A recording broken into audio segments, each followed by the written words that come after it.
Chapter 1. Dating Advice. Hello, Evie, my little runaway. The sound of his voice was echoed by the sound of the locks turning. Yet despite this, I couldn't help my gut reaction kicking into gear as I turned around and started fighting with the doors, tugging frantically on the handle. In fact, I was doing this to such degree that I didn't hear the chair moving behind me, nor did I hear the footsteps of the predator approaching at my back. Easy now. His voice hummed at the same time I felt gentle fingertips caressing my neck. Which was when I hit my limit and my anger exploded. I spun around to face him, my face full of thunder and every curse word on the tip of my tongue ready to release a verbal lashing. When suddenly, his hand entangled in my hair, and my face was being tipped up to meet his lips that descended on my own before I had a chance to utter a single word. It was a kiss that I was powerless to stop. Not because I was being held against my will or being forced in any way, but because I physically couldn't bring myself to stop it. I was a prisoner to my own desires. They all started and ended with him. I couldn't help but want him. Couldn't help but crave his touch, his taste, and every hard line of his body I could feel pressed against my own. Which was why I instantly opened up to him, inviting his tongue to explore the taste of me, while I, in turn, did the same. Of course, this only managed to turn that intensity dial up a few notches, and I couldn't help but moan in pleasure, a sound he consumed and quickly returned. Then I felt my back hit the door, after first being tugged to the side to avoid the handle from hurting me. His fingers threaded in the high ponytail of my hair, but thought they were gripped in a dominating hold, as if he feared me breaking free of him. As for my own hands, it was like I didn't know what to do with them, as if he were some mythical being I was forbidden to touch. He must have realized this too, because it gave him enough cause to pull back and whisper down at me. Put your hands on me, little bird.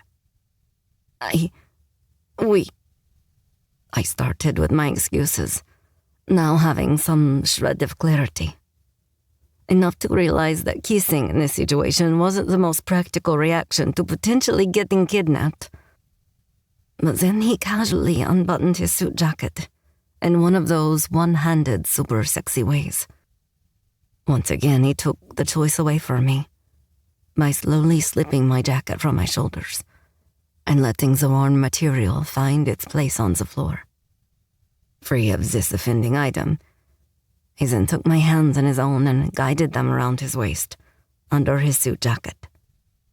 At the same time, he stepped into me so my hands would reach, despite there being no way they'd make it all the way around.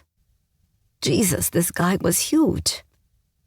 I swallowed hard, my hands shaking as they felt solid. Nothing but intimidating, boundless muscle. Yet it wasn't enough. My hands wanted more. And if his knowing grin was anything to go by, then he knew it too. Look at me, Evelyn, he ordered. And as if he had just flipped the switch on my impulses, my eyes snapped up to his. A pair of intense, dark blue eyes stared down at me. And this time his gaze came with a clear intent for what he wanted to do next. Something that started with him dipping his head once more. But when he claimed my lips, I couldn't help my fingertips tensing in response, like I needed something to hold on to, just so the memory of us never faded away. As if it ever could. Because the reality was that I had tried so hard, tried to let go, to just move on, and forget the memory of what it had been like to have his lips on mine. The feeling of being in his arms, as if it was the most precious thing in the world to him. In fact, I didn't know that kisses could do that, could be that powerful, could create one of those perfect memories that you know would be forever imprinted on your soul. That you would be more likely to forget your own name before letting go of that memory. That was the power of his kiss. And that was what made it dangerous. Which was a thought strong enough to snap me out of this lustful spell he had cast on me. Starting with using my hands for something other than gripping onto him for dear life.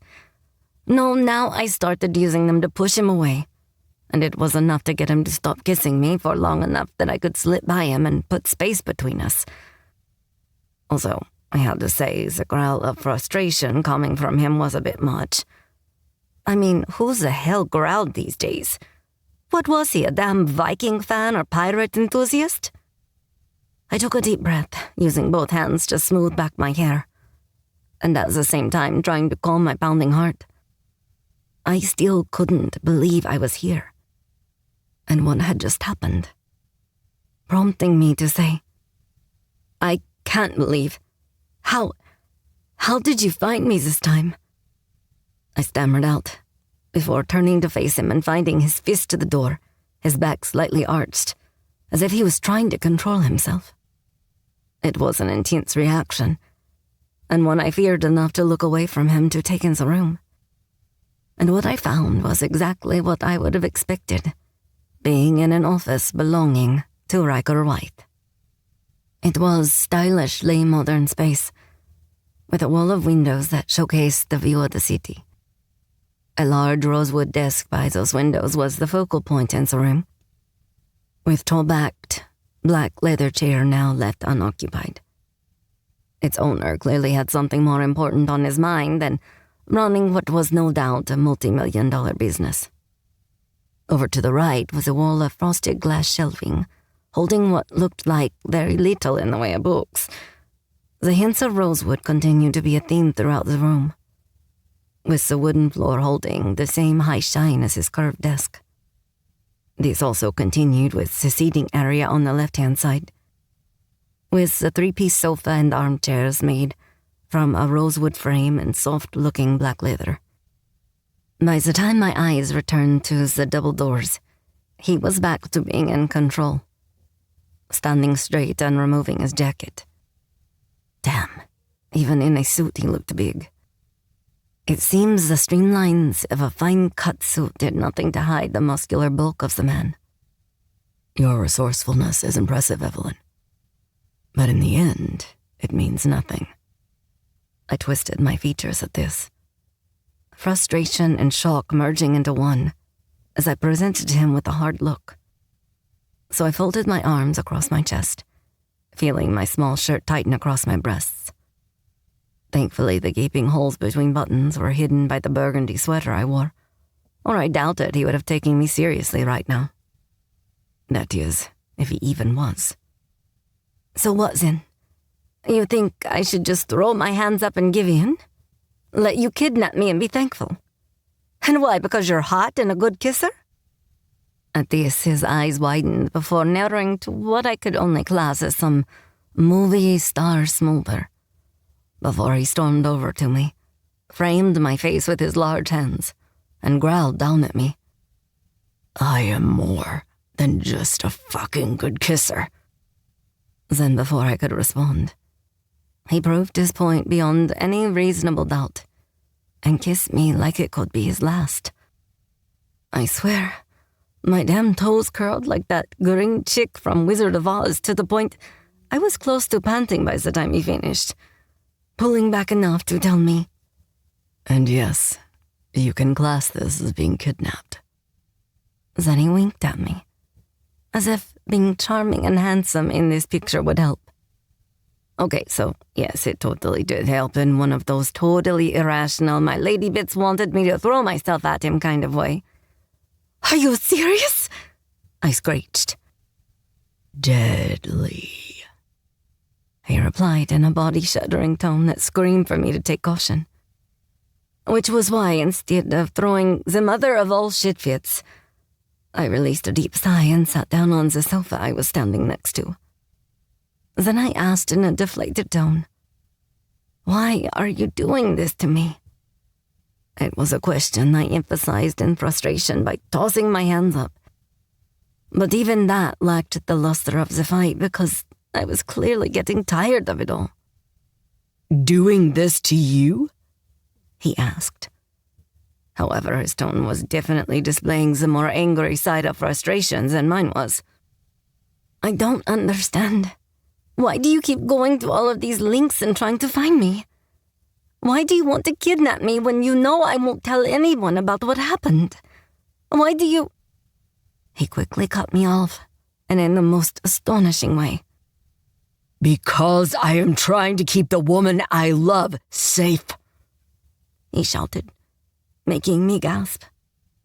The woman you love? I asked in what was clearly an astonished tone, one he ignored as he continued to steamroll right over my shock. Everything I have done, every lead followed, every man-hour spent, every single second I have ensured that you were kept safe. And yet my biggest obstacle has constantly been you. I swear I was dreaming at this point. I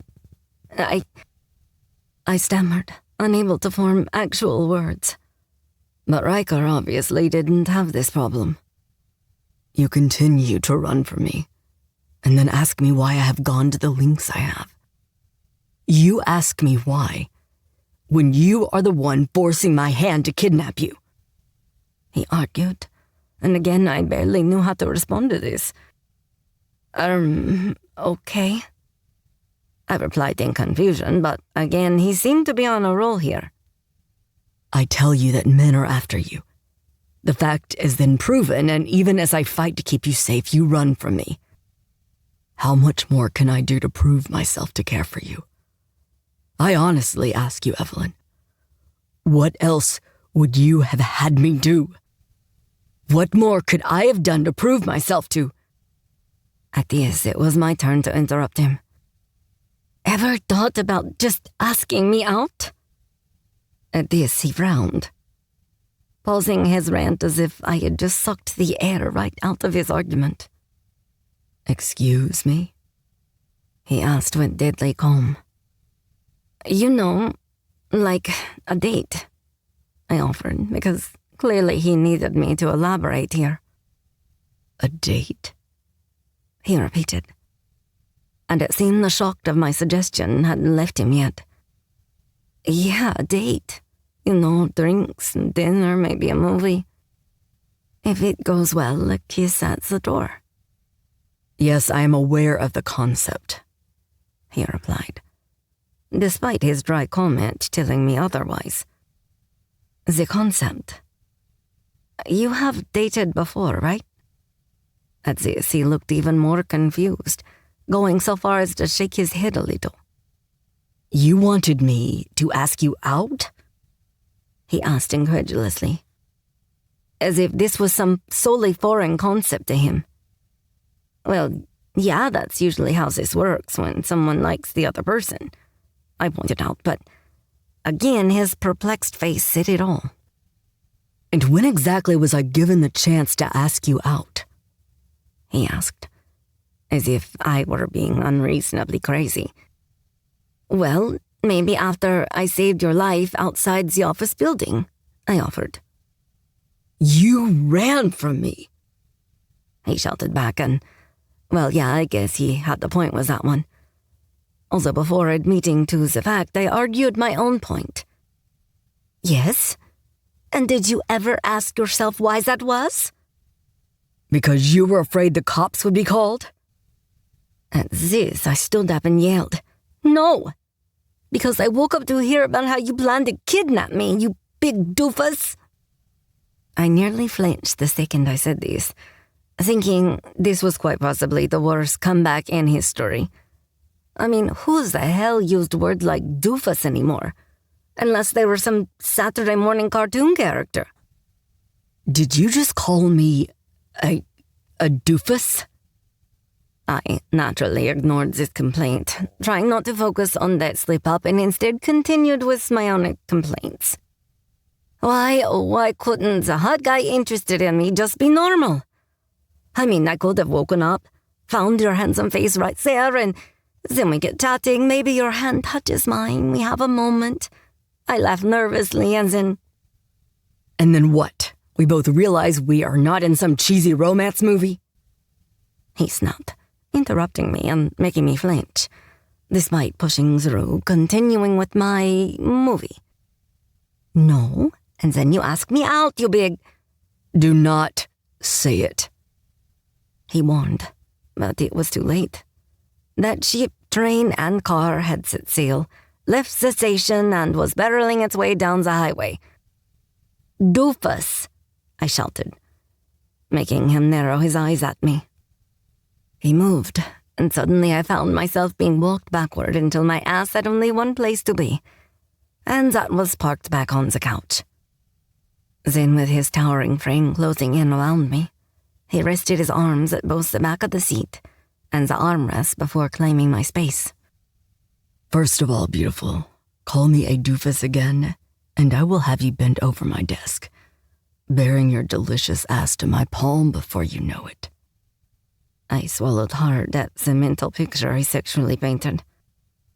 But then I also couldn't help but look nervously to his big desk.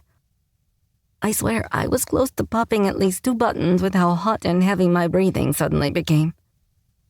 "And the second?" I asked breathlessly. "Have dinner with me," he replied, making my eyes widen so much I thought they would be the next thing to pop. "Excuse me?" This shrill-sounding question made him grin in such a way it could only be described as bad. Very, very bad. "You heard, Evie. Have dinner with me." "You're asking me out?" I asked, like it was now a totally foreign concept to me. "That's usually what have dinner with me means, little dove," he replied, making my mouth drop, his smirk deepening as he focused on it. "Let me get this straight. You chase me from state to state, stalk me, kidnap me, hunt me down after my escape, and now, only minutes after admitting to me that I am being kidnapped again, you are asking me out on a date?" I asked, less for clarification because I hadn't missed that crazy memo, but more so to get across how fucked up and insane this was. "That's about the sum of it," he admitted unapologetically. "But that's... I naturally struggled to find the right words." "Smooth?" he asked cockily, shocking me. "Bonkers." At this he laughed, took my chin in his hand, shook it, and told me, "You're fucking adorable." Then he backed off a little and gave me space enough to stand. "No, I am not. What I am is pissed off," I told him as I followed him toward his desk. "Yes, and well, if this is the extent of it, then it too is adorable," he informed me, making my eyes widen in response. "Riker, be serious." As soon as I said this, his head turned, with his heated gaze now intent on mine. "Say it again," he asked. With that one predatory look, I found myself backing up. However, when he started to circle around me, I changed direction. "Be serious!" I all but squeaked. I then felt my ass cheek bump against the top of his desk, and I foolishly looked down for half a second to make sure I wasn't about to knock anything off it. However, the second I looked back up, he was directly in front of me, making me gasp in shock. Damn, he was fast. And too fucking tall. "Say it again," he ordered, in a dark tone this time. And I swear my pussy was damn near fanning itself, whereas my nipples had turned into cheerleaders and were frantically trying to burst free and show themselves. But seeing as I now understood what he wanted, I couldn't help myself, being far too curious to see what would happen once I did. "Riker." I said his name, and damn it, making it come out like some sexual purr wasn't helping matters. Not when it clearly had an effect, one strong enough that he even closed his eyes as he demanded. "Again." I swallowed hard before whispering it this time. And damn, even I wondered if my next job shouldn't be as a phone sex worker. Riker. At this, he stepped fully into me, wrapping his arms around me before lifting me onto the desk and planting my ass where he wanted it once more. My natural instinct was to instantly open my legs and invite him to step right on in there. However, this stupid, dumb skirt wouldn't allow it, making me question why did I buy a fucking pencil skirt? Or what now seemed more like some cloth-made chastity belt. My skirt, I said embarrassingly as I tried swaying my legs in one direction and then the other with my knees together. He smirked down at my lap in current dilemma before he suddenly took matters into his own hands. "Eyes on me, beautiful," he said. And the second my gaze snapped to his, I heard the tearing of material and the freeing movement as my legs were forced wide open. I yelped in shock, which was soon overwhelmed by the man who had me in his grasp. "Now this time when you say my name, I want to feel it being said over my lips." Well, I didn't know about his lips, but as for mine, they dropped a little in shock. "I can't," I told him, making him smirk and tease in a knowing tone. "No?" So I told him. I mean, we aren't even dating. At this, his lips rose to a full smile, and I swear it was near blinding he was that handsome. "Then let's change that, should we?" He whispered, after first dipping his head down to my neck, where his words became a promise caress. "So what? What would that make me? Your girlfriend, or?" At this, his smile and his answer was spoken over my lips. Oh, and it wasn't his name that was spoken like he wanted, but instead, my new title. "My sweet little prisoner." Chapter 2. This murderous side of crazy. After he declared me to be his prisoner, I should have been horrified and done something to prevent the kiss that felt more like it was sealing my fate. But no, unfortunately not. Because once again, I got completely lost in all that was him, like a trap I had willingly stepped into. Because the truth of it all was that despite knowing what was good for me in this, I was powerless. And all because of one word: addicted. I was addicted to him, to all the dreams, to the few fleeting memories of reality I had, to those blissful moments we touched.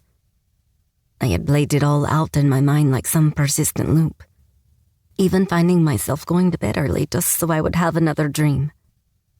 Dreams that felt so physical, I could have convinced myself that they had really happened. They had felt real. Too real, in fact. And it was with this thought that I froze in his hold, and he instantly felt it now pulling back after ending the kiss abruptly. "Evie?" he questioned. My dreams. The second I said this, I watched his features harden with realization, which in return told me everything I needed to know. The truth, the facts, the reality. They weren't dreams at all. "Let me explain," he said quickly as he saw the same realization take shape on my face. "Get off me!" I shouted when he tried to take me in his arms again, making him take pause. However, when he didn't take an even bigger hint and step away, I gritted my teeth before demanding, "Back away!" The seriousness in my tone must have had its desired effect as he sighed before stepping away, now lifting his hands up as if I was holding a weapon pointed his way. Which was when I shimmied off the desk, now holding my torn skirt together and twisting it so as the split was to my leg, and not showing my, admittedly, wet panties. "I want to leave," I demanded, trying to keep my voice as steady as I could get, especially when every damn dream I ever had of him replayed in my mind. And let's just say that the embarrassment was building. In that case, I think you need a firmer definition of what the word prisoner means, he told me, now folding his arms across his chest. And damn him for looking hot while doing it. How about crazy, psycho, stalker? Do you have a clear definition of what those things are? I snapped, actually making the crazed bastard shrug his large shoulders and smirk. Oh my God, you're batshit, I groaned, throwing up my arms dramatically. The truth is that I could stand here and lie. I could tell you all the things you want to hear, like how I am sorry for invading your privacy. That I never wanted to take it any further than simply watching you while you slept. He told me. I gasped, his words only managing to drive home the gravity of what he had done. Oh, so I should appreciate your psycho-stalker honesty, is that it? I am not seeking your appreciation, Evelyn. Just your understanding, he told me. And what is it that I am supposed to understand exactly? Other than you're obviously mentally unstable. At this, he gave me a pointed look in return and told me, something I will explain should you be willing to listen without hurling further abuse at me. Further abuse? Jesus Christ, Riker. You deserve far worse and should count yourself lucky I'm not attacking your gorgeous head with a damn stapler, I snapped, making him focus on entirely the wrong thing. Well, I will take gorgeous over psycho. Yes, well, even crazy people can be hot, Riker, so I wouldn't focus too much on that part if I were you, I retorted with a roll of my eyes. I will take them where I can get them, sweetheart, was his smooth reply. Despite how nice as the endearment was, I still acted as if it wasn't appreciated. Less of the sweetheart and more of the explaining, I demanded, making him release a sigh before informing me. I didn't trust anyone else to keep you safe. Okay, so this sounded more like a confession and less like the actions of a guilty man. It also managed to take some of the anger from me. Some, not all of it. Riker, I can look after. No, Evelyn, you can't. Because unlike you, I can see what is lurking in the dark. He interrupted, and I swear his eyes started to change at this. But it must have been a trick of light. Yes, and after today, I realized that it was you. He growled at this before snapping. No, I was the one there ensuring they never got a single chance to take you. Of course, that would be a damn sight easier to do if you didn't continue to run from me, he countered irritably. Excuse me for wanting to get myself away from crazy people who want to kidnap me, I shouted. And look where that got you, or have you forgotten the man with a gun to your head? If my men and I hadn't been there, then they would have taken you. And what then, Evie? He asked, making me try and think of what to say, which in the end made my own voice sound unsure as I tried to argue. I would have... What? Risked your life trying to escape and no doubt ended up being shot. So yes, I kidnapped you and clearly have done so again. But at least you're safe. At least you're still breathing. So what? That's it? I just spend the rest of my life with you and... Have I hurt you? He asked, interrupting me. I thought back to what I said to him the last time he asked me that, and decided not to throw the fact that I was forced to throw up the drugs he had given me out of my system again. However, the look on my face must have said it all, because he quickly added, I regret giving you the drugs, but I'm afraid you forced my hand. I narrowed my eyes at him when he said this. Oh, right. I forced you to drug me. Sure. I needed you compliant. Something I knew I would not get when your first thought was to start screaming for help. I needed to get you somewhere safe, in an environment that I could control so as we could talk. I looked around the office and spread my arms wide, telling him in a sarcastic tone, Well, here it is, Riker, your safe control environment, so have fucking at it, I shouted, losing my cool once again. Have at it? Are you welcoming more than my kiss, little dove? I gritted my teeth ignored the fact that I had indeed kissed him back, and instead let my anger fuel my words. Tell me what the fuck is going on. Fine, you want to know? Then here it is. I never should have walked away from you that night. I should have picked you up and put you in the fucking van and stole you away right there and then. But I didn't. I fucked up, and as a result of that, you got hurt. So I made myself a promise, Evie. He said this last part while moving closer to me, making me back up to try and maintain my distance from him. Something that created this intensity to grow between us. I promised myself that I would do everything and anything in my power to stop that from happening ever again. I would not allow anyone to hurt you or try and take you from me. He said like some dark vow. Take me from you. I asked this time in a guarded tone. You want to take this slow? You want to let caution take the lead? Then fine. But don't you dare try and tell me that this between us is nothing. That you don't feel it, too. He pushed, backing me into both the proverbial corner as well as an actual one, making me stammer. You know as well as I do that there's a connection. He finally reached me just as my back hit the wall of windows. Then he raised his fingertip to my cheek and traced the line of my lips. This burning need and desire only grows in its intensity. He hummed, making me swallow hard at what both his words and the deep husk in which he said them did to me. Well, I think we have established that I think you're hot, I replied to try and ease the tension, something his smile told me I had managed to accomplish. I'm pleased you think so. However, simple attraction is not what I mean. He replied in that smooth, knowing tone of his. Then what do you mean? I dared to ask. I want you. I have wanted you like no other. But not just your body. And this he paused and started running the back of his crooked finger down my neck and over the center of my chest. I want it all, everything you have to give.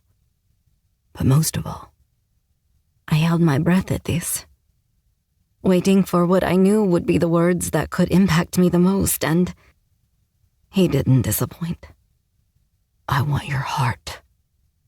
I sucked in a startled breath at this, barely believing this moment was even happening. But you don't even know me, I told him in a small, unsure voice, one that caused a small smile to play at the corners of his lips. I know enough, he told me. And just because my own mind and heart needed reminding, I said, because you stalked me. Yes, I stalked you, he admitted shamelessly. You know how messed up that is, right? He simply shrugged at this, like he just didn't fucking care that it was. I have never lived a conventional life, Evie, so it stands to reason that when I fall in love, this too would be unconventional. Again, the sound of that word was filled with enough power to snatch my breath from me. Something he didn't miss. He even tilted his head a little, as if trying to take in my scent and making me question for what felt like the millionth time. Who the hell was this guy? Fall in love? Riker, you don't even... At this, he hushed me by placing 2 fingers over my lips. I know everything I need to know that I want to know more, he said with a grin, making me ask, why are you smiling?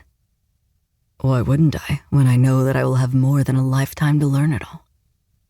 I swallowed hard at that, shocked by the easy way he wanted to commit himself to our forever. But I know nothing about you, I argued back, because it was far too true. Then you too will also have a lifetime to learn it all, was his easy answer to this, like that was all it took to get me to agree. And if I don't like what I learn, what then? I tested, and he actually seemed to take pause at this as if suddenly pained by the idea. Then he eased my fear slightly by telling me, I will never force you, Evelyn. No matter what you may think of me, I am not a monster. I couldn't help but feel a slither of guilt at that, as it may have been foolish considering all he had confessed to. But I knew deep down that he was right. He wasn't a monster, which was why I couldn't let him believe I thought this way. I don't think you're a monster, but you have kidnapped me and admit to that freely enough. Everything I do is to keep you safe. Now, once the threat is over and has been eliminated, then I almost choked on that one word. Eliminated? Yes, eliminated. As that is what I do, little bird. I eliminate my enemies or people that threaten to harm all I care about. I was once again swallowing hard. Are you, like, in the mafia or something? At this, his lips quirked up in a flash of a smirk, and it was answer enough without him needing to say, Of a sort, yes. Well, you did tell me you were dangerous, I said as if talking to myself. And I didn't lie. But that being said, like I told you once before, I would never be a danger to you. All but a danger to my heart, I confessed again. And at hearing this, he seemed pleased that I had remembered. And yet even in that, you still have a choice. For don't forget when I told you that you could choose to gift it freely, and therefore it cannot be stolen. Well, that wouldn't make you much of a thief now, would it? I teased, despite the circumstances of our conversation, making him smile. Perhaps it is you that is the master thief in this scenario, for you clearly have stolen mine. He replied, and I couldn't help but be affected by his words enough to blush, because he was once again declaring how he felt about me, even if I wasn't yet able to do the same in return. So in order to protect my heart, or being foolish enough to trust him with the knowledge that it was already his, I tried to steer the conversation back to where it needed to be. I think we are getting off track here. Oh, I think we are precisely on the track I want to be on, he hummed, making me laugh nervously, playing with the tattoo on my wrist with my hands held in front of me. Like I said, I know nothing about you. At this, he brushed the backs of his fingers along the apple of my cheek, watching his movements with a kind of tenderness I didn't think a man like him would be possible of giving. Then why not take the time to find out? He offered, making me close my eyes for what felt like long seconds. But the moment they snapped open again, I was quick to point out. And be your prisoner at the same time? That's a little too Stockholm Syndrome for me. At this, he sighed and told me, If I could be assured of you staying of your own free will, then we would have no need for such a distasteful label. I think that trusting ship may have sailed there, buddy. I snorted, making him smirk. Then I suggest we spend this time learning how to earn such trust in one another. For it goes both ways, or so I am told. I laughed at this tease. And how do you suggest we do that? Because no offense, but I'm getting the impression you're pretty new to the whole dating scene. And I hate to break it to you, Riker, but you don't normally kidnap the girl before asking her out. I whispered this last part behind my hand, as if I was letting him in on a big secret. Ah, so this is where I've been going wrong all these years. He teased again, making me giggle. Drugging them is also a big no-no. At this, he granted me a wry look before admitting dryly. Duly noted. Okay, so in all seriousness, how can we possibly... I started shaking my head when he framed my face with his big hands and told me, We start by not overthinking things. Let us not focus on the past that was, but concentrate more on the future that could be. Damn him for his softly spoken words of wisdom. However, I wasn't yet willing to give in so easily. Easy for you to say when you're the one in the wrong, I argued. Yes, I think we have established that I may have acted too hastily in certain factors. But at the end of the day, you are still breathing, unharmed, and will remain so under my protection. This is what matters the most to me, now and always. I felt like gulping, and would have done so had he not been so close, being merely inches away. Your protection? I questioned, picking this one word out of what seemed like a solid vow. Why not think of this more like a witness protection program? He suggested, making me look doubtful. As in, when I witnessed you commit a crime? I pointed out. I do believe I am not the only one who has committed a crime here. I gave him a guilty face and pulled out of his gentle hold, needing the space before accusing. So that's what this is? This is blackmail? At this, he narrowed his eyes and suddenly looked angry. No, Evelyn, this isn't fucking blackmail. This is me reminding you that only the innocent gets to cast judgment over others. I flinched at this because it was true. In more ways than I ever wanted him finding out. What right did I have to judge him stealing when, in the eyes of the law, I had done far worse? You're right. I have no right to judge you, I agreed, making him release a soft yet frustrated sigh before he told me. As I do not judge you, for I am glad you were brave enough to protect yourself. Something I'm trying to ensure never has to happen ever again. So the day of the shootout, I really was their main target? I found myself asking. Yes, and unfortunately this was proven further when they tried to take you at the station. I shuddered as the memory came back to me, and had to force myself not to think about it so I could ask further questions. And you think this has something to do with my asshole ex-boss Bill? I do, he replied sternly, his dark blue eyes narrowing slightly at the mention of him. But why so? I don't understand it. I am not sure, but if I were to hazard a guess, I would say that they believe you have information they want. He told me, making me think back to what that thug had threatened the day in my apartment when this nightmare began. Well, they did believe we were dating, I told him, and clearly granting him a piece of information he didn't know. They did? The guy they sent, they told me to tell my boyfriend that they want back what you had stolen, I said, making air quotation marks in the air. So you think they are still trying to use you to get to me? He asked, making me shrug. I honestly don't know, I told him truthfully. I suppose if they believe us to be an item, then it stands to reason they might think to use you as bait or a bargaining chip to get me to give them the piece of the scepter if they have you as a hostage. Scepter? Wait, hostage? You think that's what they want with me? I asked, changing my question to one I thought was more important right now. Yes, for I cannot see any other reason, can you? But if they have been watching me, then wouldn't they have wondered why we were apart? Wouldn't they think we had broken up or something? I asked. The only time we were really seen together was when I was jumping on him outside his office, and the short time we spent dancing in the club. Not necessarily. They might have thought after the heist that we were keeping a distance from each other for your safety, especially after the attack on you. He offered, making me think about it this way. I suppose, I mused quietly before muttering.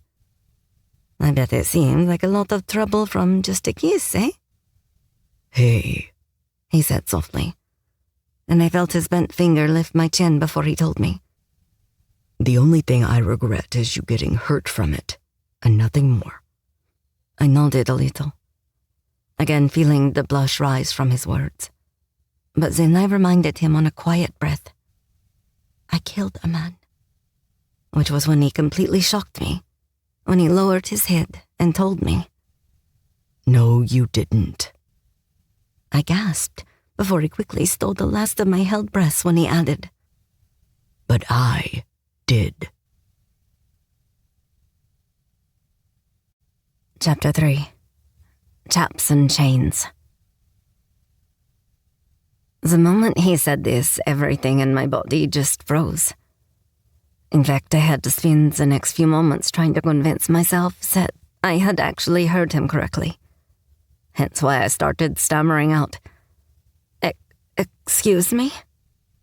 I think we should sit down. he suggested, nodding to the seating area.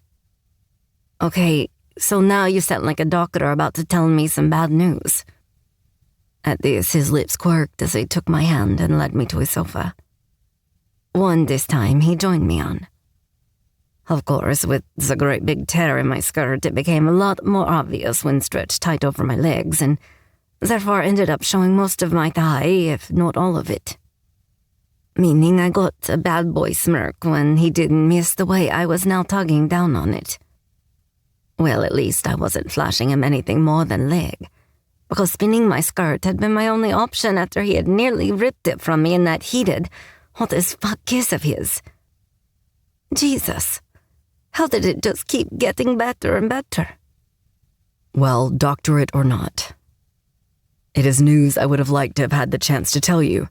That is, if you hadn't been. Running every 5 minutes. Yeah, I get it, I said, beating him to it with a roll of my hand in the air for emphasis. After the phone call, I went to your apartment, he told me, making me gasp as my hands flew to my mouth. Shame was what came next, knowing he had seen what I had done. His gaze instantly softened and he grabbed my hands to pull them from my lips. No, Evelyn. You don't need to react this way. I was extremely proud of you for defending yourself the way you did. I swallowed the thick lump of emotions down and nodded. I hit him with a TV. Well, that was after first hitting him with a DVD player. At this, Riker didn't seem quite as horrified as any sane person would. But then I was soon to find out why. Yes, well, it was a shame you didn't have the whole fucking electrical store at your disposal. He deserved far worse for hitting you. He practically growled, clenching his fists, and because the sight of him struggling with the knowledge of this affected me, I reached out and covered his fisted hand with my own. Well, I was tempted to grab an old boombox radio I had lying around to hit him with next, if that helps, I joked, making him scoff a laugh and relax his hand in mine instantly. Then you also must know that the asshole who hurt you wasn't quite as dead as you thought, he told me, stunning me enough that my hand tightened over his before flinching off it. He wasn't? I hesitated to ask. No. Of course, after I discovered what he had done to you, let's just say he wasn't breathing for long after that.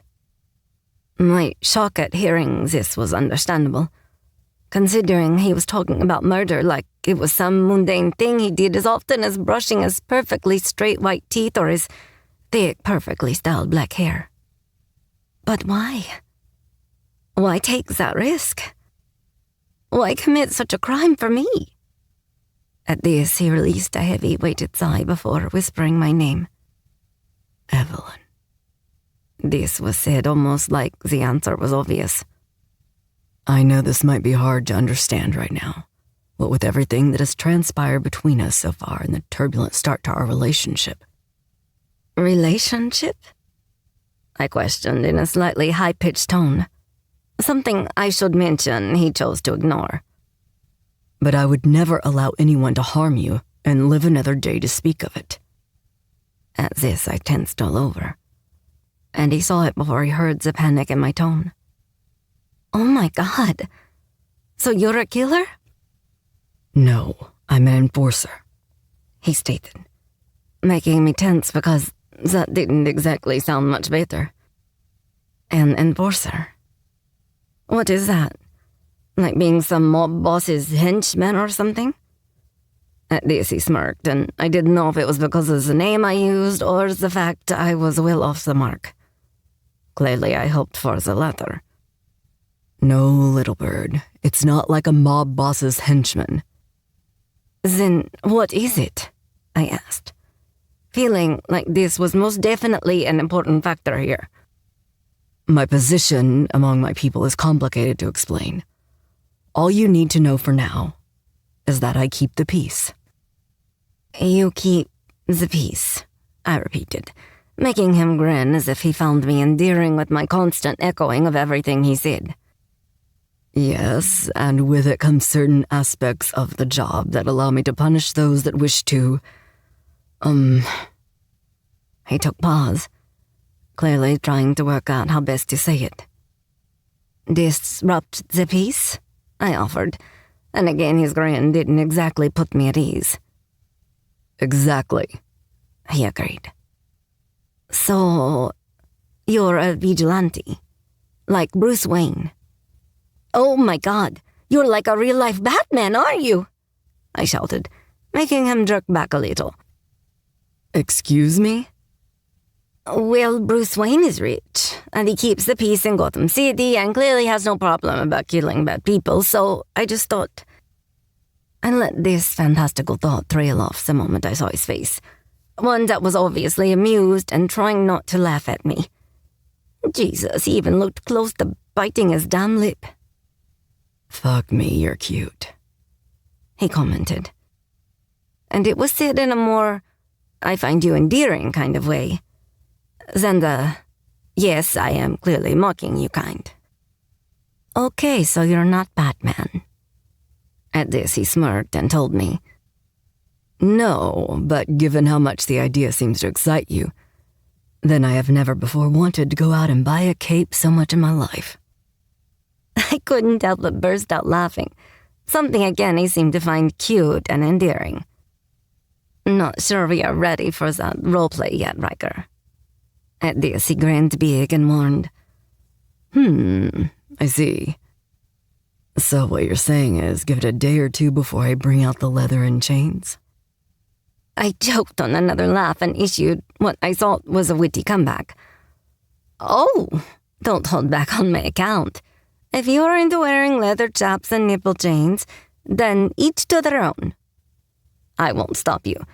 Ridicule you, yes, but I won't stop you.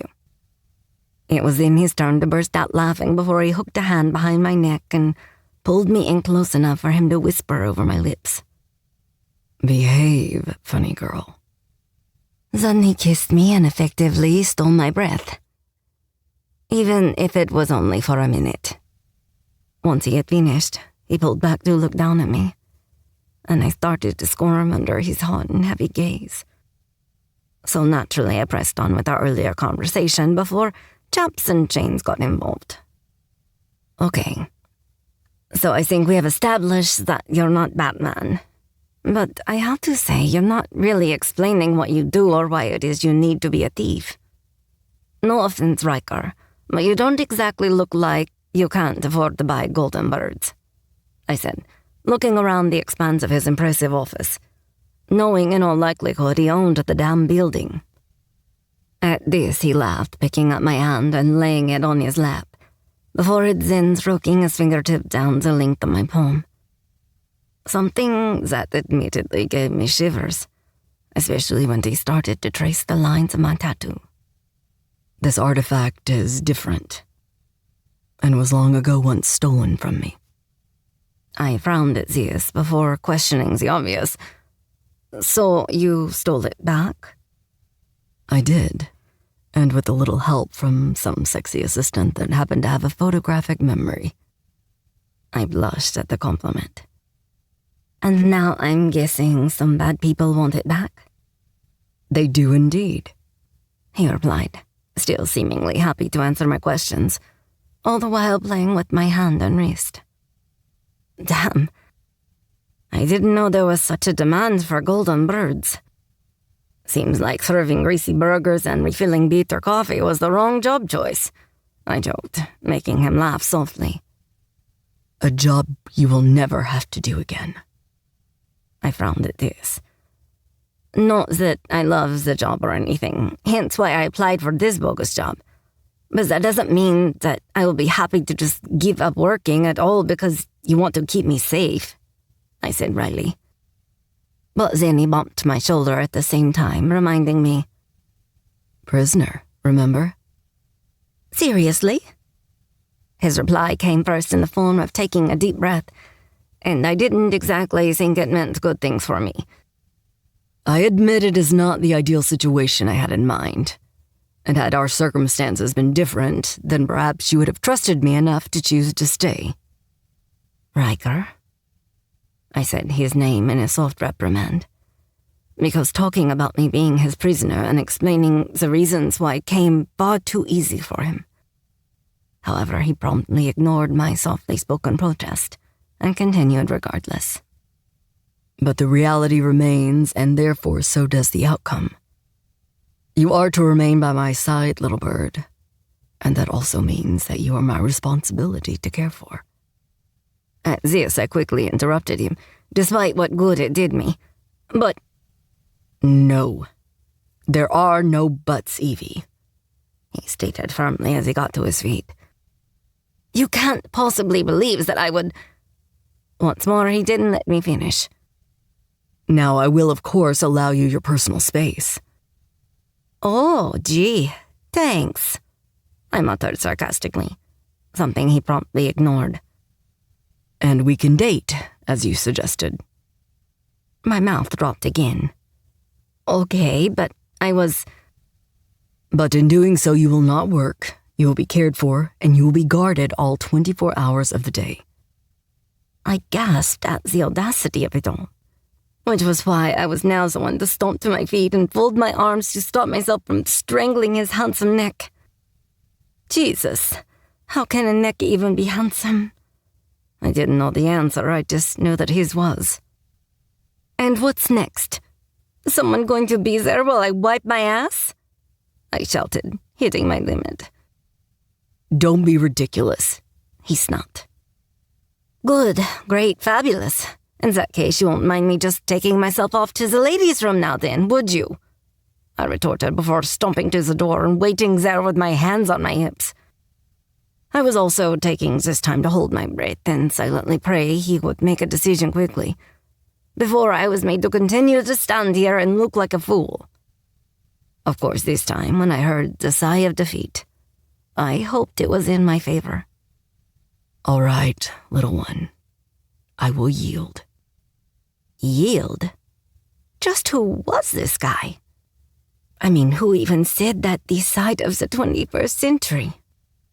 Strangely, I heard the door unlock despite feeling him at my back, making me wonder if he had a remote for it or something else pointlessly high-tech and fancy. I reached for the handle, one that was quickly covered by Riker's hand as his arm came around me. I naturally shifted to the side a little, only to have his other hand rest at my hip, holding me still so I couldn't put space between us. Just the feel of his fingers applying slight pressures there on my flesh made me wish it was naked skin to naked skin, with nothing between us. However, the moment he opened the door, I quickly bent down to retrieve my jacket that was still on the floor and ended up putting my ass into his crotch.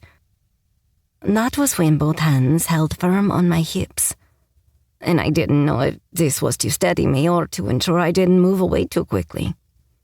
Also, by the feel of things, I would say it was the second. The considerable hard length I could feel prodding into the crack of my cheeks was unmistakable. Gods have mercy on me, little bird, he growled, making me blush before quickly straightening and stepping away from him, leaving his hands now empty of my flesh and fisting at his sides because of it. I decided it was definitely for the best if I put my jacket back on, especially with the way his eyes were roaming down my body. It was enough to make me worry that I was going to have to start fanning myself.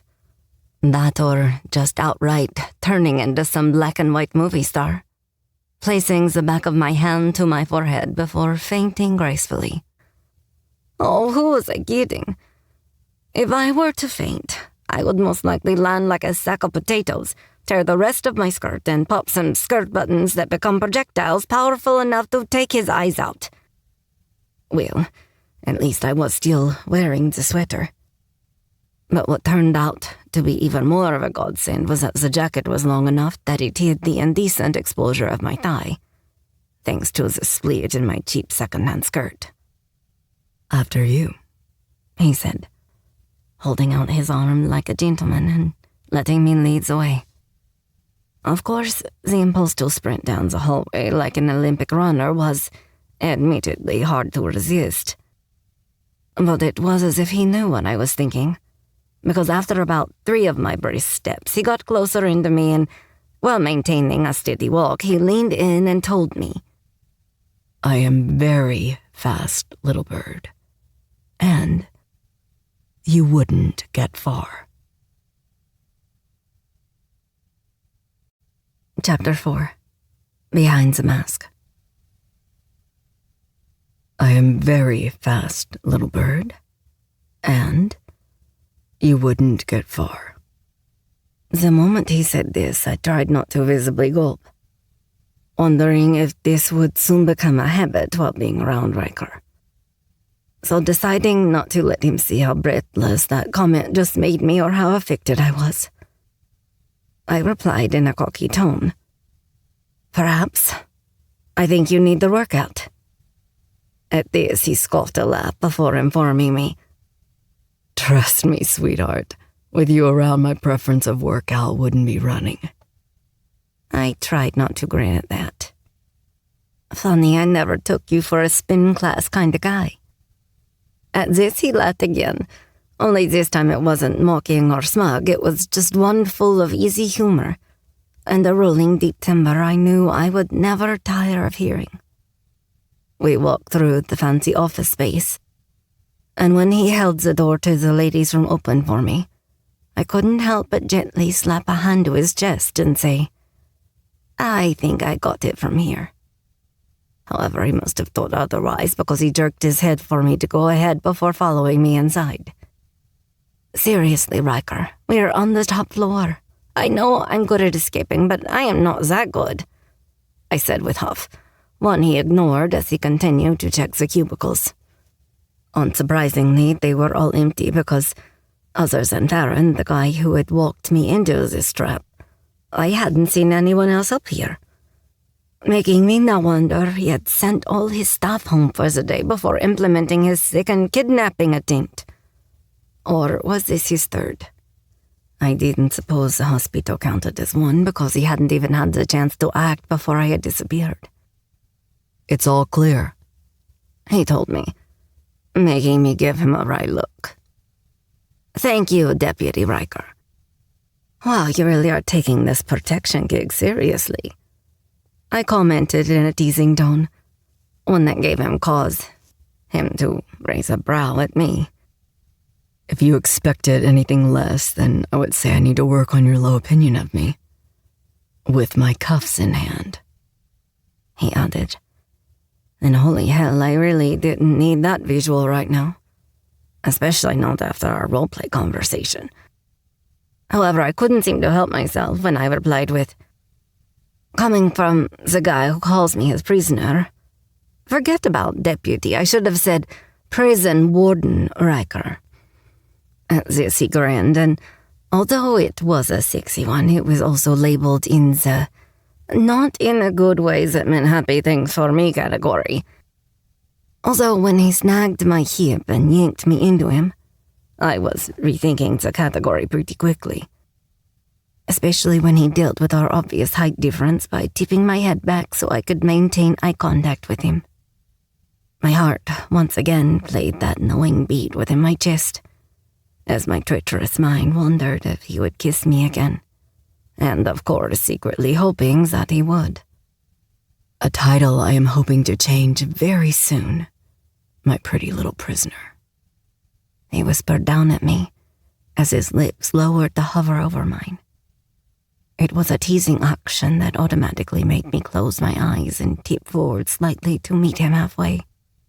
However, with his hold still on my chin, he gave my head a playful little shake and told me on that same self-assured whisper, "Time to pee, little bird." Of course, this was enough to break the spell, making my eyes snap open and narrow at him. Something that, of course, made him laugh. I then stepped away without trying to let him know how much he affected me, having no idea if I had achieved it or not. Because I was pretty sure that ship hadn't just sailed. It was currently lying on the bottom of the ocean floor and was as far away from sailing back to the dock as you could get. I waited for him to leave, something he did when I glared at the door, forcing him to take the hint. Then once he had taken his annoyingly handsome, smirking face from the room, I finally sighed out all my tension and practically deflated onto the toilet seat. One I had no intention of using, because I had only said this as a test to see what he would do. Of course, had I really expected him to give me the opportunity to run again? No, not really. But what I had wanted was to see if he would get one of his lackeys to take me, or if he would, in fact, do it himself. Well, no, I had my answer, because clearly he wasn't leaving anything to chance. Nor was he letting me out of his sight other than to use the facilities. But as I sat on the toilet seat, I couldn't help but wonder what my future held for me. I was his prisoner, yes, but considering the way I felt about him, I was now asking myself if that was actually a bad thing. Because he was right. Other than slipping drugs into my drink in hopes of making me sleep, he hadn't actually hurt me. He saved me, and every time we met, he always spoke about keeping me safe and protecting me. And clearly bad men were after me. So the question remained. Was I better off with the devil I knew and clearly had an attraction to, or the devils I didn't know who had already tried to hurt me?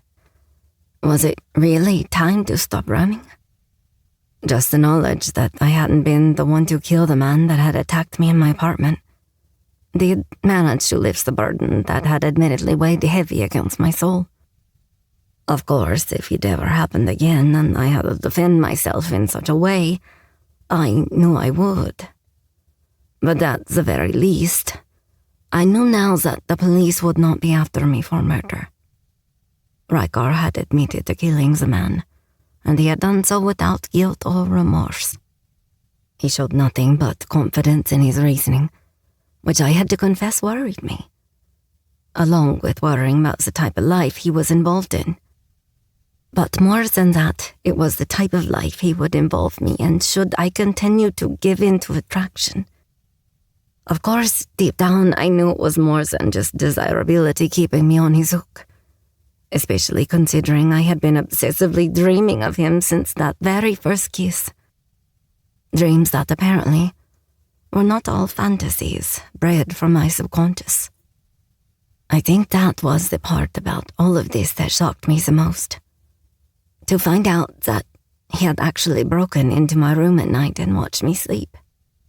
That he had sometimes touched me, going as far as to kiss me, happily making me believe it had all just been a dream centered around him. I didn't know whether to be outraged or just allow myself to continue to be strangely turned on. It was crazy to want that type of attention from a guy. But then when that man was Riker, I knew that given half the opportunity, I might have been tempted to do the same. Christ, now I was fantasizing about what it would have been like stalking him. It was all kinds of messed up, but right now it was reality I had no choice to face because I was currently living it. But I didn't know how I could trust him. Trust that he felt the way he said he did.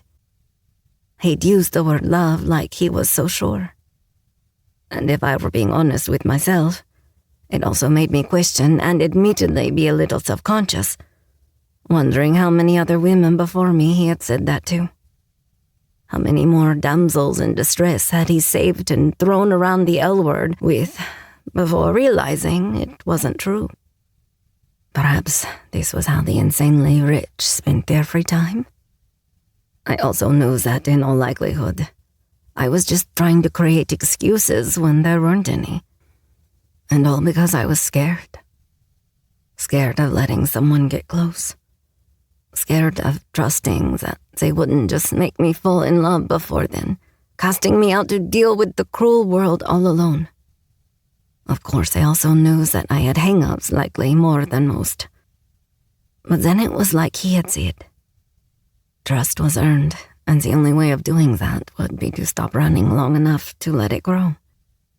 To let it be found through the gift of time. The fantasy was that he really did care about me. That he had kissed me that night and felt exactly what I had. As if fate had brought us together, and that first kiss had bound us in such a way that both of us knew we should not ever be apart. Because hadn't fate also intervened that day at the shootout? He had obviously been as surprised with my presence as much as I had been surprised by his. And since then, he had stopped at nothing in trying to protect me. Okay, so it did come with the title of stalking, and like he said, it wasn't exactly the most conventional way to fall in love. But then it hadn't been conventional the way that we had met either. I knew that I couldn't throw all blame his way for my current circumstances. I'd had a choice that night. I could have screamed the second I saw them walk in the office. I could have fought them. But most of all, I could have let them get captured. But I had chosen to help them.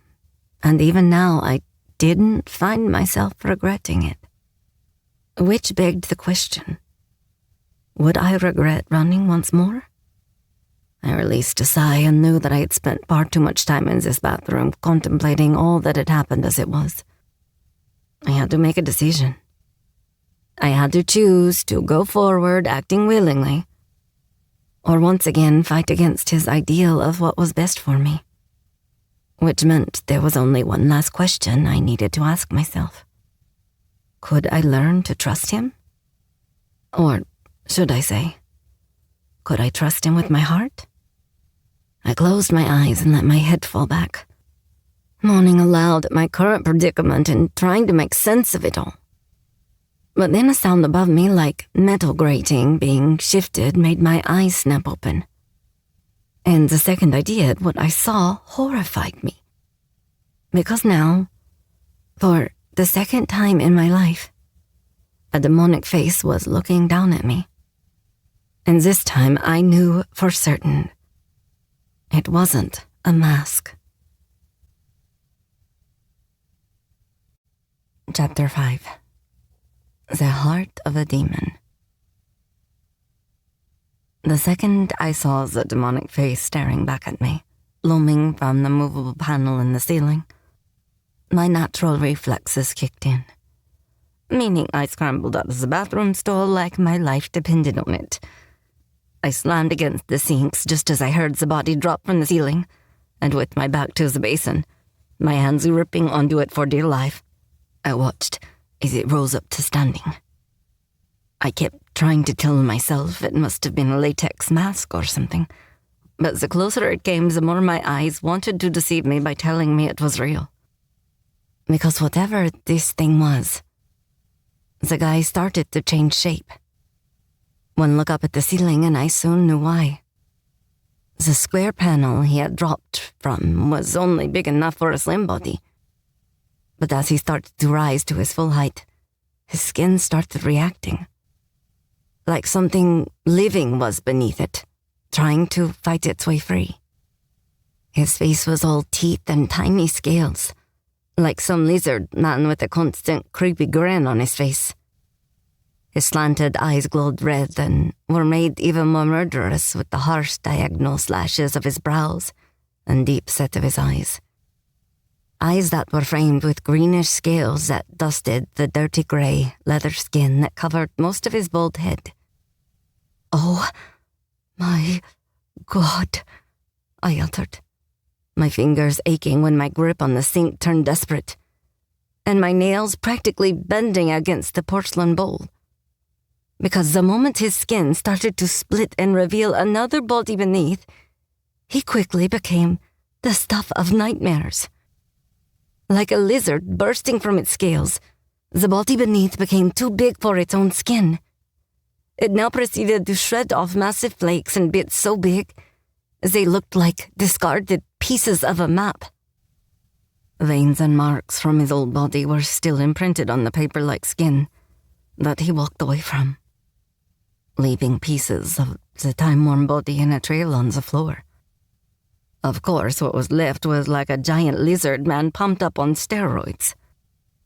His body was every inch of bulging muscles, and I forced myself not to look down too far because it was clear shedding his skin left him naked, And well, my eyes had already noted something dangling between his legs of a substantial size. The guy terrified me enough without adding that new horror to the situation. The skin on his body was similar to that on his face, smooth in parts with sections of it scaled, like the top part of his chest near his neck and the sides of his torso. Only, instead of these scaled segments being only green, there were also patches of dark red mixed in, especially down the sides of his body. One that thankfully he covered up, magically bringing forth his clothes. I knew I should have been screaming for help at this point, but my chest was heaving like I was so close to passing out from fear. I felt locked within myself and was trying desperately to pull myself together enough to fucking act. His towering height would have meant even looking down at Riker, because this monster of a man looked to be closer to 7 feet tall, which meant that even if Riker did hear me screaming, I didn't know what he could do about it to save me, unless he carried a gun on him. His legs were now covered in a leather-type material that looked more demonic in nature. This, along with his jackets that looked armored in places, with spiked plates at his shoulders and back. His bare chest was left exposed, with only straps across his muscles that's only purpose seemed to be for holding weaponry. I knew the only thing I could do was run, and hope that I made it in time. But if not, I needed to make sure Riker got out of there before this beast could get him as well as me. But then, suddenly the memory of how he had fought the men back on the train station came flooding back to me. And I only hoped that if he couldn't get away, that he would be strong enough to fight him. So, with my mind now finally kicking into gear, I screamed, "Riker, run!" Then I bolted for the door, only to feel myself being grabbed from behind and dragged backward. This was before I was quickly put into a chokehold as he fumbled for something in his jacket, like he needed the weapon or something. I struggled against him, gripping onto his meaty arm and trying to rip it from my neck where I was now struggling to breathe. This was at the same time as Riker suddenly burst through the door, ripping it open with enough force, the whole door went backward and flew off behind where he now stood. His eyes burned so bright. I thought they had been replaced with flames, like he was staring into the mouth of an inferno. I would have gasped had I had the extra breath to lose. "You're too late, Greed," the man snarled at my back, when suddenly I heard a loud whirring sound echoing behind me, as if some kind of machine was firing up and gaining speed. I could almost feel the pulse of it pounding against the air. "Let her go," Riker said in a voice that surely wasn't his own. Jesus, it was utterly terrifying, like he had suddenly been possessed or something, because humans couldn't produce such a sound. It wasn't possible. But then again, neither was the demon currently trying to choke me, but that's where we were. "The last scepter piece, Greed. That will be the price. Remember that," he said, pulling me backward and towards a pulsating sound behind. The feel of the waves of air flowing around me were getting stronger, and naturally it wasn't a feeling I could fully understand. Almost as if I was suddenly outside and standing with my back to a tree as the wind whipped around me from behind. Well, whether I could see it or not, it didn't change the fact that this maniac wanted to kidnap me, and I doubted very much it would be like when Riker did it. No, I couldn't see it coming with a hot, sexy guy whose main power over me was his toe-curling kisses. So I could decide, let myself be taken or fight and, well, Arthur didn't raise a coward. So this time I gripped him by the wrist, hoping demon bones broke just the same, and then I bit down hard enough I heard him grunt. It was also enough to allow for his hold to drop so that I could force his arm to bend in a way it had to go, unless he wanted me to snap his wrist. Then the second there was a space, I dropped to my knees and rolled out of the way, closer to Riker, and ignoring the pain. At this, Riker saw his opportunity and launched himself as a massive beast, shouting an order at me to leave. Evie, run! He ducked and avoided the blow, before delivering one of his own, and then kicking him so hard, he fell back into the cubicle, quickly followed by a loud ceramic smash. Jesus! How hard did he kick him to cause such damage, and how?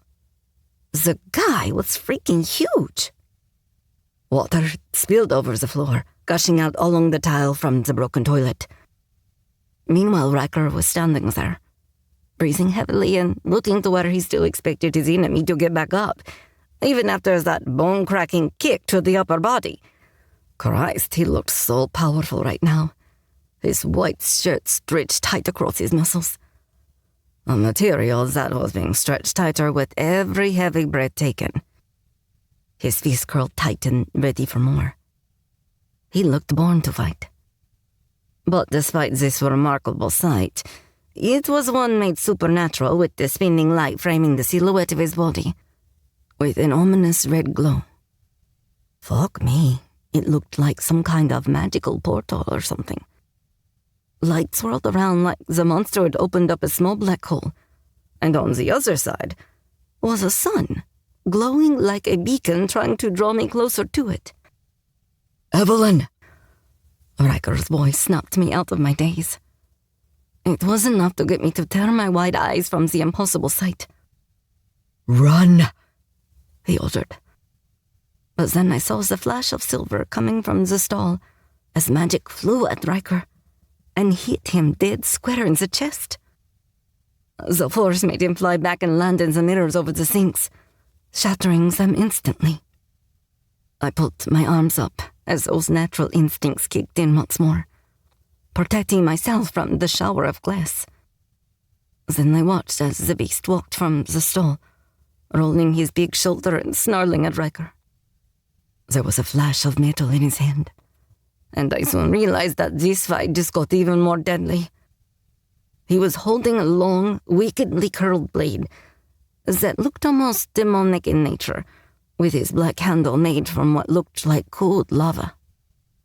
I gasped in fright, but it was a sound lizard man ignored as he had set his whole focus on Riker, who was lying on the ground. As for Riker, he shook his head and started to get his hands under his body to push himself back up. Suddenly the monster lifted up his other hand, holding his palm out, and tipped it so something could fall before stopping on the chain he had hooked around his thick, scaled fingers. A glowing gem hung there, spinning around, and looking as if it was a shard that had chipped off a much bigger piece of red stone. Riker's eyes grew wide in horrified shock before he gasped. Impossible. The monster laughed before he started whispering down at the stone he raised higher to his lips. I evoke thee, the Lipisa of Embusa. Then the second he finished, I sucked in a quick breath as streams of red smoke snaked from the stone, curling around his hand and arm, before reaching out like tentacles moving in the air like oil underwater. They reached for Riker, making him scream in pain just as they wrapped around him and held him immobile. I silently cried out into my palm, pained by the sight of him caught in such a thing. His eyes, however, went straight to me, and he mouthed a single word once more, looking like it took all his strength to do so. Run. I looked back to the door and then back to him, knowing I had the choice to make, just like I had that night. Just like I had outside of his office when I wanted to save his life, putting my own on the line. Because I knew that deep down in my heart and soul, I would do it again. I would do it over and over until there was nothing left of myself to give. So I whispered, somehow knowing he would hear me. It's time to stop running.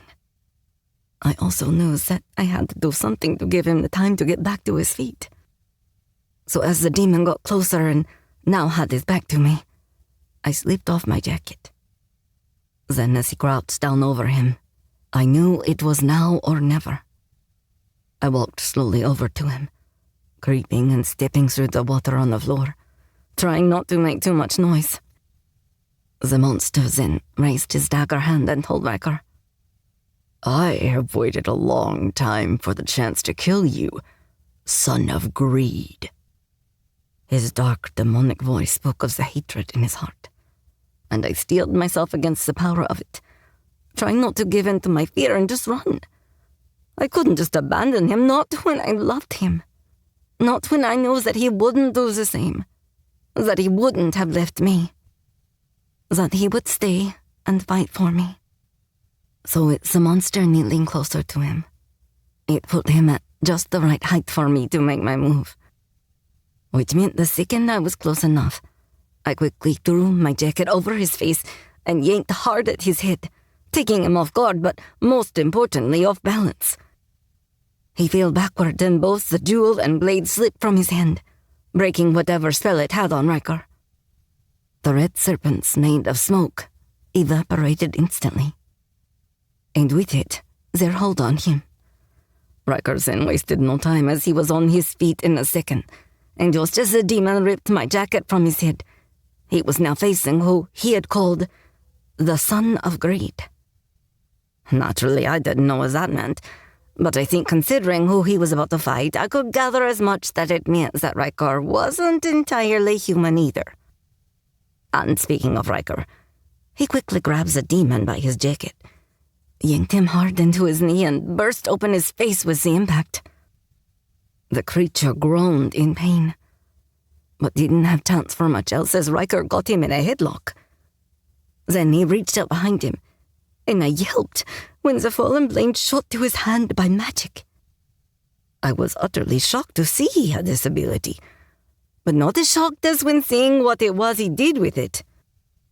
Send my regards to your executioner, Riker snarled, before stabbing the blade into the monster's eye, making him howl with pain. Then Riker used his impressive strength to drag the huge body over to what I assumed was a portal of some kind, looking as if this took him no effort at all. Then he ripped the blade from his eye, and while keeping a hold on him from behind, he told him, "Oh, and say hello to my father." Then he plunged the knife into his back before pushing him through the portal, where it quickly disappeared, screaming. However, the second he did, the strange red jewel exploded with light all around us, a deafening pulse emitting from its core, the power of which seemed to have a far more dangerous effect on Riker, as he suddenly dropped to the floor after gripping his head in what looked like pure agony. I looked to the stone and then to Riker, seeing what it was doing to him and knowing what I had to do. So I quickly grabbed it by the chain, not trusting what may happen if I touched the stone, and then quickly tossed it in the portal that I could see was now closing. Then the second it did, and the sound vanished, I rushed over to Riker when he kneeled over onto his side. "Riker!" "Evelyn, my siren," he stammered out, before he suddenly lost consciousness. Chapter 6. Piece of a Missing Heart. The moment I opened my eyes, the very last thing I expected to see was the place of my birth, the realm of greed. Any other time and it would have been a welcome sight, despite such a place no doubt striking fear into the heart of any mortal man. But as for me, I had spent more centuries surrounded by this rocky landscape with its warm, amber-colored quartz and its river of fire flowing in the distance. The entrance to my father's kingdom was as grand as any that you would find in hell that signified the wealth of a king, but there was no wealth like that of my father's. For he was the treasurer of hell and therefore was tasked by hell's king of kings, Lucifer himself, to be the guardian of the devil's treasure. And there was nothing that the devil treasured more than that of souls. My father's payment in return was to rule a realm rich with gold. So it was not surprising where I stood, facing the gleaming gateway ahead of me that shone like a beacon drawing someone like me closer. I was my father's son, after all, a true demon of greed. which was why the sight of such wealth should have been more of a welcoming one. But it was in that moment that I knew I had truly started to change. For the only sight I wanted to see now was that of my siren. Not the veins of gold I could see glistening from the flaming torches that lined the entranceway. Gold that was embedded in the rock wall that rose up like a jagged battlements framing each side of the clear pathway. These flaming torches danced and licked at the air from their golden bowls, held in place by gilded hands, gripped in demonic claws. They were fixed in place atop of tall poles and had been positioned by cooled magma at their bases. This fiery glow reflected off the copper-colored glass I now stood on. I often wondered how a pathway like this had been forged, for it looked created in a more natural way, seeing as it flowed around the rocks as though it had once been a river. Even the steps that led to the gateway were rounded and looked more naturally formed, like waves settled after first hitting the rocky shore and being pulled back to the sea. As for the entrance itself, this acted as a contrast to its more rugged surroundings, what with its sleek, smooth lines and graceful architecture. The doorway as big as any castle tower you would find in England. Its mechanism to this had been buried underground, for it was as large as the doors themselves. Gold and gleaming, the light from the fire that surrounded the arch made them look more like the portal the demon Ajdar had tried to take my siren into. In fact, it was almost like looking at a mirage in the distance, everything shimmering and almost distorting the air around it like heat was pulsating from the doors themselves. A great domed arch rose above the doorway, its gold so highly polished it looked like glass, for you would have surely been able to see your reflection in it. There were a series of elaborately carved pillars that were staggered toward the door, this making it look as if the distance from the top of the steps was one that was far greater when it was merely an illusion. As for the rest, battlements built on either side of these pillars were what framed the entrance, and they continued along the great golden wall, one that signified the start of my father's realm. I could see from here the lines of soldiers all standing guard and ready to slay any intruder that should think to steal from the king of greed, the mighty Mammon. Any other time, and I would not have hesitated in my steps when taking me toward the entrance to my home. But right now, all I could think about was what I had left behind, questioning how I had come to be here. Had I been dragged through the portal as well? I remembered snippets of a fight that ensued and the desperate cries of my siren making me quickly act. But it was like pieces of the puzzle were missing, and without them, I couldn't yet see the full picture of what had occurred. Either way, my concern for Evie grew by the minute, because despite knowing I had sent the demon Ajdar back through the portal to deal with his own torturous fate, it still left my siren alone. Which meant one of two things. The first being that the threat had managed to infiltrate my building and therefore could again, and the second, she could take this as another opportunity to run. Both thoughts plagued my mind and made me grit my teeth. I was ready to lash out at whoever had brought me here, but with my memory of events severely lacking, I had to confess to being confused as to what had actually happened. More specifically, after I had tossed that reptilian asshole back into hell. Until today, I knew him by reputation only, as it was believed in Persian mythology that Ajdar was a creature of great strength, something I could account for, although, if I had taken my demonic form, the fight would have been over a lot quicker. However, I had been reluctant to do so for fear of what Evelyn's reaction would have been. So, in my naive confidence, I had believed myself more than capable of taking him on in my mortal form, confidence that would have been rewarded with victory had he not possessed something I never thought possible. Speaking of which, I felt her presence seconds before she made herself known. "You are restless, Prince of Greed," she said, and as soon as I heard the voice speak from behind me, I didn't need to know who to look for that I would find. My father sorcerer was dressed all in black, with a long hooded robe hiding her hellish features, casting her entire face in shadow under the veil of the thick, heavy material. The long lengths of her dark attire covered only her head and half her torso. The rest hung open, exposing a body made for sin. Her pale skin was left bare for a purpose when showing off the lower part of her stomach, the soft-looking curves of her hips and the tops of one of her creamy white thighs. As for the other leg, this was made of copper, and attached to her body in such a way it looked as if it had been fused onto her hip. The join looked forever painful as the skin around it was burnt and puckered. The metal that did show became a stark contrast to the rest of her flawless skin. Both legs, real and not, were covered in thigh-high dark boots made from the skin of a vipera. They were known as a demonic grass snake that usually lived underground in the soul fields and were often hunted for their skin and succulent meat. These boots were also wrapped with long lengths of thin straps made from the same material. As for her, the junction between her thighs, this too was covered by the same straps of dark vipera skin, being wrapped across her hips and in between her legs in a V shape, covering only some of her hairless feminine mound. Annika Empusa. I uttered her full name and title, doing so with a grit of my teeth.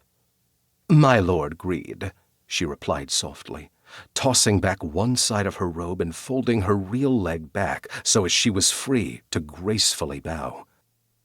"Is my father aware that I'm here?" I questioned sternly. I wanted whatever this was to be done with and fucking quickly. "No, my lord, for you are not really here, as it is merely your connection to this place that I sought out, doing so subconsciously," she admitted in that gentle, unnerving voice of hers. "You brought me here, but why?" I practically growled the question, knowing what this time unconscious could cost me. "Drastic measures are cause enough for drastic actions to take place," she replied, giving me nothing. "Why? What has happened? My father, is he—" I pressed, to which she held up her hand and stopped me before my concern could grow further. "Fear not, for the king is well. However, I do not know for how long the peace will be maintained, for we are on the cusp of war." I scowled at this. "What? How? And why was I not informed?" "Because the fate of that war lies solely in your hands and the hands of your Siren." I gritted my teeth again. I didn't like hearing my father's sorcerer speak of her. "What do you know of my Siren?" I demanded. Yet she didn't answer me the way I hoped. "I brought you here, my lord, despite the risk." "And just how did you bring me here, Annika?" I asked suspiciously. "The crystal that was used as a weapon against you not long ago is the very one that runs through my veins and beats at my core," she told me, making a red glow emit from beneath her hood as if coming from where her eyes would be. "But how is this possible?" I asked, shocked to hear such a thing could happen. But then she surprised me further. "A piece of my heart was stolen, and now I fear it is to be forged as a weapon against the very gateways of hell," she said, before unclasping her robe and revealing her chest, now showing me the large, angry scar that ran between her small breasts, one that had marred the skin surrounding it with branches of angry red veins. "You speak of the veil?" I asked, as this was what we called it when an old, deactivated portal was so close to the veil of hell. She bowed her head at this, indicating that yes, she did, now adding to the long fucking list of things that had great cause for concern. "You must recover the scepter before it is used as a weapon against us all and before the mortal world is lost to whoever wields it." "What is it you think I have been trying to do all this time, Annika?" I couldn't help but snap. "Ah, but my lord, you were missing a piece. And I do not speak of the gold you can hold in your hand, but the treasure you will now hold in your heart. For your greed has now shifted in nature. I thought instantly to my siren and knew she spoke the truth, for I could feel the change myself. Again, you speak of my siren, I said, stating the obvious.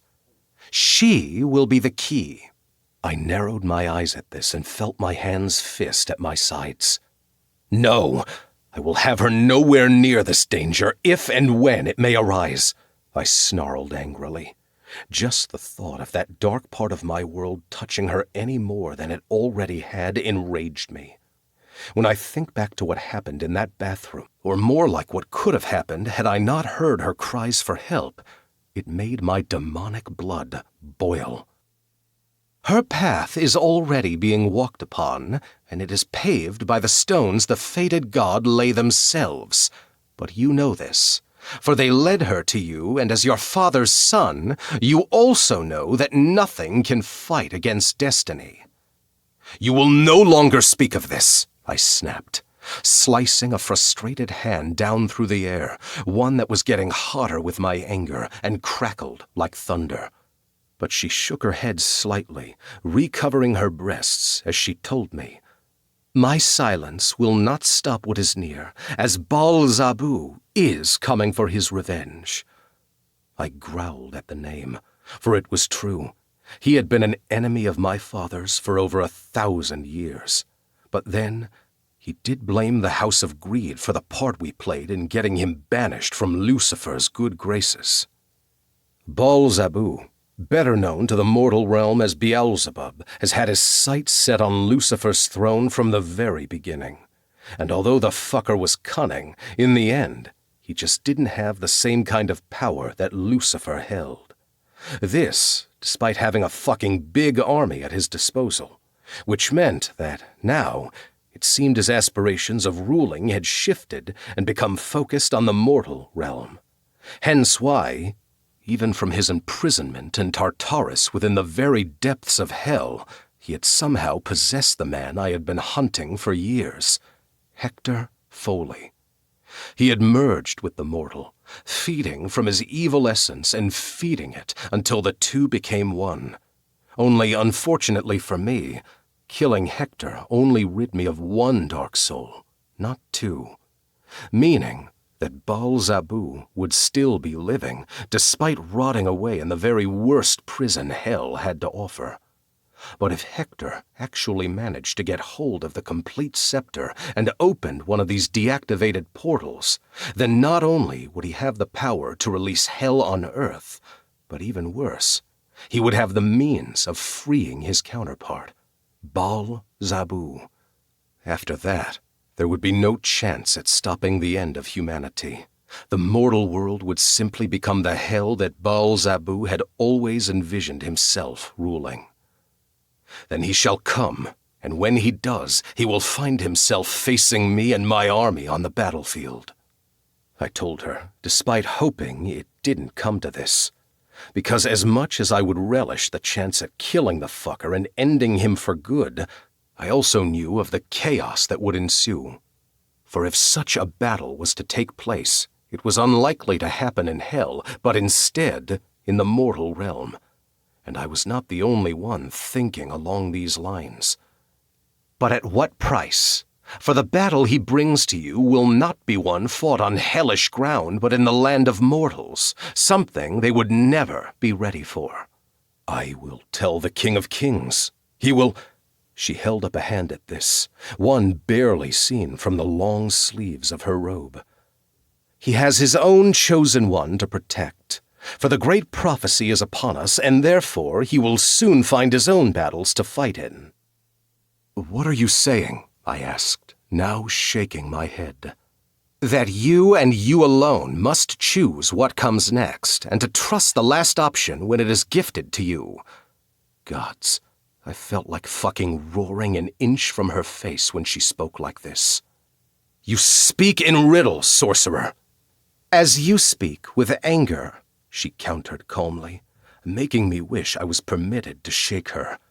But instead, there was little for me to do or say at this point, for I had heard all there was for me to hear. I am done with this. "Release your hold on my essence and send me back to my vessel," I ordered firmly. "Very well, my lord.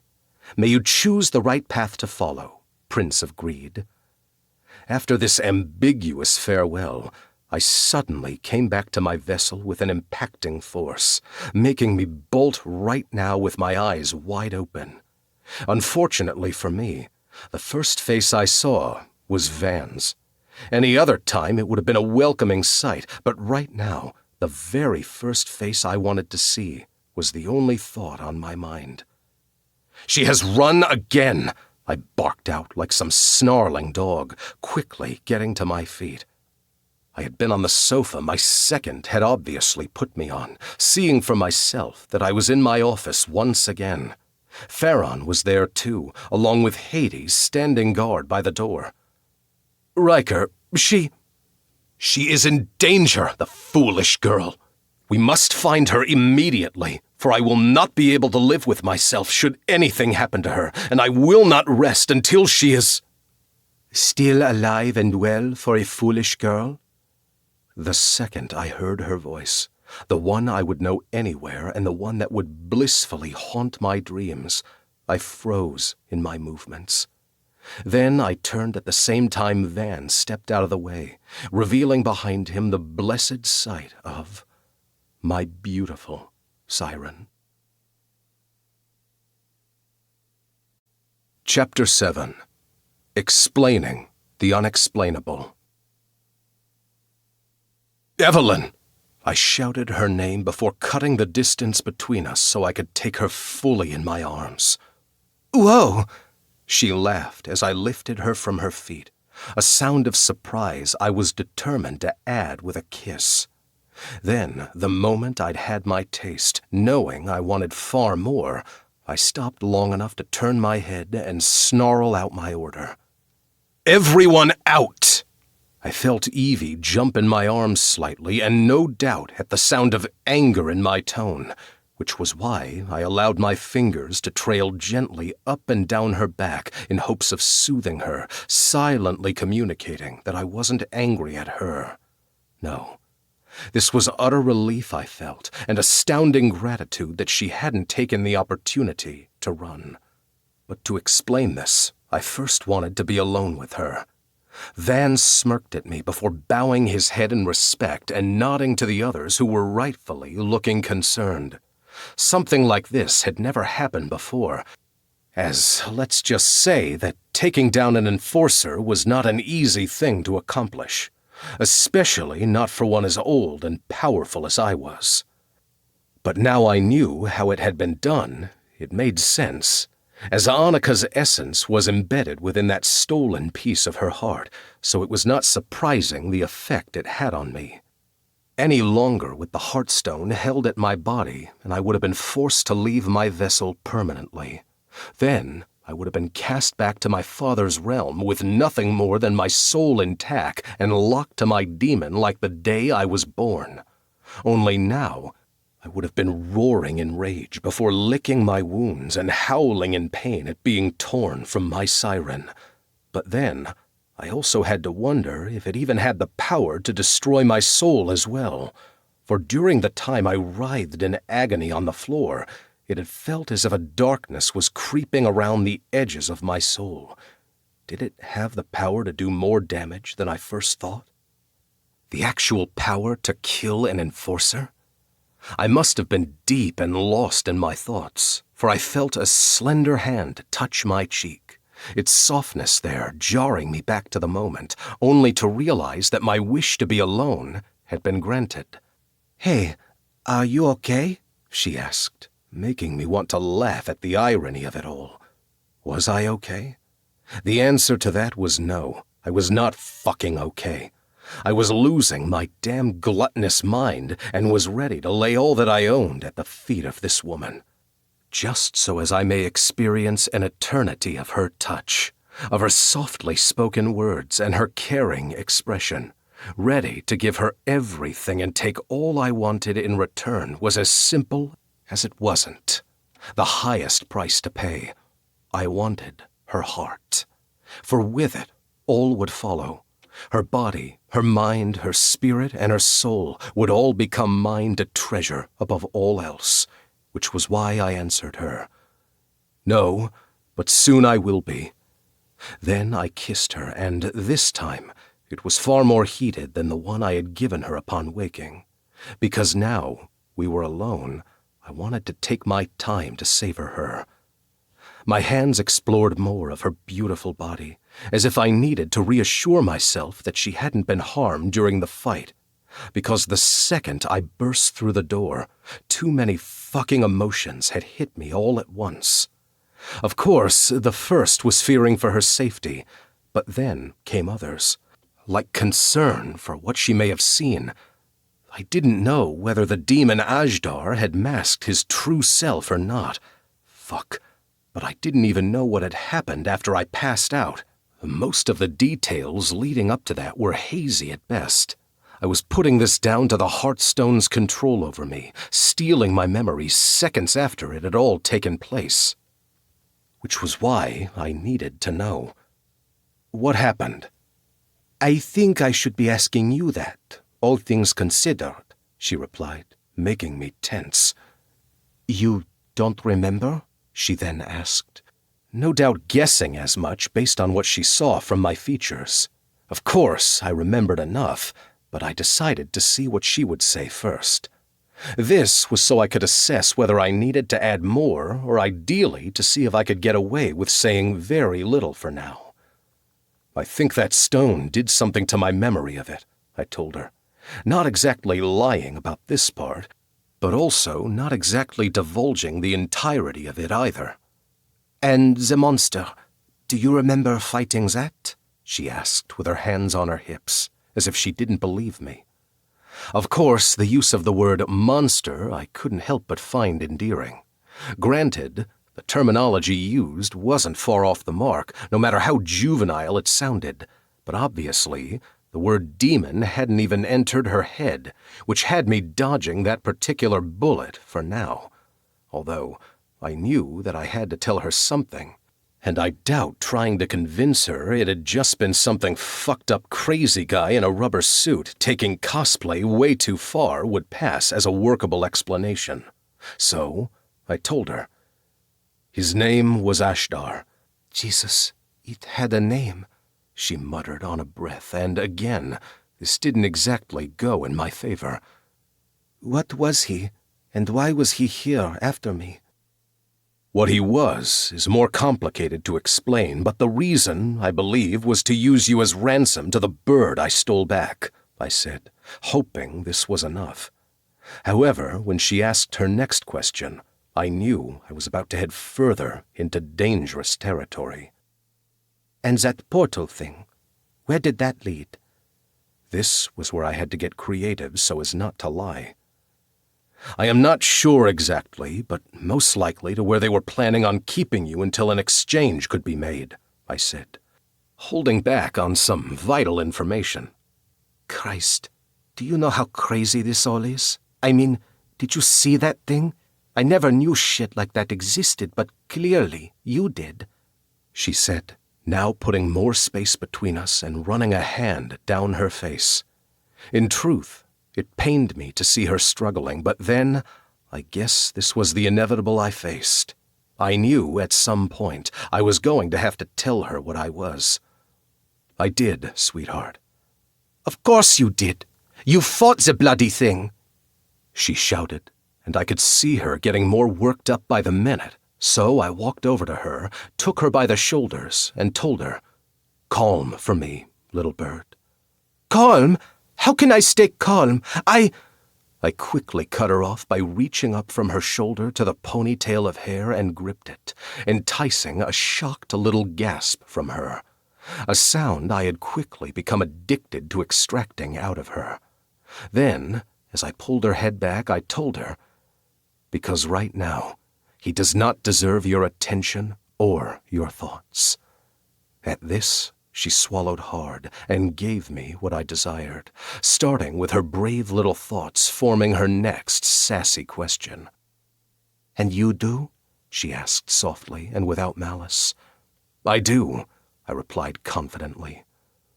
Well, I guess you did save me again, she said, making me smirk down at her when she muttered the word again. In a begrudging tone. It was fucking adorable. But I had my limit on being in this office building, knowing now the danger it could present. No, I needed to get her to somewhere more secure, and to do that, I first needed to get her on a plane. So I took her hand in my own and started to walk from my office, with her trailing behind slightly in my haste. Wait, where are we going? I ignored this question, too focused on what I wanted to happen next, which meant when I found my men waiting for me in the main office space like I knew they would be, I started barking out my orders. Van, Theron, you are with us. Hades, I want you to gather your men. I want a convoy to escort us. Each of my council members bowed a head and replied with, "My lord." Evie's reaction to this was to tense next to me and squeeze my hand tighter as if on instinct. In return, I gave her hand a gentle, reassuring one in return before walking to the bank of elevators and pressing the button. Then, once the doors opened, I pulled Evie inside with Van and Theron following us. However, it was only once the doors were closing did Evie hit her limit on waiting for an answer as she asked once more, "Riker, please, where are you taking me?" I finally told her in an unyielding way, "I'm taking my little bird home with me." Chapter 8. Out of This World. As soon as he said this, I pulled my hand from his and took a quick step back, making him growl like some wild beast the night of his dinner. Even his dashingly handsome blonde friend looked shocked enough to warn, "Easy, Riker." However, to this, he reached out and pressed the button for the next floor, making the doors open seconds later. "Both of you, take the stairs," Riker ordered in a way as if he was also grinding glass between his teeth. Van released a knowing sigh, now leaning closer toward his friend and whispering something in Riker's ear before stepping back. I didn't know what was said as it was too quiet for me to hear. But whatever it was, it made Riker take a much-needed breath before nodding his head in some kind of acceptance. Siren had already stepped away from the elevator, clearly ready to obey with his boss's request, getting out only one floor down. As for me, the second the elevator doors closed in front of them, I couldn't help but feel like a cornered animal, especially when Riker turned around and faced me, as if I was the newest conquest to battle and win. I knew this for certain when he hit the stop button without taking his eyes off me, making the elevator jerk to an abrupt stop. But then, this was nothing compared to the predatory way he stepped toward me, making my back hit the wall before my hand rose in front of me, trying to get him to stop in his pursuit. However, he didn't even look at my hand, let alone take it as a sign to stop. No, he simply took it in his own before rising it above me. Of course, my reaction to this was to try and twist out of his grip, making him take my other one in hand and then raise that one too, doing so until both of my hands met above my head. Then he took the last step until he was against me, breathing hard and making me afraid to look up at him. Because despite how much I wanted to deny what I had seen in that bathroom, I knew now that there was so much more to this world than I knew. So much more than what most people would be able to comprehend without seeing it with their own two eyes. It was the unbelievable made believable, as there was no other explanation. Monsters existed. And I was pretty sure that now I was faced with one of them. But then even as I thought it, something within me told me I was wrong. For how could a monster want to risk his life to protect that of another if he was evil at his core? Unless everything I knew, which, granted, was more based on fairy tales than folklore, was wrong. That it wasn't clear-cut and monsters weren't all bad. For starters, Riker had never hurt me, and seemed like he was extending a lot of effort on his part just to keep me alive. So, what was I so afraid of? Was it more to do with my heart and knowing now that I hadn't simply fallen for a dangerous man, but more like a dangerous, otherworldly being? But that was the problem, as now I didn't know what to think. Because just when I thought I didn't know this man before, now I felt like I knew him even less. Of course, none of this seemed to matter to him because clearly he was trying to lay claim over me. And the power he wielded against me was nothing other than intimidation. Something that wasn't hard to do considering he towered above me, was built to kill, and obviously had no issue with doing so. But most of all, my fear now stemmed from not knowing what or who he truly was, which was why I was now close to panting, admittedly in both fear and arousal shamefully combined. I couldn't seem to get my body in gear with what my mind was screaming at it to do. You pull away from me, little dove? He asked in a dangerous way, one I knew to be cautious around. You...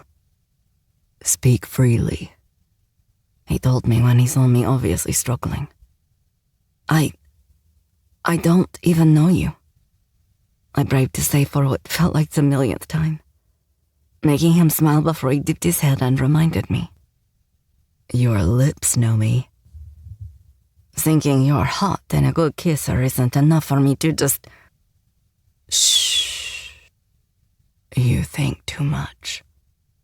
He whispered this part over my lips, a pair that foolishly opened for him like he had spoken words of a spell, not a simple observation. Because this was a statement made that ended with his lips on mine. And like I said, my treacherous body responded like he had just flipped a switch. I melted into him, and in turn his hands stroked on my wrists before placing them around his neck and holding them there long enough for me to get the hint. After this, he granted himself the freedom to lightly caress his way down my spine, before enveloping me in his arms at the same time deepening the kiss.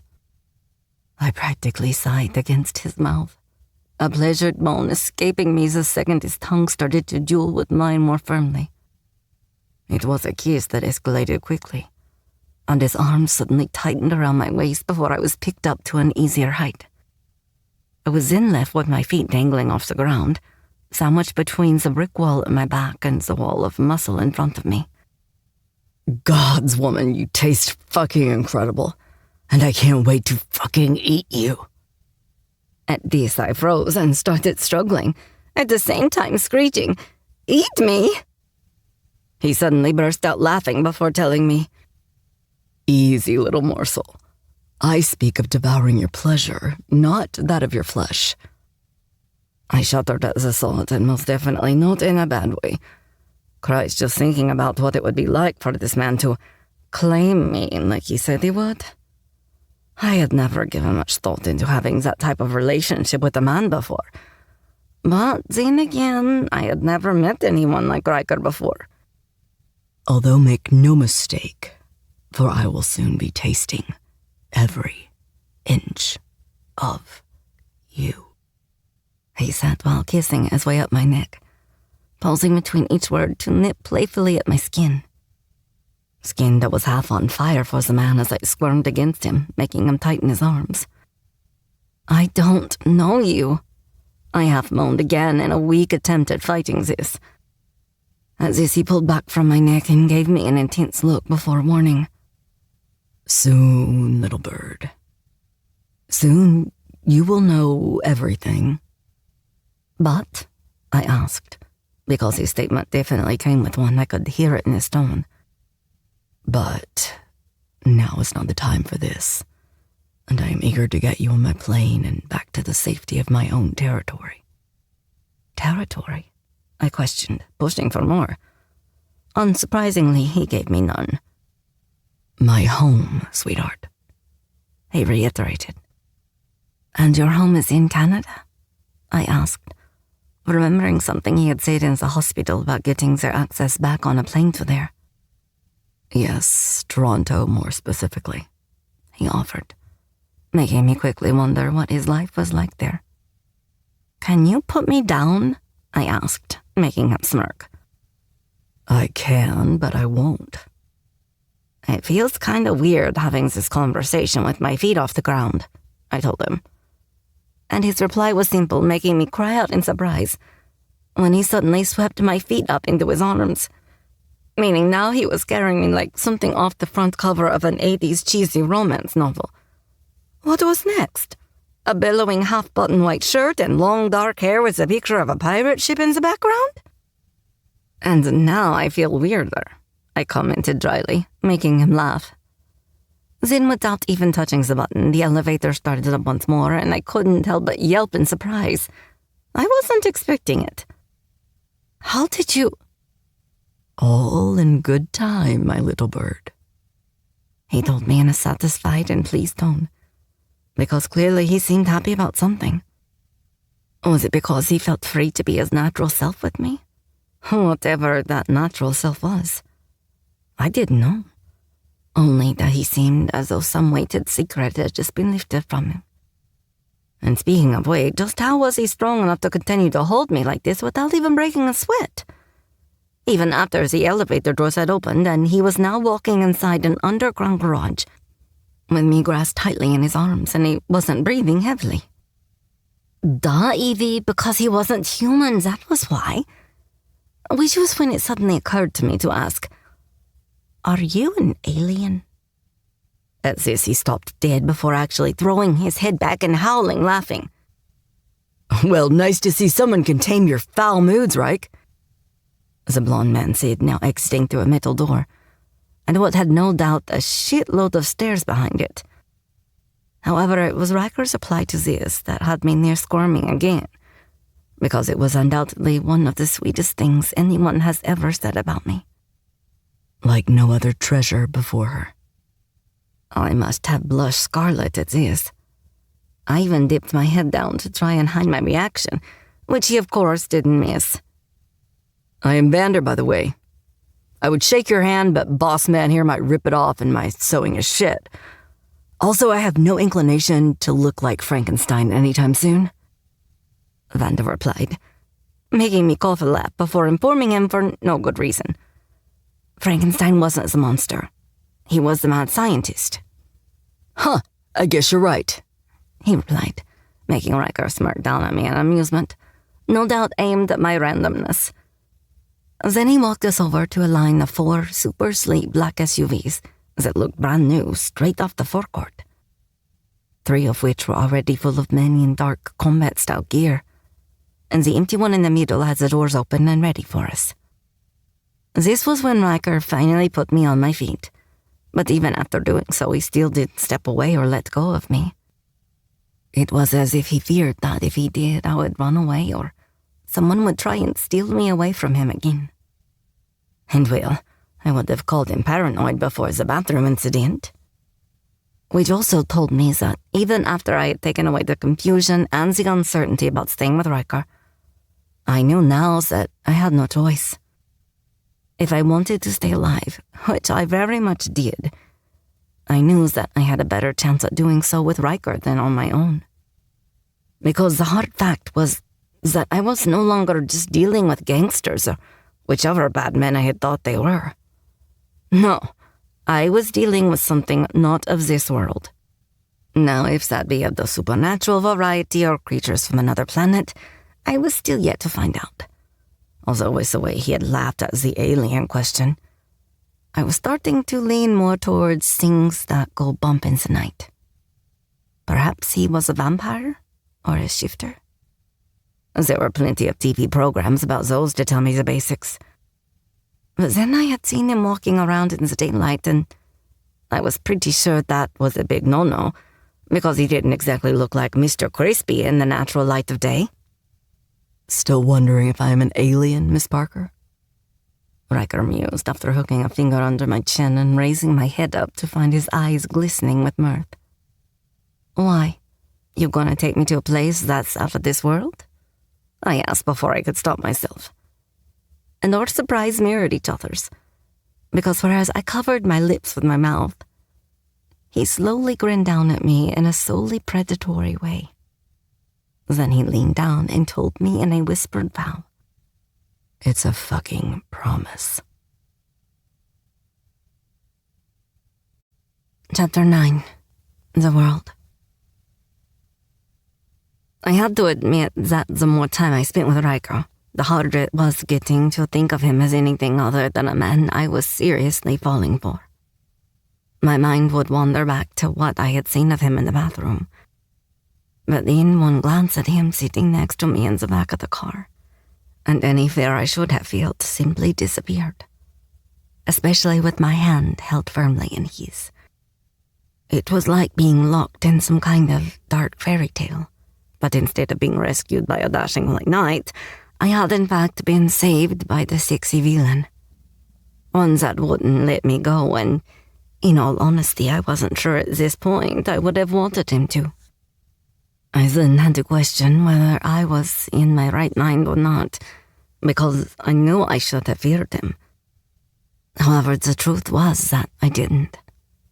But then how could I fear someone who treated me with such care, such love and affection? He handled me like I was the most precious thing in the world to him, and admittedly that feeling was addictive. But then my experience with men had been limited at best. I had always found it hard to trust anyone other than Arthur. He was the only true father figure I had ever known, because I had seen the other side of what bad men could do. I had grown up witnessing the hurt, both physical and mental. I had seen the control men could wield with the hand of fear, and it sickened me, which was why I had always guarded my heart, because that was the key to keeping myself safe, the key to not gifting anyone with that kind of power to hold over me. But then I had to question, where was that fear now? Because I had no guarantees that Riker wouldn't just suck me in and hold me prisoner in another way. And once there, I knew he had the power to destroy me, just like my mom. I shivered at the haunting memory, one I had tried so hard to bury that day. "Turn up the heating, Van. My little bird is cold." The sound of Riker's voice was strength enough to shake me from the memory and free me from the clutches of the past. "I'm okay," I said in what sounded like a weak voice, even to my own ears. However, he just gave me a pointed look and told me, "I will be the judge of that." Then he raised my hand up to his lips and kissed the back of my hand, this time making me shiver for a whole different reason. He was so domineering, but strangely I didn't find it off-putting where I thought I would. Perhaps it was because it was only ever done with my best interest at heart. I could most definitely say that it turned me on, and that part was the most surprising of all. Of course, the moment the private jet came into view, I knew that the surprises would just keep on coming, which prompted me to say, "I probably should have mentioned this before, but I don't have a passport." As this, he scoffed a laugh and told me, "And thank the gods for it, or I would have had a much bigger job on my hands of chasing you from country to country." I gave him a wry look in return, making him laugh again.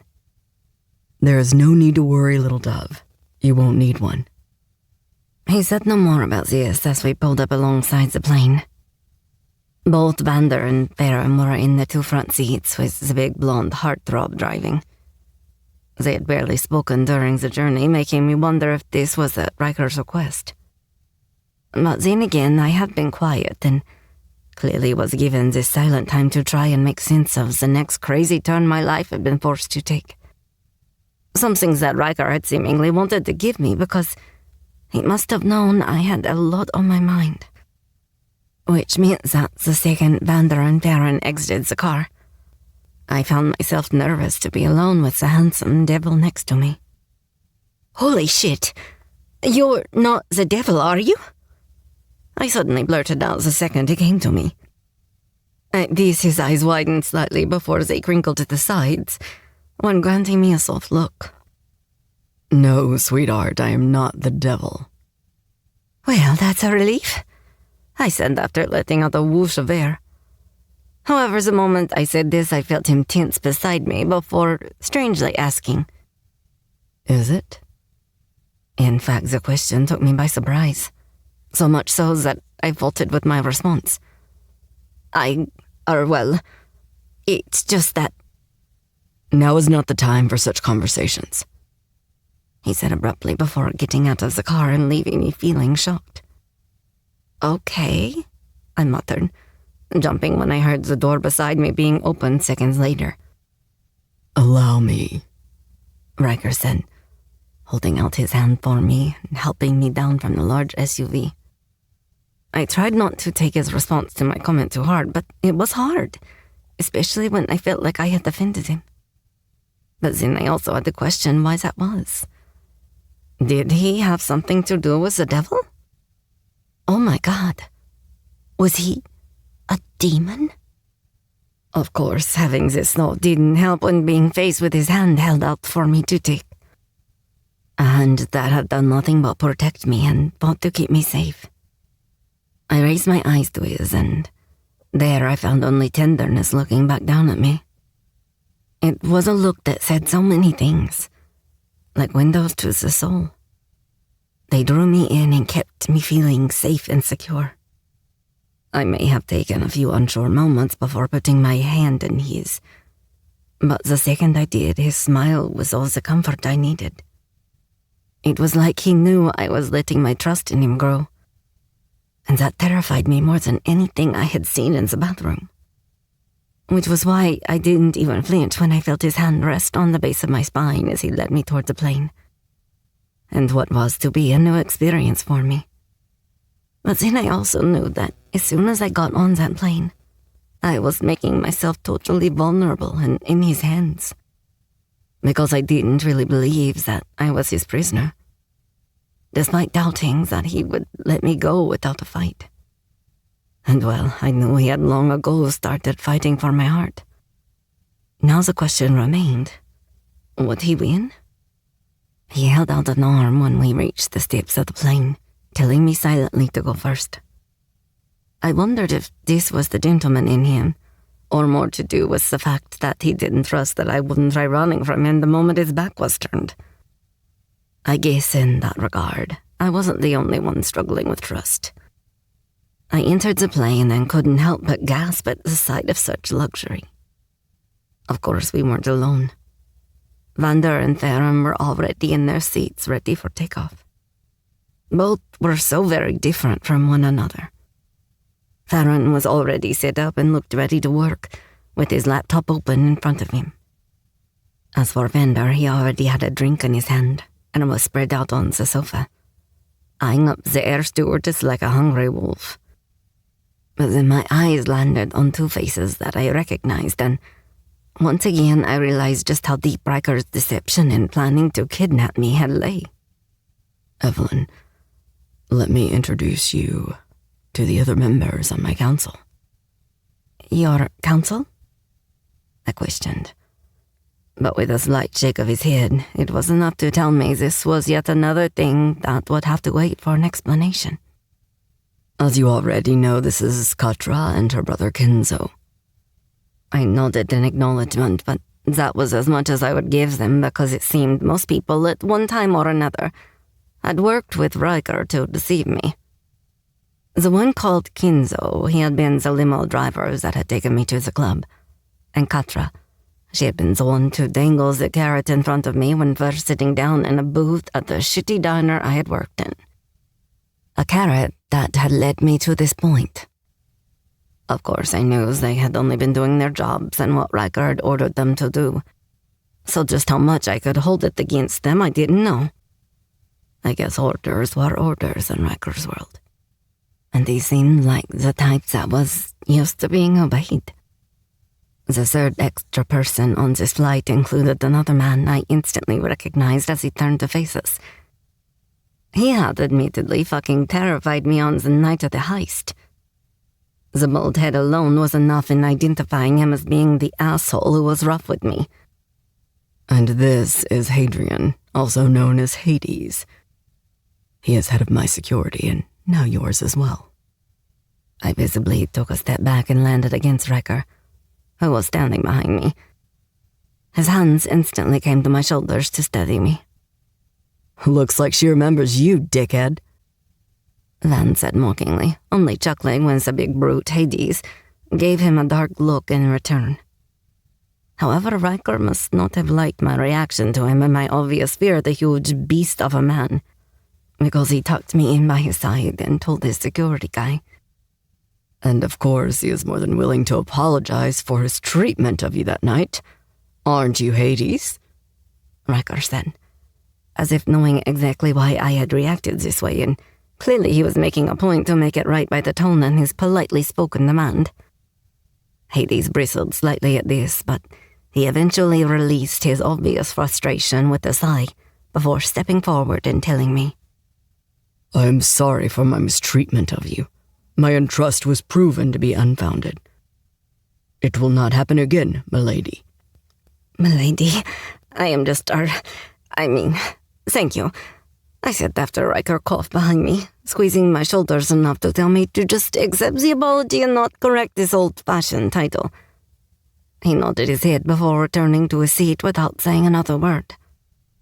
After this, Riker led me to 4 seats that faced each other and had a gleaming polished walnut table in the middle. I sat next to the window in a seat that looked more like a plush armchair in a cream, soft, buttery leather. It was so comfy, in fact, that I couldn't help but shift around a little as if trying to smoosh my ass as far into the seat as it would go. I must have looked like a cat trying to find the best spot. Comfy? Riker asked in amusement, after taking the seat next to me, surprising me because I would have thought the obvious choice would have been the seat opposite and next to the window. You don't want the window seat? I asked, and he raised his brow up in question. You know, to get the best view? I said, jerking my head slightly towards the window. I have the only view I am interested in right here, he said, taking my hand once more, and, like in the car, he raised it to his lips and kissed the back of my palm. Again, I blushed at the compliment and tried to hide the fact by looking out the window to find that we had started to move. Champagne? Riker asked, and I turned to find the steward standing there holding out a tray filled with glass flutes.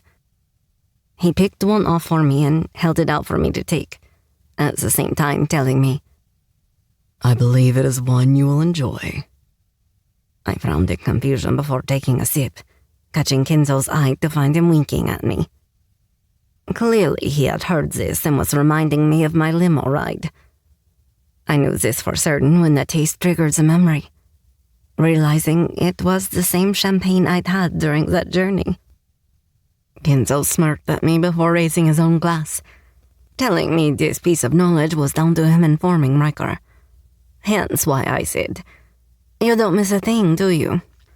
I placed the glass down on the table in front of me as he told me. I make it my business to know all there is to discover about the treasure I gain.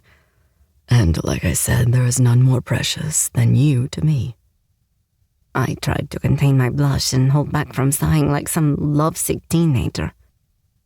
So what's next then? A gilded cage of gold and a perch for me to sit on? I commented wryly, only sort of teasing.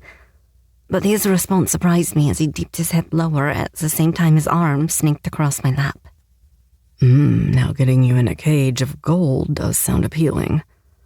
But as for the perch, well, I think we can forgo that part, for I would need you within my reach for what I have planned. I swallowed hard at the sexual image he created and ended up jumping a little when I heard the click of the seatbelt. Something that was followed by a little gasp of breath when I felt him tighten it, using his fist on the strap to do so. The whites of his knuckles told me he was as sexually frustrated as I was. And out of the both of us, there was only one of us that had first-hand experience in sating it. Wouldn't want you flying off now, would we, little bird? He said with a grin, winking at me and brushing the back of his fingers down my heated cheek. You're not making this easy for me, I told him softly, an admission that only deepened his handsome smile. I never said I would, sweetheart. he admitted with ease while caressing his fingertip down my cheek before brushing it across my lips. Then the plane suddenly started going faster, shocking me enough that I quickly gripped his hand. "Whoa, we are taking off," I shouted, half excited and half nervous, making him chuckle. "Am I to assume this is your first time flying?" he asked as I turned my head to the window, glued to the sight of us taking off. I sucked in a deep breath as the plane lifted and the world beneath us started to get smaller and smaller. "Oh my God, look at the world," I whispered, making him hum next to me before telling me softly, "I am looking." I then turned to see that, just like before, he only had eyes for me. Chapter 10. Knowing You. It soon became clear that the window full of worldly wonder held no interest for him. But I did. His eyes didn't wander from the sight of me, and I would be lying if I didn't admit how much it affected me. How much it warmed my heart and made me wish I knew how to gift it freely in return, just like he wanted me to. "It looks so small from up here," I commented, needing something to say to mask my pounding heart. But then the world disappeared and was quickly replaced by a white mist. "Oh my God, we are going through the clouds!" I shouted excitedly, ending with a gasp as we broke through, and the fluffy white blanket was as far as the eye could see. "Oh wow, beautiful," I said as my emotions rose at the sight, straining my voice. "No more than your reaction to it." I grinned at the window before turning back to look at him, feeling overcome by the moment. So I decided to shock him by hooking my hand behind his neck and telling him, "Then let's make the memory of it really count." Then I pulled his lips to mine and kissed him, making this moment as perfect as it could ever get. His surprise didn't last long, and he soon took control of the kiss, cupping my face and holding me to him. The kiss ended with his forehead to mine, so he could tell me tenderly, "Perfection." "Oh, I don't know about that." I paused when he raised a brow, and I giggled before whispering in his ear, "The plane could be empty." At this, he laughed, then told me, "Don't give me murderous ideas, Dove, or Van will be first out the door." He added this part when he saw his friend walk up the aisle toward us before taking a seat opposite. "Did I hear my handsome name being mentioned?" he said with a wink, making Riker growl. Then, to add humor to the moment, I lifted my hand up and made a motion of falling, something that started with a whistling sound before ending with a splat on my knee and a pew exploding noise. At this, Riker burst out laughing, a reaction that made me feel like I had won the lottery. His whole face changed, turning that usual stern handsomeness into something even more striking. The wide smile that crinkles at the corner of his eyes, gorgeous eyes that glittered with humor. It softened his features to the point that I couldn't help but give him a tender look. If witnessed by anyone looking, they would have used the word for such a gaze as lovingly, something that Van seemed to be doing right now, because he wasn't looking at Riker like I was. No, he was looking at me. He was assessing my reaction to his friend, whereas the man in question was too busy laughing.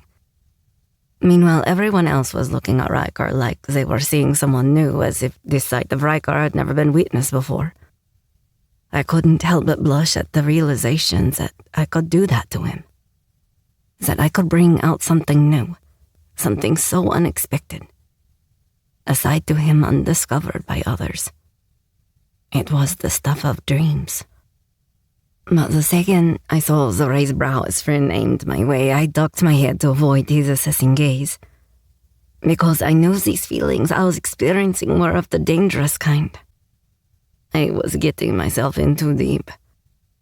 It seemed like running was all I had ever known, and it was easy compared to this, It felt safe, secure, despite in reality it being anything but. Now as for falling in love, well, that terrified me more than anything else I had ever faced. Because I knew what it was like to allow another to have power over me. The power to crush me and break me in a way that was difficult to heal from, leaving the type of scars that burned and fused to my very soul. The unfixable kind. And speaking of that exact type of danger. "That's my funny girl," Riker said, pulling me closer and kissing my forehead, before lifting my face up with a gentle grip on my chin. Jesus, the sight of him smiling down at me like that nearly robbed me of my breath. "Well, Reich, for a minute there I thought you would start snorting," Van teased, and it was enough to get his eyes to shift from mine back to his friend. "I know better than to give my best friend any ammunition he may use against me," was Riker's reply, making Van smirk. It was also confirmation that Van and Riker's relationship went far deeper than just boss and employee. "Oh, something tells me that with Girl Scout here in your life, soon enough there will be lots more to add to that particular vault," he said, tapping a finger at the side of his head while looking at me.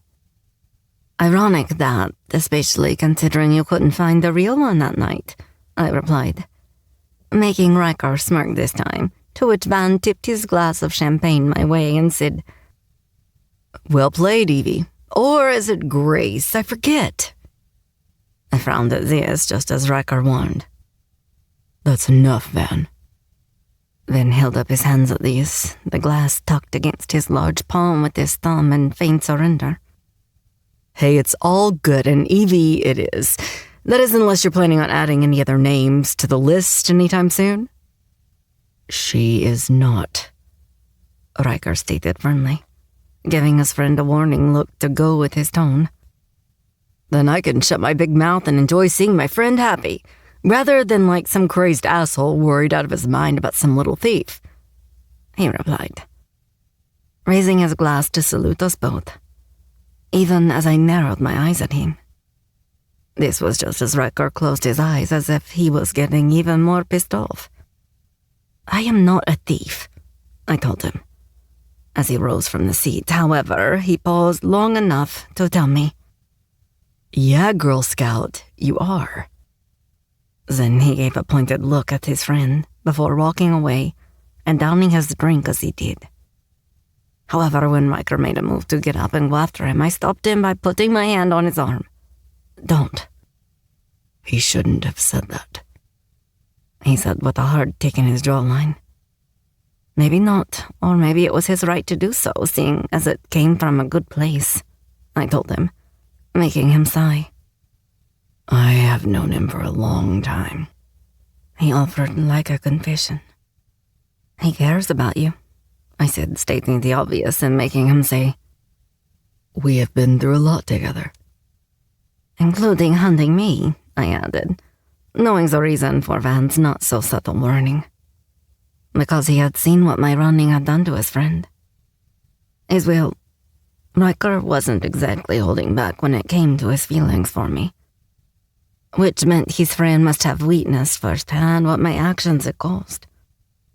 Of course, in my defense, I knew I had my reasons. But those reasons would mean nothing to someone like Van, whose only loyalty was to the man sitting next to me. "Vander has never seen me like this," he replied, confirming my suspicions. At the same time, he took my hand in his and kissed the back of my palm while entwining our fingers. "You're lucky to have such a good friend," I told him honestly. "And what about you? Do you have such a friend?" he asked, making me hold myself still for a moment as I thought on that question. Because despite it being an innocent one asked, it came with a whole host of others that would follow. Questions I wasn't ready to answer. "So, how long is the flight?" I asked instead, looking out the window and still trying to get used to the sight of being above the clouds. "All right, little dove. I will take the hint, but be warned. He paused as he stretched an arm across me, so he could hook a finger under my chin, and once more using it to turn my head back to face him. Which was when he warned, "I will soon know you." Chapter 11. Sins and the World. I couldn't help but clench my fist by my side the moment I felt her pulling away from me. I may not have been able to read her mind, but I wasn't foolish enough to miss the way she struggled with her feelings for me. It was as if she battled against what she wanted and what she feared.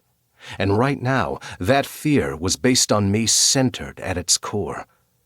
I also knew there was more to her past than she was willing to admit to, which was why the seemingly innocent question about friendship had been met with a wall of insecurity. She had been so used to running, and not only in the physical sense. I knew this was more like a natural response kicking in for her. She didn't yet trust me, but she would. I just needed to have patience. Something I would admit to being a failing of mine. A fact that was unsurprising, seeing as I was a man that was used to being obeyed and getting his own way. But Evelyn wasn't just some object that could be bought, nor was she someone I could order to do as I wished. She was a heart I wanted to win, so I could feel the gift of such a treasure being given freely to me. I just couldn't make demands of her when it came to her feelings, ones I wanted her to trust me with. But I knew, in order to gain such, then the only weapon in my arsenal was that of time. Time spent trying to gain her trust freely. So when I was finally gifted her heart, she would do so with the unbreakable knowledge that I would keep it safe, that I would keep it cherished for the rest of eternity, that I would spend the rest of many lifetimes being worthy of the beauty that was her, inside and out. So as much as it went against the grain, I allowed her the veil of secrets and untold stories, issuing her only a hint of the future to come. I would soon know her, something she seemed to worry about for the rest of the flight. The problem was, I didn't know why. What was so bad about her past that she feared me discovering? The problem with this was that I had no way of finding out. I didn't even have the name she had been born with. I even questioned the name Evelyn as being her own. Not that it mattered to me what she had called herself, despite Vander's snipe earlier. One I knew came from a place of concern for me, and not from malicious intent. For he worried for me, and it was unsurprising, especially seeing as he had borne the brunt of my foul and murderous mood these past weeks. But as for Evie, his warning had been loud and clear. She had been the only one in my life to hold such power over me, a fact that worried Vander. I was worried also. My demon was already addicted, just as I was. However, the more time we spent around her, the deeper that spiral of addiction sucked us under, which meant that battling my demon was not a fight I was certain I would win again, should she try to run once more. The power of the other unearthly side would be too great. And speaking of power, a few hours later, in the moment we started to descend, she reached out and suddenly grabbed my hand, doing so as if acting on impulse.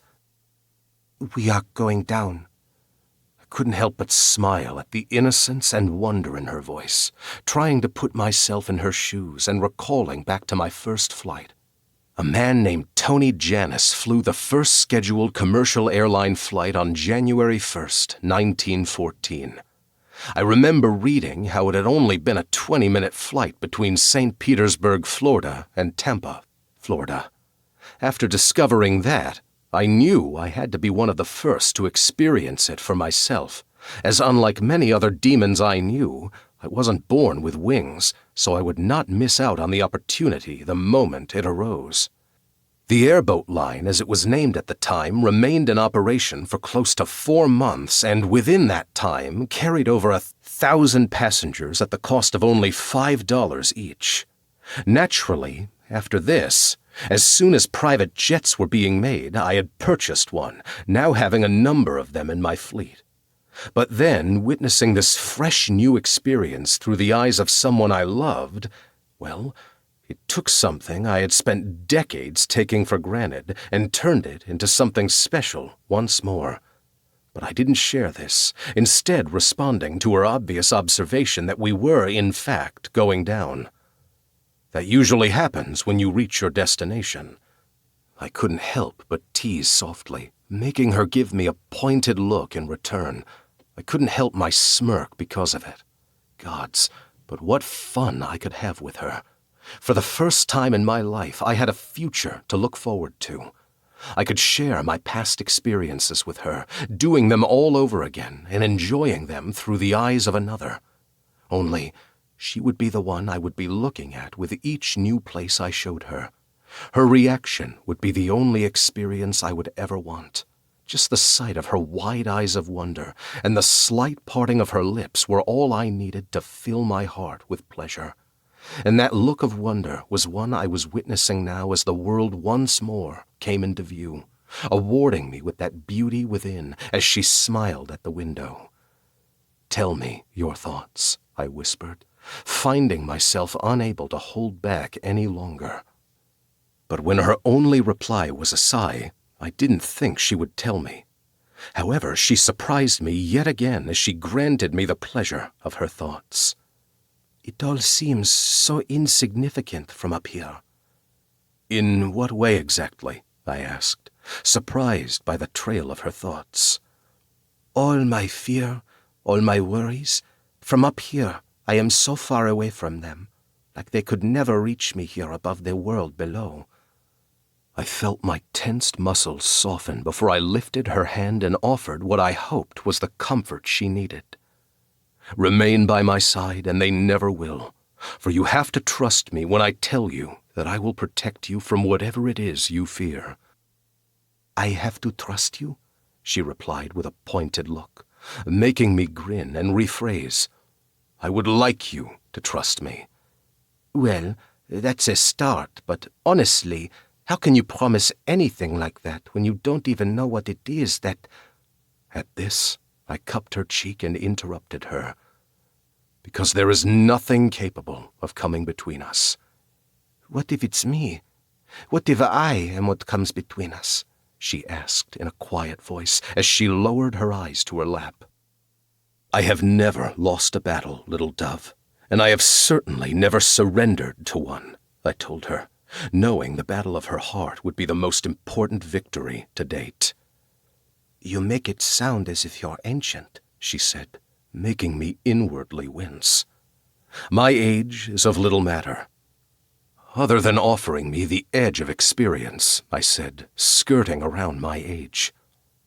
"Oh, and you have much experience in kidnapping and trying to get captive women to fall in love with you, do you?"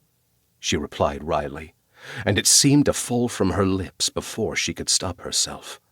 I knew this for certain when she blushed and looked awkward. "You're right, in that I happily admit that I have no experience, but time has awarded me with the abilities needed to often get me what I want, and even if I must battle for it, I am confident of winning." "Wow, cocky much?" she commented dryly, making me grin and shrug my shoulders unapologetically. "I am what I am," I told her, making no excuses for my greedy nature. "And what is that exactly?" she asked. "You will find out soon enough, but for now, just know that I will not give up so easily in winning your affection."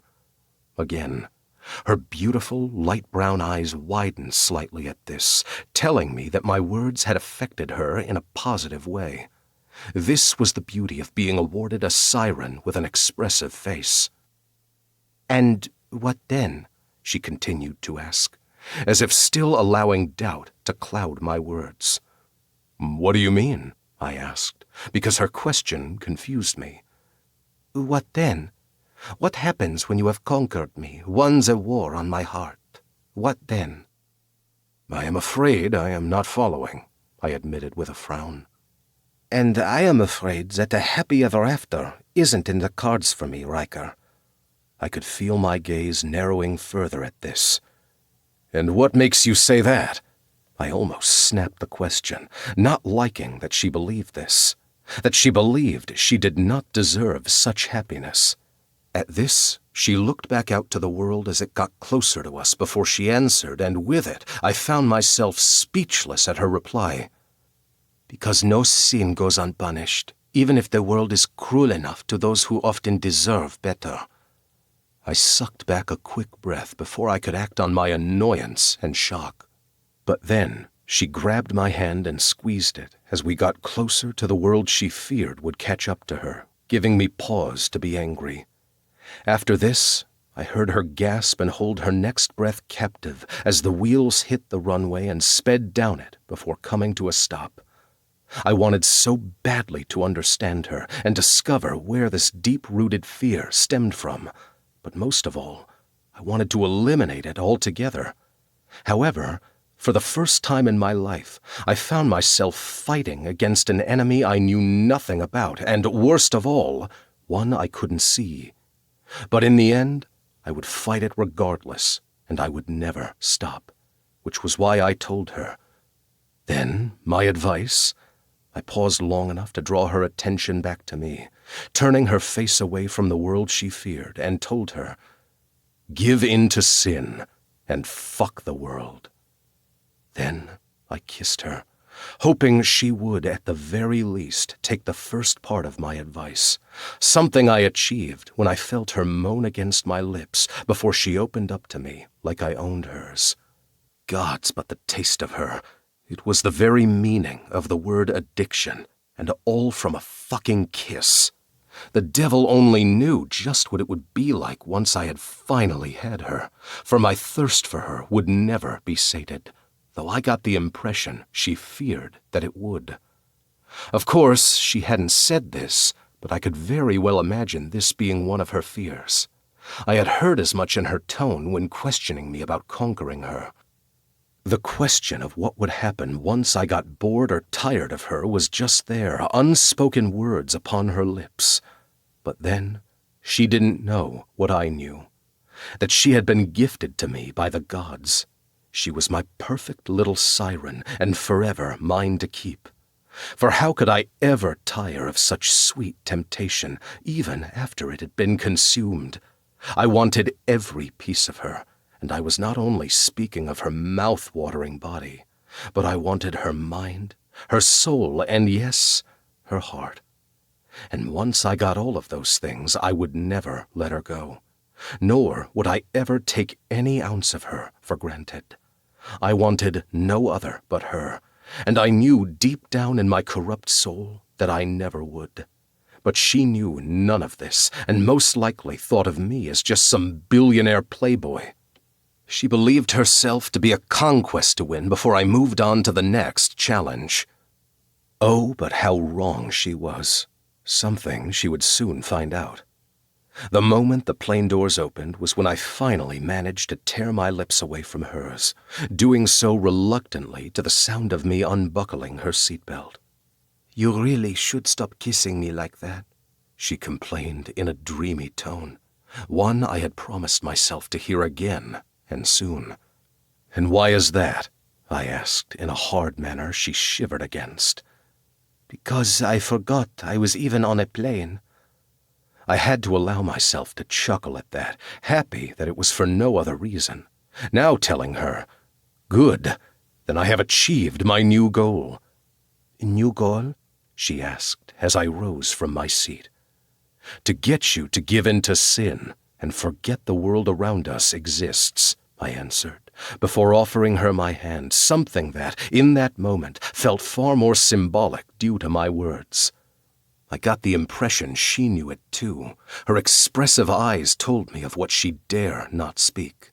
But regardless of these fears, she placed her hand in mine and let me help her to her feet, making my heart lift at the unspoken gesture of trust.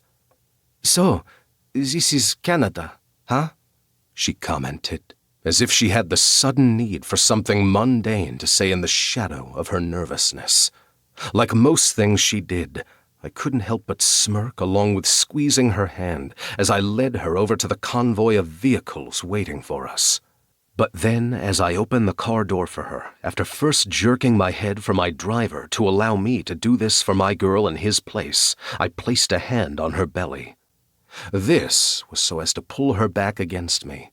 The sound of her little gasp, once again, was a sound that went straight to my cock, which had been fucking hard most of the day, and, well, having her tucked against my much larger frame wasn't easing the pressure building in my suit trousers any time soon. Welcome to my territory, little bird of mine. Her shiver was one I even had to close my eyes against as I looked up to the sky and forced myself not to growl in approval. I did, however, flex my fingers over her belly, telling her all she needed to know in that moment. I wanted her. However, the sound of my men approaching the vehicles behind us was enough for me to let her go so as I could get her alone quicker. So I released her and took her hand to guide her into the car. Something she did, but not without me catching sight of that delightful, mouth-watering blush painted across her skin. Then I turned to Van as he approached and, because I was still pissed at him, told him, "You can ride with Farron in the car in front." He frowned at me, but when he opened his mouth to say more, I jerked my head toward the vehicle in front and ordered sternly, "Now, Vander." He shook his head a little before submitting to my demand, knowing now how he had fucked up. "All right, boss," he replied in a defeated tone before walking away and nodding for Farron to follow. I watched him walk away with a tense jaw, feeling conflicted by my decision. Because I knew he only had my best interest at heart, but he had to know that speaking to my siren and my chosen in that way would not be allowed. So after shaking my own head in frustration, I followed Evie inside the car, soon joining her on the back seat. Then I told my driver, "To the estate, Anthony." And for the drive from Toronto Pearson International Airport to Bayview Bridge, where my home was, it was mostly done in silence. It seemed I wasn't the only one with a lot on my mind, which meant, had I not had her hand entwined with mine, it would have been a completely uneventful journey home. However, when it became clear that we were nearing our destination, thanks to the large, gated entrance the car was pulling up to, I felt her tense next to me. She also tried to slip her hand from mine, but this wasn't something I would allow. Instead, I gripped it tighter and used my hold on her to pull her closer into me. Then I cupped her cheek and told her, "Don't be nervous about being in my home." She swallowed hard, but this was my only reply as she didn't speak. But then, she didn't need to. Her expression once again told me all I needed to know. I nodded for the car to pull to the front of the house. Instead of following the rest of the convoy into the garages we kept at the back of the property. It was a French-style chateau sitting on a sprawling 10 acres and was the biggest lot on the prestigious enclave of Bayview Bridge.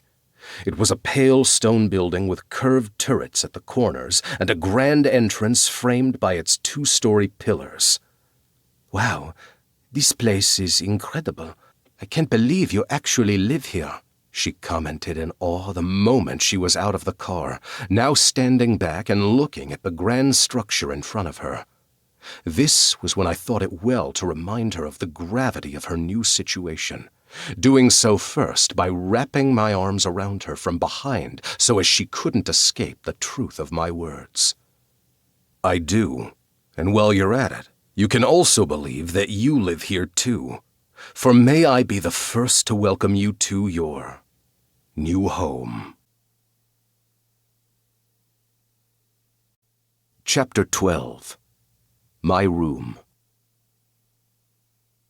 I had to admit, once I finally got her inside my room, I felt myself relax more than I had done in months.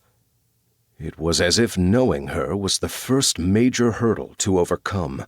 The first big step had been taken, and now that I knew her safety was ensured, I could then spend the time trying to get her to fall in love with me, to hopefully get her to the point that she would want to remain here of her own free will and not as the prisoner I had been forced to claim her to be. But that was not all. I also wanted her to feel comfortable in my home, one that I hoped she would willingly claim as being her own very soon. Hence why her impression of it was important to me. It was also why I didn't take my eyes off her when leading her through the different rooms. Those wide eyes of hers looked on in wonder, which was a good sign. But it was when leading her to my bedroom I was most intrigued, for in truth, it was one sacred place I hoped to spend a lot of time in. Of course, the moment I opened my door and let her inside, I found her reaction both adorable as well as amusing. She looked like some nervous fawn making its way out into the meadow and beyond the tree line of safety, out in the open and stripped bare of her defenses, as if stepping into the wolves' lair. "Is this—" "My room? Yes," I replied, again trying not to laugh at her trepidation, especially with the way her eyes scanned the room, lingering on the large bed, one that was set against a curtained wall of black velvet, draped to the sides and fixed to the elaborate wrought iron headboard. These matched the gray and black Egyptian cotton sheets, with a velvet comforter draped at the bottom of the bed. These dark tones matched other elements in the room with the scattered rugs on the light gray marble floor. I watched as she purposely avoided going too close to the bed and instead made her way around the space, and I found myself leaning back against the doorframe, watching her. She took tentative steps further inside and away from the main feature of the room. Black lacquer furniture with gold accents in an oriental style were dotted throughout the suite that followed through into the sitting area. The pale walls showcased black and white abstract paintings with bold gold brush strokes highlighting the swirls of paint. "This is your room?" she asked again, and I swear I had to stop myself from putting a fist to my mouth to prevent even more laughter that wanted to erupt, which was why I had to take a minute before replying. "As I said, it is."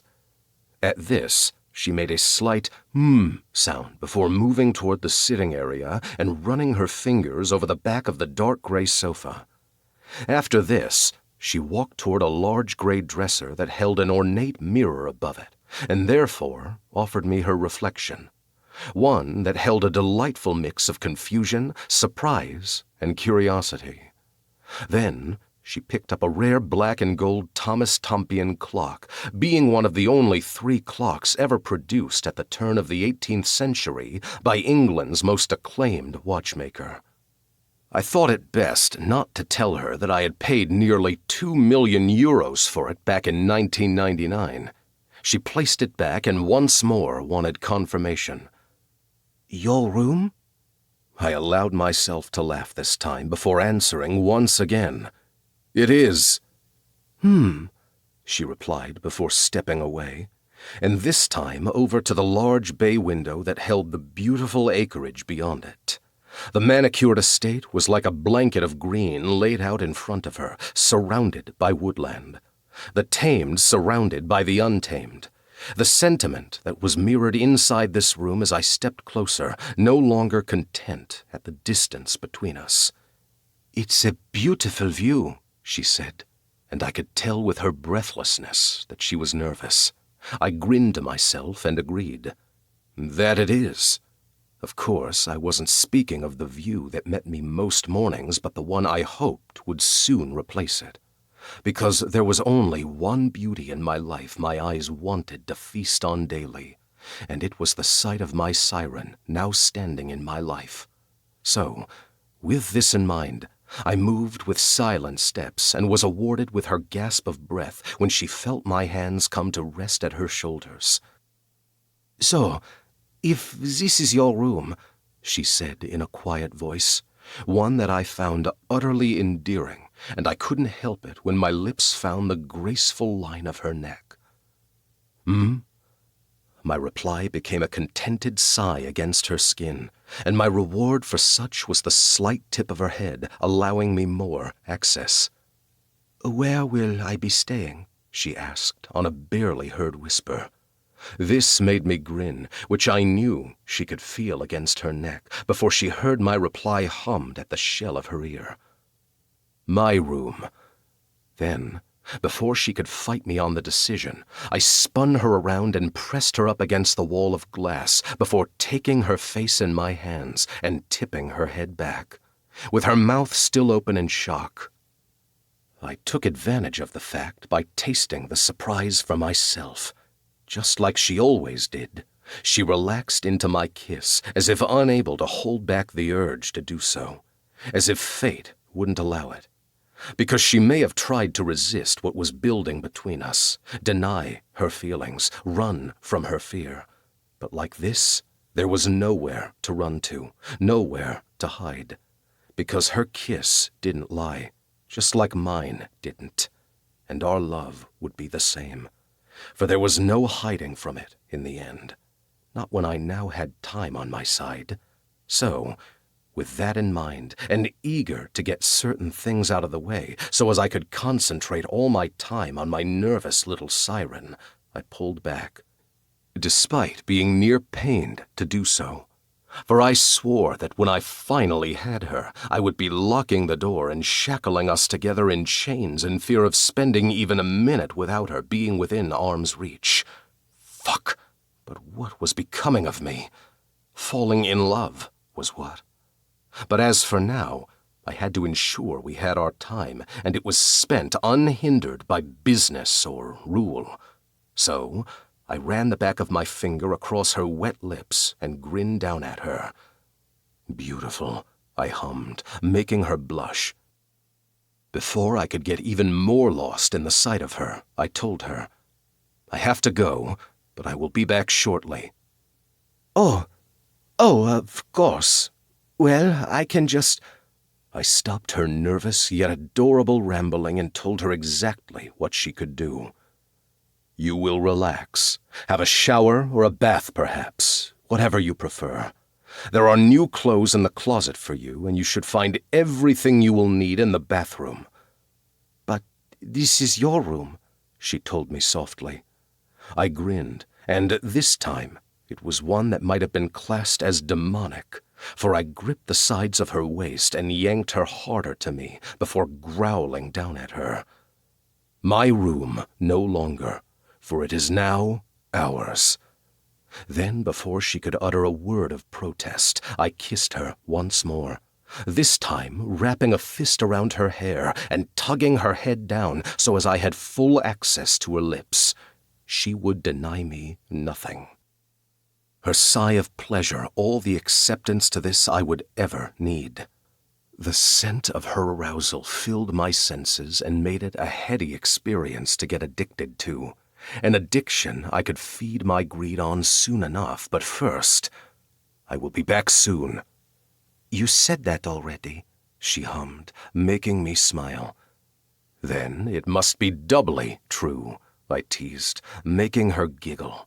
A delightful sound that only added to the million reasons I wanted to stay. But I knew that if I didn't deal with responsibilities first, then it would only be harder to leave once I had her naked in my bed. I won't be long, little dove, I told her, making her nod as if still caught in my trance. One that, if I had my way, I would keep her in so as to cast her uncertainties into the abyss along with the shadows of doubt that she wore like a veil.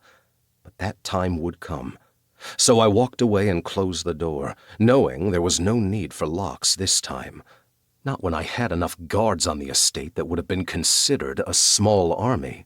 She wouldn't have even made it a single step out the front door. Yet, despite this knowledge, it still wasn't enough for me to take my time as I made my way to my office on the ground floor and found Farron there, waiting for me. Oblivion? He is awaiting your call, Farron replied. Good. And Van? I asked, after glancing around and not finding my second in sight. Licking his wounds with a bottle and boxing gloves. I rolled my eyes at this and told him, Find his ass and tell him to get it inside my office by the time my call is finished. Farron sighed but nodded, despite his inner feelings on the matter. Then I left him to his chore, knowing that with his gift of air manipulation, he would have no issues dodging whatever came in his direction in the way of a fist. Then I sat down behind my desk, at the same time making the call I knew was overdue. Riker Wyeth, I would ask to what I owe the pleasure, but considering you have only just left my territory, I would say this call is long overdue, wouldn't you? The smooth, assured voice of West Coast's enforcer said in way of answering my call. My people informed you of the situation, why? I said, shortening his first name of Wyadari. Ah, yes, your people. How kind of you, he replied dryly, making me groan in frustration. Don't be a prick, Wy. You knew what I was dealing with, I said, cutting through the territory bullshit, knowing that I was, in essence, speaking with a friend, something that caused the famed sorcerer to laugh. Wyadari Oblivion was a demon half-breed, with the Fey side making him one of the most powerful sorcerers known in our world. But this wasn't surprising, given his origins being very similar to my own. His father was King Minos, ruler of the Oblivion realm, but better known to the mortal realm as being the Circle of Limbo. He was the judge of the damned, declared so by Lucifer himself, a position that determines where a soul is condemned to spend the rest of their eternity. Hence why his son's supremacy made for a powerful addition to the Kings of Kings enforcers. Yes, and would you believe, since the day of the shootout, I am also dealing with a similar situation. Now, this was a surprise, and had enough of a hit that I sat up straighter, feeling myself tense. Explain. It seems as though you are not the only one to be gifted with that of a siren, my friend. I sucked air between my teeth. Timing cannot be a coincidence, I stated firmly. Only a fool would believe so, he replied in return in his usual collected way. Yet I was able to cut straight through it, hearing the undertone of something else he knew but was not yet saying. Hence why I stated, "You know more. And you know me well." "Yes, I know more," he agreed, and I would have grinned at this had the situation lent itself for me to do so. "Tell me," I almost growled. "The King of Kings has found his Electus." This time, my shock was heard from both sides. Gods, then the Fates' prophecy begins. For all of us, it would seem, Wy said, making me look to the door as if my own fated was standing behind it, prompting me to admit. "And what of you? Please tell me that you are having as much trouble with your siren as I am with mine." He laughed at this, and it wasn't a malicious sound, but more one of understanding, despite what he said next. "Ha! But would I ever be the one to offer such comfort, my friend?" "Bastard," I scathed without malice. "And known such by many. But alas, I will at the very least tell you this." He paused long enough for me to hear the rattling of metal before telling me. "I do find chains come in handy." I laughed, already having had the thought pass by me many times. "I am happy for you, old friend," I offered, thinking of all the enforcers around the world that I knew, and there were, in all honesty, only a dozen names I could think of to be deserving of such a gift. "Eucharisto," he replied, thanking me in ancient Greek. "I take it no more was discovered on why the men I fought couldn't be controlled?" I asked. My men had already been working with Lord Oblivion on this, seeing as he was the authority on magic and sorcery. "Magic for sale, I am afraid, but have no fear, they will not hide from me for long. As you know, it is an offense I take seriously. Naturally, I will inform you as soon as there is someone to kill. Have no fear of that." I grinned. "I appreciate it." "Of course you do, son of greed," he said with amusement, which I cut through with the next question. "So, what of the other enforcers? Do we know if there is any other who has found their siren?" Ah, well, we may be friends, Reich, but it's not like we are in a fucking club. We are, after all, the rarity. I laughed, knowing this was true, as most of us kept things very close to our chests for a reason. So, you don't know? And now, I didn't say that. Only that we are so inclined to do what I imagine the others are by keeping such knowledge a safeguarded secret for fear of our new weaknesses being exploited and used against us. I scoffed at that, knowing firsthand the truth of it. Well, if the lost siren prophecy is following the guide of the fates, then eventually they will all come together, which in turn means... Why finish this sentence off for me? The enforcers will be forced to do the same. Then, perhaps in sight of such, it is worth reaching out and establishing as many allies as we can gain. I released a sigh and agreed, even if doing so reluctantly. I will reach out to those I trust. And I will do the same. I nodded, despite not facing him, although this ended up being seen by Van, who now entered my office just as I was about to end the call. Then I will wish you luck with your siren, for if it is anything like my own situation, then I would say we will need all the luck we can get, I said, making him chuckle before mirroring my inner feelings. Yes, but what a fucking good battle it is to fight for. To the death, my friend. To the death. He laughed once more and bid me farewell before hanging up, leaving me with the annoyance of dealing with my second's poorly timed insolence. Of course, with the usual I couldn't give a fuck relaxed state of him, I knew it wasn't going to go well. And how is the cocky lord of all manner of magic fuckery these days? He asked, making me grit my teeth. Well, that depends on whether or not he has an asshole best friend whose ass he wants to kick, I replied, making him scoff. Lighten up, Reich. It was nothing but a friendly warning. Friendly, I seethed, to which he just shrugged his shoulders. I saw her face, Reich. She will fucking run the first chance she gets, and you know it. I swear, I thought my teeth were going to shatter along with my bones for how hard I clenched my jaw and fist. Oh, and you think your friendly warning is going to help with that, do you? At this, he finally got it, now looking from my anger and finding the floor, having no response to that. Besides, she didn't run from the bathroom like she had the chance to, I reminded him.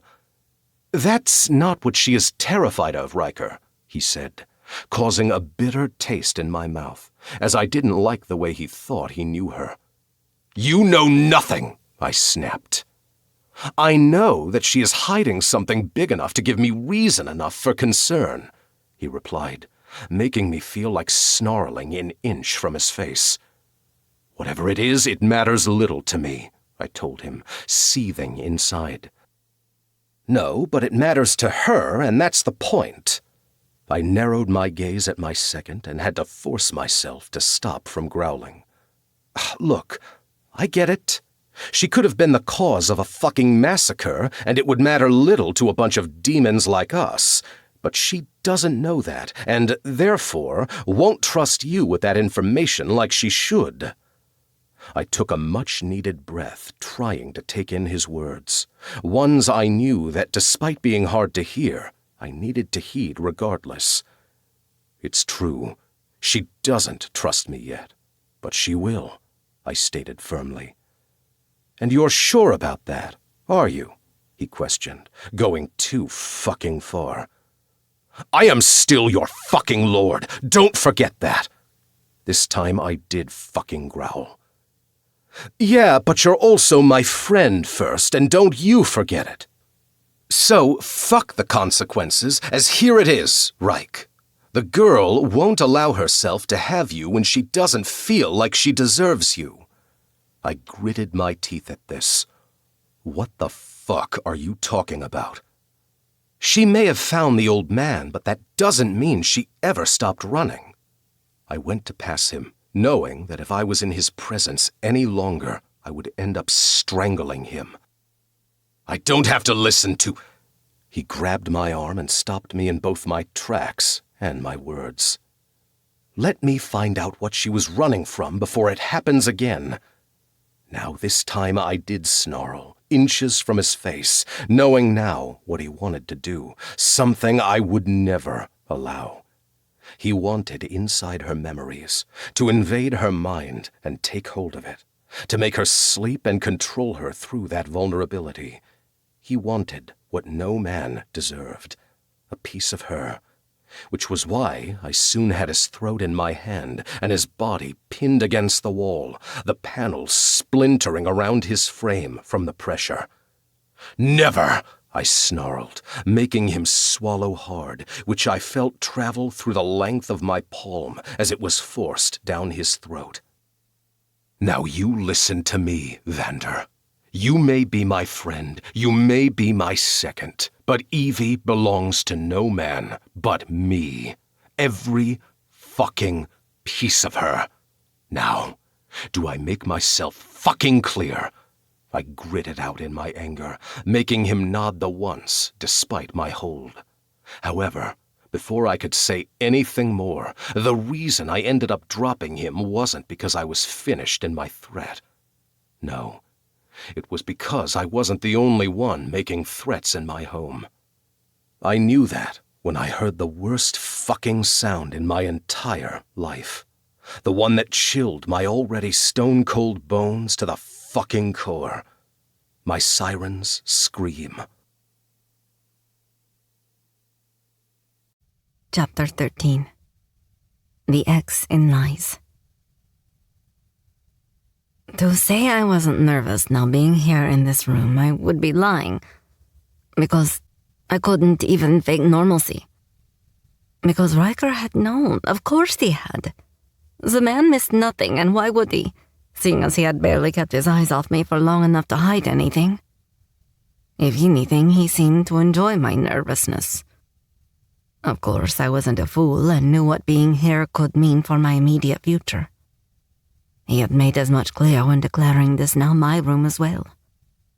But then I also knew that if I said no and pushed him, wanting my own room, he would have given it to me, making me now question why I hadn't. Because every time he kisses you, all you can think about is him ripping your clothes off and throwing you on the bed, that's why. I answered myself in the bathroom mirror, ending this truth with a shake of my head before turning away from my own worried expression. I decided to have a shower despite the bath being a sight I nearly wept at. It was incredible. The room was huge for a bathroom and most definitely not a luxury I was used to, especially when I could have fitted my old bathroom in the space where just the bath sat. The tiles were super stylish slate that had an almost burnt copper tint and covered half of the walls, including the huge showers that had enough room to fit so many people you could have classed it as a party. "Don't go there, Evie, don't go there," I told myself, not wanting to even think about Riker's past escapades. Or should I call them sexapades? "Nope, stop it," I told myself, trying to get out of my second-hand, now ripped clothes. As for the bath, it was a large oval that thankfully wasn't big enough to fit a party in, but it most definitely had plenty of room for two. But seeing as I knew he was coming back soon, I decided to forego the dream bath, opting for a quick shower instead. Because I knew if I ever got in that tub, then I wouldn't be out again until my digits were that of a 90-year-old. So I turned on the fancy shower after stripping out of my mismatched fitting clothes, a skirt that was now bordering along being obscene, thanks to Riker's hot and heavy hands. Then I spent a few seconds under the powerful spray of the hot water, wishing I had longer. But then, considering I didn't know how long Riker would be until he was back, I grabbed the expensive-looking shampoo and got to work on my hair. 10 minutes later, and I was walking back into his room in a white fluffy robe, scrubbing a towel over my wet hair. Although, the sight that met me almost made me stumble to an abrupt stop. I even dropped the towel in my shock because there was now an unwelcome addition to the bedroom that hadn't been there before. And well, it soon became clear I wasn't the only one shocked by the other. Because there, on the bed, was now a beautiful, stunning woman lying seductively upon the sheets, clearly in the middle of pleasuring herself. Something that looked easy to do, too, considering she wasn't wearing any underwear under her short, shimmering gold dress, one that was strappy at the exposed sides, and a single piece of gold string tied around her neck like a bikini top. She pulled it off, too, what with her lithe body shape, legs that went on for days, and the golden tan that she wore like a badge of honor. Even her long black hair was like a glossy mane, one she had pulled back tight to her head in one long ponytail that almost looked wet. It was that tight. Jesus. She looked like she was on some pornographic photo shoot. I gasped, and her eyes snapped open before narrowing dangerously at me. Who the fuck are you? She bit out angrily, making me instantly take a step back.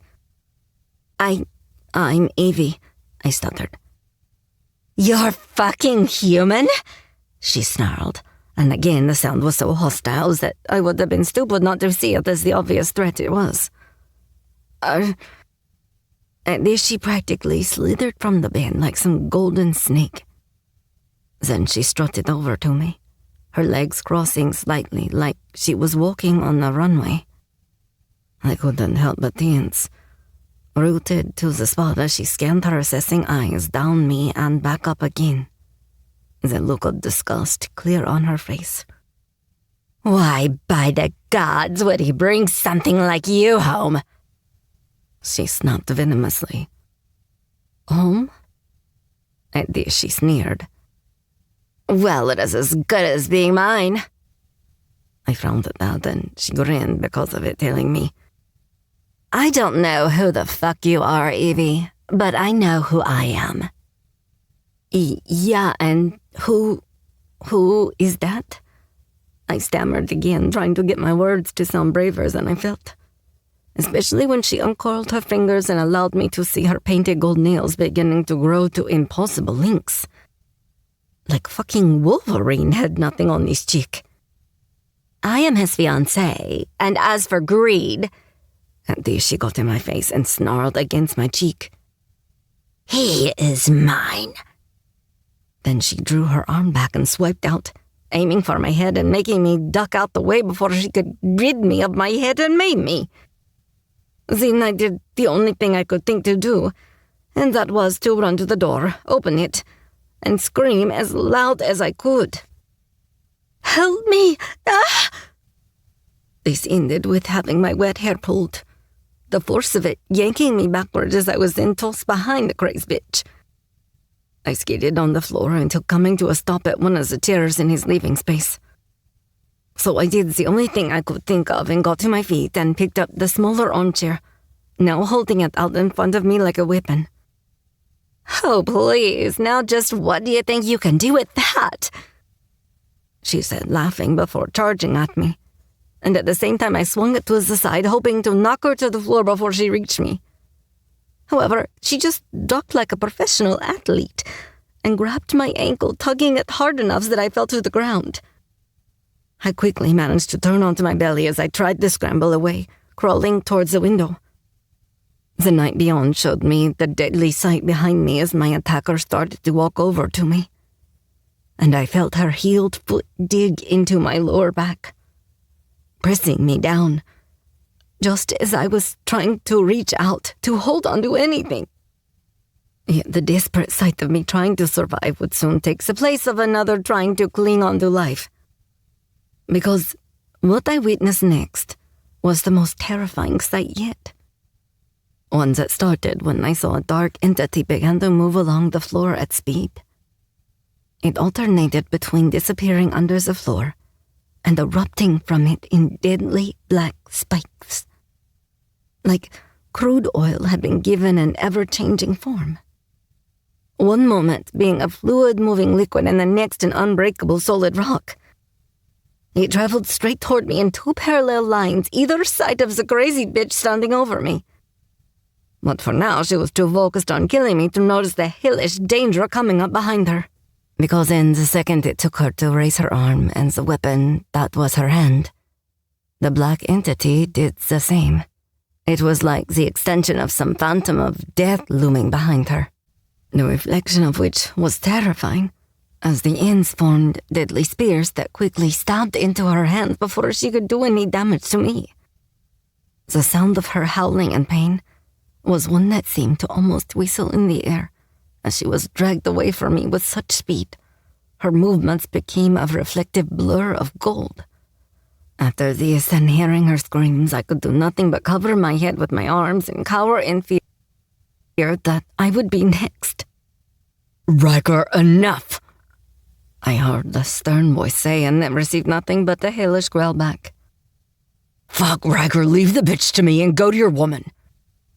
Vander said again, and I instantly started shaking at that, not wanting to believe that the man I was falling for had anything to do with what just happened. No, it couldn't be possible. I mean, I had seen him fight that monster in the bathroom, but I didn't think it possible for him to be one far scarier. Just what in the world had I fucking stumbled into? But most of all, what the hell was he?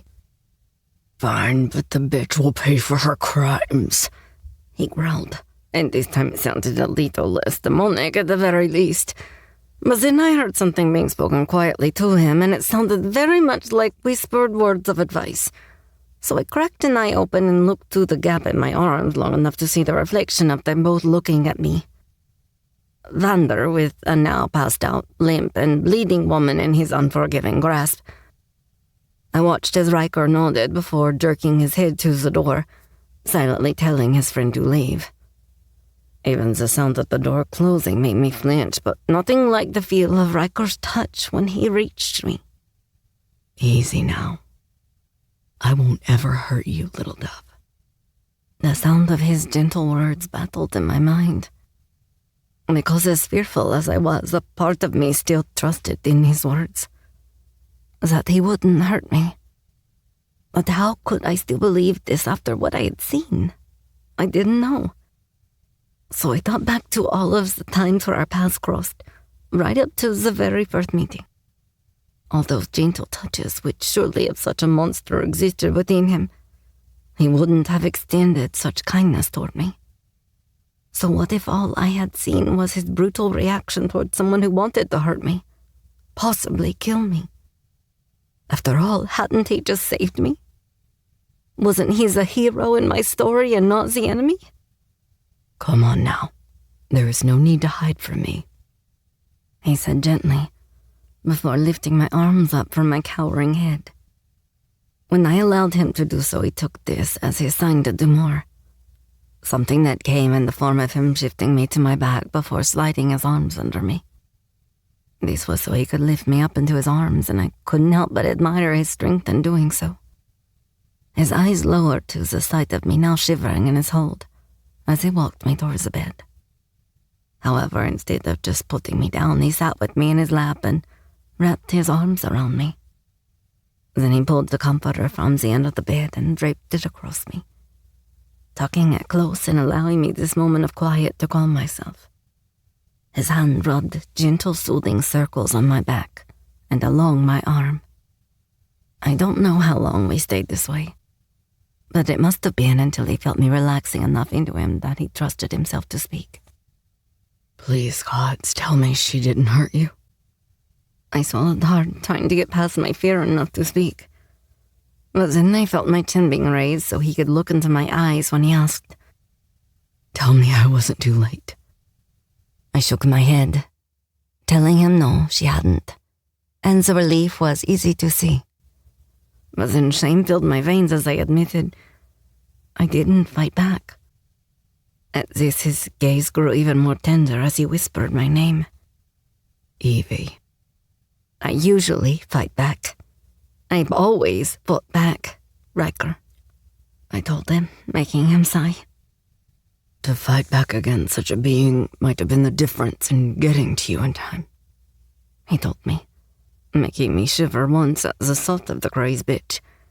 A reaction he clearly didn't like because his features hardened as if the thought of what could have happened crossed his mind, making him hold me tighter. I don't understand your world, I admitted quietly, making him sigh again before agreeing softly. I know, sweetheart. Then I felt him kiss me on top of my head before I remembered something. She told me you were hers. That she was your fiancé. At this he scoffed and told me, not fucking likely. But why would she say that? Is she a girlfriend? I felt the deep inhale of frustration instead of hearing the sigh that no doubt followed. Oh God, that's it, isn't it? I said when he didn't answer me, pulling back away from him and letting the blanket slip to the floor, to which he stood so he could put me back on the bed off his lap. This allowed me the freedom to shift myself up the bed before tucking my legs up against me. I also realized I was still only wearing a robe, so I purposely held the collar together with a fisted hand held at my heart. One that felt like it would break depending on what he told me next. Of course, it didn't look good when he rose from the bed and started pacing the floor, as if struggling to find the right words. That's it, isn't it?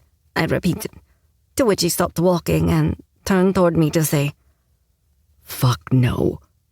Not anymore, not for a while. Have I... He trailed off, clearly not knowing how to explain, and I tried to find comfort in this. But then just the thought of him with that crazy bitch must have been written across my face like an open book to read. I know what you're thinking. Yeah? And what am I thinking, Riker? I pressed. That I must have been out of my fucking mind to be with someone like that.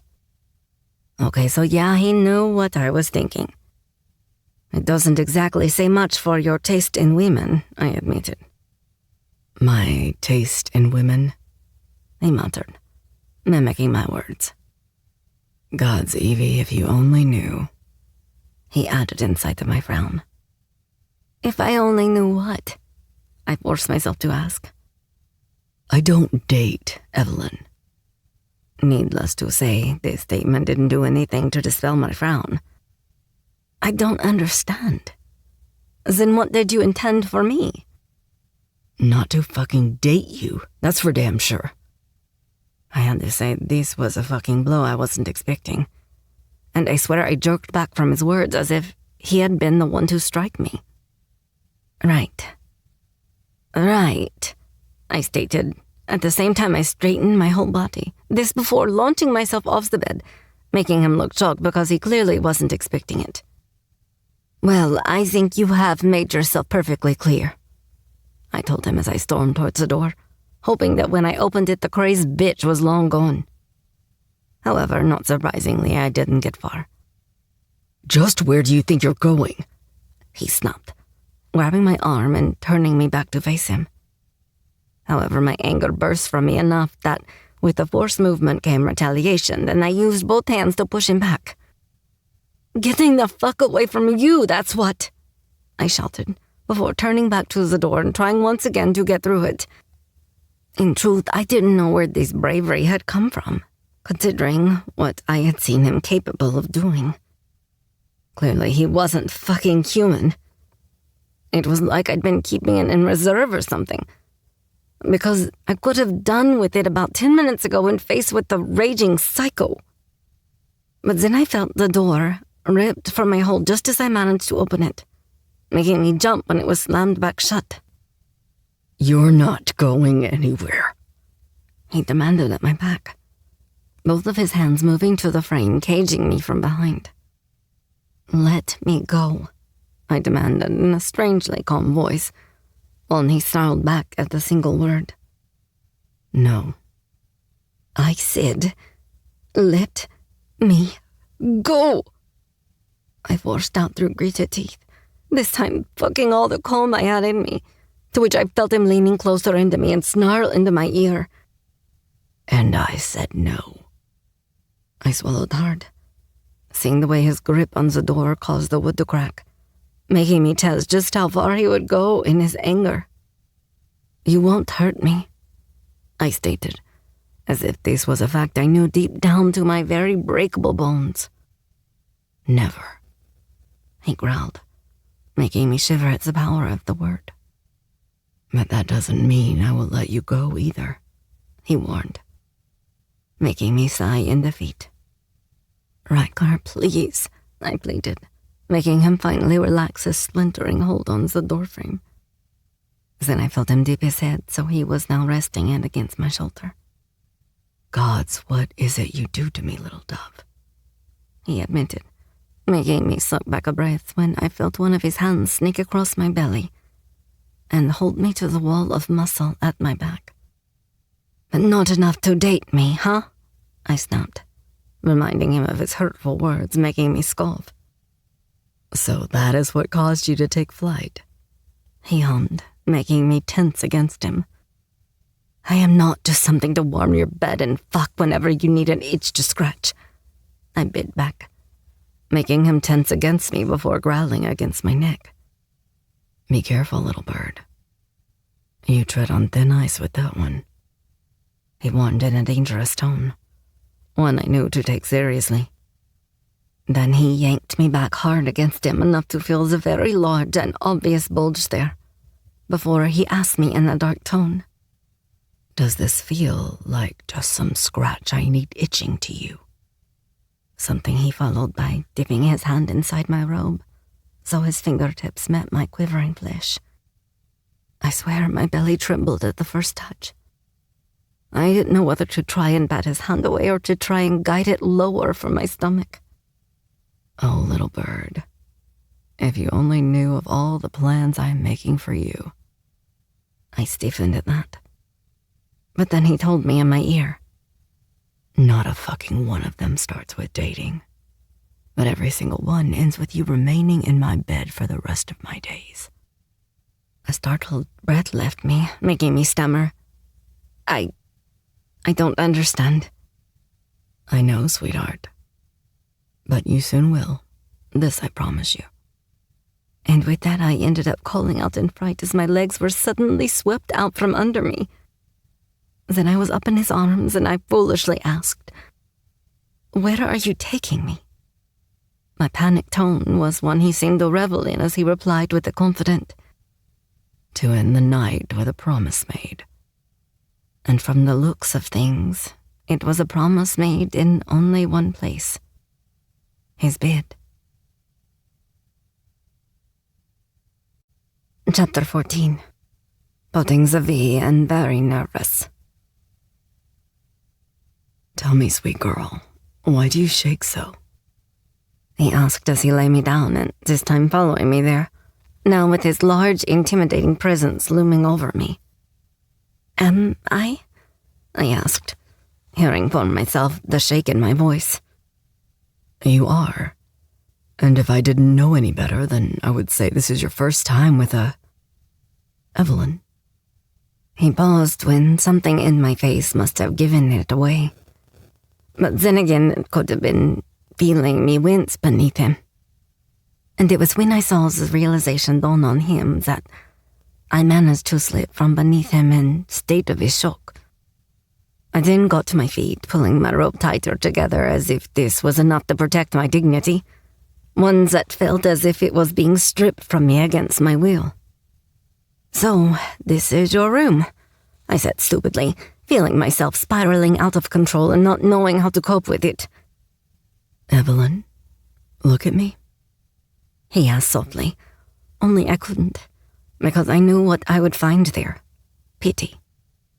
And I couldn't stand that. I couldn't stand the judgment. Not from him. Not from the one man I had dreamed of being my first. The man I was so close to trusting with it. Which was why, even without doing as he asked, I told him, I don't trust people. Again, I didn't look at him, even after I said this, knowing it was easier if I didn't. And when he didn't respond to me, I knew it was because he was giving me the time to continue and get out what I clearly needed to. You spoke to Arthur? I asked, focusing on the window and purposely avoiding the reflection of him sitting at the edge of the bed, a glimpse I had allowed myself. I did. Then you know more of my past than most people, I admitted. He told me how he found you. He admitted. And I could almost picture it. Arthur there, signing away and standing looking proudly at all the artwork he had filled his little cabin with. The smell of the fire burning mixed with the wildness beyond the wooden walls of what felt like the only true home I had ever known. Did he tell you how long it took me to trust him enough to stay? I asked, not shocked when he told me. He did. At this, I finally looked back at him and said, "Then maybe you can understand why." At this, he stood up, putting his hands to his thighs. And I didn't know why, but I found the sight such a breathtaking one. It was as if he did it in the wake of coming to some unspoken decision. I understand why your trust and fear go hand in hand. I closed my eyes at this, knowing he had hit the nail on the head. I have a past, Riker. At this, he made his way over to me and lifted my gaze from the floor. I had felt it safer to look at. He did this by cupping a hand to my cheek. And what he found was my watery gaze looking back up at him. You're not the only one with a past, sweetheart. But the question you need to ask yourself is what you want to do with it. I frowned a little before asking, "What do you mean?" Everyone has a choice in life, Evelyn. And with it, you can choose whether to let the past define your future, or you can shape it to the one you want to live. No one wants to live the lie we tell ourselves is living, when in fact it's simply going through the motions. I released a held breath at this, being forced to admit, "You're right.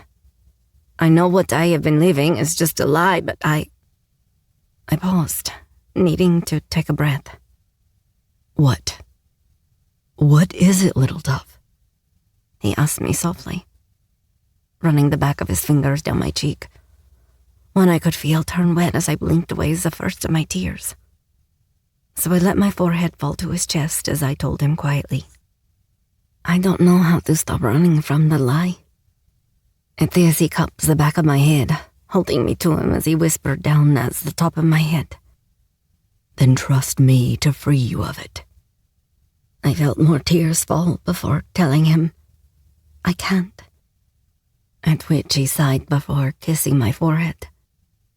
And just as he was about to give me the space he thought I would need, I did something I had never done. I gave him a piece of me no one had ever received before. Something that started by laying my hand on his arm, stopping him from stepping away from me. He looked down at my hand resting there on his forearm, as if the sight meant a great deal to him. Well, if that was the case, then I really hoped my next actions meant even more, because I braved to tell him, "But I can trust you with a different part of me." Then before I chickened out, I reached down and untied my rope, slowly pulling the knot free and letting the sides fall open, bearing more than I ever had to a man before. A moment of shock rolled through his features before his eyes made the slow and sensual journey down my body. Eyes that heated quickly and even started to glow slightly, making me fight the impulse to take a step back at the sight. "He won't hurt you, Evie. He doesn't want to hurt you." I told myself this, adding to the voice in my head as the hungry look in his eyes was nothing more than of a sexual nature. And to have such a man look at me in such a way, it was almost like taking a sexual drug for the effect it had over me. It's dangerous to tempt me with such a sight if this isn't what you want. If you're not ready to be mine. He warned, which was why I decided to be braver still.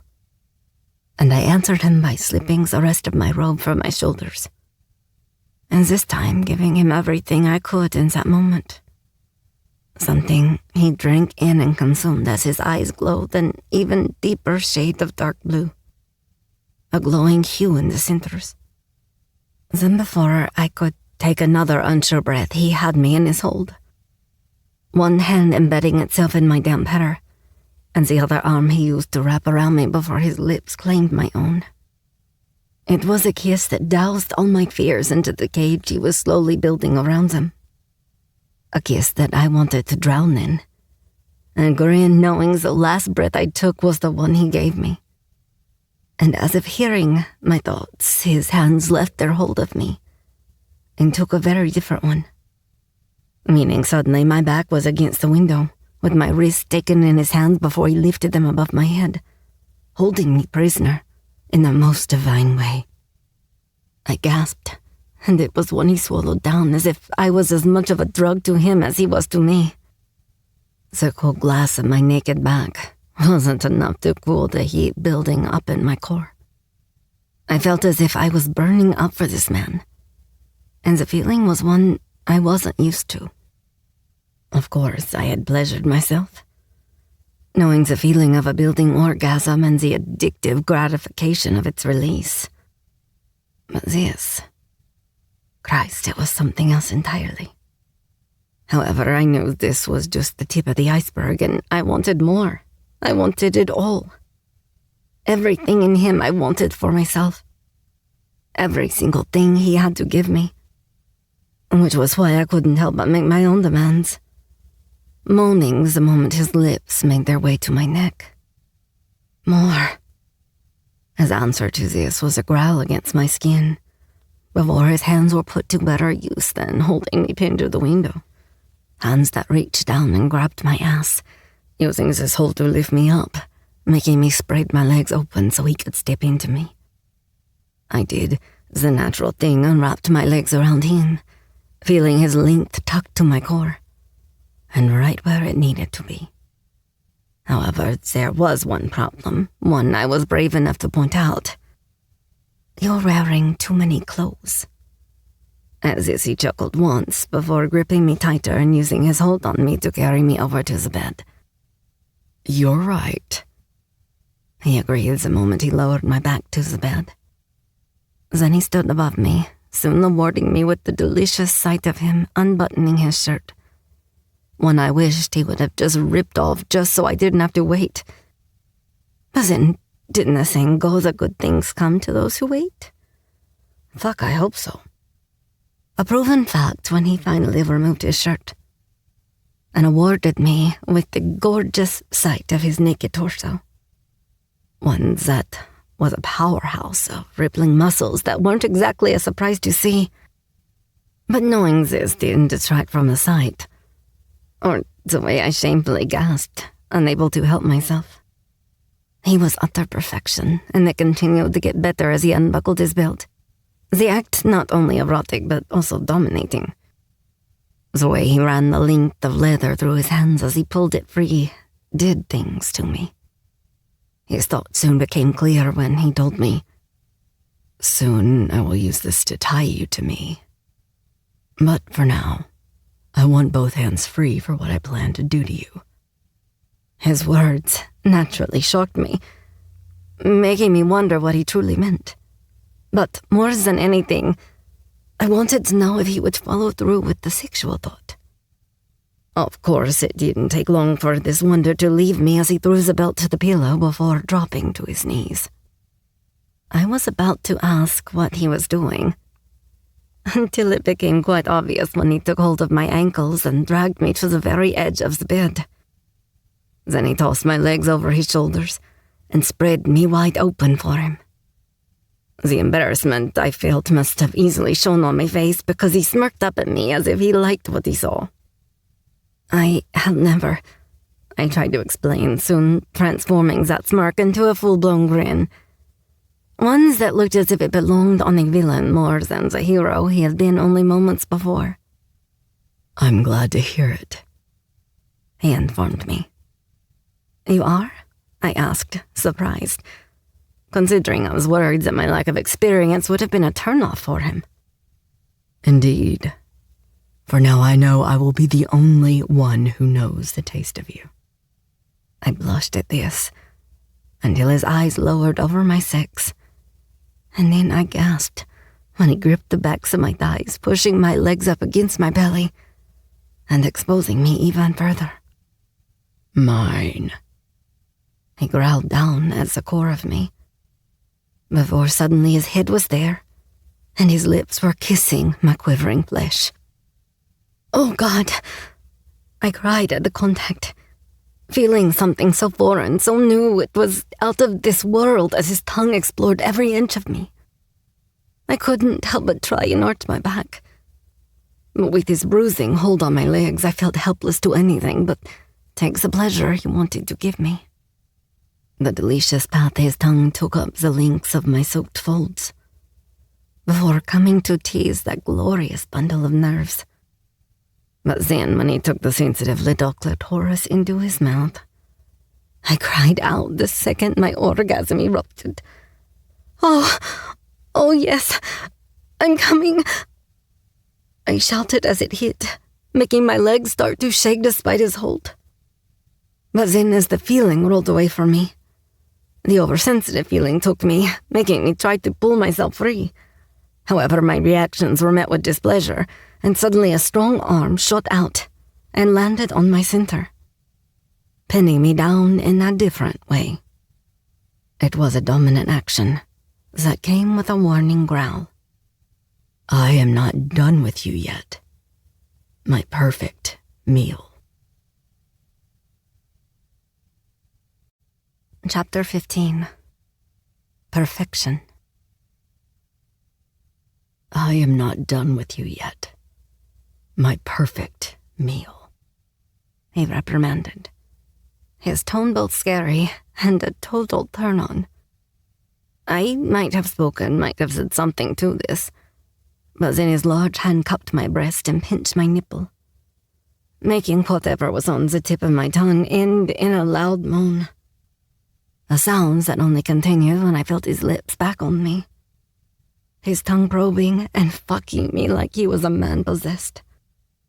Of course, I had fingered myself before, but this was something else. This was incredible. But then soon his tongue was replaced with his own thick finger, and his lips latched onto my clit once more. Needless to say, this sent me hurtling over the edge like a fucking rocket. Yes. Fuck yes. I screamed this time as it was more powerful than the first. But when he wouldn't stop, I knew I was hitting my limit, forcing me to shamelessly plead with him. Please, I can't. However, his answer to this was to growl back over my soaked sex. I will say when you have had enough, for it will be of my choosing. I swallowed hard, nearly choking as I gasped straight after a second finger entered me. My ass flew from the bed as my back arched up. His hand quickly left my breast so he could plant a heavy palm over my sex, pushing me back down and pinning me once more to where he wanted me. Then he started to finger fuck me, thrusting into me and curling his fingers in a way that I felt it rubbing against something new inside me. Please, oh God, no, I can't. Fuck yes. Don't stop. Ah! I screamed, quickly changing my mind on him, stopping as my third orgasm burst from me unexpectedly. This time, making me shake from the force of it. I continued to pant, completely spent of energy, as I felt as if I could have slept for a week. But then he finally released me, and I forced myself to look down at him, finding him sucking on his fingers, as if the magic they'd created produced liquid candy. Fuck me. It was the hottest fucking sight I had ever seen in my life. Well, that was until he stood up and started to rid himself of his slacks, pushing them down along with the waistband of his underpants. The sight it freed was one that had me sucking back a startled breath. But he must have seen the wide-eyed look of fear for himself as he took his length in his own hand.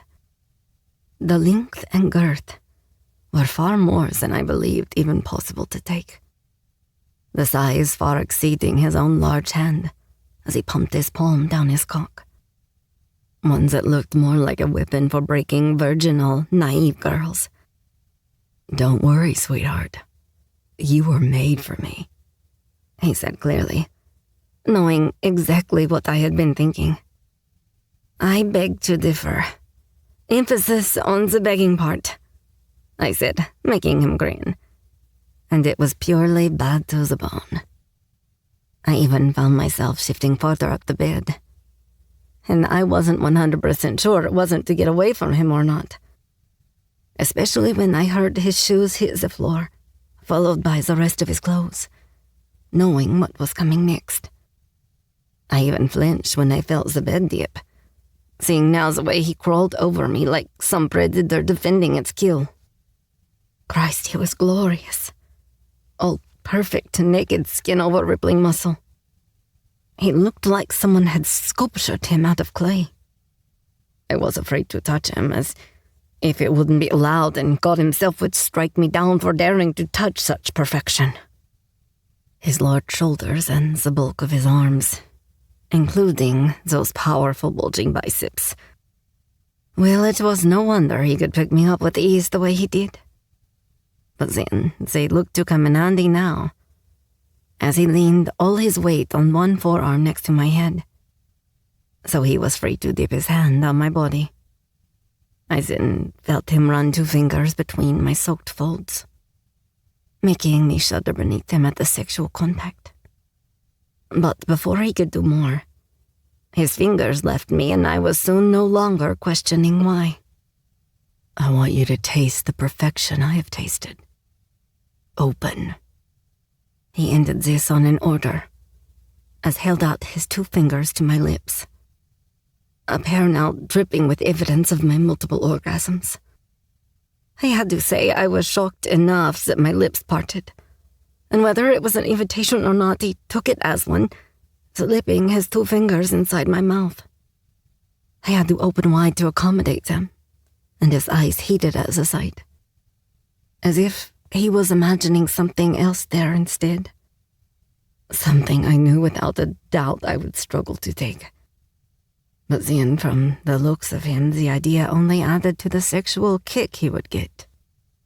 But I also found myself questioning why. Despite my innocence in the bedroom, why did I find the idea so hot? Why did I find the taste of myself being licked from his fingers such a fucking turn-on? Despite not being naive enough to know that it was a thing and that many people participated.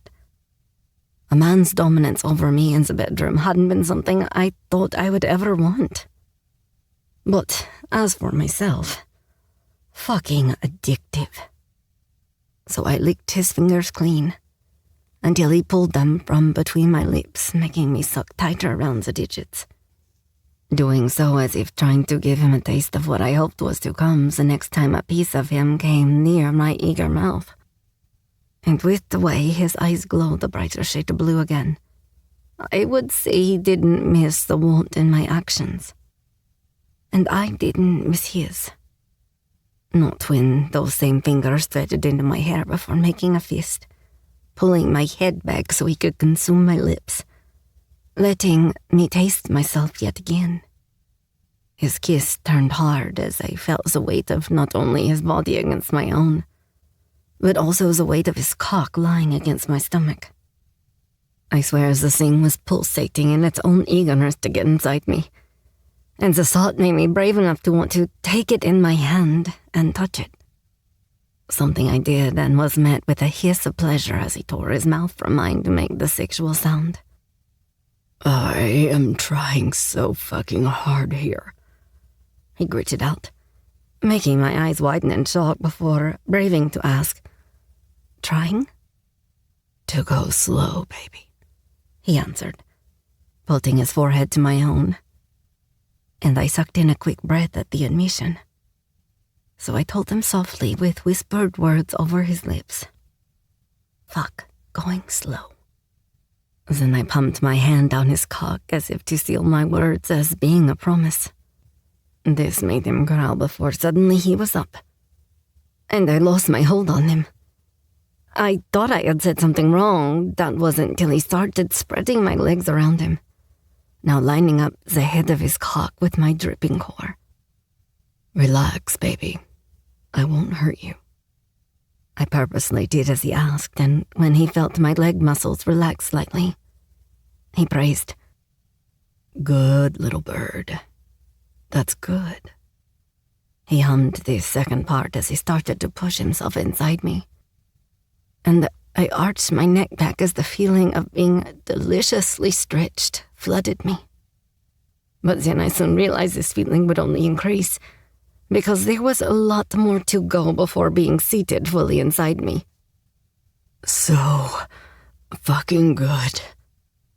He practically purred as he pushed the next few inches inside, making me suck in a quick breath. Then he ran his hands down my breasts, gripping onto them as he pushed further inside me. And I was at least thankful he hadn't just slammed into me, especially knowing now how that would have felt because it was on the cusp of being too much. But then he lowered himself back down over me and told me gently, I have to take your barrier, and I cannot do that gently. I released another held breath and nodded, unable to say the words. However, in the end, it was the words he wanted. Tell me to stop, Evie. I shook my head, telling him no. I want your words, little bird. I swallowed hard and told him, I want you. At this, he closed his eyes as if this had meant the world to him, which also meant that his answer made this one of the most beautiful moments of my life, as his lips came to rest at my ear. I love you, my siren, he whispered, and the second he did, two things stole my breath, because his words of love were followed with him pushing himself the rest of the way inside me, now taking my virginity in the most perfect way. My head fell back and my mouth opened on a silent cry. The pain will ease, my sweet girl. He cooed down at me, smoothing back my hair from my face and running the pad of his thumb across my freckled cheek. I'm okay, I told him, panting through the uncomfortable pain, making him place his forehead to mine. This was before he started moving once more, and this time making sure to go as slow as he was able. An action that replaced the discomfort with a building pleasure that made me want more. My hand found its way to his ass, digging my nails in the fleshy muscle. This was at the same time I pleaded, More. Give me more, Riker. At this, his eyes widened in surprise before they narrowed in a heated way. His animalistic growl ended up vibrating against my neck, with the flesh there being held in between his teeth. This was at the same time he started to move faster, making me uncharacteristically wish he would bite me for real, not really understanding where that primal thought came from. Again, the feeling built inside me, only this time it was different. Not like when having his lips latched onto my clit, but a different type of pleasure. One I felt more in control of, like I was the one who needed to let go of it and trust him with drawing it out of me. So I tightened my legs around him and started to meet his thrusts with my own, being the one to chase the orgasm until finally he told me, Let it go. Trust me and let it go, Evie. As soon as he spoke, it was like opening the floodgates for euphoria to consume me. Yes, Riker, I cried out as it waved through me, making me spasm around his length, one that was soon pumping his own release inside me. Fuck. Ugh! He growled, throwing his head back and roaring at the ceiling, the cords on his neck bulging from the strain. Witnessing his release was fascinating, and I was riveted to the sight of his pleasure. But then he relaxed into me, held me tight, and sealed this moment like I was living in a dream. You were perfection. Chapter 16. Wet Dreams. I would ask where you got your skills at doing this from, but I'm afraid I won't like the answer. I teased as he rubbed my shoulders and neck from behind with soapy hands. Hands that admittedly felt like magic. I can assure you there has been no practice involved. For whatever skills I have, it has merely stemmed from the need to touch you. He answered, making me groan, and I let my head fall back against his naked, wet shoulder. Seriously, how is it you always know the most perfect thing to say? I only half complained, making him chuckle. But then I turned quickly just as he was about to speak and put my hand over his mouth. No, don't say it. I'm stopping you before the next Casanova sonnet comes out of your mouth.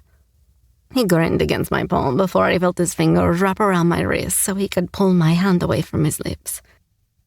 I believe Shakespeare was better known for his sonnets and Casanova for his... Yes, I get it. And besides, you've already exercised that particular skill tonight, one I definitely know didn't come from the need to touch me. At this, he raised a brow and gave me a skeptical look in return, before dipping his head closer to me.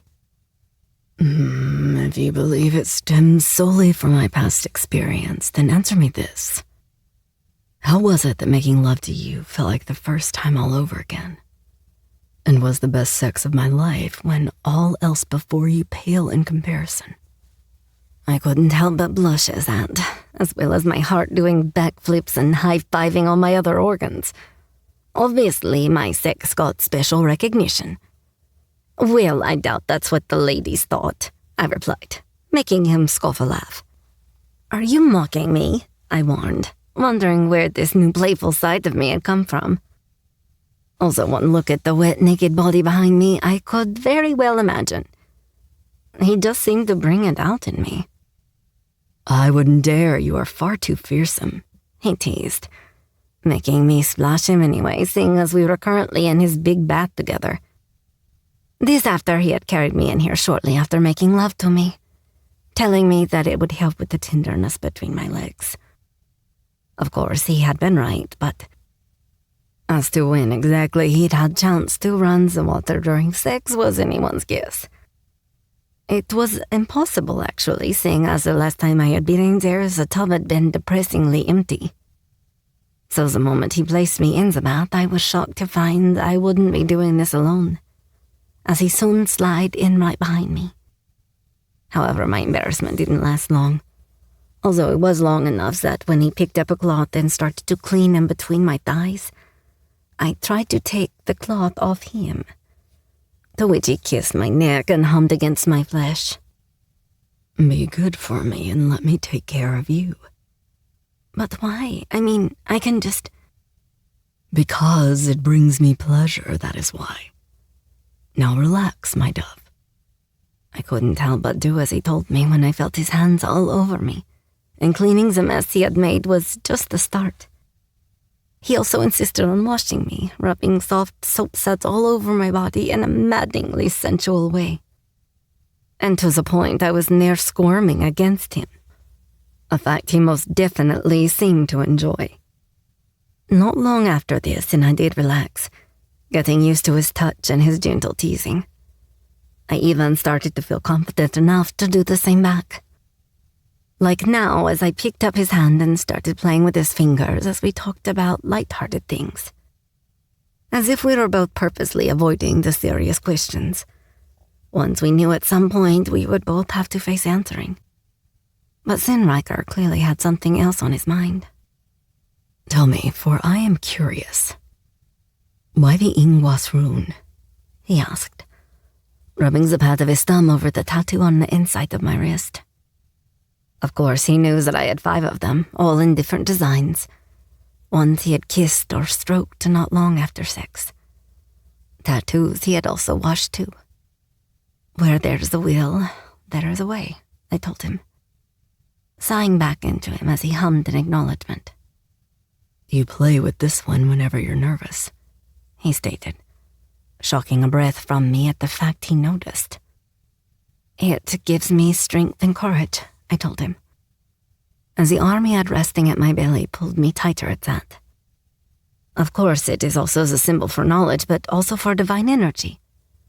Something I have a feeling I will need a lot of around you. If our time in the bedroom is anything to go by. As this, he chuckled, making me jiggle against him. I did wonder at the hospital if I would discover more of them painted on your skin. He mused, running his hand along the one on my hip. Ah, yes, the hospital.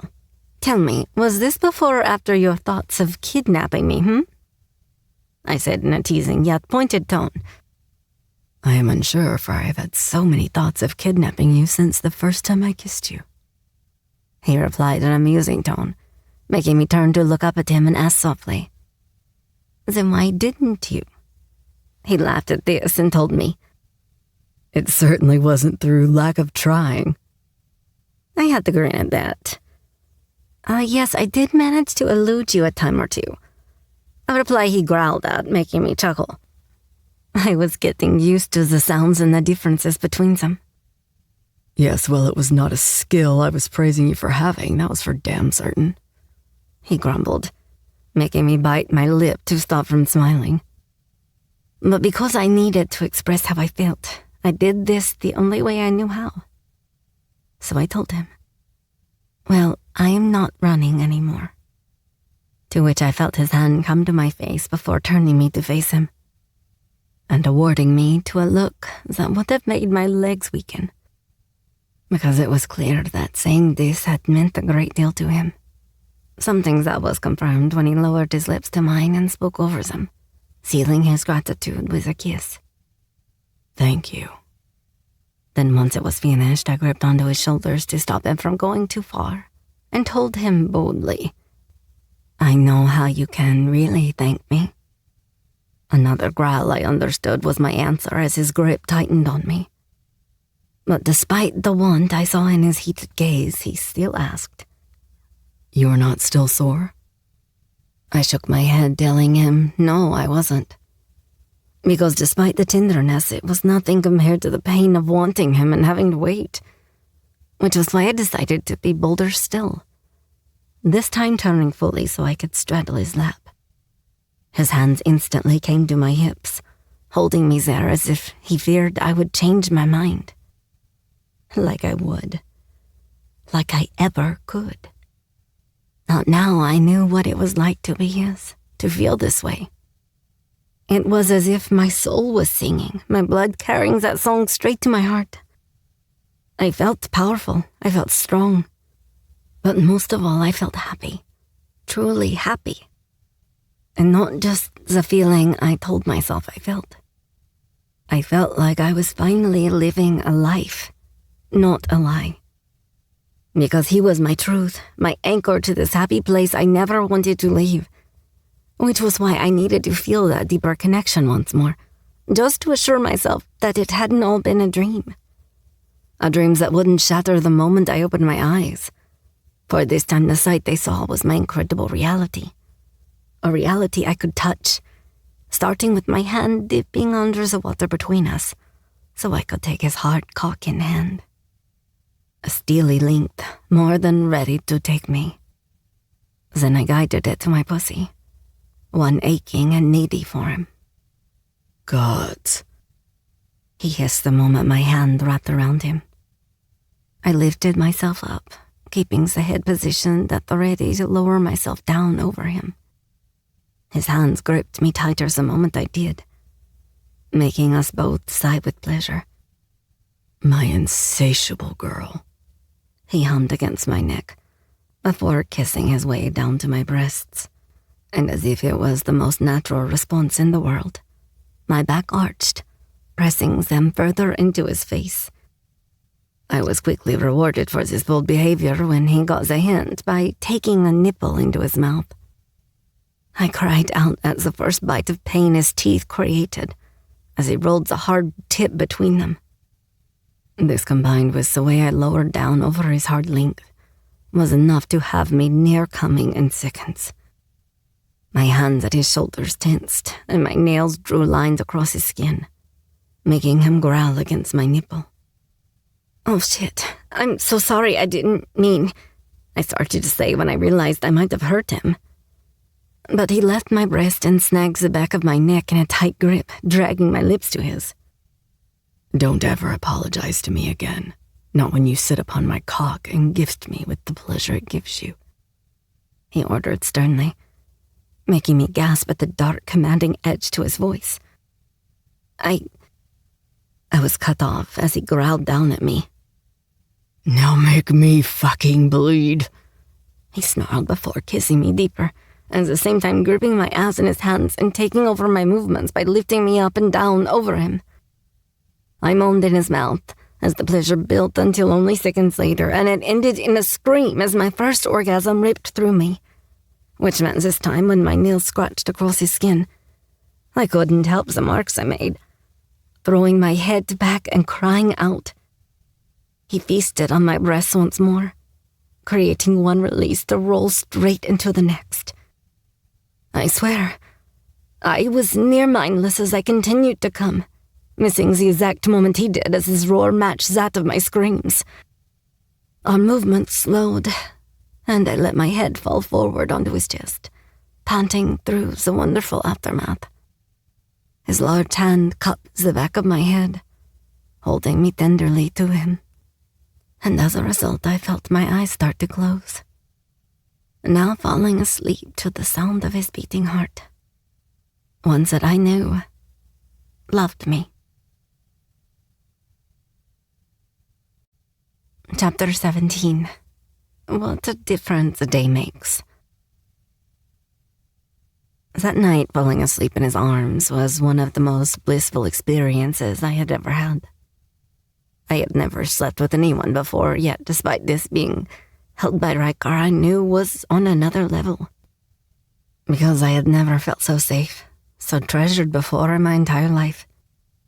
It started when I woke up to find myself being carried from the bathroom wrapped in a large towel. I even found myself warning, "We will get the bed wet." When it comes to my bed, the only thing I care for is that you are in it. Now shh, and go back to sleep, little dove, he told me, making me smile as he lay me down. But then, when he didn't follow me, I sat up and found my hand reaching out to take his hand, stopping him from walking away. His reaction to this was to look down at my hand and his, before his eyes rose to meet my own. The question there was easy to see.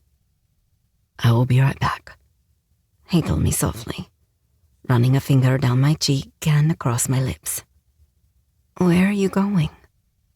I asked in what I knew was a vulnerable tone I could do nothing to hide. "I need to speak with Vander to see how he has handled things," he said, looking towards the window. The hard lines of his jaw made it seem as though he was gritting his teeth as the memory of me being attacked came back to him. "You mean your ex?" I asked, approaching the touchy subject. "She was an ex of nothing, Evelyn.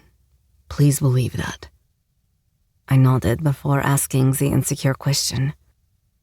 "Will you, see her?" Then I looked him up and down in hopes to remind him that he was still half naked and only wearing a towel hanging low around his hips. At this, he released a soft sigh, before reaching out once more to cut my cheek, before he told me, "No, I will not see her. For I fear if I do, then I will wring her scrawny neck." I scoffed at that. "I merely wish to be assured that she has been removed from the estate," he told me, making me release a deep sigh that definitely held relief. "Okay," I said, feeling assured that he would be doing just that. "I won't be long, little dove," he said, kissing the top of my head before turning and striding from the room. Then once alone, I flopped back on the bed, flinging my arms out to my sides and sighing in contentment. In the words of good old Dinah Washington, "What a difference a day makes," I said, smiling to myself. And I had to wonder if I also woke up smiling. Well, if not, then I certainly did after finding two things. One of which was the feel of Riker holding me from behind. And the second, he made good on his word. Only instead of using his belt, he had tied our hands together with a length of gold silk. The next morning, I woke with the feel of someone stroking a hand on my face, and instantly it made me yawn. My reply to this was a chuckle as I stretched out before opening my eyes to the delectable sight of Riker, who was unfortunately dressed. But this was one of the rare occasions that I was seeing him wearing anything but a suit. Light blue denim encased long muscular legs, and a navy blue knit sweater barely hid the rest. The outline of his powerful torso was hard to hide when you were as big as Riker. He looked nothing short of dreamy, making me question my state of mind as definitely being awake or not. His dark hair was styled back, giving him that sexy, clean-cut, authoritative air that would soon have me squirming again. "Good morning, little dove," he said, smiling down at me before taking a seat on the edge of the bed next to me. However, when he placed a hand the other side of me and began leaning down to kiss me, I covered my mouth quickly. It was a denial that he didn't look pleased with as he raised a questioning brow. And damn, even that was sexy. "Morning breath," I told him from behind my hand. And his response to this was to first shackle my wrist before forcing my hand out to the side, growling down at me. "Fuck morning breath." Then he kissed me. And by the end of it, I had to agree with him, especially considering by the time he pulled back, he left me breathless and needy. "I brought you breakfast," he told me, encouraging me to look towards the sitting area where I found a tray on the coffee table. "Wow. I didn't take you for the domesticated type," I said, winking at him and making him grin. "Well, if by domesticated you mean ordering the kitchen staff to cook for you, then yes, I am most definitely husband material," he said, winking back at me and making me blush. And well, it had nothing to do with the wink, but all to do with the word husband. But then I remembered one of the things that woke me up in the night, and it was after discovering that I was tied to him. "We need to talk," I stated, making him look amused and not in the least bit concerned by my tone. "Oh?" he hummed. "I think I'd better get dressed first," I said, making him stand and hold his arm out towards the walk-in closet. "By all means, be my guest." I frowned at this before lifting the sheet as if pointing out the obvious problem. However, when he didn't get the hint, I told him, I'm still naked." "And?" His tone said it all. "And I am naked," I repeated, making him smirk. "A beautiful sight I have burned to memory, I can assure you." Again, my cheeks heated at that. "Thank you, but well, it's the daytime, and I don't..." And this he interrupted me on a chuckle before covering his eyes in a dramatic gesture, asking me, "Will this help?" I rolled my eyes before warning him. "Fine, but no peeking." "I wouldn't dream of it." He teased with that bad boy grin of his firmly in place, and not likely to go anytime soon. So I decided to be quick, tossing the sheet aside and running into the closet. "Holy shit!" I shouted, making him ask from the bedroom. "Is there a problem?" "It's filled with clothes," I exclaimed, making him laugh. "That is usually the point of a closet, or so I have heard," he teased dryly. "Yes, thank you, Captain Obvious. But they are all women's clothes," I told him, raising my voice over my shoulder. "And?" he asked like this meant nothing but obvious facts. "And unless what you have to tell me about yourself is that you're a growly, cross-dressing wizard with glowing eyes, then I would say this is a bit odd." I heard the burst of laughter coming from behind me, making me spin quickly. Then the second I saw him standing there, leaning against the doorframe casually, I reached for the first thing I could grab off the rack, holding it to myself. "It's pretty, Dove, but a bit much for breakfast, don't you think?" he said, smirking. making me look down at myself to see I was holding a red sequin cocktail dress in front of me. Actually, I always dress like this for breakfast. Now, as for dinner, well, I'm normally a sweats and tank top kind of girl, I retorted, making him grin. As long as you're a naked in my bed kind of girl. I couldn't give a shit what you wear, as long as I get to strip it off you. Once again, I couldn't keep the sappy grin off my face. Well, I just usually wear my clothes held up to me like this, unless, of course, I've been doing it wrong all these years.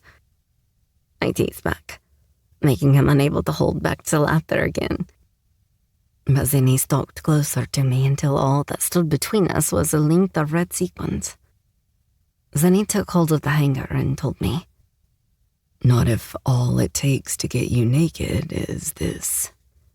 Then he threw the dress aside and yanked me hard up against him, kissing me once again. But then before he let it get to a place where we were fucking like teenagers on the floor of his closet, as if hiding from our parents downstairs. Something my college roommate told me she did once. He told me, "These clothes were bought for you, so you will find everything in your size and hopefully to your taste. So get dressed, my funny little bird." Then he finished this with a slap to my ass before turning around and walking out the door, leaving me looking at all the clothes with my mouth hanging open in utter shock. He was crazy.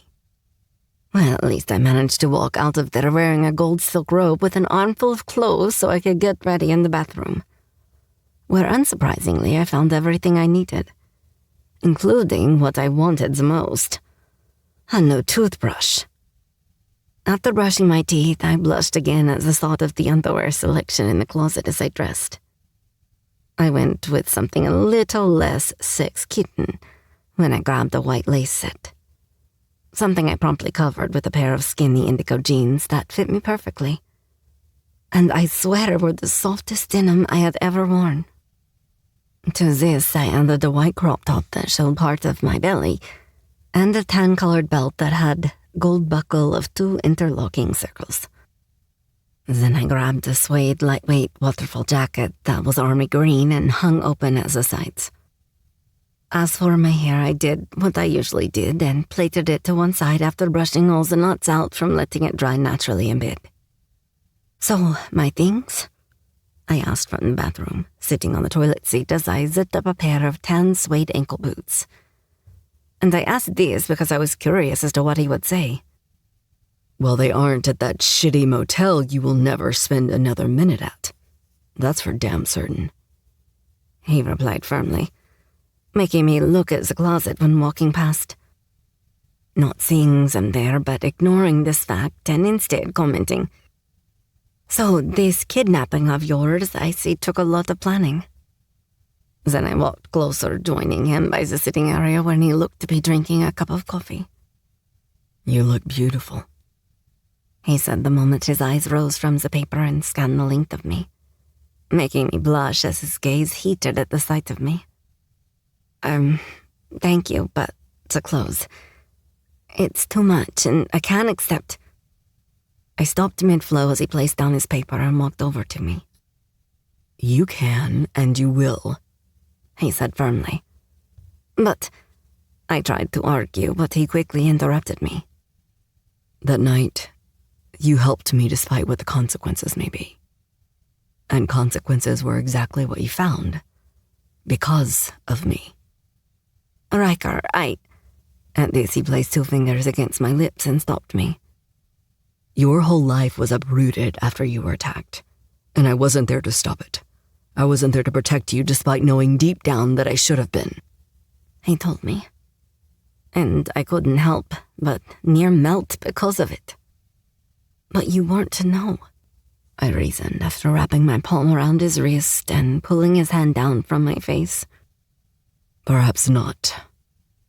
But that doesn't mean that the fact doesn't weigh heavily upon my soul." I looked back at the closet and told him, "I don't need compensation, Riker." "Good. Because that isn't what that is," he established quickly, making me ask, Then what is it? This is the beginning of me taking care of what's mine. His answer had me swallowing hard. What's yours? I asked quietly. And at this he gripped my hips and pulled me into him before growling down at me. Yes, what is mine? Riker, I am not a possession to be bought, I told him, hoping that this wasn't what he thought this was. No, you're the priceless treasure to be found. And guess what, little dove? I found you first. He told me on a growl of words, making me shiver. It was a reaction that continued as he claimed my lips like he usually did when things between us became this intense. Now let me care for you, please, he added once he had finished kissing me in favor of doing the same to my neck. Tell me yes, Evelyn. His whispered words against my skin were just not something I could fight against anymore. And I found myself agreeing with a slight nod. One he had been waiting for as he took my hand in his and walked me over to where he had been sitting. Thank you. Now come eat, for you must be hungry. Well, I ate a buffet worth of food in your office building, I reminded him, making him grin.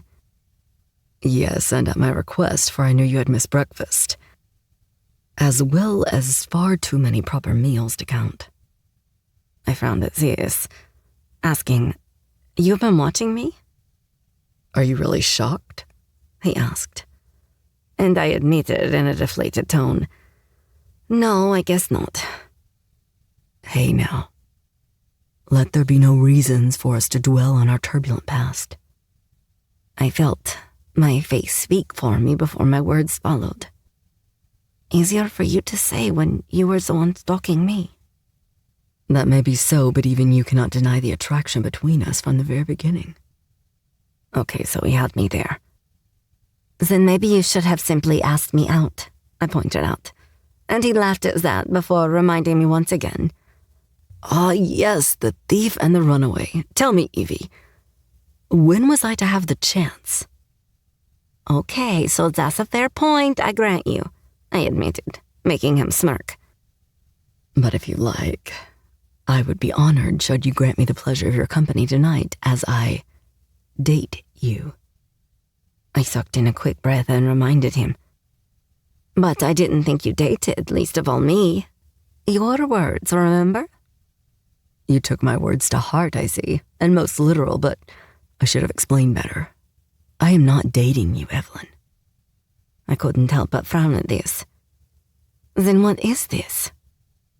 I was almost too afraid to ask, but then I was even more afraid of what he would say in return. I have claimed you, he stated, as if it was that simple, as if I knew what that even meant. Claimed me? You mean sex? I asked with a little shake of my head.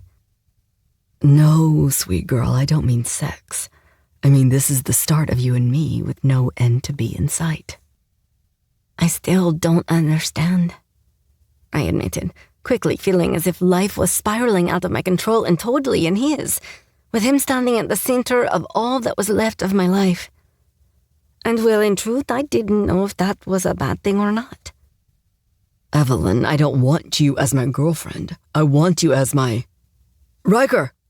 Van said, shouting his name, interrupting us when he flung open the door. The moment was lost and made me wonder what he had been about to say. As for Riker, he stood quickly in front of me and growled, "How dare you just... Come quick, there isn't time," Vander said, looking concerned, making Riker react to this. "Why, what has happened?" he questioned, making me gasp when we both received our answer. "The front gates, they are under attack." Chapter 18. Letting Go.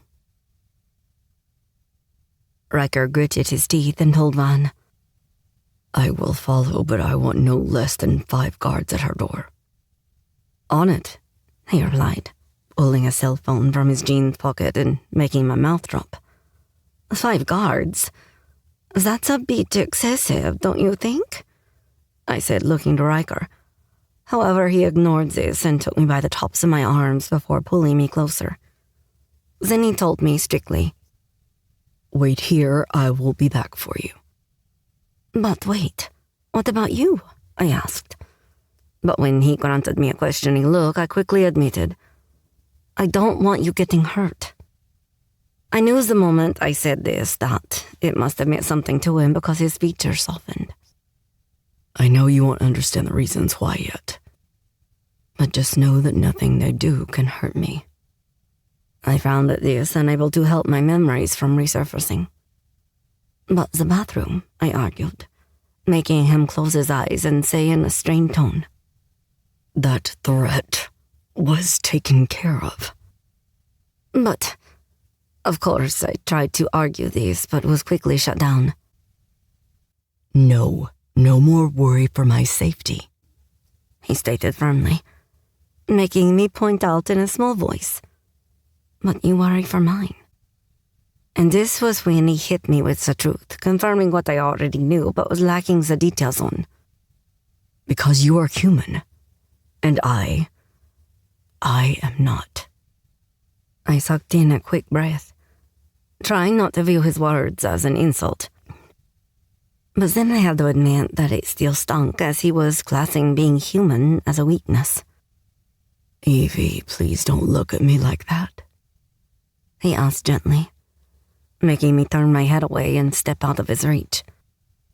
"Well, that's the thing, Riker. I don't know how to look at you considering I don't even know what you are.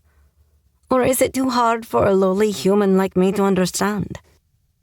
I knew it was a low blow the second I said it, but I couldn't help it.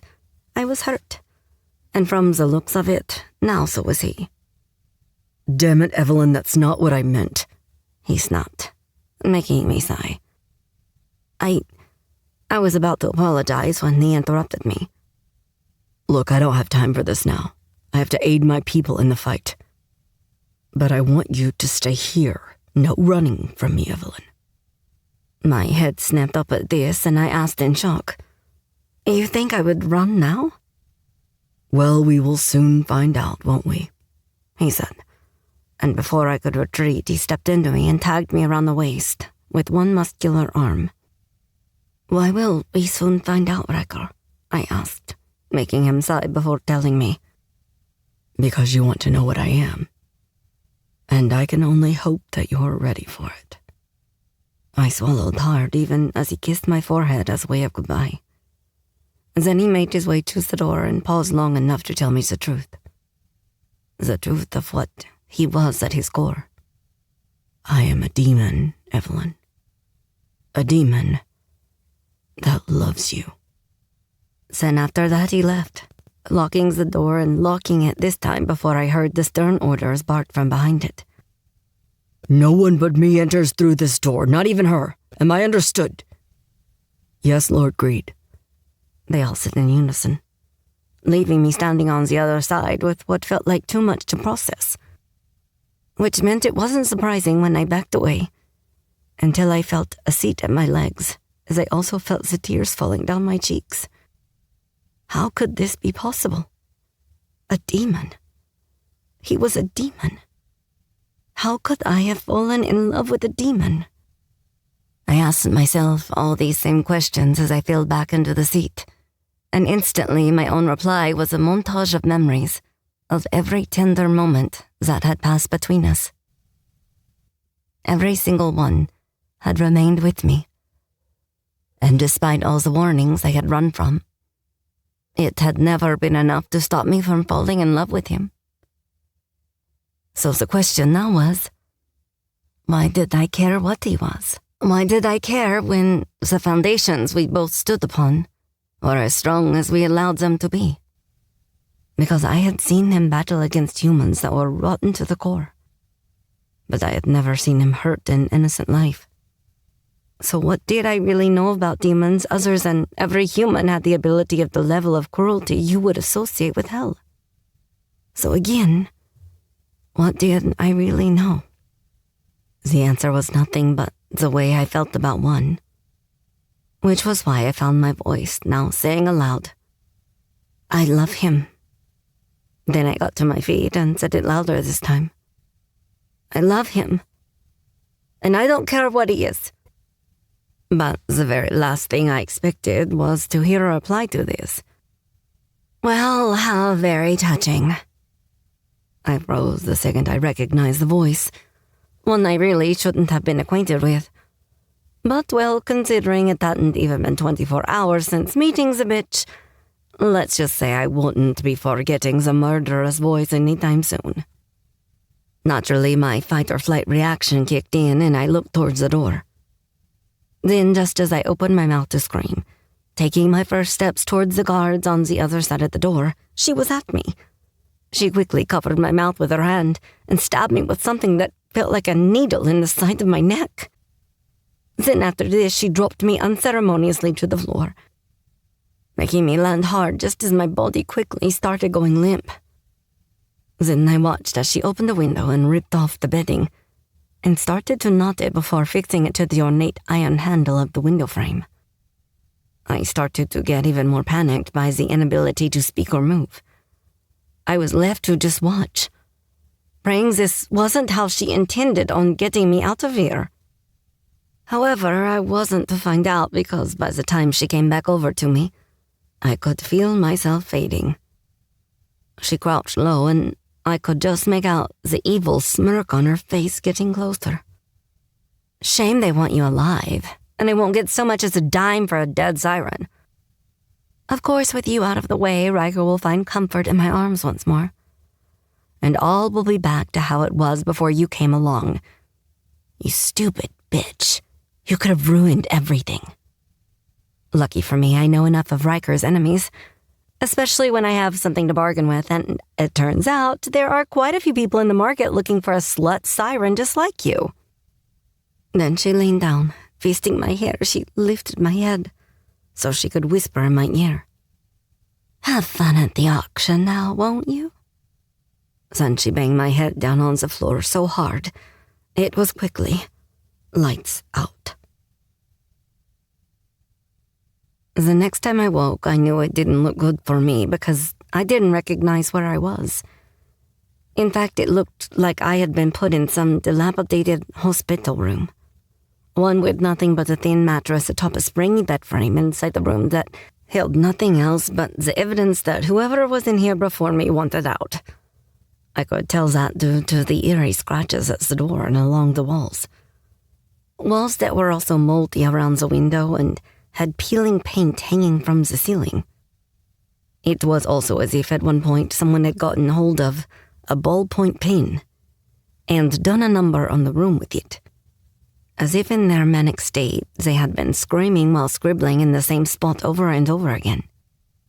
Then on the other side, random numbers in long lines with sounds written underneath, as if this was some evil tune they couldn't get out of their heads. Dum-dee-dee-dee-dum. It was nothing short of creepy and only managed to add to my current nightmare. As soon as feeling started to flow back to my limbs, I sat up on the bed before attempting to stand, needing to brace myself against the wall. I then made my way over to the window, tossing the dirty, torn, once yellow curtains out of my way, and praying this was my way out. However, I saw that not only did they not open, but they were also barred, so trying to break them would have been pointless. That, and I was also a few floors up with no way of climbing down. Not like last time. I tried to take the time to assess my situation and not give in to panic, just like Arthur had always taught me to do. I rubbed my neck where I found it aching and remembered what she had said to me. Something about needing me alive and the mention of some sort of auction. Well, at the very least, that meant I had some time left. And if I was allowed to hope, and by doing so go by my past experiences, then I knew time was all I needed for Riker to find me. My demon protector. But then I also couldn't help but think back to what else she had done after stabbing me with that needle. Because taking me hadn't been the only thing she had been prepared for, as I remembered her now opening a window and using the sheets as a makeshift rope. At first I had thought she had needed this to try and get me out of it, But then it hit me that it had nothing to do with her escaping, but everything to do with making it look like mine. Fuck, I hissed, remembering the last thing Riker had told me, admitting to me what he was. And now, well, he would open that door and think only one thing again. He would think that I had done another runner, that I had run from him. Which was when I ran to the door and hammered my fist against it, now screaming for Riker. Screaming for him to come and save me, despite knowing in my heart how little good it would do me, because now only one question remained.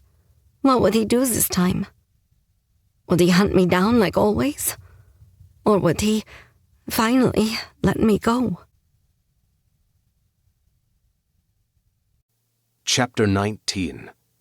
A Time for Love and a Time to Kill. "This doesn't make sense," Van stated, mirroring where my own mind was at. "My thoughts exactly," I agreed, as I looked at all the mercenaries now on the floor and begging for their lives. Of course, they had been easy to subdue, despite none of my men, me included, having the ability to control their minds, just like it had been at the train station. But whoever was pulling the strings of these puppets surely would know that even without this ability, they would have been no match for the power of my men. And as for the mercenaries themselves, it was quite fucking obvious that they had no clue just what they were walking into. Something isn't right here. Why go to the trouble of casting a spell over these men and using them like pawns? For what gain? Van asked again. Only this time, my mind was trying to calculate all the possible reasons this happened. "I don't know, but it was almost like it was a fucking decoy," I snarled the moment one of my men pulled back on the sleeve of one of the dead soldiers, and I saw the symbol for the Lega Nera tattooed on his arm. It was known as a Demonis Caduceus, which was Latin for a demon's herald wand, a different version of the staff that was typically carried by Hermes, the Olympian deity known in ancient Greek religion and considered the herald of the gods. Of course, a herald was essentially a messenger for a higher power, being either a king or the gods themselves. Hermes was known as not only being one himself, but also for being the protector over other heralds as well. And not so unlike the scepter of Dagobert, or should I say, the scepter of Psychopompos, and one I had been searching for, it had the same abilities. Because Hermes also was known as a psychopomp, or in our world, the more adeptly named soul guide, who fundamentally is a conductor of souls, leading them into their afterlife. But as for this tattoo, it wasn't the typical symbol of Caduceus, being a short staff that was entwined by two serpents surmounted by angelic wings. No, this demonic version was a sword, with hissing snakes bearing their fangs at one another at the top of the sword's hilt and with leathery, claw-tipped wings either side. It symbolized secrecy in all dealings when it came to the Lega Nera, with its messengers bound by their soul to take such a vow. I quickly looked back at the house and snapped. They wanted the fucking scepter piece. Well, lucky for us you had it taken to your vault. I released a deep breath knowing this was true and that no fucker but myself could get into that, not without my blood. Have them all questioned, casting or not. They will not withstand one of your interrogations. Van grinned, and the ones that were closer enough to overhear started visibly shaking, with one going so far as to actually piss himself. Start with that one, I growled, making Van swear. Fuck, but I hate the smelly ones. I scoffed at that and started to make my way back to the house just as Van was ordering his men to have them taken back to the bunker. One used solely as a prison and usually reserved only for my own kind. After all, every enforcer needed one, as keeping the peace in our sectors was the main part of the job. One, right now, that made me grit my teeth, as I had far more important matters to be attending to, like my Siren. Ever since I left her, I questioned why the fuck I had chosen that moment to tell her what I was. Of course, part of me knew, and it was something I didn't think I possessed. It was cowardice. I hadn't wanted to bear witness to her reaction to it, but instead hoped that time would have aided me, that it would have awarded me with a calmer situation to follow such a conversation. Because, in truth, I didn't know how I would have handled her rejection, how I would have handled the tears and the fear such an admission would warrant in a human. So, I had taken the easy way out, telling her once I had her in a situation she could not run from, in a peaceful environment that I controlled, to give her the time alone to express her thoughts without me there potentially making it worse. Of course, I knew there would be questions. I was anticipating it, and I would be a fool to expect otherwise. But I also had to be honest with myself, because I couldn't help but feel as if a great weight had been lifted. I wanted her to know me, to know of my world and not fear it as one would no doubt do in her situation. I also didn't want her thinking that I had tricked her in any way, making love to her the way I had done without first telling her who, or should I say, what, I was at my core. In truth, I hoped it hadn't mattered, and that her feelings for me still remained regardless of what I was. Of course, hope can so often be a cruel master, for we were all slaves to it, just as I was now. Because after motioning for the guards to open the door, I walked inside, telling my second, "I won't be long, for I wish to check on Evie before I join you for the interrogation."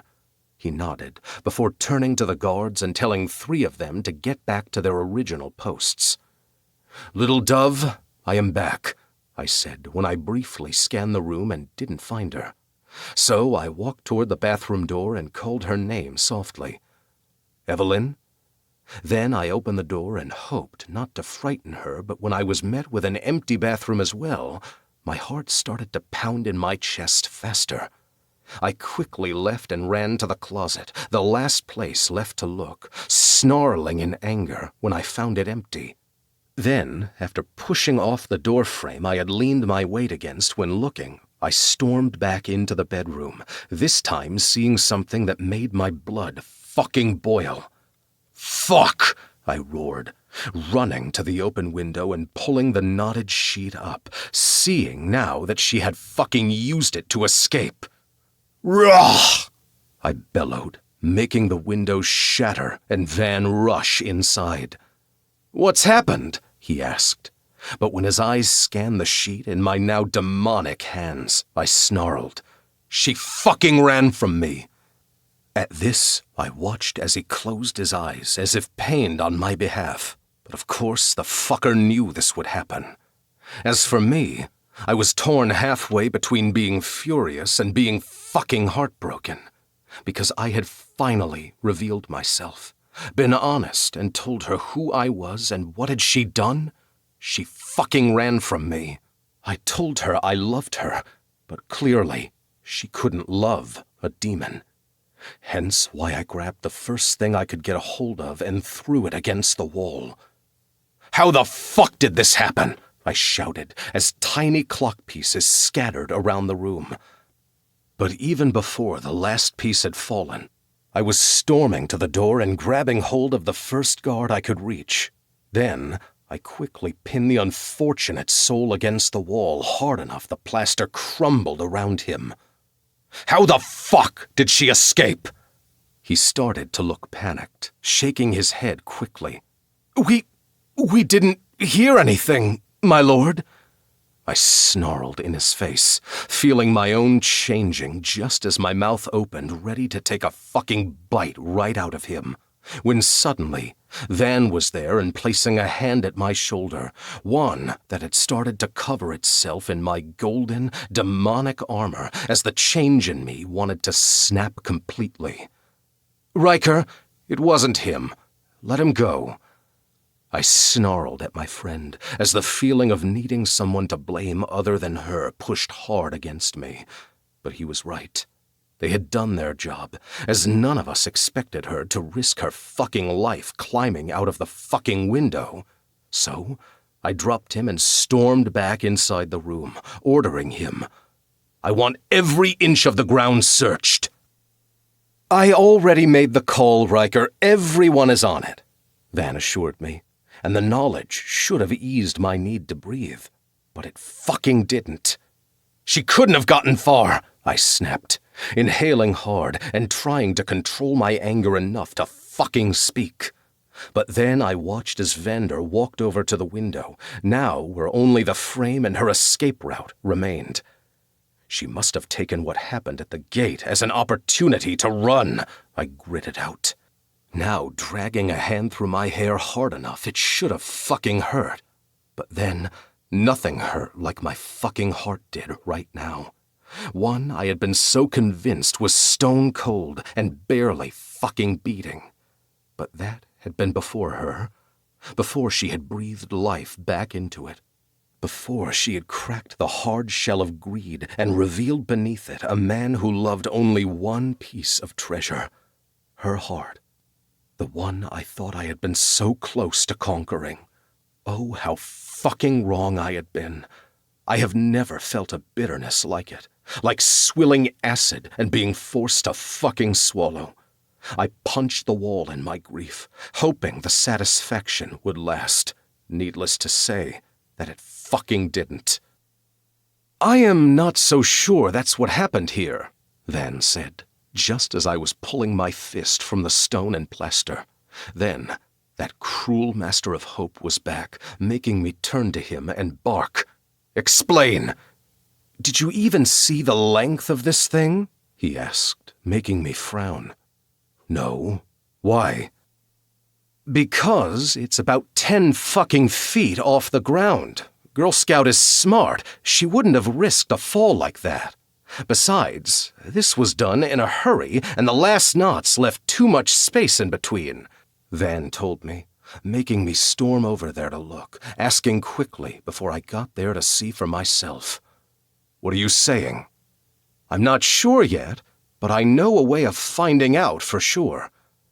I narrowed my gaze as he left the window and walked over to the same picture Evie had looked at when seeing my room for the first time. Then Van shocked me as he pulled it from the frame, showing me the hidden wires behind. "Don't be pissed, but I had a camera installed," Van informed me, and naturally, I saw fucking red. "You what?" I seethed, storming over toward him. "Easy, Riker, I did it for your own good," he argued. I grabbed him by the collar of his jacket and raised him up. "You bugged my fucking room?" At this, he closed his eyes before telling me, "I didn't trust her not to try something. I didn't trust that she wouldn't run again." At this, I forced myself to let him go, because he was fucking right. She had run. She had done the very thing he had tried to warn me about, but I hadn't wanted to listen. I had wanted to believe that she cared for me enough to stay. I felt like a fucking fool. "But, Riker, I don't think that's what happened here." I whipped my face back to him, and just as he tugged his jacket back down, he told me, "I had Theron direct the feed straight to my phone, so it wasn't part of the rest of the security. I swear, fuck, man, I swear to you, I never watched it. I never intended to, not unless something like this happened. Riker, you have to believe me. It was only done as a precaution, so that if she tried to run again, we may find her sooner." I dragged another hand through my hair before nodding, the bitterness still too strong to speak. But he took my response for what it was, as he quickly got his phone out of his pocket and started tapping on the screen. "I am starting the feed from when we left the room, not before," he told me, as if trying to soothe my demon's possessiveness, as he knew I would not have allowed anyone to see Evie the way only I was permitted to see her. Her perfection was mine and mine alone, and I would tear the eyes out of anyone who dared to try and see it for themselves. I would kill anyone that dared try to take it from me. Something I realized would soon be the case. Shit. Riker, it wasn't her. She was fucking taken. Look, Van said, making me snatch the phone just in time to see that soon-to-be-dead fucking bitch now stab her with a needle. Fuck, I snarled, forcing myself to ease up on the phone so as I couldn't crush it before I had all the information I needed. I was seeing for myself how she had tried to make it look like Evie had run, but she hadn't. She hadn't run from me. She had been fucking taken. I will kill her this time, I warned, knowing my mistake in just having her banished from my territory, allowing her to convince me that she had no idea that she was my siren, that she believed Evelyn to be a mortal intruder and nothing more. Damn my fucking weakness. Yeah, well, that's a given, Van agreed. But then we watched as she pulled a glowing red stone from under the neck of her dress, one I instantly recognized. Fuck! She has the Heartstone, I snarled. The Heartstone? Van questioned, making me realize now that I had yet to explain what fully happened in the bathroom back in Portland, Oregon. It is a stolen piece of Annika Imprusa's heart. Fuck! How the fuck did someone get close enough to steal a piece of your father's sorcerer? Van hissed, reacting just as I had. I don't know much of the details surrounding it, as she explained very little to me, and at the time, I was more concerned with getting back to my siren, I told him, something that only managed to berate me with even more questions. You're talking about when you passed out. Something you still haven't explained how that shit even happened, I might add. The fight back in Portland. It was Ajdar. Fuck, Riker, he swore through his teeth this time. When I walked in, I found him trying to drag Evelyn into a portal, one the Heartstone managed to create. And before you ask, no, I have no fucking clue how. I only know that the big bastard had the piece of the heart and used it against me like a weapon. He frowned at this. A weapon? He questioned. And like most rulers of our sectors and those who held positions of power, admitting what I did next did not come fucking easy for me, even to my best friend. It had the power to overcome me, Van. He hissed again, startled by the realization that there was something out there that could bring me down. Overcome you? How? Van asked, narrowing his gaze once again. I can only assume that being linked to my father's realm, it felt connected to me and not in a good way, as if it was draining my vessel of my demon and trying to drag him back to hell that way, I told him, going back to that day and almost shivering at the memory of that haunting feeling. It was as if the very essence of me was being stripped away, ready to leave a mere lost, empty shell behind. Shit, but how does something even wield a power like that? He asked, making me shake my head. I don't know, but it must have had a tethering cast upon it, as I saw Evelyn throw it back into the portal it helped create before passing out, and now it is still back in the wrong hands. One that bitch Madison is using now, forcing us to question, how did she get her dirty little gold nails on it? I gritted my teeth at that, snarling. I don't know, but I have a fucking good idea. Van nodded in understanding before telling me. Well, whichever of our enemies she is now in league with, this is definitely how she got her out. I took a deep breath as that knowledge wrapped around my heart once more, forcing me to finalize it with words. She didn't leave me. At this, Van slapped a hand to my back and told me, No, she didn't. And she wouldn't have. What do you mean? I asked, hearing something else in his tone. So he took the phone from me and put the footage back to where Madison turned up. Watch, he told me, handing me the phone to find my girl sitting on the sofa, her head in her hands, as if battling with herself. But then, the moment some conclusion hit her, she raised her head, and I didn't need the sound to know what it was she said aloud. It was a statement made. I love him. At this, my heart fucking stopped before beating faster than ever before. It was as if those 3 fucking words had sent my body into overdrive. Because now, it didn't just fucking beat. It beat solely for her. What did she say after that? I asked, knowing Van would be able to lip read, and I was right. Because she had stood up and declared something even louder this time. I could tell. She said that she loves you, and she doesn't care what you are. My breath caught and became prisoner to her words, her declaration, her affirmation. I looked to Van to find him grinning like a fool, whereas I was still dumbstruck. Then I found myself muttering, "She loves me. Looks like it, Reich. Now, let's find out how the hell we get your girl back," he replied, jarring me back to the now, and in it, he was right.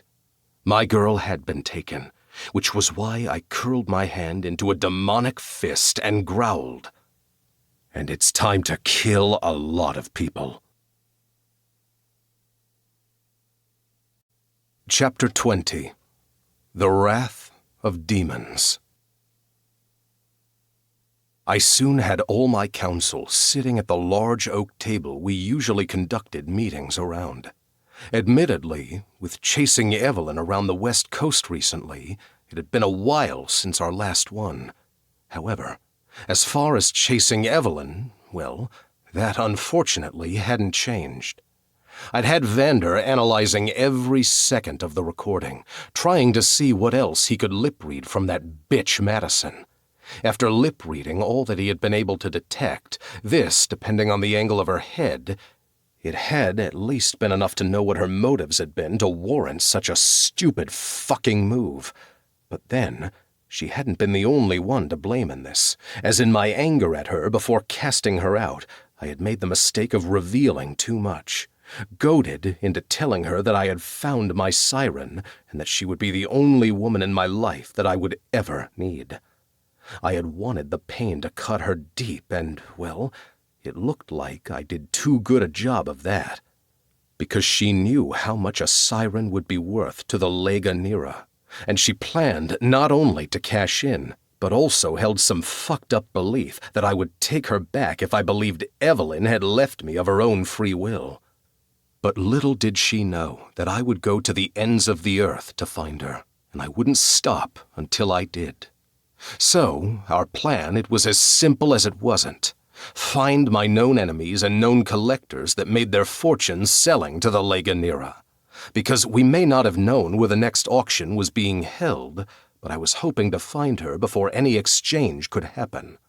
Because, without a doubt, if a Siren was found, then that's where she was headed. However, what I wasn't expecting was a phone call from another enforcer, and this time, it wasn't Oblivion. It was Wrath. I would ask as to what do I owe the pleasure, but I am too busy for pleasantries, so we'll come right out with it. "What do you want, Wrath?" I asked the big bastard, one that I didn't only know as being another enforcer, but also from his father who ruled over the realm of Wrath. He released a deep sigh, which was unlike him to do, instantly putting me on edge, because if something had rattled him, then it wasn't fucking good news.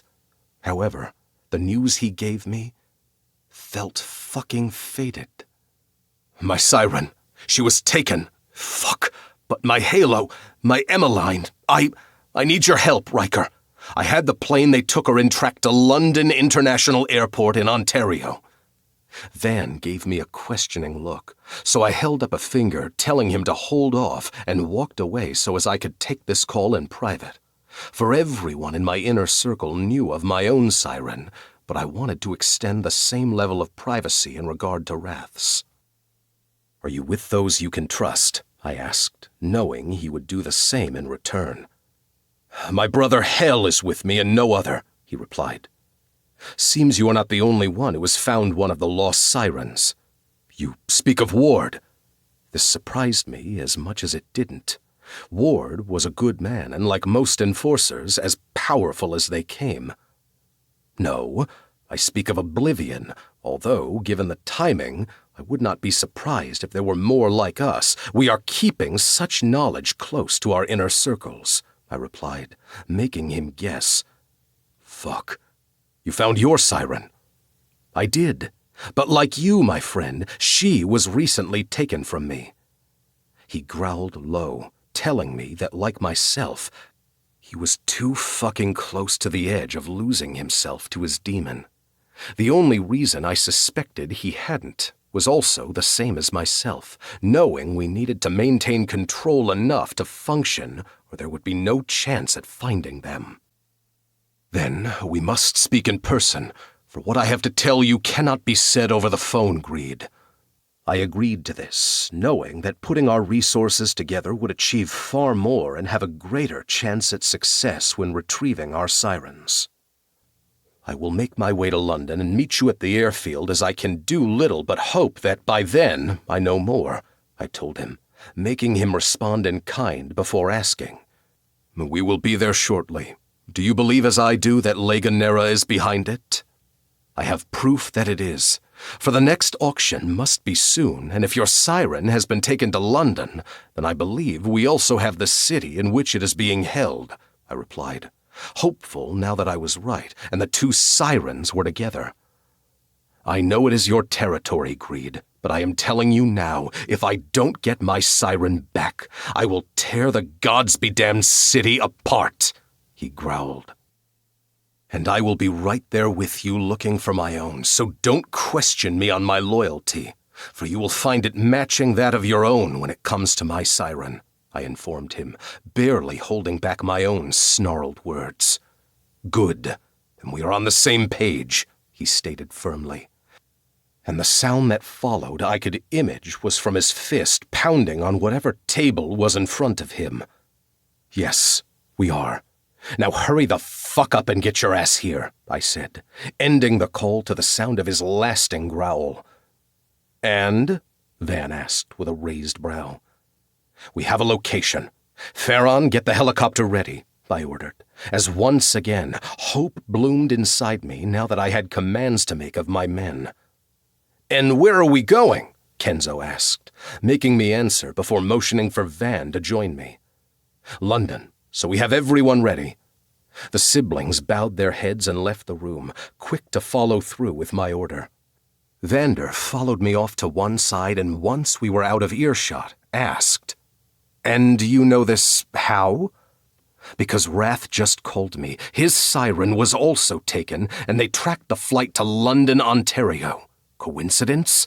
I think not, I told him. And naturally, after anyone who had ever met the big bastard Wrath would say, Vander's first words were to question this. Wrath has a siren? The shock evident on his face made me scoff. And that is not all. Ward also.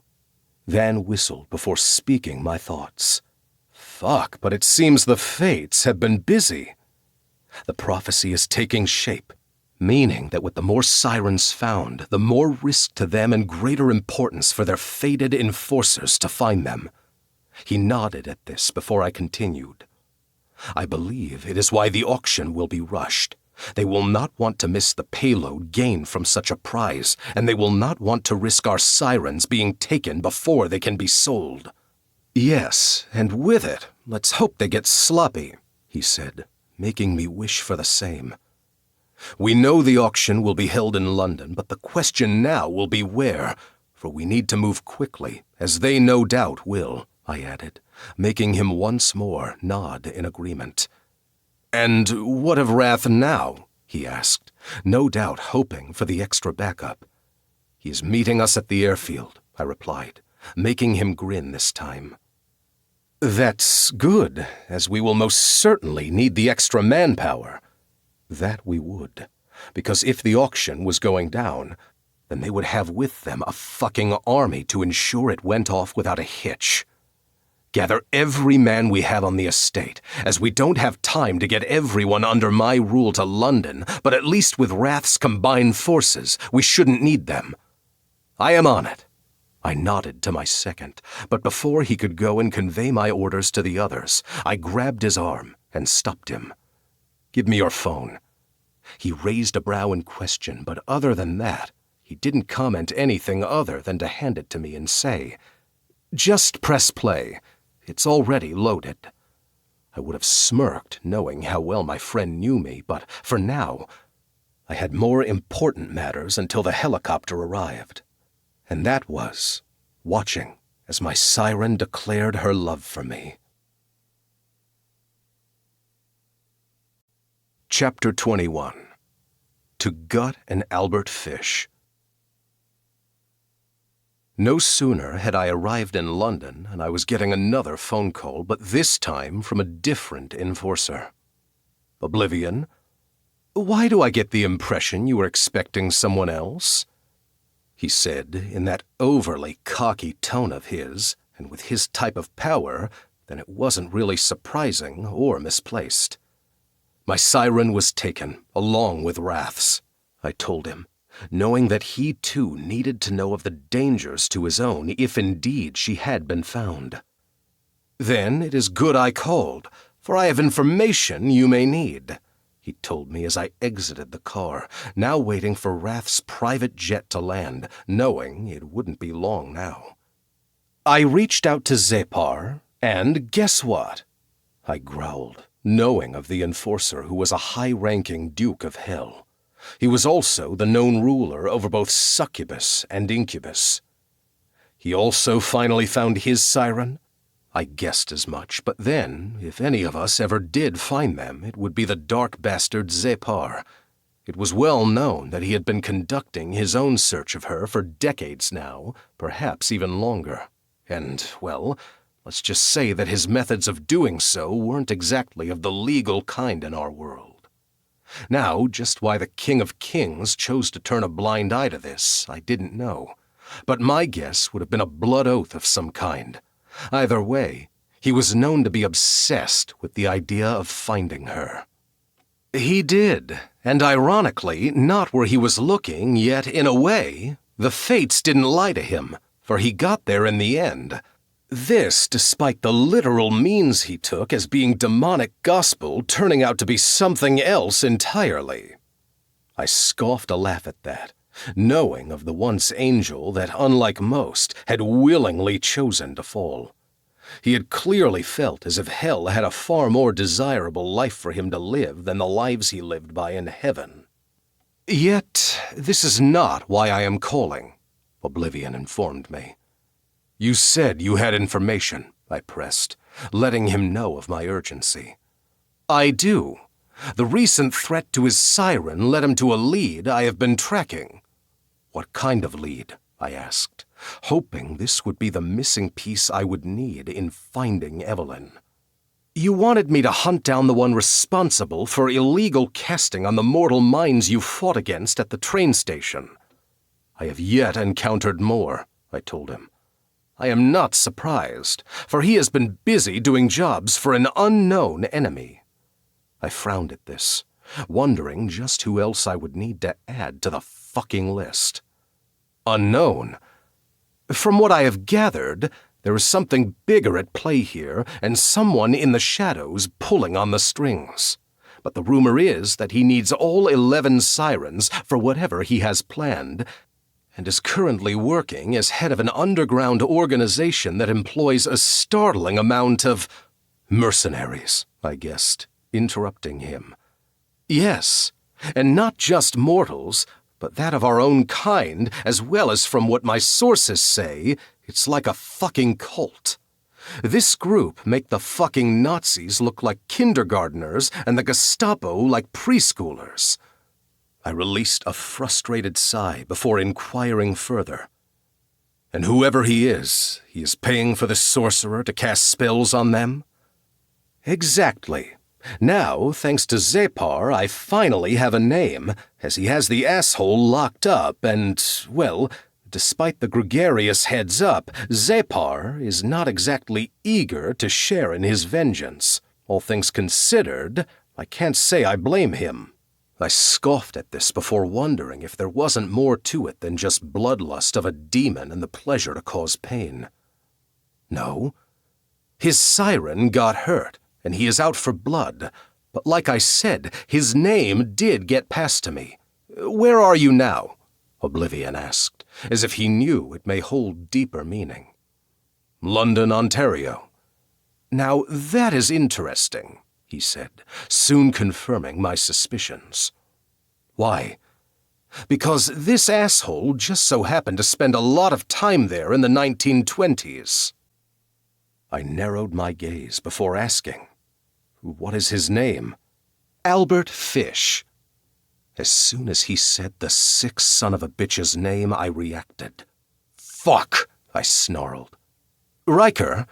Oblivion rightly questioned my outburst, clearly not remembering news of who the media dubbed as the Gray Man. I know the fucker, I growled, before explaining quickly. I think I know where they are holding the auction, because the only link I could make with London and Albert Fish was the one place he had stalked decades ago. Then I will ask the gods to favor you in your killing and pray to Lucifer that you get there in time, son of greed. Thank you, why? Bonam fortunam, my friend, he said, wishing me good luck in Latin before hanging up the call just as Wrath's plane was coming into land. For I was pleased that at least now I was almost certain that I knew where I would find my siren. Good news? Van asked, making me nod and tell him. I fucking hope so, I told him, minutes before the sight of Wrath and his men walking out of the plane was more than a welcomed one. His large, tattooed frame strode toward me with purpose, and he looked as menacing as he always did, what with his Viking hairstyle and piercing dark green eyes promising murder. He looked only a few heartbeats away from being at the ready to swing an axe in battle. Greed, he said, taking my hand and shaking it with the strength fitting for such a being. Wrath, I have news, I said, wishing to put him out of his new brand of hell we both found ourselves in. Thank fuck for that. Tell us we have someone to kill, namely any fucker that looks like me. Hell, his brother said, stepping up from behind him. I raised a brow at this, making Wrath add, it was how they got my halo. A Manusya Rakshashu demon. One who is possessing my brother's image.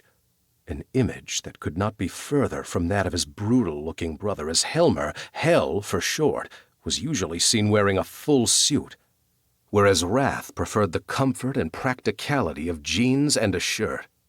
Hell had perfectly styled dark blonde hair cut short at the sides and longer on top, opposed to the razor-shaved sides and twisted long hair that Wrath wore knotted at the back of his head.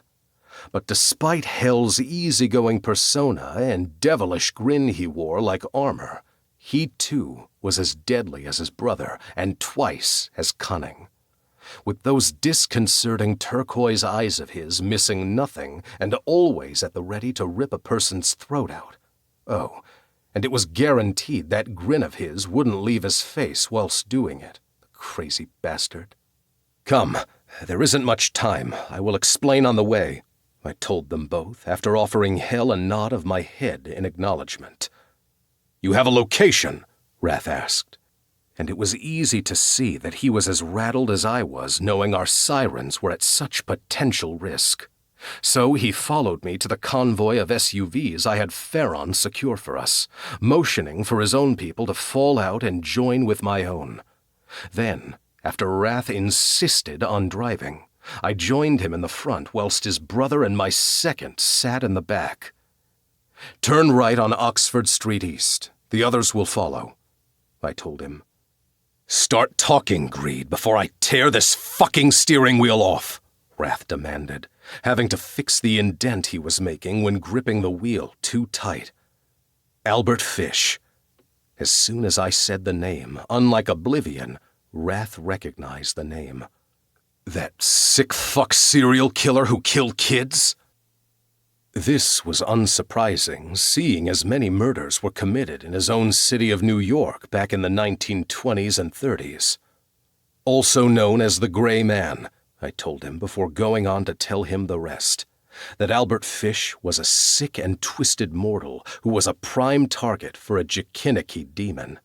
These type of demons usually fed on dead human flesh, but this particular half-breed went one step further.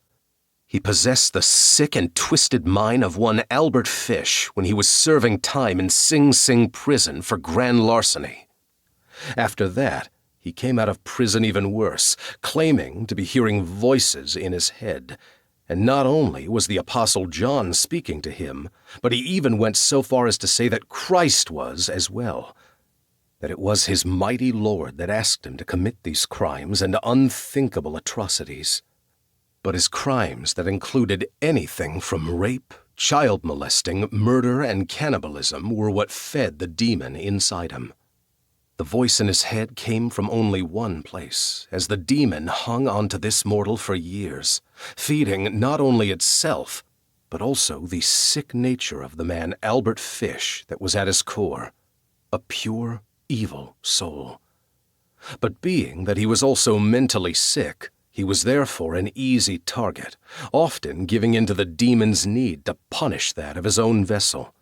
He would even ask his own children to beat him, to paddle his buttocks with the same nail-studded board he used to abuse himself. He also went so far as to insert wool doused with lighter fluid into his anus and set it alight, and all of this, I believe, was solely for the reason to inflict pain on himself in order to continue to feed his demon. Something that continued for the rest of his life, as even after finally being arrested, an X-ray found that he had at least 29 needles lodged in his pelvic region, all caused from self-harm by pushing needles into his groin and abdomen. As for my dealings with the evil soul, it wasn't long after he was caught trying to make 2 young boys his next victims. He had invited them to lunch, and whilst making it, they accidentally found his self-proclaimed instruments of hell hidden under his bed. This was basically his kill kit, which included a meat cleaver, a hacksaw, and a knife. Thankfully, the boys escaped, but it was enough to get him sent to a psychiatric hospital. Although it was kept quiet at the pleading of his family, telling the authorities how sick he was. He was diagnosed with many things, one of which was religious mania. However, it was whilst here that his demon really came out to play, and news soon reached me that he was conducting something that was referred to as a crimson dinner party. Unfortunately, back in those days, a lot of these hospitals were ripe with medical torture, often after doctors had been turned mad themselves and with only a little push from dark supernatural means, which meant that having a poor, unfortunate soul strapped to a table with other possessed minds all gathered around like vultures. This so as a feeding frenzy could ensue, and all under the guise of a medical procedure, which of course ended with extreme pain, hourly torture, and then the desperate release of death being granted. In 1929, I apprehended him for the part he played in orchestrating crimson dinner parties, as well as turning the minds of mortals and feeding on them whilst posing as a doctor. He was taken in, and I had him imprisoned and awaiting judgment when he escaped, I told Wrath, as he too had dealt with his fair share of crimes committed in his sector, Kings Park Asylum being only one of them. Escaped? He was last heard of terrorizing patients in Waverly Hills Sanatorium in Louisville, Kentucky before its closure in 1961. It was also said that he was working with Gruen, another known enemy of the King of Kings and therefore his enforcers. Fuck. Yeah, but he was no longer in my jurisdiction, so my hunt went cold, I told him, making Hell comment from the back seat. It says here he got the electric chair back in 1936 at Sing Sing. I glanced in the mirror to see him reading the facts from his phone. Yes, for the murder of a little girl called Grace Budd. Fucking good memory, Greed, Wrath commented, making me grit my teeth before telling him, "You always remember those who get away. Besides, I like to be thorough in doing my research into those I hunt. The real Albert Fish may have died on Old Sparky, but the second he took his last breath, the Jakinninki demon that had possessed him all those years soon took his place, now having a vessel to inhabit." "Fucking old vessel. The guy looked like a fucking corpse at his trial," Hell commented dryly, still reading what I gathered was an old article on who was duped as being the Gray Man. "And now?" Wrath asked, ignoring this comment by his brother. "Zapar has him.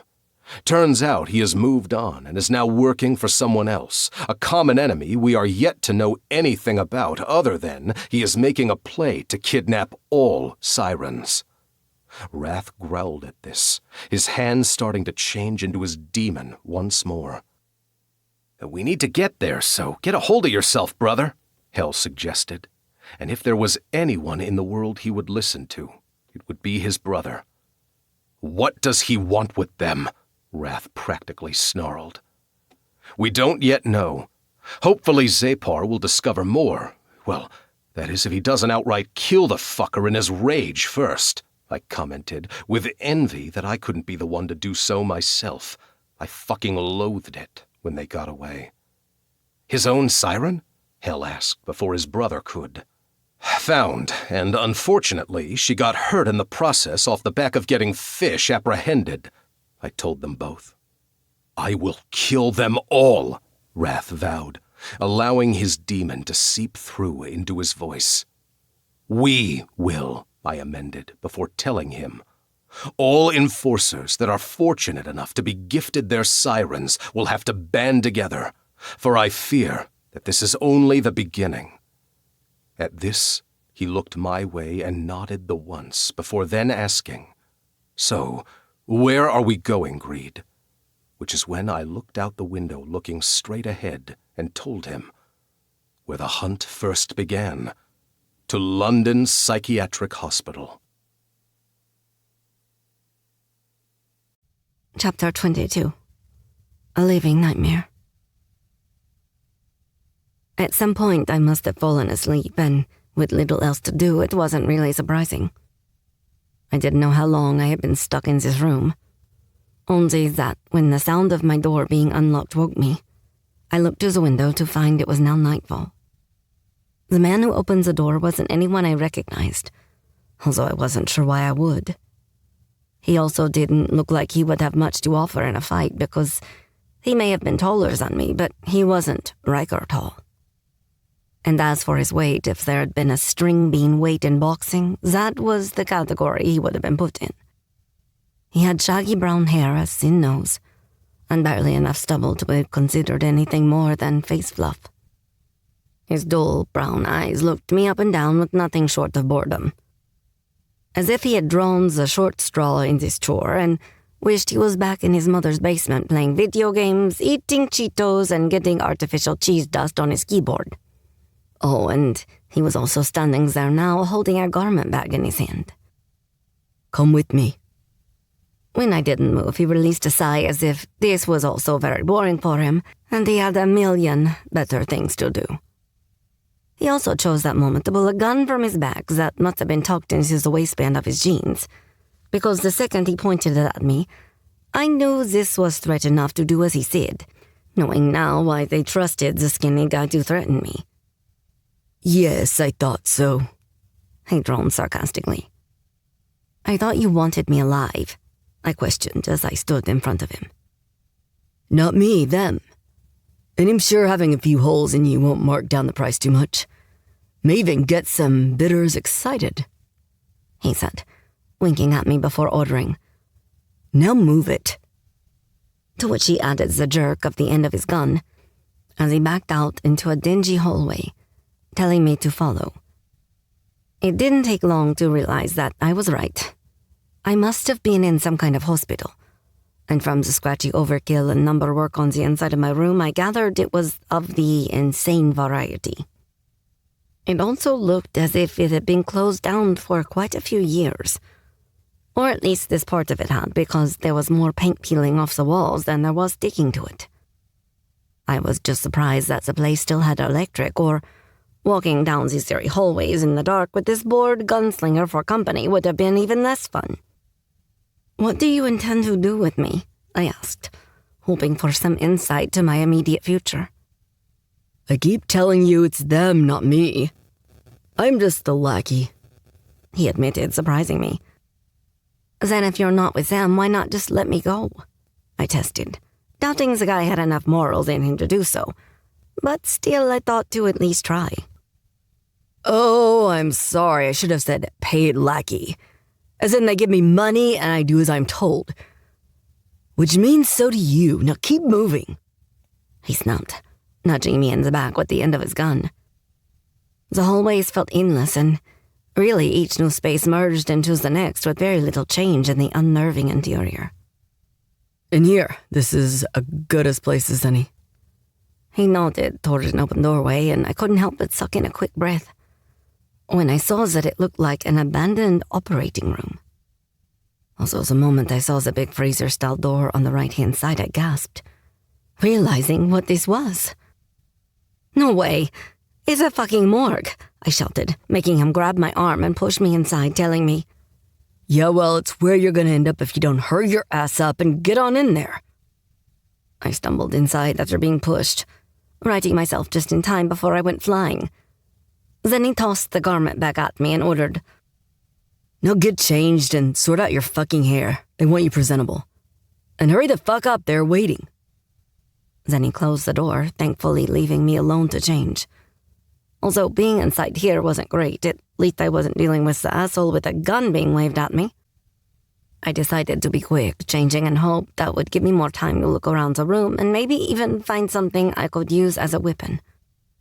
So I stripped off and unzipped the bag, pulling out a long white dress that was made of a floaty material and had a corset-style top that made me feel like a contortionist when pulling at the laces at the back. I then put on the shoes that thankfully were ballerina pumps that tied with a ribbon around my ankle, and were, most importantly, flat without a heel, which meant running without the worry that I would trip and break my ankle if I ever managed to escape. I unraveled my hair and ran my hands through it before replaiting it to one side. Then, after scanning the bare work tops and metal trolleys to find them all empty, I started to walk inside the next room. It was joined to the morgue and looked like some kind of office space, littered with discarded paperwork and old medical journals. Notebooks and folders that held the name London Psychiatric Hospital. A place that, at the very least, looked to be in Ontario, telling me that I wasn't that far from where I had been taken from. I scanned the cupboards above and below, ignoring all the old textbooks and files, close to laughing as one that said, "Dating and sex behavior in adolescence." Of course, this wasn't exactly the time to be amused at what they classed as sex education from the 60s. Come on, Evie. If you can kill a guy with a TV, then you can get creative with a stapler. No, not that, I told myself, now looking back at the door and checking he wasn't just standing there. Fuck, there must be something, I hissed as I opened drawers and found nothing. That wasn't until I closed it, and the metal handle fell off on one side. I frowned down at it before pulling it off the other side, something it did with a little jiggling. "Are you finished in there or what?" I heard him shouting. Knowing I didn't have much time, I quickly yanked the handle the rest of the way out, pleased to see that it had a great long nail attached to the two ends and an arch of smooth metal in between. Then I purposely put my camo grain jacket back on and tucked it into the pocket, seeing as I didn't have anywhere else to hide it. But then again, I was hoping to use it before it could be discovered. I spun quickly just as the door opened, and the asshole behind it was telling me, "Time's up." I then walked toward him, not wanting to give him any reason to raise his gun up, but instead lead him into a false sense of security, playing the good little prisoner. Also, I could have hit him right there and then, when he outrightly checked me out and let his eyes linger on my breasts. a pair that felt more smoothed out thanks to the boning in the top part of my dress. But then I wondered if I could use this to my advantage. Lose the jacket, he ordered with hungry eyes that clearly wanted to see more of me. It's cold in here, I complained, trying to buy myself more time and knowing that if I was going to make my move, then the time would have to be now. So I decided to give him what he wanted, hoping his gaze would be busy on my breasts and not on what I was doing with my hand. I don't give a shit. Take it off, he snapped, making me say, Okay, I just need to adjust my shoes, I said, purposely taking a step closer so that he was within attacking distance, before placing a hand on the wall and leaning down to give him a good view of my cleavage. Then, while his eyes were perving on my breasts, I tucked my hand in my pocket and gripped the handle. Then I made a move like I was falling into him, purposely away from the gun by his side. This was at the same time bringing my unconventional weapon up to his neck and digging the nails into his skin. Naturally, he froze, especially when I warned. Make one move, and I will fucking kill you. Do you understand? He gritted his teeth but nodded slightly, stopping when he felt the prick of the nail dig in hard enough. It caused droplets of blood to drip down his neck. He hissed in pain, but despite the threat, tried to call my bluff. You don't have it in you, he gritted out. Oh yeah? Wanna tell that to the cops who are looking for me for murder? Of course. I could always say my TV accidentally smashed him in the head, I told him, because, well, at least some of it was true. I watched his eyes widen and, just in case, I dug the nails into his skin further, making him whimper. Now toss the gun, asswipe, I ordered, making him grit his teeth. But in the end, he did what he was told. It clattered to the floor in front of us, but I didn't dare go for it because I knew that would give him the chance to make a grab for it, or me. Or it could give him chance to run and shout bloody murder. Either options would only get me in deeper shit than I already was.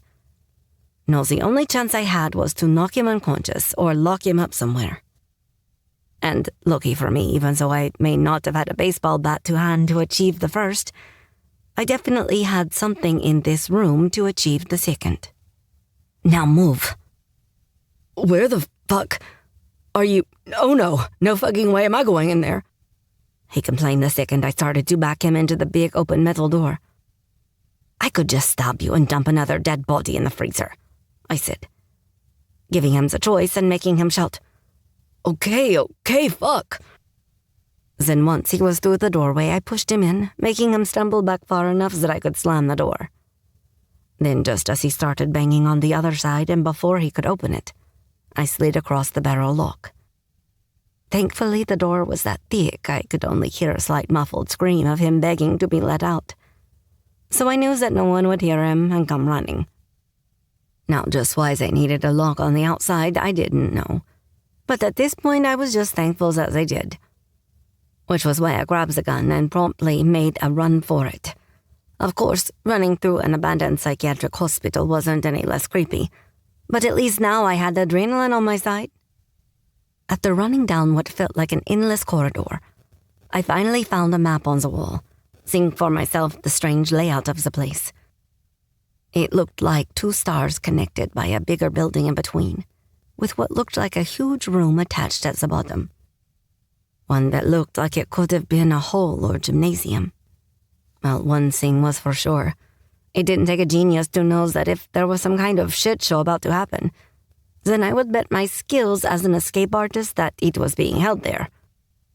And with people selling illegal stuff, including actual people, well, I needed to stay as far away from that place as possible. So I started running in the opposite direction to where I hoped I would find an exit. I tried not to think on the rooms I passed and the poor souls that had spent their unfortunate lives in them. I tried not to think about the treatment room I passed, and words like shock therapy and waterboarding went through my head. I only thought about what horrors awaited me in a place like this, one I was starting to feel trapped in. It was a bit like being a rat in a maze put there by some mad doctor conducting experiments. And as if my mind was already on its way to being lost, just like the inhabitants of this forsaken place, I suddenly found myself seeing the impossible. A ghost of my past. And the one that I knew would forever haunt me. A pair of double doors opened at the end of a hallway, and an impossible sight walked through them, making me skid to a frightful stop before falling on my ass. I scrambled back, saying over and over, No, it can't be. I killed you, I shouted, making the man smirk back at me as I continued to drag myself across the floor. Fear outweighed all common sense other than telling me to run. So I finally managed to get to my feet before pointing the gun at him as I continued to walk backward. Now, is that any way to greet me after all these years? A voice I knew only in my nightmares said to me, making me shake my head again. You're not real. Not fucking real. Then I raised the gun in his direction, at the same time walking back to the corner I had just come from. But just like that night, he looked unconcerned by the threat. It was a lesson learned seconds before his death. Then if it's a ghost you see, Evelyn, Lacosia, perhaps you deserve to be in a place like this, he said in that same tone he had spoken to me that night. I was just about to open my mouth to say something when he nodded to something behind me. However, I was too late to react as I suddenly felt the blow to the back of my head, knocking me down and, more importantly, knocking the gun from my hand. I cried out as I hit the floor, and just before the world went black once more, there was still one last sight of my ghost left for me to see. A dark figure now standing over me, just like he had done that day my world had ended, and with it, my mother's life. I was once more living a nightmare, as he told me, "Hello again, my dear daughter." Chapter 23. A Siren's Call. I swear my life currently felt like a never-ending nightmare of passing out and waking up to find myself still living it. It was like I didn't know what was real anymore and what wasn't. But I had to confess to being hazier than the last time I had been knocked out, remembering only snippets of it. I think I had been running, having managed to get away, but after that I must have been found shortly after because what happened next couldn't have been real. It was that or I had been seeing a ghost. Perhaps I could have even been hallucinating. I just didn't know the answer, only that it couldn't have been real. However, what was real was waking up as I was being carried somewhere, and from the pain in the back of my head, I could only hope at this point it was back to my cell. All I wanted to do now was lie down and sleep. I had to wonder if I was suffering from concussion because I was feeling very sluggish, as if all fight to try and escape had been knocked right out of me. Although that was until I saw where they were now taking me, it looked like a fucking big fish tank. Now, normally, this wouldn't particularly have been seen as threatening, but considering I couldn't swim, having a very real fear of water, I quickly started to panic. Because despite it not having water in it yet, from the looks of the pipes leading to it, it didn't take a genius to figure out what their plan was. There were 2 tanks side by side, being no bigger than 10 foot wide. But as for the height, they were at least 12 feet tall with a barred latch above the enclosure. Inside them had been made to look like a human-sized fish tank, with sand on the floor and a single plastic rock that I gathered was put there for us to sit on. As for the rest of the room, this view had been cut off. There was a large red curtain that hung from a metal pole above, separating me from the villains I gathered were here to bid on me. I didn't even need to wonder how they were going to get me up into that thing, because the big metal staircase on wheels was a dead giveaway, which was when my fight-or-flight response finally kicked back in, and I started to struggle enough that the man holding me had to let me go. I fell to the floor ignoring the pain and quickly scrambled to my feet before trying to make another run for it. However, this didn't go so well this time, and I was grabbed from behind and tossed toward someone ready to catch me. Neither of which had any faces to speak of, because both of them wore masks, as if I had been dragged into some kind of cult meeting. And unlike Riker's mask, these were cold and featureless, being just plain matte black. Then I was taken by the arm and practically dragged up the steps and toward an open grate at the top. "No, you don't understand. I can't fucking swim. I will drown if you put water in there," I shouted, making the man chuckle as he roughly handled me, the tight grasp of his fingertips bruising my skin. "Then you better hope you get bought then, and quickly."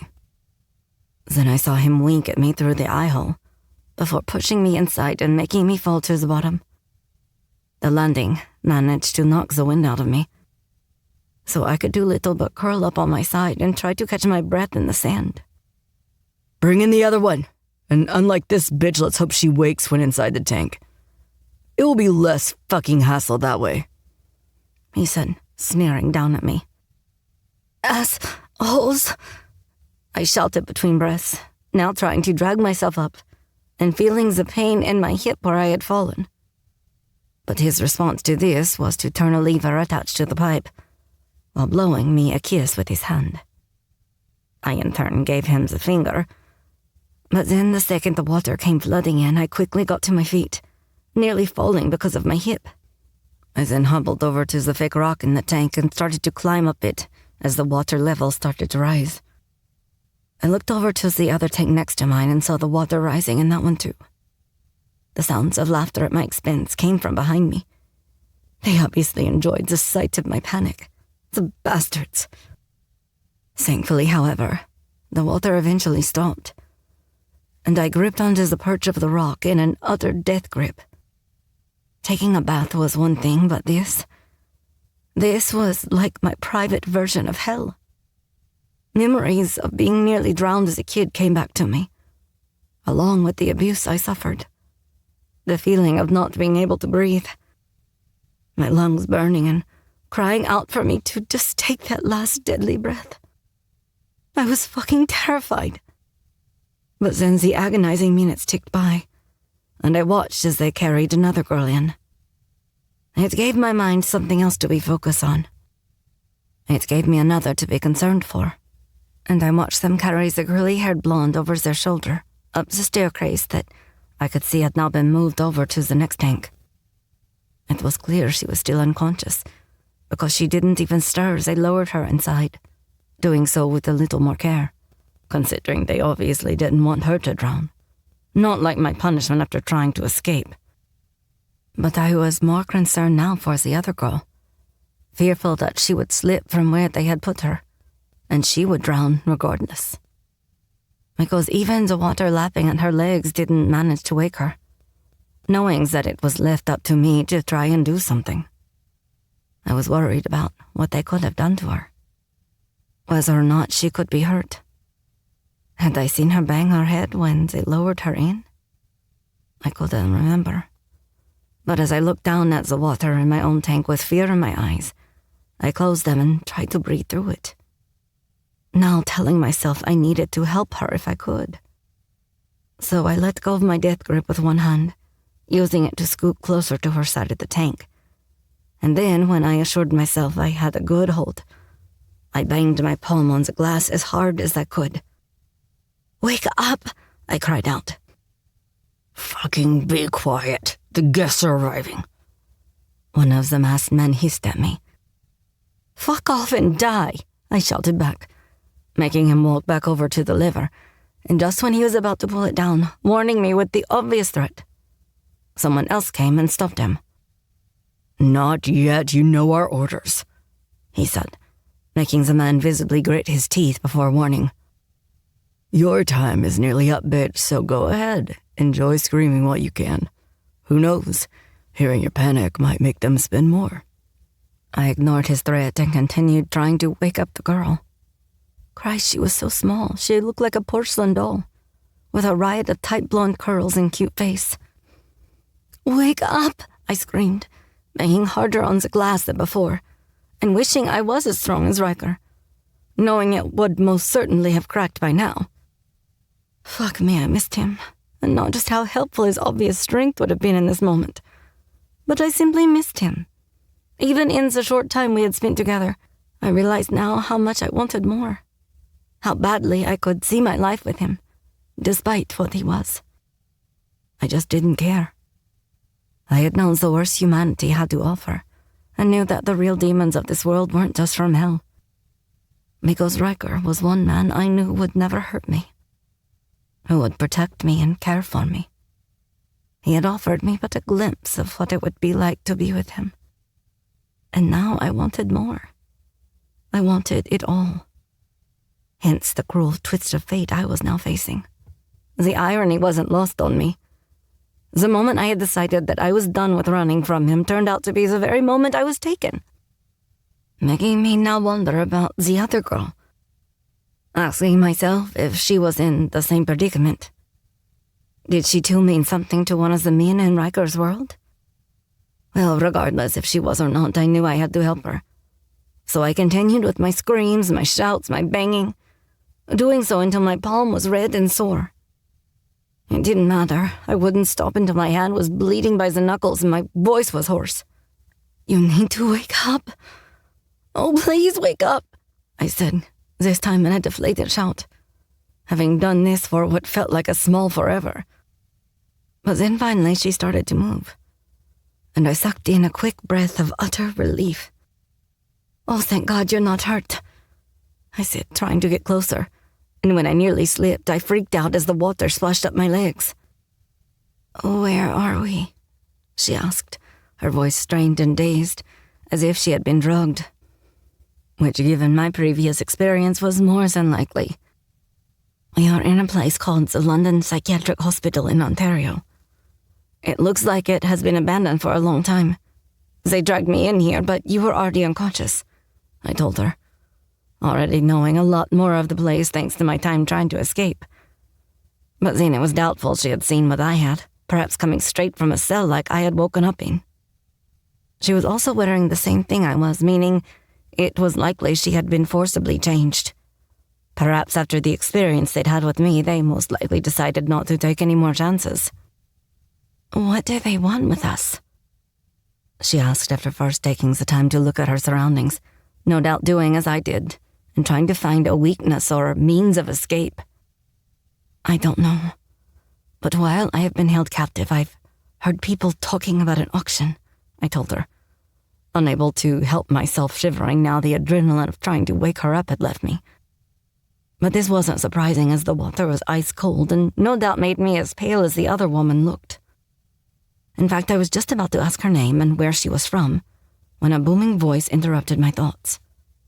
"Silence!" My wide eyes immediately went to the curtain wall in front of us, waiting for the moment it would inevitably drop. "Welcome, ladies and gentlemen. We start this year's auction with the long-awaited treasures of heaven. I give you 2 of the lost sirens." My mind whirled, now hearing what Riker had called me more than once, wondering why the fuck everyone seemed to think I was one of these sirens. Of course, seconds later, and like I knew it would, the curtain fell from the ceiling. I gasped at the sight of the sea of people now filling the hall, and I knew then that I had been right in thinking of staying away from this room when I had been running and came across the map. Of course, my new friend and I weren't the only ones to gasp, because I suddenly knew what it felt like to be an animal displayed at the zoo. All those eager faces staring back at us, whispering among themselves like we were some rare creatures found in a magical lagoon. The sight sickened me, making me focus on the room itself instead of the despicable people all here ready to bid on us like fucking prized cattle. But this was also when I saw it was no longer dark outside, as daylight penetrated the dirty windows, or should I say what was left of them. Broken floorboards had all been pushed to the side so the space could be filled with what looked like hundreds of people, all sitting on chairs. Each of them were wearing expensive finery and holding paddles ready to give the auctioneer their number for the winning bid. But then as I scanned the crowd, scowling at each one of these despicable people, I saw a certain face in the crowd and gasped. It was one it seemed I would never be rid of. And I couldn't help but close my eyes, shaking my head and mutter, "Oh, shit." It was a reaction heard by the girl next to me, and she quickly tried to offer me comfort, not knowing that I was once again being haunted by my past, because there he fucking was, smirking at me from within the vile crowd. "It's okay. We will be okay," she said, making me nod quickly, holding on to her words and letting them soothe me. "Let's make this more interesting, should we, Randall? If you please." The voice boomed once more on the microphone somewhere out of sight. It was an order that made me tense as I looked back to my tormentor, to find him there winking at me once more, before flipping a different lever up this time. The second I heard the gush of water, I knew that they were only filling up mine this time, making me instantly panic. "No! Stop! Stop this!" the girl shouted on my behalf, seeing now that I was not dealing with this terrifying situation easily. It was as if she recognized the fear in my eyes as being her own. I banged my bruised fist on the side of the tank in vain, knowing it would do nothing but allow everyone to get a good kick off my terror. I scrambled up the rock as the water continued to rise, forcing me to soon get to my feet, trying to balance on the highest bit. But even then, it wasn't high enough for me to escape because I couldn't reach the top. "I can't fucking swim." I tried begging for my life, hoping they would want me alive. But the auction just continued as if I had welcomed them to all witness the end of my life. "This particular siren is brought to you by our esteemed vendor, Gaston, one of the king's own enforcers. Should we start the bidding at 1 million? I gasped, my mouth dropping in utter shock before I whispered, "No way." But then as the water started to reach over my knees, my protest continued, making me bang harder than ever before. This ended in me slipping and screaming as I was forced to scramble back up the rock into standing. "Someone save her, for fuck's sake!" the other woman screamed in my defense. But it was useless as the bidding continued, as if my drowning was nothing to them but daytime TV. But then, just as the water level rose to my neck, I saw a dark figure rise from the back, as if he had just snuck in, now scanning the stage we were on. I couldn't see his features, but it was enough to make me scream for him, whoever he was. "Help me!" This seemed to work, as the man suddenly bellowed, 100 million! Making the crowd gasp at the amount. Something I would have done too had the water not suddenly covered the top of my head. Just as I heard the auctioneer shout, "Sold!"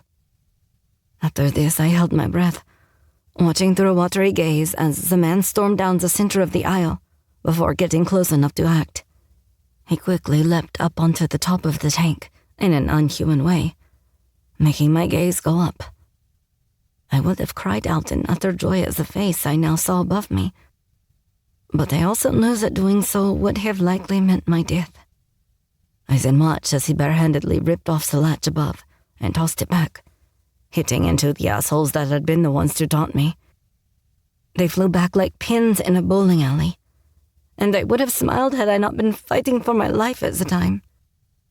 After this, he quickly reached down and grabbed me, pulling me up just as I was about to run out of air. He then gathered me up in his arms, and I shivered against his hard chest when I could feel breathing heavily as if he was trying to control himself. He then jumped down as if this was as easy as walking, jarring me only a little as his grip on me was certainly tight enough not to let me fall. But then when I looked up, I couldn't stop myself from reaching up to his face, whispering the name of my savior. "Riker, you came. You came for me." He tensed around me, holding me tight as if he feared I would get snatched off him. Then he told me, "I will always come for you, my little siren." Then as he started to walk from the room, I remembered my friend. hearing Nels, the auctioneer, introducing her. So I quickly told him, "No, we have to go back. We have to save the other girl." At which he paused and gave me a tender look before telling me, "Don't worry. She has her own enforcer who has come to save her." It was a statement that made me ask, "What's an enforcer?" Of course, the second I heard a loud and ear-thundering roar from back in the hall, he grinned down at me and said, "I am." Chapter 24. Greedy Monsters. Once I was assured that the other girl had definitely been rescued, I started to relax enough to realize that I too had been saved. And just in time too, apparently, because Riker's men had only managed to surround the building once the auction had started to take place. This was alongside another man's small army. A man Riker told me was a friend called Wrath. Someone I only got a brief look at, and if I was honest, he was a man that would have utterly terrified me. That was, had he not had the curly blonde girl bundled in his arms like she was the most precious thing to him in the entire world. Just the same as I appeared to be in Riker's, as I too was still held in his arms. And for such a beast of a man, to see how he was clearly besotted with her made for a startling contrast. He fussed over her like he feared as if she would shatter any minute. Again, this was very similar to Riker and how he was with me. And it was a sight that tugged on my heart. I would have liked to ask her name or even ask if I could hug her. But in all honesty, I hadn't yet been ready to leave Riker's arms. And he certainly didn't seem ready to let me. In fact, I had never felt so vulnerable in all my life and couldn't seem to uncurl my bruised fist from his tactical vest. He looked very similar to how he looked the first night we met. And I had to admit the sight was doing strange, needy things to my body. He looked so fucking hot. I swear I was close to panting. But as for the other girl, in the end, all I managed was a gestured nod in her direction. Something she returned with a grin, as we were both carried to different vehicles. It also looked like a lot of people were being arrested, and as others were clearly fleeing the scene while they still could. Expensive cars were flying out of there as if someone had lit off a gun at the starting line. "Did you find that fuck?"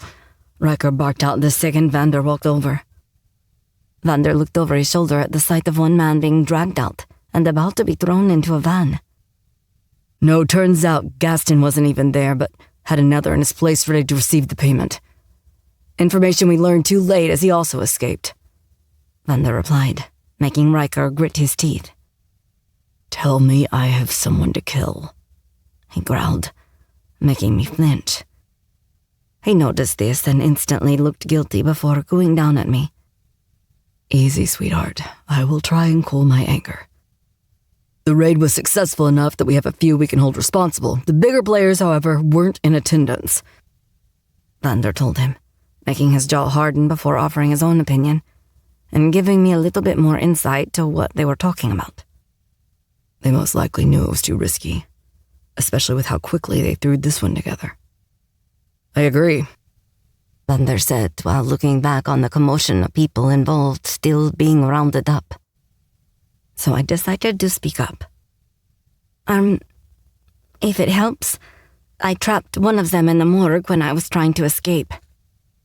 At this, Vander laughed and commented, "Of course you did, Girl Scout." Riker smirked down at me before jerking his head for his friend to silently give us a minute. Vander grinned at us both before walking away and leaving us to talk. Riker then carried me over to one of the cars that had its doors open ready, and as he placed me down, I quickly told him, "I didn't run.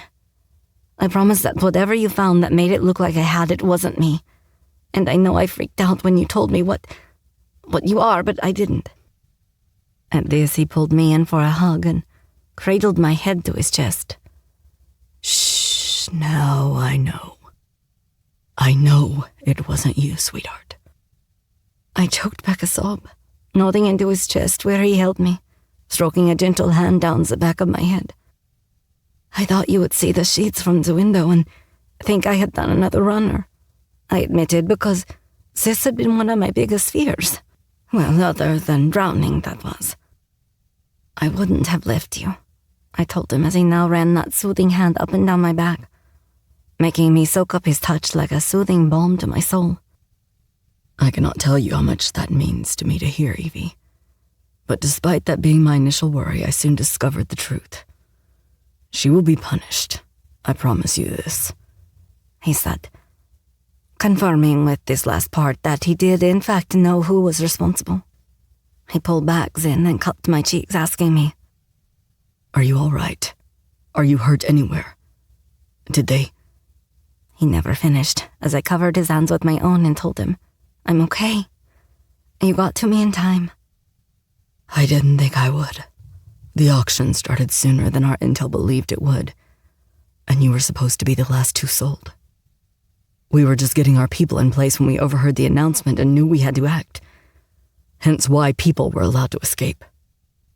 It was nice to know that the most important thing to him and his friend Wrath had been saving us. This despite it being apparent that catching these guys had been a big thing for him. "I'm sorry they got away," I told him, making him scoff and confirming what I already knew. I'm not if it means getting you back unharmed. Now please tell me that I am right, that they didn't harm you, he asked, dipping his head to my height so he could assess for himself if I was harmed or not. Nothing more than a few bruises and a few restless nights' sleep to come, I imagine. As this he growled lower before pulling me to him, gently cupping the back of my head once more. It should never have happened. I am there to protect you, and so far I've been the cause of... No, please, Riker, don't blame yourself for this, I told him, quickly interrupting his self-blame and looking up at him with what I imagined were big pleading eyes. It was a look he couldn't seem to deny, because he soon lowered his lips to mine, kissing me until the force of it transferred to his hands, and unfortunately with it came an unavoidable flinch as he touched the lump on my head. Evie? I got hit on the head, I admitted, making him growl. Fuck. It's okay, I tried to say when his eyes turned murderous. It's not fucking okay, he snapped before looking up and finding Farron close enough to bark an order at. Farron, I want you to call in a doctor. Have them waiting for us. Riker, Riker narrowed his eyes at me, stopping me in my tracks. I warn you, little bird, do not finish that sentence with the words fine or okay, or it will piss me off. I released a deep sigh before commenting wryly. I would say you're there already. Too fucking right I am. They stole my woman, drugged her, hurt her, and tried to fucking drown her. Now tell me, Evie, should I be anything but pissed off? At this I sighed again and agreed. Okay, well, when you put it like that. Where do I send them to, boss? Farron asked, already on the phone and clearly working fast. Send them to the estate and get the chopper to land here. He paused long enough to look down at me, running the backs of his fingers down my cheek when continuing. I want to get my girl back home. The next few days that passed were admittedly a lot to take in. Of course, this wasn't just down to how my life had completely changed, but more like my entire world. This was thanks to what Riker started to share with me, something I had asked him to do the following day. But even then, he feared that I hadn't been up to it, quickly quoting the doctor who had examined my head and told Riker to watch out for any signs of concussion. Meaning that Riker took this as a very literal thing, not taking his eyes off me for even a second. Of course, I hit my limit when wanting to use the bathroom, snapping at him that I would rather sing on the toilet than to let him watch me pee. He naturally asked how that would help, and I told him if Elton John started to get slurry, then he should come a-running. He laughed at this, but not as hard as he was laughing when he heard me sing Rocket Man. It wasn't that bad, I complained, making him smirk from where he was leaning against the wall just outside of the bathroom. No, but I wouldn't give up on being an artist anytime soon, as clearly that's where your talents are. At this, I grinned and told him, "Oh, but I'm sure that's not where all my talents lie." Then I winked at him before wagging my eyebrows in a comical way, making him roar with laughter. "And I look forward to discovering all of them. But as for right now, back to bed with you." I giggled and told him, "Funny, because I'm sure that's where to practice most of them." "Yes, well, as tempting as that is, such will have to wait." I then gave him my best pouty face, making him chuckle. "And as cute and adorable as that face is, you are bruised to hell and need your rest." At this, I decided to try a different tactic, telling him, "You know, by denying me your body and my newfound love of sex with it, you are letting the bad guys win." At this, his lips twitched like he was fighting another grin. "I am the bad guy, remember?" he teased. "No, you're not. You rescued me, remember? Which in my book makes you the hero," I told him as I walked back over to his huge bed that I had to admit was going to make it difficult to get out of in the mornings because it was seriously the stuff of sweet dreams. Just like Riker was. "I was also the one to kidnap you. Twice, remember?"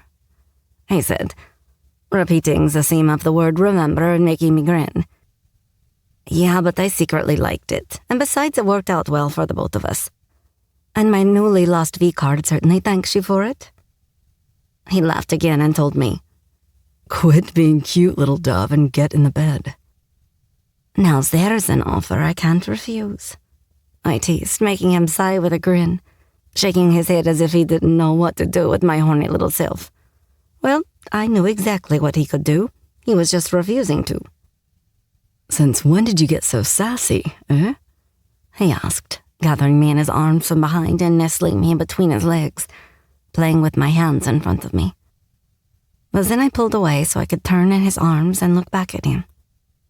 When I started to sleeping with a demon, who vowed never to hurt me and basically just did this totally badass move by leaping onto the stage and saving me from drowning. At this, mirth played in his eyes before repeating, "Badass, huh?" "Yep, totally focus on that part," I quipped. And again he laughed at that, but then he focused on the first thing I said and told me, "About that, I know I should have told you sooner." "Told me?" I questioned. "Before I made you mine," he added, giving me more insight as to why this was coming up now. He felt guilty. "Just wondering, does sex always come with some kind of claiming element for you guys? Or is it just special cases?" I asked, making him smirk. Then he leaned in closer and told me, "Only the most special cases," he teased. "Oh, I bet you say that to all the girls," I teased back. "Only the one who ever mattered," he replied. And I swear I would have swooned had I not already been in his arms. Instead, I kissed him, letting what his words meant to me be heard in my actions, until I pulled back far enough to ask, "So about this demon thing?" He chuckled at this before shaking his head again, mocking, "Oh, this is going to be fun." I ignored this and told him, "I think it's time we have the talk, don't you?" "Not really, but I suppose there is only so long I can force sleep on you," he replied wryly, making me grin. "You can tie me to the bed if you like," I said, holding my hands up like I was ready for the handcuffs. "Gods, but I've created a monster," he teased, making me laugh. "Yes, one who wants feeding, but considering you have denied me that, then I would say you better start talking." As this, he covered his eyes with his arm in a dramatic way before groaning. "Can't I simply claim I have a headache, and that be the reason for both silence and momentary celibacy?" I laughed again, pulling his arm down and loving how funny he could be. "I don't know. Do demons get headaches?" "No, but we can lie about them." I giggled this time, and it was a sight he seemed to adore. But then I asked him in a serious tone, "Are you really afraid of telling me?" At this, he released a heavy sigh and told me, No and yes. My cynical look said it all. I have never cared about what another living soul thought of me. Not before there was you. He admitted softly, making me melt into him before whispering in his ear. Then trust me when I say that whatever it is, if it's a part of you, then I will accept it. All right. Then I ask for you to give me the night.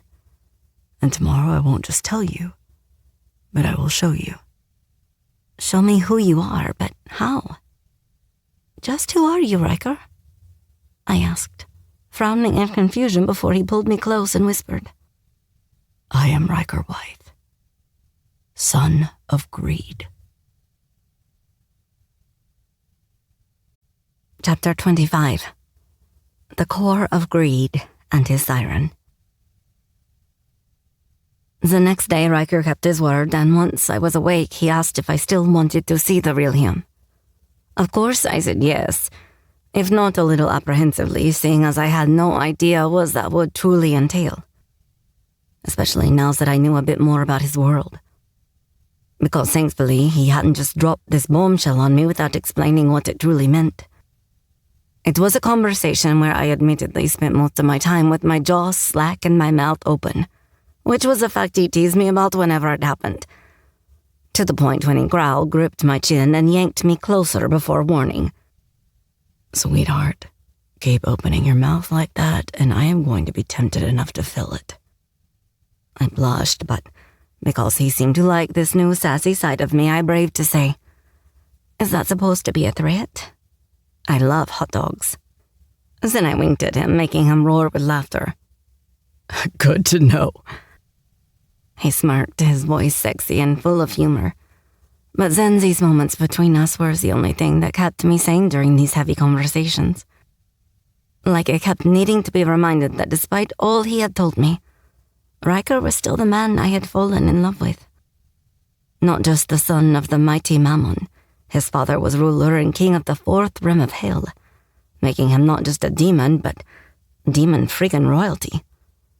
A demonic prince of greed, with legions upon legions of demons under his command. A being that had been in countless battles and who fought unruly demons and angels by night and wore a business suit by day. It was as terrifying as it was fascinating. But then being an enforcer wasn't the only thing he told me.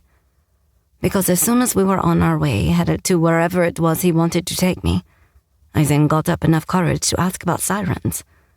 Mainly why I had been named such, not only by him on numerous occasions, but at the auction as well. As if my being one was some well-known statement in his world. In fact, we hadn't long arrived at a place called La Croce Mountains and hiked for only a short distance from where the convoy of cars had dropped us off, when Riker started to talk about it in more detail. And he started this off by telling me a mythological story about the ancient Greek gods. How there was once 11 angels known as sirens, who were created for Zeus's amusement and were known for their beauty and enchanting voices. However, despite caring for his creations, he used them as scapegoats so blame would not be cast his way. When he made a deal with his brother, Hades, not Riker's head of security, as trust me, I asked after first gasping in shock. This was for the Lord of the Underworld loyalty, and there was only one thing Hades wanted in return: Zeus's daughter, Persephone. But now, as for her mother, Demeter, who also happened to be Zeus's older sister, and at this point my disgust wasn't something I could hide because, she did not approve of the match, being overly protective of her daughter. Zeus conceived a plan. He ordered the sirens to lure Persephone beyond the protected barrier of Mount Olympus and into a secret garden, a place where Hades would be waiting for her. To which she was promptly kidnapped and taken back to the underworld with him. Something that I was quick to comment about, muttering wryly, I wonder how that feels. Oh wait, never mind. Riker gave me a teasing look in return before yanking my hand to pull me closer and growling down at me playfully. Behave, little bird. Then he kissed me, leaving me breathless before pulling back to nip at my lips as his teasing continued. Looks like my prisoner can be easily tamed with my lips. I grinned before giving him some of my newfound sass back. Tamed, yes, but if you want to see me purr, well, I will need more than a kiss, handsome. Then I winked at him and walked away. Or at least I tried to as he snagged my hand, yanked me back. And this time his growl of approval was rumbled over my lips with my back firmly pressed against the nearest tree. Needless to say, he only continued with his story about 10 minutes later, after a heavy makeout session. So what happened to the sirens? I asked once we continued walking, coming to what looked like the base of the highest peak of a mountain range. Demeter cast blame their way despite where their orders had come from, and Zeus cast them out, but Demeter placed a curse upon them before being banished to the human realm. That bitch, I shouted, being well and truly invested in the story. Yes, well, she wasn't exactly known for her kindness, nor having a rational mind. She whispered to them as they fell, "Be gone, and search for my daughter the world over." After that, each of the sirens became human. He said, pausing in front of a boulder that looked like any other. I was about to ask for more when he reached inside a crevice in the stone and activated something I couldn't see. I heard the motions of some mechanism released from behind the rock, one that was easily the size of a car. After that, it became clear that this wasn't just part of the rest of the rock formation, but instead a secret doorway. He reached to the side of the boulder and swung it open like a door. And just watching the way his muscles tensed with the strength needed to do this, well, it made it hard to swallow past the sexual lump that had formed in the back of my throat. As soon as it was open, it revealed yet another door, making it look like there was some hidden bunker behind it. Off to one side of the metal-reinforced doors was an access panel, where I put in a code, scanned his face, and then finally spoke into it. Speaking foreign words, I had no clue what they meant. I had to admit I felt a little trepidation here because when Riker had told me he would show me what he was, this wasn't exactly what I had in mind. What is this, Riker? I asked nervously. You will soon see. Come, trust me, he said, looking back at me with his hand held out, waiting for me to show him that trust. And because I didn't want to let him down, I did as he asked, placing my hand in his. He opens the door, and this must have activated the lighting system, because bulbs and metal cages all flickered to life, illuminating the inside of a cave. It also must have activated the main bunker doors to close as well as the boulder to swing back into place. And the sound made me shriek out in fright. But more than that, the light showed me what looked like industrial elevator doors, like some black cage I knew we would soon be getting into. Don't suppose I could wait down here for you? As this, Riker gave me a soft, tender look before gripping my hand tighter and pulling me towards the thing. Then after slapping his hand in another scanner, the door opened with an echoing clatter of metal before he pulled me inside. I guess that's a no then, I muttered as Riker hadn't answered me. No, he just smirked like he found me sweet and endearing. So in order to take my mind off the weirdness of it all, I asked, "So being called a siren is in memory of the sirens that fell to the earth that day?" As soon as I asked this, Riker released a sigh, and it wasn't a sound that gave me comfort about what else he was about to say next. The original sirens turned into mortals, yes, but they carried with them the Latin gene over into the female offspring they were each destined to have. This continued throughout generations of daughters, and each one was thought of as a chance at getting back their wings and reclaiming who they once were. But this didn't happen, and wasn't going to happen until... He paused, as if he didn't know what I would think of this next part. So as the elevator continued to make its way to, I had no clue where, I nudged him. Until when? Until each of them were destined to meet their fated enforcer. I gasped at this, utterly shocked by what he was saying.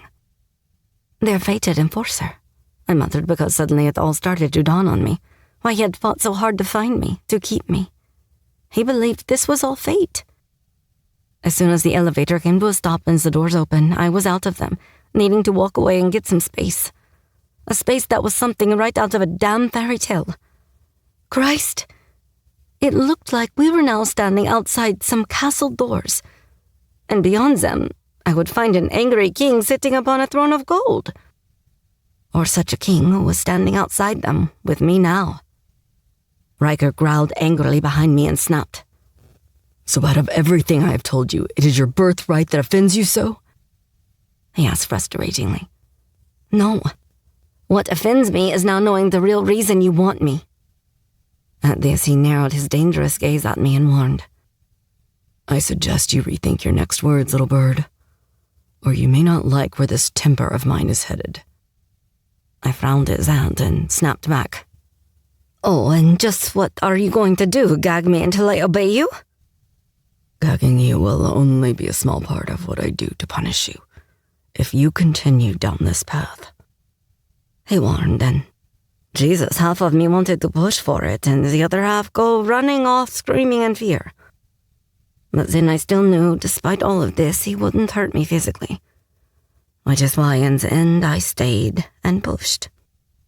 And what path is that, Riker, The one that says you have to be with me because it's fated? What if I had been some crazy hobo living in the wilderness, eating nothing but mushrooms and talking to a stump I had named Bert? What would you have done then? I snapped, making his lips twitch as if he found this amusing. Or what if I had been some seafaring fisherwoman with a beard that smelled like trout and big hairy legs to keep me nice and toasty, despite having a ship full of fishermen to keep me warm because I was a big hairy slut, huh? What's in? I asked, and at this he could contain it any longer, now leaning against the wall and grinning at me. But then as I opened my mouth to speak again, turning away from him and having my next contender for his chosen siren all lined up, he must have hit his limit. And what if I was... At this, I was spun around and forced to stop when he held me by the tops of my arms, now looking down at me. But you are you, Evelyn. He replied earnestly, making me swallow hard. But what if... No what ifs. You were always fated to be mine, regardless of the life you lived or the past you endured. I flinched at that and looked away, telling him in a small voice, But how can you say that when you don't know? Once again, he cut me off. I don't need to know, for there is nothing that you could tell me that would ever change the way I feel about you. About the girl I fell in love with, not the siren. I looked back up at him when he said this, feeling the tears fill my eyes. Do you really mean that? At this, he cupped my cheek and ran the pad of his thumb under my eye, catching the first fallen tear. That night I kissed you not because I knew you were my siren, Evelyn, but because for the first time in my long life, I had the want, the need, the desire to kiss my first human. You tempted me like no one ever had before, and had I known you were my siren at that moment, I would have snatched you away there and then. I sucked in a quick breath at his words, letting them settle deep and affect me to my core. You didn't know? He shook his head at this and told me. No. Something I deeply regret not knowing. But Evie, even the day after I was still thinking about you. About the girl who captured my heart like no other. And that was all you, not some prophecy or some foregone conclusion written by the fates. It was all you. With your big brown sugar eyes, your dusting of freckles I find myself itching to touch. You should probably get that looked at, I joked, making him smirk before continuing. Your delightful wit and the strength of your character, your fearless determination. Gods, I have never known anything like it, despite cursing it a time or two. I laughed at that, knowing the hard time I gave him in looking for me. But then he looked down my body and pulled me into him on a growl. And let's not leave out this fuckable body I fucking crave to consume, to have writhing under me, calling out my name for hours, for days. The only man you will ever know claiming you, to feel entering your body and making it my own. That is not fucking fate, Evelyn. He paused so he could rest his forehead to mine before whispering the sweetest words. But it is all you. After this, I thought he was going to kiss me, but instead he turned me around to face the castle doors.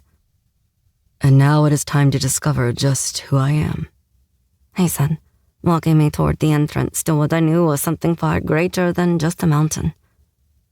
But then I soon discovered that the doors themselves were far more than those you could just push open, because I watched as he left my back and walked over to what looked like a gold altar. But then as I walked closer, I realized that atop of it was a black charred bowl that looked as if it had been forged in hell.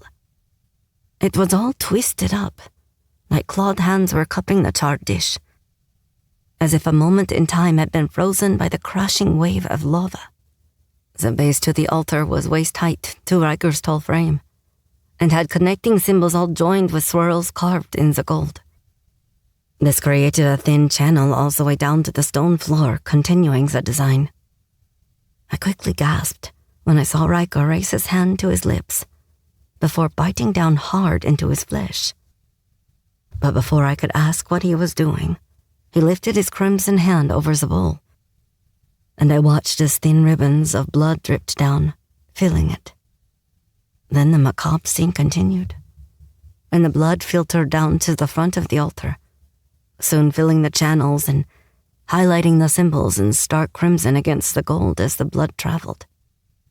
This then activated another mechanism of sorts, as well as creating a shimmering veil to be seen covering the doors for mere seconds. This was before it started to disappear, as if breaking down some magical barrier, like acid eating away at paper. I jumped back when the doors then started to separate, feeling the strength and bulk of Riker stepping up behind me, placing his hands at the tops of my arms as if to prevent me from running away. But then as the doors opened further, I couldn't help but gasp in utter astonishment and awe. The glow of so much gold was near blinding. It sent a beam of light straight through the opening like a pathway to heaven, before landing directly on me. This was when Riker finally finished off his sentence. "For this is the true nature of the son of greed."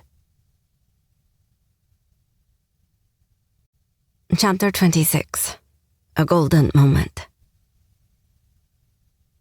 As soon as those doors opened, the very last place I expected to find myself 20 minutes later was in a fantasy bathroom, staring at myself in a full-length mirror wearing a dress.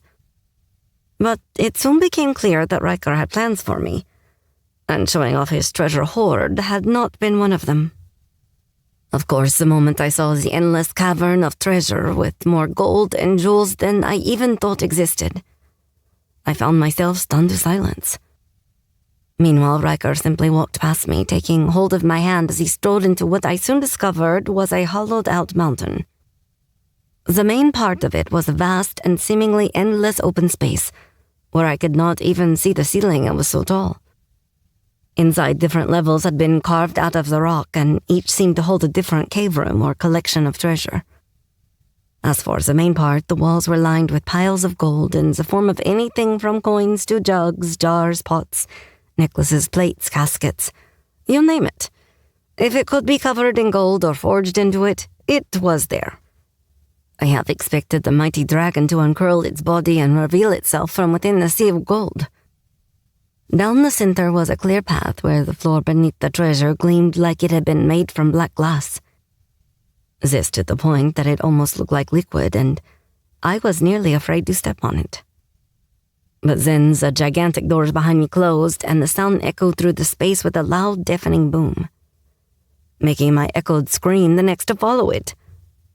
Riker laughed at me, looking more devilish than I had ever seen him. Now he was surrounded by his greedy hoard of treasure. "Come, let me help you relax," he told me, holding out a hand for me to take because he wanted to lead me into a cave of sorts, one that was framed by an arch of, yep, you guessed it, gold. Because I was curious to see where it led to, and too in shock to do anything but do as he asked, I put my hand on his and gave myself over to his will, which ended up with me gasping once more in shock because it now looked like a golden living space. Everything looked old and something I would expect to find in a pharaoh's tomb. Priceless pieces of furniture were set out just like a living room, and period dramas of kings and queens filled my mind. Elaborate gold-framed sofas with deep red velvet-buttoned upholstery were positioned in front of a fireplace, carved right out of the rock. One big enough to stand in, with large Roman-style pillars at the sides. With merely a flick of Riker's hand, a fire erupted inside it, soon filling the large space with a crackling sound. But as my eyes continued to scan the treasure-filled space, I found there was too much to even take in. People-sized vases with painted gold garden scenes, small round tables that were topped with gold, and its design made it look like a giant-sized gold coin was fixed there. These held gold-fringed lamps with black lacquer bases, encrusted with mother-of-pearl. There was a tall grandfather clock intricately carved with gold accents. Even the rugs looked as if they had once graced the floors of some Persian king. "I think I have just guessed your favorite color," I teased, needing something to say. But then he pulled me closer and told me, "Your eyes. "Sorry?" That's my new favorite color." Then he growled low before telling me directly over my lips, "Fuck the gold." My mouth opened in surprise, which ended up being something he took as an open invitation to deepen the kiss and taste my shock for himself. Which meant that there we stood in the middle of his golden room, kissing like I wasn't just standing in Aladdin's cave, internally freaking out about everything he was sharing with me. I wondered if that was why I clung on to him so hard, curling my fist in his jacket like it had the power to save me from a tornado. Fuck me, but how I do love this mouth. He hummed down at me after pulling back enough to do so, and admittedly making me feel like swooning again. Speaking of swooning, suddenly he bent down and swept my legs out from under me, making me squeal in shock at the quick and jarring action. But he ignored this and walked past his extended hoard of treasure into another cave that was connected to the living space. It made me wonder how big this place really was, and if it was a honeycomb of treasure rooms just like this one. However, what did shock me was finding a bathroom, only unlike one I had ever seen before.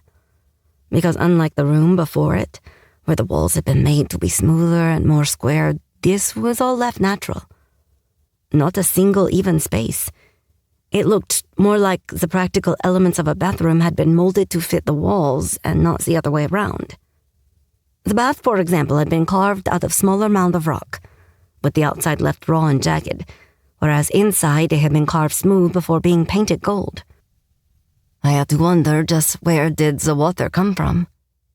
Which led on to other questions, like why it wasn't freezing cold in this cave, or how did it have electric and, obviously, plumbing? There was what I assumed to be a toilet off to one side behind another large rock sticking out, with some sinks sitting on a rock shelf that were large golden bowls. I didn't see a shower, but seeing as there were lots of other rocks I could have looked behind, it wouldn't have surprised me to find one there. But that wasn't all the bathroom was, as there was even comfortable seating in here, in case you wanted to have a conversation with someone while in the bath. I can't even lie and say I didn't know where that thought came from, because it made me wonder if the night would end there. Hell, forget the night. I could have moved in here and lived quite happily. Well, that was until the sight of so much gold started to hurt your eyes. Riker put me down and watched me as I continued to study the room, as if he was silently happy to do this, as I felt his eyes following me as I walked around the space. But then I soon stopped dead, because there in the very corner of the room was a mannequin, and on it was the dress. My dress. The golden dress I had been wearing that night, now gracing the curved lines of a white marble body. One that I swear could have been the mirror image of me, if I had ever been frozen in time. To the point that I found my hand reaching out toward it, but pulling back at the same time, as if too afraid of what would happen if I did. Is that? No, surely not. I was about to ask, then stopped myself, feeling foolish to presume. But then I felt him walk up behind me. I admit the resemblance is remarkable, but not nearly as perfect as the real thing. he told me, running his hands up and down my arms, taking it with the open zip-up sweater I wore, and slipping it from my shoulders. At this, I could barely speak, but when my confusion continued to rise, I forced myself to ask, It's me? It is. My heart started hammering in my chest at this before I turned around and looked at him. But how? I stammered out, making him grin. Let's just say I have a lot of pictures of you, left over from my stalker days. He teased, but my mind was still stuck on the fact that he had a marble statue of me. But that's a masterpiece, he offered, making me blush. Insane, I shouted instead, making him laugh. If you haven't already noticed, Evie, I am not a normal man. Geez, he had that right. Yes, but you had a statue made of me, I stated, trying once more for him to see how crazy this was. I am also a collector of the rare and beautiful, so yes, I had a statue made for such a dress when it holds such a memory needed to be showcased amongst my treasure. And that dress is only to grace the figure it was made for. So I naturally wanted it in my collection. He told me as if this was the most normal explanation in the world. But, at this he grinned because I clearly still struggled for words. Buts are for the unsure, and by now you should be anything but unsure of my intent for you, he replied, making me close to actual swooning this time. Am I part of your collection? I braved to ask. And this time his grin was more like I would have expected from a demon named Greed. But then he yanked me hard into him and told me one of the nicest things anyone has ever said to me before. No, you are the gift I would give it all up for. At this, I practically fell into him, holding him tightly and saying his name on a breathy sigh. Oh, Riker. He wrapped his arms around me as I hugged him, resting my cheek to his chest and closing my eyes as I let his beautiful words sink in deep and stay there. But then when I felt him pull back, I looked up, prompting him to do what he seemed to always want to do, which was cut my cheek. Then he asked, Will you wear it for me? You want me to wear it now? At this, a deep purring sound rumbled from his chest, as if I had just stroked a wild beast. I want to worship you in it. A sexual shudder ran through me at that, stealing my words and giving me the only option to nod. Thank you. This means a great deal to me, he said before walking towards the statue, one that was on a plinth high enough that removing the dress would have been a struggle for me alone. Something he already thought of because as soon as he had the long golden fabric in his hands, he laid it gently over the sofa in the room. Now take all the time you need. I had some feminine items stocked here in case you needed anything. Feminine items? I questioned with a grin, making him lean close and whisper, Girly shit. I laughed at that and playfully pretended to be offended, hitting him on the arm. I bought these things in hopes of bringing you here one day, as I would like us to spend the night here, if that is all right with you. He asked, making me look around the place and say, This place is incredible. Why would I not want to spend time here? At this he grinned, and it was in such a light-hearted way. I knew that my words had meant something to him. Like this was his secret place, and he had been worried I wouldn't like it. But just so you remember, the human girlfriend still needs feeding, right? And as he laughed, walked over to me and said, The human girlfriend will get fed. Then he kissed my forehead, something easy for him to do given our height difference. And then he walked towards the door. But wait, what will you be doing while I'm getting ready? He smirked before cryptically answering me. Oh, but I might have something in mind. Then after granting me a knowing wink, he left me to get ready, making me look to the dress and say, Time for round 2. Chapter 27. Ribbons of Gold. Golden thoughts and golden moments. Something which brought me back to now and how I was standing in front of a gorgeous full-length gilded mirror, close to asking myself who was the fairest of all. and I hoped the answer was at least giving me a 7 out of 10. Of course, the dress was a knockout, but knowing he'd had it made with me in mind, then I didn't even want to think of how much it cost. But then one glance at the marble freaking statue of me, and again, enough dollar signs flashed up that I didn't even want to think of the cost of that either. But then again, here I was, standing in his golden hoard, so clearly money wasn't a big deal to someone like Riker. But to me, it had always been a struggle. Which was why being here now like this was both out of my comfort zone and out of my reality. However, one thought back to the way Riker had smiled at me when I told him my thoughts, and it was enough to calm my nerves, because clearly he wanted me here, and now it was time to find out exactly what he had planned. So after one last look in the mirror, checking my hair, that I get pinned into barrel curls over to one side, and tried to apply the same makeup as last time, I braved walking to the door. The long, slim ball gowns that flared out at the skirt in a mermaid style had me holding it up as I walked, just like last time. The heavy weight of the exquisite damask pattern and sparkling gold sequins was one I remembered. Its sweetheart neckline with little shoulder strap sleeves meant wearing a bra was out of the question. Instead, I just grabbed just a pair of sexy lace panties and left behind the bra to match. The dress fitted me like a glove and made me feel amazing. I hoped that Riker liked it this time just as much as he had the first. Which was why I was hoping that I looked similar to how I had done that night. Because it was clear Riker was trying to recreate a moment. Also making me wonder if what he had planned for me was how he would have hoped that night in the club would have gone. Had I not run from him and instead woken up with him by my side? Of course, being able to recreate that night hadn't just been thanks to the dress.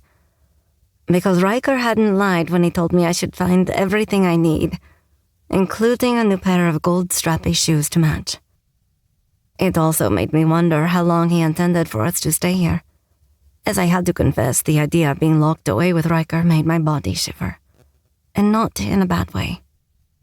More like I was now living in a sexual fantasy kind of way. But then this became even more real and closer to being just that, when I walked out and found him ready for me. And when I say ready for me, what I really focused on was the bed of gold now situated in the very middle of his hoard. It was like some kind of sacred shrine, and I could only imagine what we would soon be doing on it, or should I say what he would be doing to me on it. Speaking of the man, he was standing there now holding a glass of champagne, the bottle I recognized as being the same I had enjoyed before. An endearing fact he kept remembering, and therefore it was one I continued to receive. But then the champagne was the very least of my thoughts right now, seeing as I was more mesmerized by the man who held it, especially as he was now dressed in the same dark suit he had that night, looking even more handsome because now I could see his face. Of course, I could also allow myself the time to really admire the look of him, because before he had scared the crap out of me. But that was back when I had no idea what he wanted with me, and when I believed him to be some mob boss or something. Who knew I would find him being a demon more appealing? As for right now, well, I wasn't the only one drinking in my fill, and his eyes scanned the length of me, just as his motions became slow and more predatory. Then, with only 2 words and a jerk of his fingers, I became a puppet in the skills of this master. Come here. I did as I was told, and tried not to look like a combination of uncool things, like nervous, clumsy, too eager to please, or the worst one, self-conscious. But then this was easier said than done in sight of such a man, which is why self-conscious and nervous took center stage. That night, you looked exquisite, he told me, making me blush when his hand came up and he ran his thumb over my freckled cheeks, ones I didn't try to hide under makeup because I knew he liked them. But now, without the mask. He paused to take a breath before telling me in earnest. Fucking perfection. He growled just as his hand slid to the side of my head, embedding his fingers in my hair and pulling my face up to his as he kissed me. This time it was hard and all-consuming, like he was trying to brand not only the sight of me to his memory, but the taste of me to that of his demonic soul. I couldn't help but let my head fall back, while he cradled my head to deepen the kiss from above. "God's girl, you drive me wild for you," he said, before lifting me in his arms and carrying me over to the bed, one that I could see better now. It was unlike anything I had ever seen before, and not just some gaudy bed painted gold, but it looked as if it had been made with the gods in mind, as if some sorcerer had commanded an ocean of gold and, while casting his hands outward, it had created two waves and remained frozen like that. This then left a space in the center for the actual bed part to go. Although surprisingly, the sheets were black silk, making it look like liquid flowed over the mattress in between the sections of the wave design at its lowest. But this wasn't all, because there was also a golden canopy, like 4 bare twisted trees had been dipped in gold and positioned at each corner, as if the golden flood had flowed around the roots of them. Then from where all the branches entwined, there were hundreds of links of thick golden ribbon acting as curtains either side of the bed. It was incredible, and like something straight out of a fairy tale. "That's not a bed, that's art," I told him, making him grin, telling me, "Not yet it isn't, but it soon will be." This was cryptic to say the least, and only managed to add to the anticipation and my nervousness. But then as he laid me down on the bed, he rose back up and just stood there and watched me. I made a sound because I was unsure what to do. "Easy, sweetheart. I'm just taking in this moment so as I may always remember the beauty before me," he told me, making me blush. But then, after I started to squirm under his heated gaze, I pushed myself up, leaning back on my arms so I wasn't lying flat. Are you going to come join me?" I asked in an unsure tone, and again, he seemed to be feeding from my apprehension. "I will, indeed. But first I have to ask if you trust me." I frowned at that, wondering where this was coming from, or more like, why. "Let me be more specific. Do you trust me when it comes to your body, Evelyn?" I swallowed hard and thought back on how he had taken such care with me for my first time. How he cared about my pleasure and not just taking his own. How well he seemed to know my body already, and the way he treated it as if it was precious to him. So because of all this, naturally, I told him, "Yes, I do." At this, he grinned and told me, "Good. Then I want you to prove it by letting me have my way with you tonight." I swallowed hard before repeating uncertainly, "Your way with me?" At this, he looked down at his cuffs and pulled at them while explaining, "I have certain tastes, should we say." "You mean kinks?" I asked. And his grin was bad enough that he didn't offer it to me this time, but focused on his cuffs again. "You could call them that, yes." I swear anyone looking at me then would have no doubt called what I did next a comedy gulp. Will it hurt me?" At this, he finally looked up at me, his eyes flashing with that inhumane glow before telling me, "Never. I would not allow such a thing. No, for the most part it will be restricting." Okay, cue for another comedy gulp. One he didn't miss this time as he honed in on the action. Damn that handsome evil grin of his. "You want to tie me up?" I asked, continuing with my brave questioning. But then his answer to this was confusing at first. "You ran from me for a long time. Longer than I would have ever thought possible." He paused, running his hands down the links of ribbon, watching the gold as it glided through his fingers. "Therefore, I have had a long time to imagine all the ways I would punish you for the offense." "Punish me?" I nearly squeaked, making his head snap up and his eyes burned into mine. There are many forms of punishment, little bird. Let me show you, he said, his eyes glowing before he took a step back. I would have asked him where he was going, but he stopped and raised his hands up while looking at the bed. I ended up crying out in shock as he started to forge the gold around the bed like he commanded it. I looked all around me in utter astonishment with my mouth hanging wide open, gasping at the unbelievable. This was because the gold turned into liquid once more and started to take a new form, shaping itself around the bed I sat on. It was a sight that startled me enough to make me quickly go scrambling into the center on my knees, afraid it would touch me. The gold started to stretch and separate into long links, raising up like bars of a cage. They were now reaching up and arching over where some of the ribbons fluttered down on the bed, raining like streamers from above. Then bursts of golden flowers began to bloom as golden vines grew from beneath, now wrapping themselves around the bars and creating a floral design on what now looked like a giant bird cage. My eyes shot back to Riker to see his eyes now shimmering down back to the navy blue I knew best, whereas mine were wide and full of questions. "Ah, now that is better for my lovely little dove," he said as if congratulating himself. "Riker?" I said his name in a fearful tone, now seeing the cage I looked locked to, with no door to speak of. "It's more fitting, don't you think?" he said, his voice taking on a strange tone, as if something else was trying to break through. "Riker, what is this?" I asked, about to get to my feet, when suddenly I cried out, when with a flick of his wrist the ribbons moved and started to restrain me. They wrapped around my torso, crossing over and pulling tight against my breasts. Long links then sought out my wrists, wrapping around them, the same as others did with my ankles.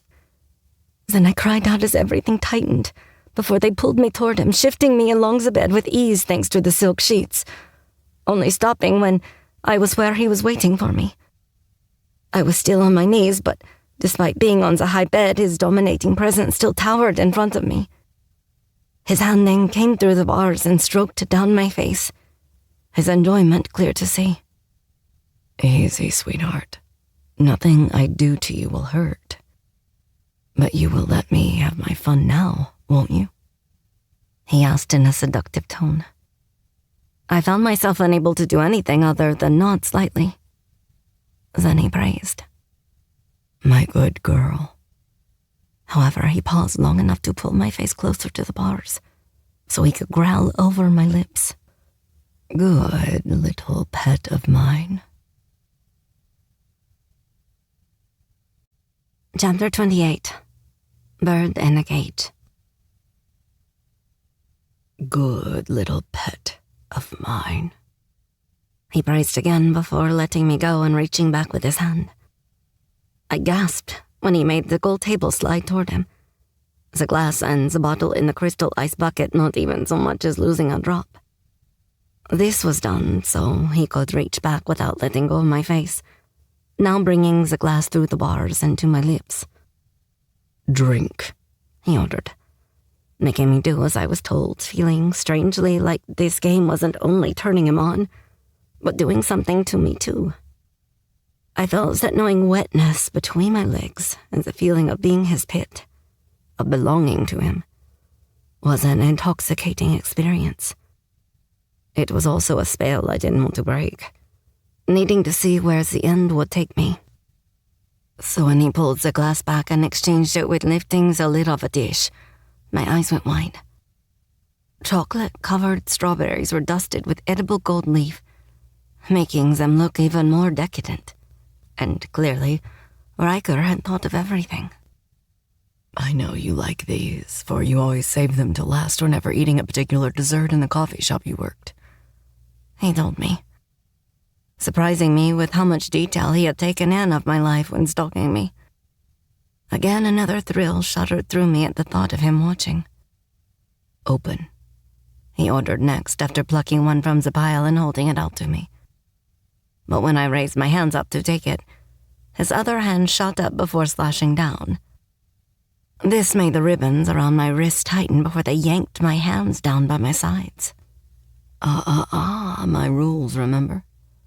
Now lean forward and open your pretty mouth for me, he commanded after the reprimand. So I did as I was told, leaning forward and opening my mouth as he held out the chocolate-dipped strawberry for me. I bit into it, and it was so juicy that I felt it drip past my lips and down my chin. His eyes locked onto the red, fruity drip as I chewed the delicious treat. But as I opened my mouth ready for more, his hand was suddenly taking something instead of giving, as he gripped my face and pulled me closer so he could kiss me through the bars. He then licked up from my chin to my lips, catching the juice before sucking the taste from my mouth, making me moan at how erotic an act it was. Fucking delicious, he growled, pulling back and now licking his lips, making me wish that talented tongue of his was still licking me. But then he pulled back to feed me more, and so the game continued. A sip of champagne, a bit of a strawberry, and then a kiss for my owner, which meant that I was near dizzy from how stimulating it all was. But then when he was finished playing this game, he gave me one last drink of champagne before he set the glass down for good. I was on the edge, questioning just what he intended to do next, because he seemed to have a definite plan in his mind. I knew that for certain when he flicked his wrist and the ribbons tightened once more before pulling me back. I cried out in surprise at the sudden action, one that continued to pull at me until I was lying flat on my back. As for Riker, he lifted his hands, creating steps up onto the bed that he walked up, and just before I could ask how he would get inside the cage, he ended up astounding me further. His clothes started to strip away, as if now nothing more than dust floating behind him, leaving behind the utter perfection that was all him. A body so breathtaking I found it hard to breathe. And not just because he started to walk into the bars. The gold links actually merged into his body, as though he was momentarily becoming a part of the gold itself. Like he didn't only have the ability to control it, but had the power to absorb it as well. Again, the sight of my utter shock was one he seemed to enjoy, and a grin played at his devilish lips as he took the last few steps to bring him inside the cage completely. Then as he stood over me, he waved a hand down my body and slowly, the same thing that happened to his clothes started to happen to mine. The dress started to disappear, making me wonder where it went, and was it no more? Had it been destroyed completely, never to be seen again? Or was it back on the marble statue of me? But then thoughts of the dress were no more, and I soon realized that all that was left was the links of gold silk ribbon that bound my body in so many places.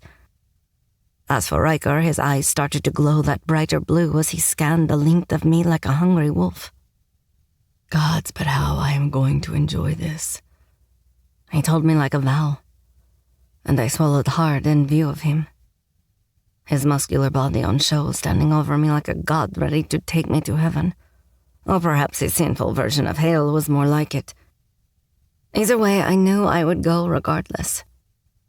His large cock was also a sight I could barely look away from, because it stood firm and ready for action. Which was why, when he finally did drop to his knees, I released a relieved breath. The weight had been making me squirm. You look like my most treasured gift ready to be unwrapped, but unwrap you I will not, he told me, making me frown, and in turn the sight of my confusion made him grin once more. You won't? I questioned, daring now to speak. No, not when I have far more important uses for your bindings, he answered before proving this with another flick of his wrist. This time one that commanded even more ribbons to fall from above and wrap around my breast this time.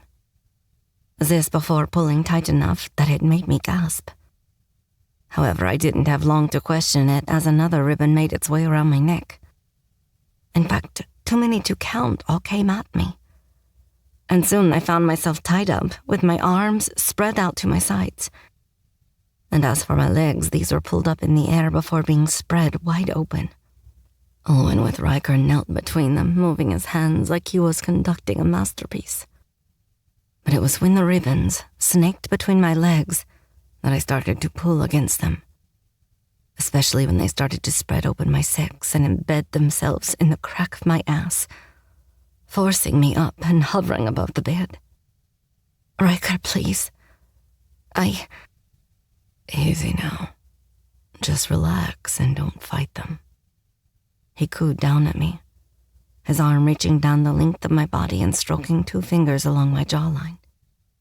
Then when I did what he asked me to do, he let that same hand travel the return journey, now paying special attention to my tight breasts that were perked up, looking twice the size as usual. Now, as for these beautiful breasts of yours, let's decorate them, should we? For such a bounty deserves to be painted in glittering jewels, he told me, pulling at my nipples and making me cry out at the sweet pain that shot straight to my very exposed sex. Then once my nipples were hard enough, he ran a palm over the top of them and revealed the decorations he spoke of. A pair of golden clumps in the shape of diamond-encrusted starburst were now gripping onto my erect nipples, each the size of a large gold coin and covering the whole of my pink areolas. Again, the sight must have turned him on, because that same glow ignited momentarily before shimmering down. As for the clamps, they bit into me, but thankfully weren't unbearable to take. No, instead, they only managed to heighten his touch, as he soon started to pay my sex a visit, this time staying there. However, so he didn't have to hunch over, he jerked his fingers up, making the ribbons yank me further up, until part of my back was now lifted off the bed as well. I shouted, as the jerk of my body caused my breast to drop and hang closer to my chin, and therefore the clamps bit down with the movement. But then this complaint ended quickly when he dipped his head and started making a meal out of me. His tongue licked long strokes up the length of my folds, before latching onto my clit and sucking hard before flicking it. He then continued to alternate between all 3, making me near mindless. Please, Riker, I begged, because he would bring me to the brink before changing his focus and leaving me gasping to come. Yes, little bird of mine. He hummed against my quivering thigh, and when I opened my eyes, it was to find him smiling against my flesh, looking down at me, my leg held firmly in his grasp, as if ready to take a bite out of it. Navy blue eyes turned more demonic in nature, and the thrill of white fire seen in them was enough to have me panting as fear and lust merged into one.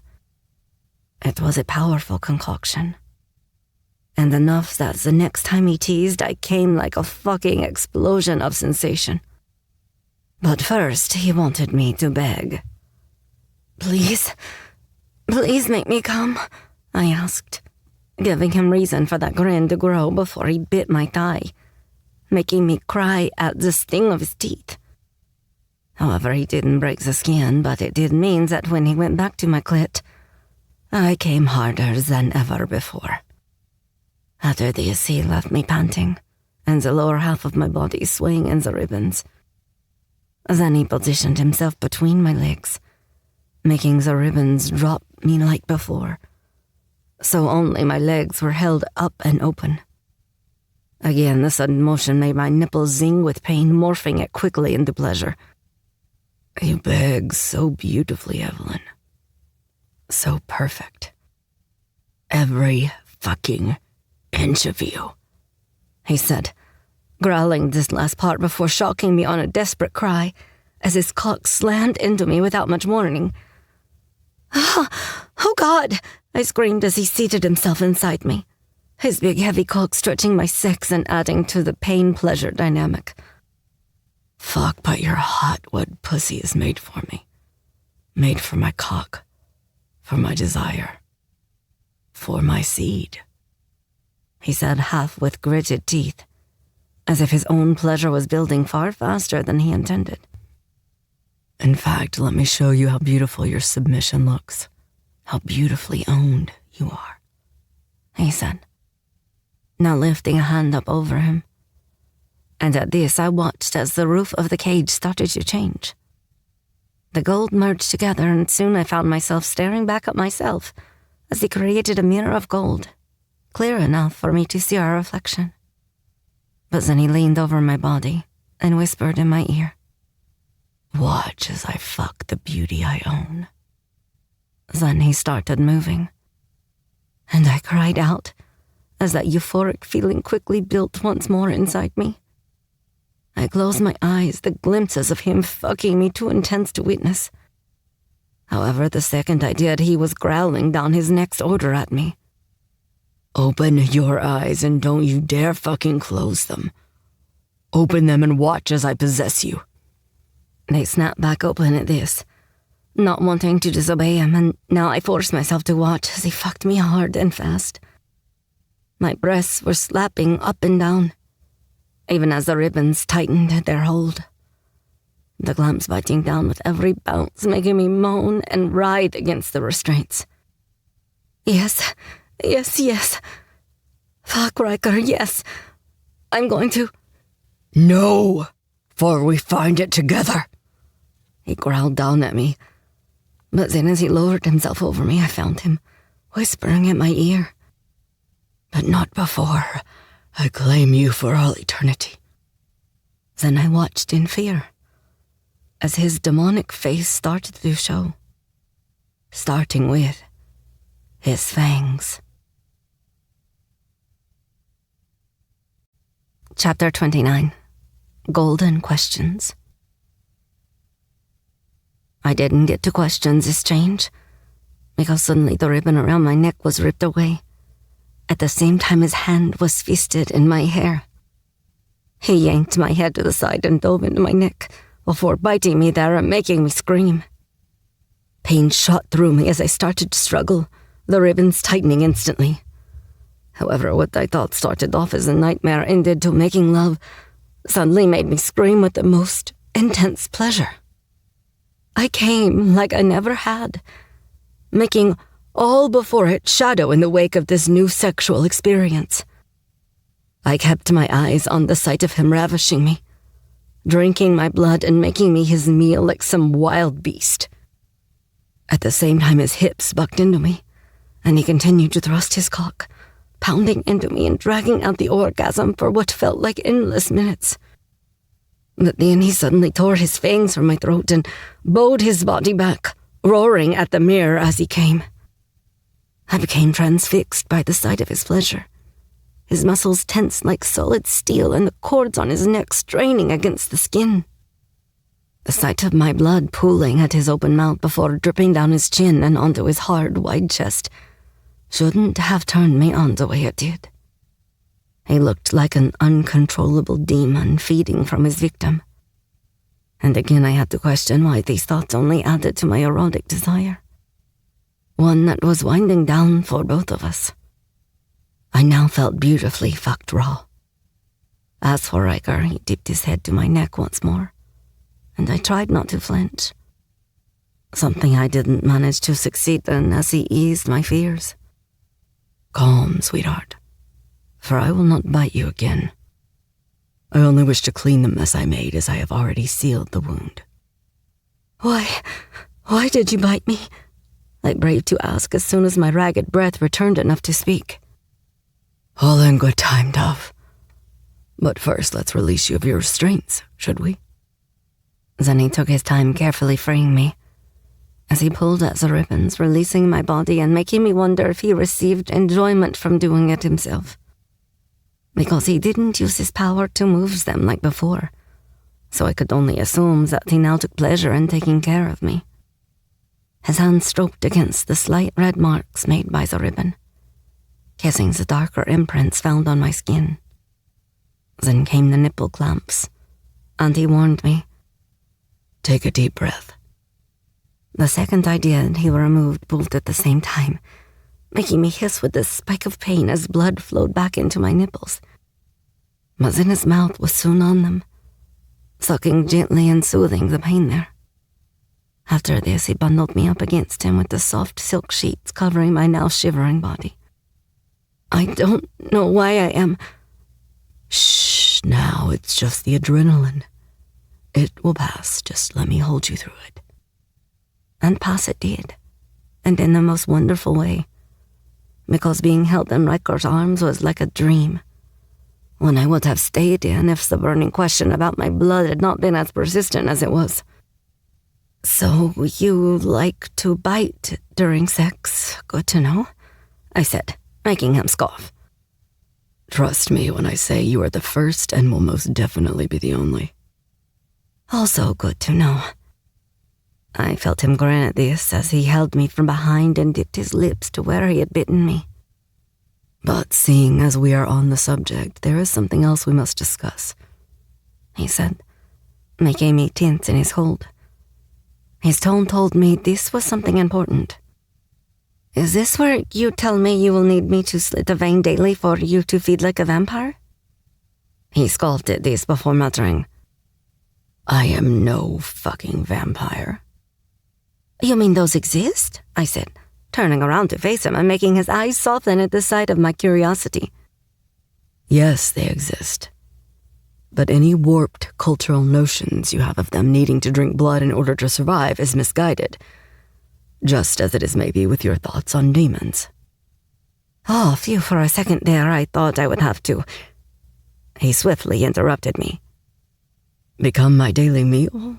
No, little bird, but I will become yours, he replied, making me frown and question. What do you mean? At this, he raised his wrist to his lips, and before I could stop him, a pair of those same frightening fangs extended, and he bit down hard into his own flesh. Riker, what are you? I never got to finish as he brought his bleeding wrist in front of me, his blood dripping all over the sheets. Then he lifted it to my lips and gave me one last order. Drink. I swallowed hard and shook my head a little. No, I can't do... Drink, Evelyn. This is not a request, he said sternly, and because I was still in the aftermath of playing the part of his pit, my mouth opened as he brought it closer. Good girl. Now lock your lips around the wound and suck. Drink me down, my siren. He purred this last part the second I made contact with his open flesh. His blood filled my mouth, and I swallowed the first taste of him, discovering it wasn't as I thought it would be. Not at all. In fact, I couldn't help but moan as my taste buds sang in pleasure, something that quickly traveled to my sex, making it flutter. Then, much to my embarrassment, I found myself coming again, the moment I heard his deep and guttural growl of gratification coming from behind me. However, the moaning scream I did around his wound was echoed by his own release, and I felt the jets of cum shoot up my back as he too found his sexual release from having me drink from him. But then when I pulled away, his hand cupped the back of my head and pushed me back to his wrist, one held firm and locked to my lips. More, he ordered on another growl. So I did what I was told, drinking down even more of him, now doing so until he was ready for me to stop. All right, my claimed. That should be enough, for now, he said, pulling his wrist from my lips, and I watched as the wound started to knit back together instantly. It was fascinating. Will I have to do that often? I asked quietly, feeling vulnerable for asking. It is my hope that you will want to, yes. His reply made me turn in his arms and nod, as that was the only answer I could give him.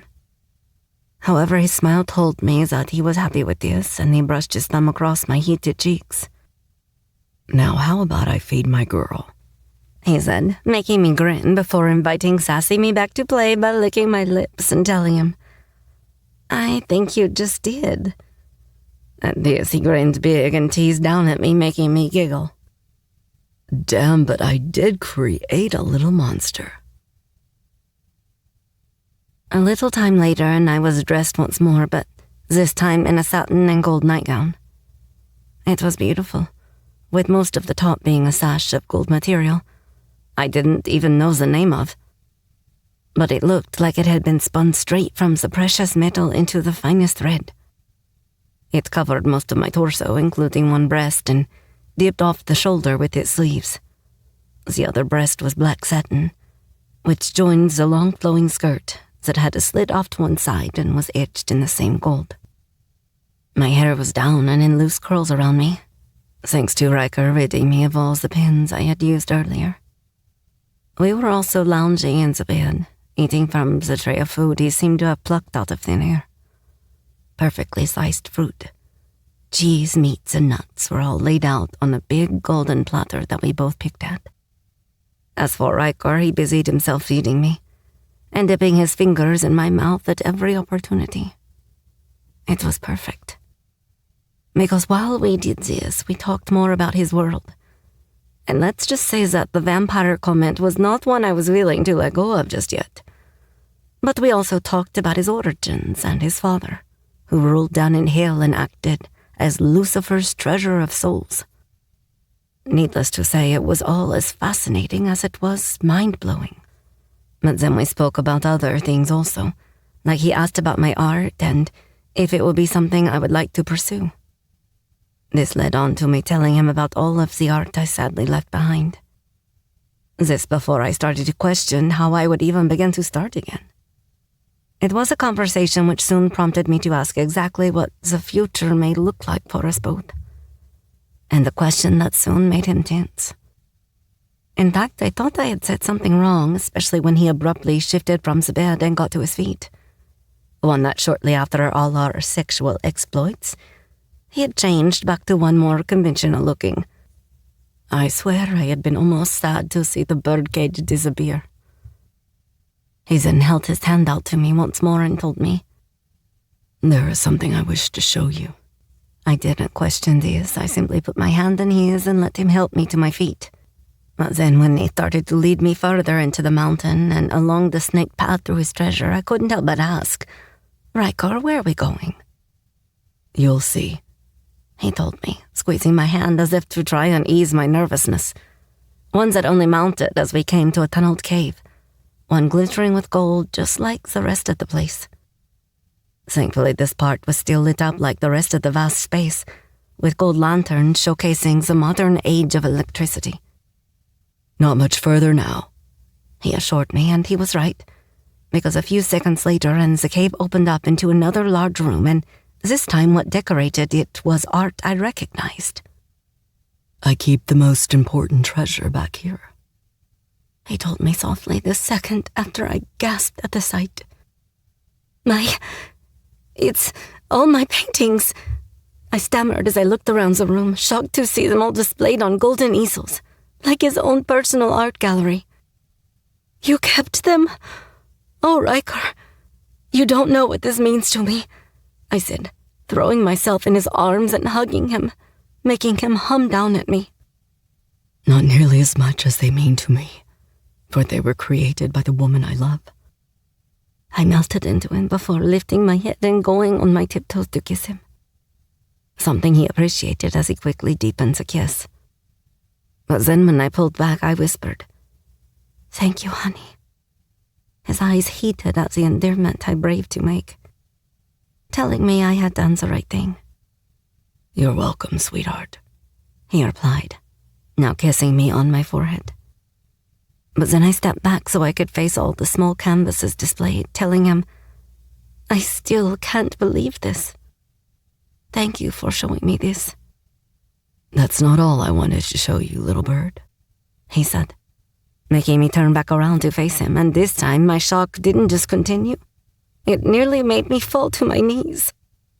However, there was already one of us on our knees, and the second he lifted a box up and flipped open the lid, I gasped, just as he asked, "Marry me, Evelyn." Chapter 30. The Question of Truth. "Marry you?" I repeated. And I wasn't sure why, seeing as he had the ring and everything. But I think my utter shock was easy to see along with my panic. He didn't answer me, but simply pulled the ring from the box and started to put it on me, which was when I pulled back. Something I hated to do, seeing as the hurt was easy to see on his face. Yes, Evelyn, marry me, he repeated, making me shake my head into him. But we haven't been together longer than a few days, and you don't even know me. At this, he frowned before getting back to his feet and telling me, I know everything I need to in order to know this is what I want. After this, I really started shaking my head. No, you don't. And you can't say that, I argued, making him narrow his gaze down at me. The fuck I can't. I love you, Evie, that's all that matters. But you don't know me enough to... Again, he cut me off, asking, Do you love me? I startled at this, realizing I hadn't said it yet. But I knew the second I did say it, then he would find even less of a reason not to marry me. And I couldn't let him do that. I couldn't trap him this way. Not when he didn't know the real me. Not when he didn't know what I had done. So I did the cowardly thing and turned away from him, telling him as I did. Why can't we just carry on the way we are? Evelyn, do you love me? He asked again, ignoring the way I tried to steer the conversation away from admitting that I did, knowing he would use it against my weak reasons. Riker, this is all too fast. We barely know each other. At this, his jaw hardened and his eyes narrowed before he looked away. I see, he said firmly. And just the way his voice changed, I could hear the hurt I had caused. I see, he said again, and I actually winced from it. But just as I said his name, he promptly left, now walking out the door. Riker, This trailed off into a curse. Fuck, I hissed, grabbing my head and hating what I was doing to him. Because if I was honest, saying yes to marrying Riker felt so fucking right. Being his for as long as I was alive seemed like the most natural decision to make in the world. But the girl he was asking wasn't the girl he knew. I wasn't the Evelyn Parker he was asking to marry him. I was Evelyn Nicosia, murderer.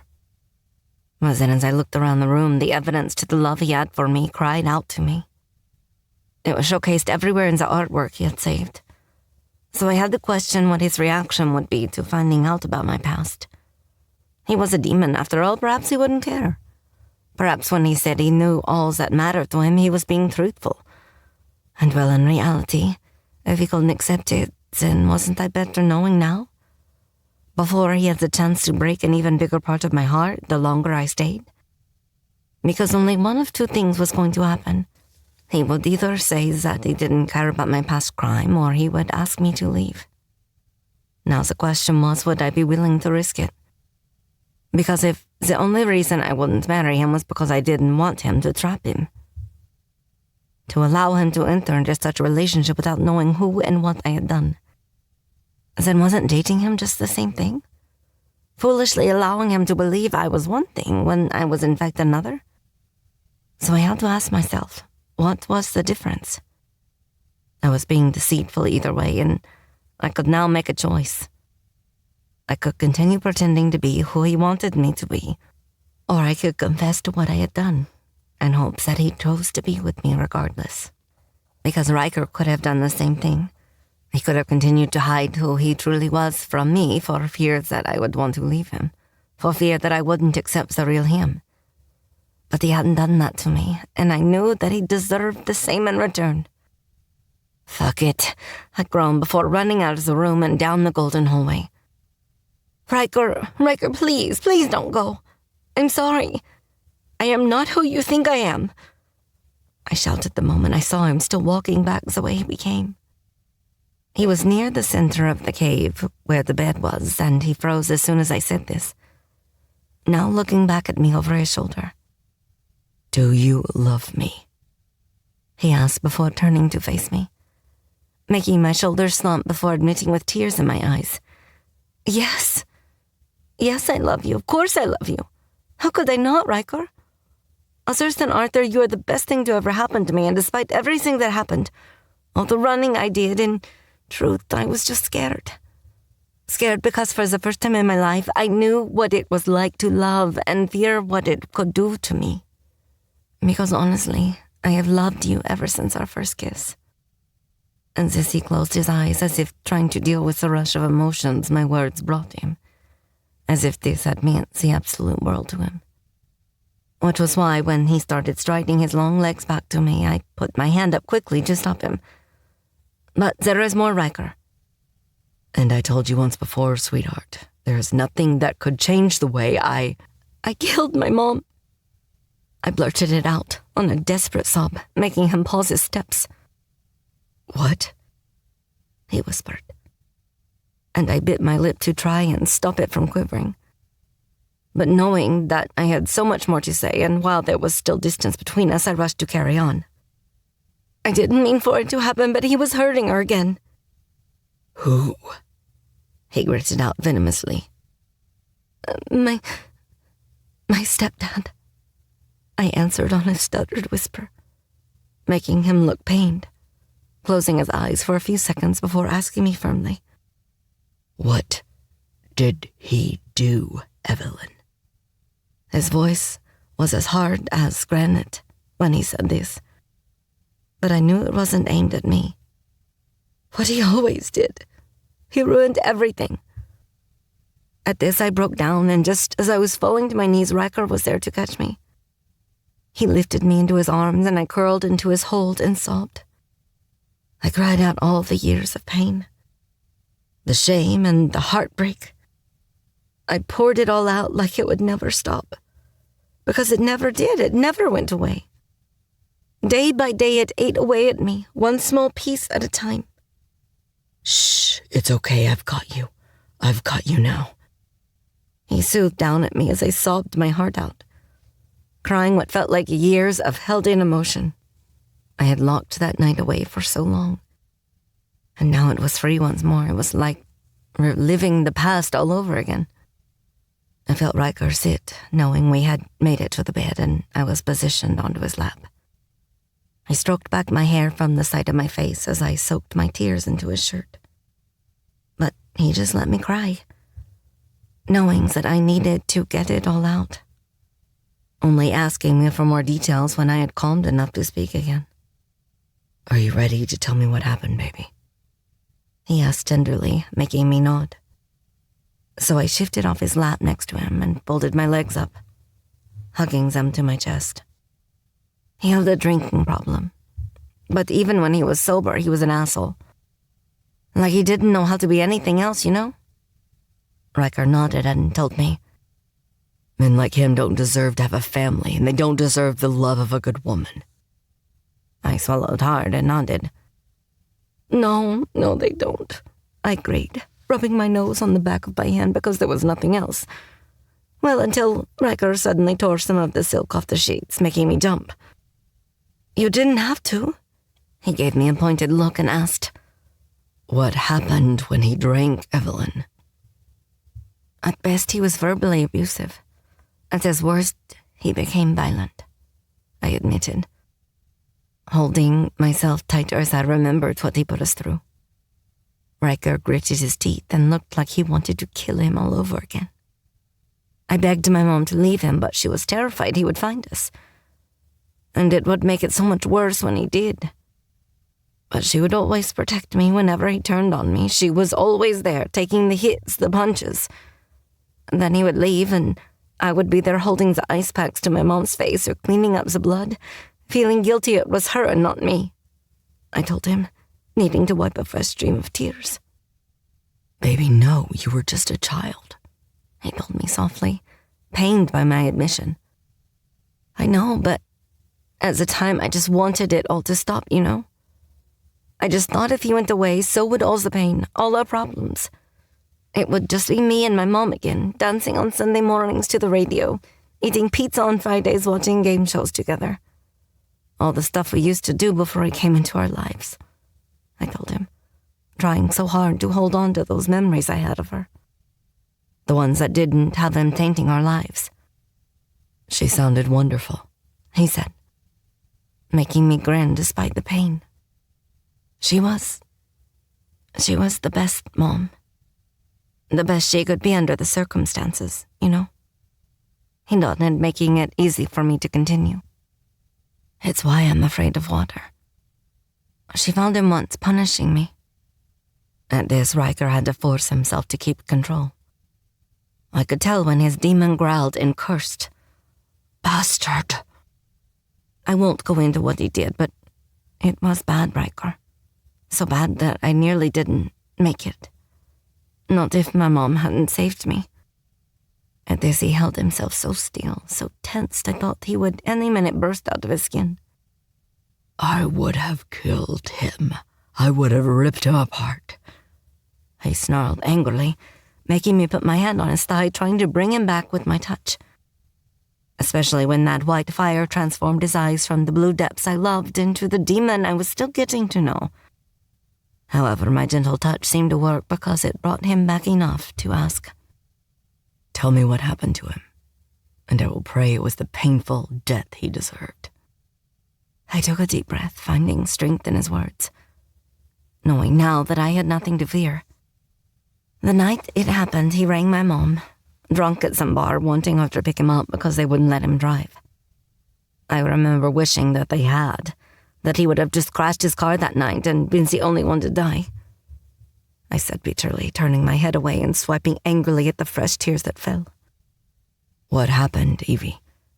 He pressed when I was silent for long minutes after this. Knowing what came next was the hardest part. She didn't want to leave me in the house alone, knowing that I got scared. So she told me to dress in my warmest clothes, and we left to pick him up. But before we did, I took something I had found in the closet a few days before. What was it? He asked. And I swallowed hard, knowing I was near the part of the story I would come to regret for the rest of my life. A gun, I told him, making him release a breath before he placed a hand on my knee and tenderly gave me courage. Oh, sweetheart. I hid it under my sweater, hoping I wouldn't need it. That it would be one of those rare times where he would just pass out and not cause too much trouble. But I needed to protect my mom. I told myself enough was enough. He nodded as if really understanding this, and it gave me enough strength to continue. But it didn't happen that way. He started arguing the moment he got in the car. My hands started shaking. I could feel the gun heavy in my lap, just waiting for me to use it. I'd seen enough cop shows to know how to check that it was loaded, and it was, but I didn't know about the safety. I said quietly, looking up at Riker through a watery gaze. At this, Riker tensed as if this was as hard for him to hear as it was for me to say. He started shouting. God, it was so loud. Then he hit her, making her swerve the car, and then he hit her again because of it. She kept crying out, begging him to stop or they would crash the car. So I pulled out the gun and pointed it at him. He was so shocked, his face. I would never forget his face. Riker, I had never been so scared, I told him, which was when he hit his limit. And he pulled me into him, letting me cry once more into his chest. Then he stroked the back of my head, his other arm wrapped around me, making me feel so safe, so secure. It's okay, baby. It's okay. We will get through this. Just take it slow. Breathe with me, he said when my sobs grew louder, making me focus on his voice and doing as he asked. That's it. Good girl, that's good, he praised, making me sniff and use the silk in my hand to wipe away my tears. I think that's enough for today, sweetheart. I think we should continue this another... No, I want to get it out. I need to tell you what happened. He released a deep sigh before he nodded at this. He must have realized the safety was still on because he didn't even flinch when he told me to shoot. So I did. I pulled the trigger, but nothing happened. Then he snatched the gun out of my hand and stomped on the brakes over my mom's foot, making the car slam to a stop on the bridge. The next thing that happened was he grabbed me by the hair and dragged me through the front of the car. I remember my mom screaming, begging him not to hurt me, trying to grab me. But he was too strong. The fucker! Riker hissed, his fist turning white by his sides. He dragged me out of the car and threw me to the floor. Then I heard the gun cock, and I knew that was it. He was going to shoot me. He called me so many names, shouting them over and over again. But all I heard was my mom. She was calling my name, and I looked up to see her running toward me. But then the sound of gun went off, and I closed my eyes and waited for the pain, but it never came. It never came, Riker. I added this last part in a small voice, looking up at him and admitting, I wish it had. I wish I had taken that bullet. He looked at the most pain by this, taking hold of my face, framing it with his big hands as he told me, No, Evie, please don't say that. But then she would be alive, I told him, my tears now slipping over his hands. And you would be dead, and she would have had to live with that pain until the day he killed her anyway. He told me what no one else ever had. She died because of me. I opened my eyes, Riker, and there she was, right in front of me. She had thrown herself at him, knocking the gun from his hand and taking the bullet herself. But if I hadn't brought the gun in the first place, then it wouldn't have happened. I sobbed this time, unable to hold it back once more. No, but then you all might have died in a car crash when he caused it by hitting your mother. Or it may not have happened that night, but maybe a week later. Perhaps not a gun, but a knife or a fire he started by falling asleep with a cigarette. My point is, Evie, that everything happens for a reason, and that night your mom chose to sacrifice her life for that of her child. He told me. And just as I opened my mouth to argue against it, he placed a thumb across my lips and stopped me so he could continue. You should not taint that gift, that utterly selfless act, that heroic moment by shrouding it in the guilt you feel. She would not want that life for you.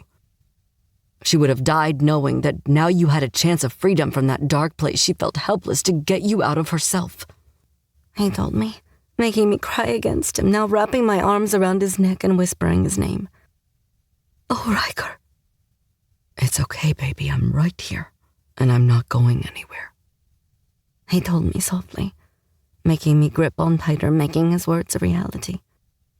How did he die? He asked, making me pull back after my tears erased so I could tell him the bitter end. I picked up the gun and shot him. He didn't seem surprised by this. No, in fact, he seemed relieved. Good. I hope the fucker experienced a slow and painful death. At this, my eyes widened and I pulled back a little in shock. Riker, I shot a man dead. I killed him. That makes me a murderer. No, it makes you a survivor. There's a vast difference, Evie, he stated, making me shake my head a little before telling him, not in the eyes of the law. Do I look like a fucking policeman to you? He asked, making me admit, well, I did start to think you were one with the way you kept trying to chase me down. And we will come back to that. But my point is, I don't give a fuck what the law says. He got only some of what he deserved. For if it had been me, I would have made him bleed for weeks. I swallowed hard at that, seeing now that he was not exaggerating. I am a demon, sweetheart. What do you think I do to people that wrong me? I pulled back a bit, starting to see this murderous side of him, and it was making me nervous. Okay, and I was worried you would think differently of me when you knew. At this, he looked as if I had just lost my mind, and, well, after his last statement, I could now see why. How could I possibly think differently of you? Other than already knowing how incredibly brave you are and just having had it proven again, but at a much younger age, how could you ever think I would judge you for your actions? He asked, clearly astonished. Well, said like that, now I don't know and feel foolish, I admitted, making him sigh. Good, and so you should, for had you not killed him, then that would have certainly been next on my to-do list. My eyes widened at that. Well, just like that? I asked, not sure if I wanted the answer or not. Yes, sweetheart, just like that. Nobody hurts my girl and gets to live another day," he stated firmly, making me quick to point out. "You didn't even know me back then." "No, but even if years had passed, the offense of hurting you and your mom is still one I would have punished him for. One I would have killed him for, no matter how much time had passed between," he told me. And I would have been yet another fool had I not taken him seriously. Well, I made sure he wouldn't come back, because I shot him until he fell backward over the bridge. However, that doesn't seem to stop me from having waking nightmares about him, I said, feeling free now to talk about those times. "You still dream of him?" "Yeah, but it's when I see him when I'm awake that's the worst, like he's a ghost stalking me." At this he frowned and asked in a stern tone, "You have seen him in the day?" "Yes, but it's all just in my head, my mind playing cruel tricks on me," I said, trying to assure him. "Only this didn't exactly happen." "Since when?" he asked. And his tone started to worry me. "The last few months. Before that, they were just dreams, nightmares I would wake from. Now they have obviously manifested into something more." Riker didn't like the sound of this. I could tell the second that tick was back in his jaw like he was grinding his teeth. "And you're sure he died that night?" "Riker, I shot him right before he fell off a bridge," I pointed out. "Into water?" he added, making me tense because I knew what he was trying to get at. "Well, yeah." "So you didn't see a body?" he questioned, pressing me further, and I knew it was because he wanted to be sure. "Well, no, but come on, you don't really believe." I let this trail off as the possibility he was leading me to started to take hold. "Oh, God, what if you're right?" I started to freak out at this, wondering if all those glances of him stalking toward me in the hospital, what if it hadn't been in my head at all? Easy now, I wouldn't let him get near you again. Wait, is it Evie?" he asked the moment he saw my panicked eyes locked to his. "At the auction, he was there. I was so scared, I was running and it was creepy and I just thought I was going crazy. I got hit in the head and woke up believing it hadn't been real. It was then after that I thought I saw him sitting in the audience. Shit. What if he had actually been there, Riker? What if he's still alive?" I was about to scramble to my feet and off the bed in my panic when his big arm stopped me. He picked me up and put me in his lap again, holding me to him as he tried to silently soothe my fears. But then, with deadly calm, he told me, "Then he gets to die all over again, and this time by a demon's hands." Chapter 31. Stolen Moments. Soon after Riker said this, he left to make a phone call because, well, I doubted cell phone service was any good inside a mountain, which left me to explore after first getting changed. I found a pair of stonewashed jeans and a burgundy rib knit sweater with a boat neck style that had batwing sleeves. I wore a white tank top under this for some added warmth. As for Riker, he looked gorgeous as always in a pair of dark jeans, a white shirt left open at the neck, and a winter wool overcoat in his trench style. One that was dark gray had a lapel unbending at his neck and was single-breasted with black buttons running down one side. Now, as for my wandering, what I found took me straight back to the night I had first met my thief. The golden bird. I don't know why, but like that night I first unboxed it, I found myself taking it in my hands as if something was compelling me to do so. It was about the size of both hands combined and felt weighty enough to be made from solid gold. It also didn't look like any bird I had ever seen, with its large talons seemingly missing whatever it should have been gripping onto. However, like the last time, it didn't take long before a bizarre feeling started to wash over me. And this time, instead of dropping it back in its box, I held on tight. I held on despite now seeing the shadows on the floor trying to reach for me. I don't know why, but it was as if some other force was trying to speak to me, trying to compel me to hold on through my fear long enough to listen. So I closed my eyes ignored the shadowy demonic hands trying to reach me, and took a deep breath. One that was quickly stolen from me, as vision after vision assaulted my mind and played out one after the other. It was like a flicker book of the future, and I was just trying to slow it down enough to make sense of it. But the part I didn't miss was what terrified me the most. It was the end. My life was being held in the hands of another, a man I had never seen before. An axe's blade held at my neck, ready to rid me of my head. Riker's furious face turned to one pained at the sight of my life about to end. A long golden scepter held in his hands, as if a deal was being made. My soundless words telling him goodbye as if I knew the risks. Behind us all, a great chasm, glowing like some giant portal, was at the ready to split right open and allow for hell on earth. It was all there, like a disaster movie showing the volcano about to erupt or the cracking of the earth just before the earthquake. But that wasn't all because Thunder was there. He looked as if he was trying to reason with Riker. But his friend's sole focus was on me, his mind made up. I knew that when he tossed the scepter at my feet, making the exchange. After that, I was forced to pick it up, and the moment I did, I was pushed toward the portal, the threat still real at my back. Then an order was given, and I looked down at the bird at the top, focused on those claws, and turned it left so its talons lined up with the world the hand below it held. And then everything changed. The talons snapped into place, clutching the world, crushing it like it was symbolic of what would really happen.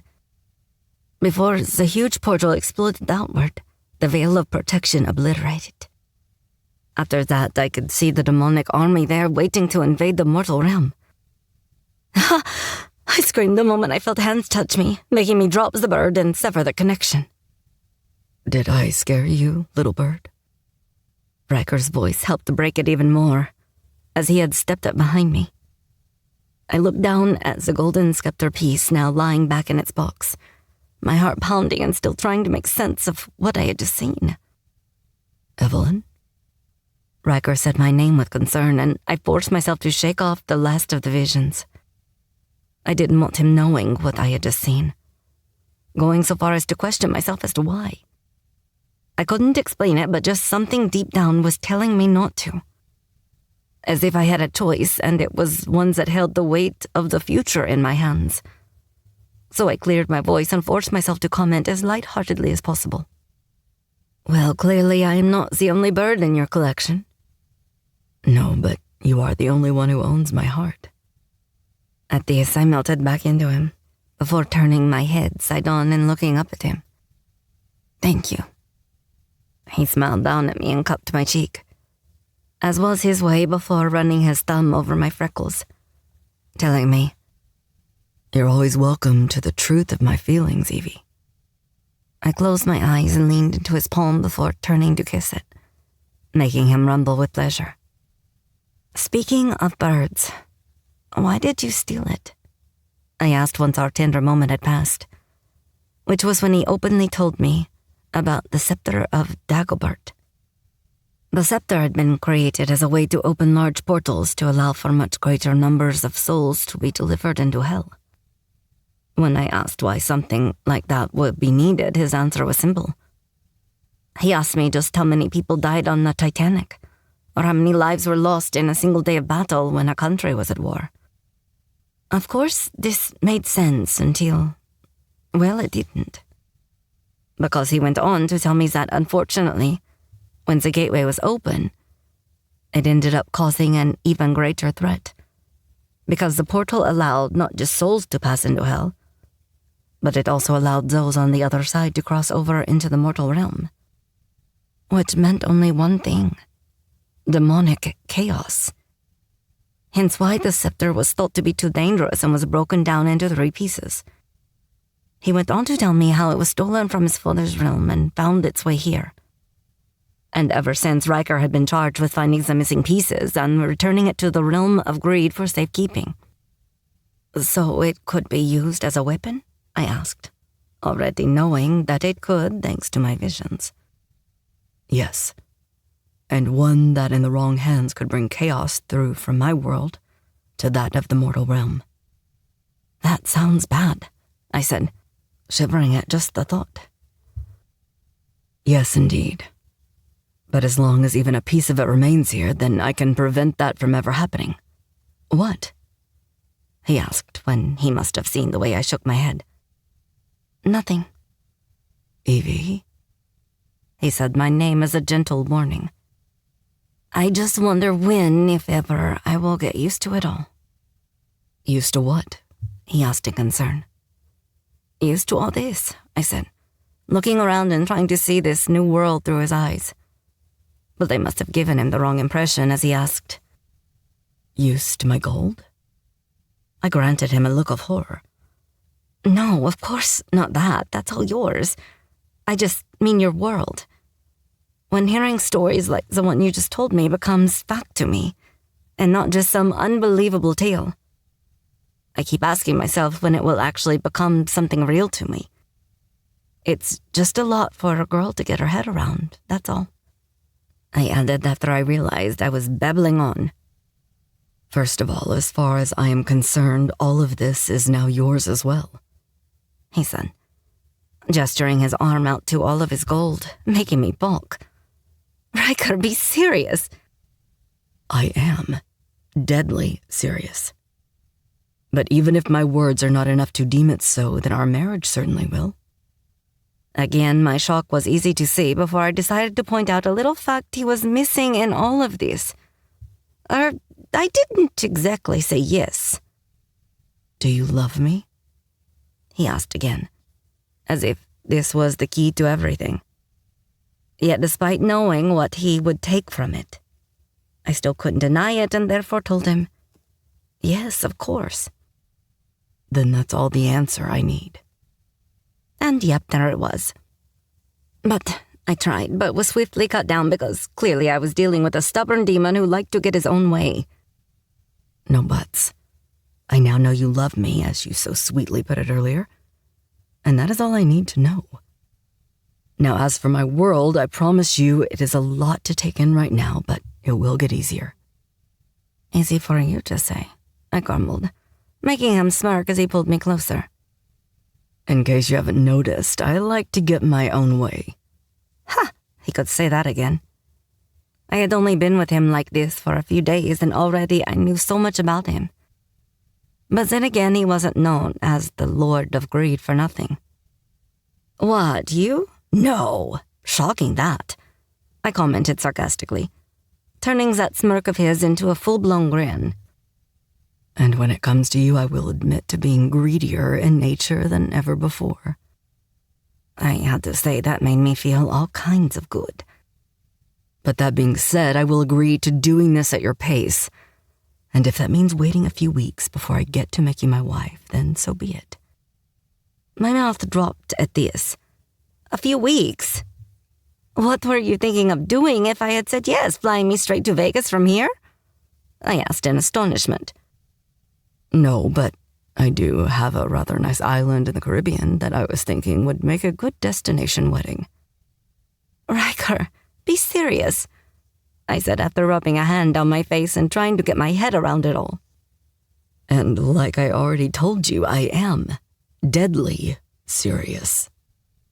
He growled low, making me sigh. Well, Arthur doesn't like flying, I said, making him grin, and this time it was a big one, like a winning grin. Then stateside it is. He stated with a nod. Well, I have always wanted to see the Grand Canyon, I mused. But this turned out to be a mistake because Riker took this as an absolute, declaring with a tone of finality. Perfect, then it's settled. No, it isn't, I tried to argue, unable to help laughing at his eagerness. I think you will find it is, he argued back. This is crazy. Besides, places like that are going to be booked up for months, maybe even years. We can't just... Look around you, sweetheart. I could fucking buy the Grand Canyon if I wanted and still bury half my hoard left over within its rock. Trust me, if I want a wedding there, I will fucking get it. I scoffed a laugh at this. "All right, Mr. Moneybags," I commented dryly, making him laugh. "Good. I'm glad you agree, soon-to-be Mrs. Moneybags." I groaned at that just as he pulled me into him for a hug. Then he told me, all joking aside, "I want to make you my wife, Evie, more than anything else in the world. More than all the gold you see. Keeping you in my life is all I could ever wish for, could ever hope to dream, and could ever be thankful enough to receive. There is only you." Again, his tender words of love made me melt into him, which meant that when he tipped my chin up and said, "So please, make me the happiest demon alive and say yes to becoming my wife. And soon." He added this with a grin, and this time it was an answer I couldn't deny giving him. So I lifted up on my tiptoes, framed his face with my hands, and pulled his lips to mine, at the same time telling him, "Only if you say yes to being my demon husband." This time his growl of approval was one I tasted. A little time later, and it was time to leave this magical golden cavern of his, with assurances that we would come back again sometime soon. Then he teased me by whispering in my ear, "After the wedding." I couldn't help but smile at this, unable to keep the happiness from my face and the warmth from my heart. But then I knew it was too good to be true, because that happiness was soon shattered and replaced by stone-cold fear. Fear that this time was for another. Because the moment we made it outside of the mountain after Riker had locked the doors the same way he had opened them, with his blood, we found we were no longer alone. "Vander!"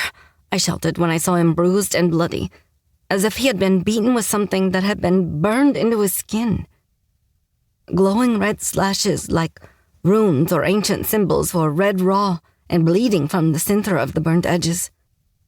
His torn clothes showed this had been done all over his body, and I instantly found tears in my eyes in sight of such brutality. 2 men were holding him, one with old burn scars on one side of his face that twisted and puckered his skin to the point that all his features were lost. Even his eye was white and looked out of use. But as for the other side, it showed high cheekbones, a sneering grin, and an eye the color of a stormy sky. The other guy was much bigger in size and had long, messy hair hanging from a ponytail.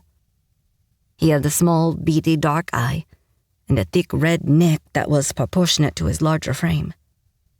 "They followed me here.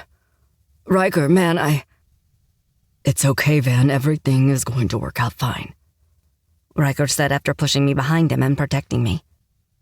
Then he took a threatening step forward, his hands already starting to change into something horrifying and demonic. A pair that thankfully looked strong enough to tear these assholes limb from limb, because they looked like they were being taken over by some dark entity. "Careful, Greed. We could just slit his throat right here and now. He might not die, but his vessel would be no more," the one I was calling Scarface threatened, and now I could see the wicked-looking blade held under Vander's neck. "Fucking do it," Vander snarled, making Riker hold up his hand to stop them from following through with the threat on his friend. "Well, isn't this a touching scene?" A new voice spoke, coming from around the corner. The sound of authority laced every word, and I could hear the clear contempt he had for Riker. As for the way he looked, he was tall and made to look bigger through the layers of clothes he wore. His chest seemed to be covered in some kind of armored jacket, with thick leather straps buckled diagonally across his chest and abdomen. Underneath this, I could see a black shirt and tie that matched his dark trousers. But the item of clothing that made him look bigger was the overjacket, one that was long and finishing at his knees. This was left open with the large triangular collar folded back at the sides, resting tall at the back of his neck and head, giving him the appearance of a magic-wielding warlord. The sides of his black jacket edged with silver buttons like this was some kind of military attire, and he was getting ready for war. As for his face, the best way to describe him was pure arrogance, like it was dripping from every pore. The sides of his head were shaven, and the black long links on top slicked back. He had deep-set eyes like burning coals, black-edged and glowing fire at the centers. These were made to look even more menacing with the slash of his brows set as if he was permanently scowling. His sneering lips were framed with thick black hair and a trimmed goatee. Just everything about this man screamed villain. Hector. Riker snarled before stepping forward and stopping when Vander screamed. The smell of burning flesh filled the air and making me feel sick. But then we saw the cause because the man held up his hand and the glowing red stone was clutched between his fingers. He was the one doing this to Vander, and I felt the bile in my throat. I wanted to spit at him like acid. Naturally, Riker stopped once more in his tracks. Recognize this, I see. I stole it back from that fucking snake Gaston after he had given it to one of your whore cast-offs because clearly nothing comes close to fucking a siren. He sneered, making Riker growl dangerously. Of course, she didn't put up much of a fight when I broke her neck, but then I guess I did you a favor, seeing as word around is you had a bounty put on her head for stealing your siren for Gaston. I swallowed hard at this knowledge, knowing that she was intended to die at Riker's hands. One less problem for me to face, Hector, but I doubt you came here for fucking payment. Riker snarled, as if seconds away from losing it. Oh, but I did, son of greed, and I fully intend on collecting. She is mine, Riker snarled demonically. And this time it wasn't a sight of him I had heard before, telling me now that his demon was closer than ever to breaking through. Yes, well, the fates may think so, but after tonight she will be tied to me whether she wants it or not. This time I found my own anger lashing out. Never, asshole, I snapped, making him grin. I do like them spirited. Of course, at first I thought to only use her as bait to lure you into opening your vault so as I could retrieve the last part of my scepter. But now I sense that I am being offered something far greater. Riker stepped closer and threatened. It's not your fucking scepter, Hector, and you know it. Now as for my siren, she is mine, he roared, making me flinch back as the demon's anger erupted from him. As for Hector, he didn't seem to show even the slightest bit of concern. Well, I hold 2 of the pieces and will soon hold the last, so your thoughts on ownership matter little to me. Over my fucking dead body, Riker snarled. Yes, but what about hers? He asked, smirking and making Riker grit his teeth. When Riker took another step forward, he paused when Hector raised his hand and said, I wouldn't if I were you, for I could quite easily give your claimed a little taste of what I am putting poor Vander through here. It felt as if every muscle in Riker froze hearing this, making him growl viciously. Now imagine my surprise when turning up at the auction where I could bid on a siren, only to find 2 for sale and one of them, the little bitch, I had been trying to use against you. Now, I would call that fate, wouldn't you, Riker? I will fucking burn you to ash, Beelzebub, for I know that is who you truly are, you chorus fucking puppet. And let it be known that I swear this, you will die by greed's hand. Riker vowed demonically. At the same time, something was changing within him. It started as the material on his gray jacket started to split, and black spikes tipped with gold began to push their way through at his shoulders. I looked down at his hands that started to elongate, his skin turning to black with gold dusted at the knuckles. Long, wicked talons pushed his trimmed nails out of the way, the cuticles framed with tiny spikes. Yes, well, I think that's going to be pretty hard to do from where you are headed. After all, it seems like I no longer need you, Riker White, he said. But before either of us could put a stop to this threat, a portal was suddenly appearing behind us both. I screamed as demonic arms came from within it, reaching out and trying to grab Riker. However, I was too close, making Riker react to save me, pushing me aside just as they grabbed him instead. Then before I could do a single thing, I watched in horror as they pulled him through instead of touching me. "Riker, no!" I screamed, helpless to do anything but watch as they dragged the man I loved back to hell. Chapter 32. Cursed Gold. I screamed as Riker was dragged through the portal, making me fall to my knees as he was stolen from me. Tears streamed down my face as I cried out my loss, ignoring the mocking and evil laughter that had sealed my fate. But I ignored everything but my pain, my utter heartbreak as the man I loved was ripped from me. Because I didn't know enough about his world to know what this meant, whether he had survived being pulled through or whether he was in danger on the other side. I didn't know if it meant he was now trapped in hell and would never be able to find his way back to me. I just didn't know. That was until I heard a commotion and Vander broke free from the men holding him, so as he could make his way to me. I felt his arms go around me before telling me quickly, "It's okay, he will make it back to you. Trust me and trust him. He will come back to you. He will always come for you." I nodded through my tears as he cupped my head, holding me to him in a protective hold, making me try and breathe through the painful memory. But I clung onto his words, hoping and praying that he was right, that Riker would be okay and would make it back to me, if I survived what was coming next. "Oh, how very touching. Now grab the bitch and let's get this done, as I will need much more than her blood," the evil bastard named Hector said, ordering his men to first grab Vander off me, making him try and fight his way back to me. However, the second I was grabbed by Scarface and forced to my feet, Vander doubled his efforts. "Get your fucking hands off her!" Vander roared as I was roughly pushed through the middle doors and back into the mountain. Ones that had been left open since Riker hadn't even had time to close the security doors. They had Vander, knocking him down and making me cry out, "Leave him alone!" Although little good it did me, because the asshole who had once held a blade to his neck now grabbed him by the hair and yanked his head back before asking, "And this one?" "Bring him with us. I don't want him escaping, so as he can alert anyone, and he may continue to be useful to us yet," Hector said before entering the cave. "He has been reduced to nothing but a mortal blood sack. What use could he possibly have?" The larger man snickered, but Hector snarled back at him.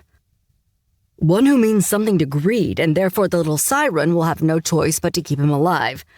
Something she will only achieve as long as she does everything I fucking say. Now bring him." I gritted my teeth at that, knowing he was right. I couldn't risk Vander's life, I wouldn't. So I let them drag me back inside the mountain and inside the elevator, which meant that I was soon back to facing the colossal doors that was the entrance to Riker's treasure hoard. "Now if you would be so kind as to do the honors, my dear," Hector said, before jerking his head and giving Scarface a silent order to let me go, something he did by pushing me toward the door. "I can't open it, only Riker can," I argued. "Sure you can," Hector stated confidently. "Only his blood can open the door, asshole," I snapped. But this caused me nothing but pain because Hector walked toward me and backhanded me, making me fall to the ground. The impact of his hand burned against my skin, making me force myself to hold back a pained whimper. "Riker will fucking kill you all," Vander snarled, earning himself a punch to the gut and a kick to the ribs once falling to his side. "Now, as I was saying, you can and you will open that door. Or I will come over there and slit a fucking vein myself and watch as I paint the fucking door with your blood." I looked to Vander with pained eyes, and Hector saw this, so decided to use a different threat on me. He nodded to the brute with a ponytail, making him pull free his blade, flipping it out like he spent most his life playing with it. Then he used this to threaten Vander's life once more. "Now show me where the blood lock is." I looked to Vander with tears in my eyes, and watching him mouthing the word, "don't," nearly broke my heart. He obviously knew the risks because clearly Hector was here for only one thing: the bird. But the bastard noticed this silent exchange between us and snarled. If I slit your throat and she ends up being useless to me, then who do you think is next? And as a mortal, there won't be any coming back for her. Is this what you want for her, Vander? At this, Vander lowered his eyes before nodding. And for a moment, I thought he was agreeing that my death would be worth it. Of course, if it came to inviting hell on earth, then yes, we both knew that it was. But then he surprised me by saying, "Show them, Girl Scout." "But what about," I argued, making him interrupt me quickly. "Do it," he snapped, making Hector grin. "Oh, how self-sacrificing of you. Now show me the fucking lock." I swallowed hard and nodded, knowing I had no choice. So I walked toward the altar, making Hector clap. "Of course. Grim, help her with your blade." I shot panicked eyes to Scarface as he walked over to me with an evil fucking grin. One half puckered and twisted due to half of his lips unable to lift into a smile. I tried to step away from him, when he just grabbed me by the wrist and held it out over the same bowl Riker had bled into. I tried to tug myself free, knowing it was going to fucking hurt, and unable to help my reaction to want to flee.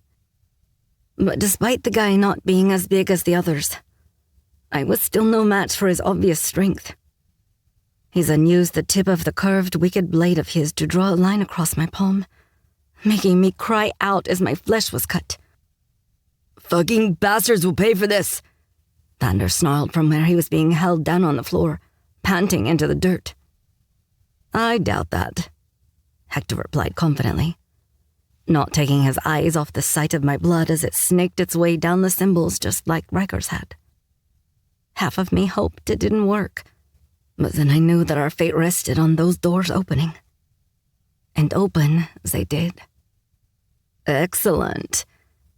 He grinned as the entrance was soon flooding with a golden glow beaming from down the center. Once it got bigger and spread out as the doors continued to open. Then he clapped, a booming sound that echoed in the cavernous space ahead of him as he walked inside. "Look at all of this," he whistled then, creating another echo to travel through the mountain. "I must say I will be keeping your blood on ice if this is what it unlocks. For after I have taken possession of this mortal realm and forced it to its knees with my armies, then I will most certainly be coming back for all of this. For this now this truly is a thing of beauty," Hector said, grinning like some evil villain out of a movie. A villain who wanted all he saw for himself. And he quickly turned. The second Scarface reached out and tried to take some of the gold. The red glow in his hand snaked out just like it had in the bathroom that day. And the second it touched his scarred hand, he started howling in pain. One glance and I knew why, because it looked like his fucking hand was melting off. "Keep your fucking hands off it, for all you see here will soon be mine," Hector warned. But at this Vander started laughing, pushing free from his bigger captor, doing so easily now that Ponytail's mind was the treasure he couldn't touch. Not if he wanted to end up like his friend who was clutching his burning hand. Meaning Vander was the last person on his mind. "This will never be yours, Hector, for only the blood of greed can touch his treasure." "Explain," he hissed, now looking back at him as he limped closer to me. "It's hexed," Vander stated, just as he made to me and slumped down on the floor with his back to a pile of gold coins that trickled down the mound with the movement. "You lie," Hector snarled, making Vander grin. "What? You really think that the son of greed would simply hide his hoard away with only a blood lock between it and a thief?" Hector paused to think about this, giving Vander enough time to crush his doubt. "No, Riker had everything in this whole mountain touched with a hex. A death curse to anyone that does not hold his blood." A thief's name to appear on a death dealer's list is one that never gets erased. And well, we all know how those prompt fuckers can be. So go ahead, be my guest, activate the curse by taking the whole fucking lot from this mountain. Because no doubt, I will soon see you down in hell anyway. Vander said in a pissed-off, carefree tone as if mocking Hector and how little he knew. He snarled in anger and said, Then maybe I claim a siren for myself and keep her alive and kicking. As with his blood in her, she will not be affected. Speaking of which, it's time to show me to the last piece of the scepter. I looked to Vander and heard him tell me, It's okay, Girl Scout. But if he... Vander quickly cut me off, telling me, Trust me, okay? I have a plan. Does that include getting us both killed? I asked, making him grin. Let's hope not. And Riker? He didn't get to answer this because Hector had clearly had enough and gripped me roughly by the arm before tossing me forward and telling me, Get it for me. I looked back to Vander to see him nod one last time. So I decided to trust him because what other option did I have? I walked to where I had held it not long ago and lifted off the lid, revealing the golden bird nestled there. Ah, there it is. Magnificent. Now hand it to me. I gulped before doing as he asked, picking it up, and this time it showed me much more than just a glimpse of a vision. It showed me it all. It showed me my fate. I tried not to let him realize this, holding myself still until the vision ended. The very last piece I would need if ever I got the chance to end this once and for all. So with this in mind, I handed it over, and while he was busy motioning his two lackeys over, one of which I could see now carried a duffel bag on his back, I made my way back to Vander. Because now, I knew he was the only one who could help me. I needed to speak with him while I had the chance. You're the one who spoke with Arthur, aren't you? I guessed. Yeah, I know sign language. Why do you ask? He replied, but I ignored his question to ask him another. Vander, you love Riker like a brother, don't you? I asked the moment I could, now keeping one eye on the enemy. As for Vander, he looked at me in question. I would die for him, he answered, making me continue. Would you kill for him? I knew what the answer would be before he said it. Yes, he stated firmly. Would you kill me? This question took him off guard. And for the first time I heard something other than my nickname coming from his lips. What is this about, Evie? More specifically, would you let me die if you had a chance to save only one of us? I asked, now hoping this would help in making his decision. I was wrong because he questioned me further. I don't understand. Just answer the question, Van. We don't have much time. I urged, looking up to see Hector pulling the other pieces of the scepter out of the bag, ready to fit them together. Yes, I would save my friend, he finally admitted. Good. Then I need you to keep that promise to me, I said firmly. What promise? When the time comes, you need to trust me. You need to get Riker out of harm's way by any means possible. Do you understand? I pressed further, but again he wanted more details. And not that I could blame him, because I would have been the same in his shoes. Evie, what do you know? Please, you have to trust that I know what I am doing here. I just need to know that when the time comes, if you have the means of getting Riker out safely or not. I replied, swallowing hard and praying that he did. I can get him out, but only if I get my powers back, he finally admitted, making me hope this was easier than it sounded. Good. Then if we both make this part out alive, and what happens is what I think is going to happen, you have to be at the ready, I told him, hoping he was taking me as seriously as I sounded. He will kill me if I let you sacrifice yourself, he replied, talking now about Riker. I released a heavy sigh and argued. He won't if I made you do this. If I made you swear to grant me my last wish. And that is what? He asked, his bruised face frowning down at me side on from where we both sat. To save the man I love and the world he lives in, I told him, just as I saw the last piece of the scepter being placed on top. At last, the power of Psychopompos is in my hand, Hector shouted out, his booming voice echoing once more, telling me our time was up as he walked back down the pathway lined with gold, now holding the golden scepter in his hands like it held the power of the gods. And from what Riker had told me, it most likely did. He's got the scepter, I stated the obvious with gritted teeth. Yes, but he doesn't think he can take all of it out of here. The bird is cursed, remember? He said, winking at me just before I was grabbed roughly by the arm and handed the scepter. Now let's hope you have enough of that bastard's blood in you that you won't die before we get to the portal gate, Hector said.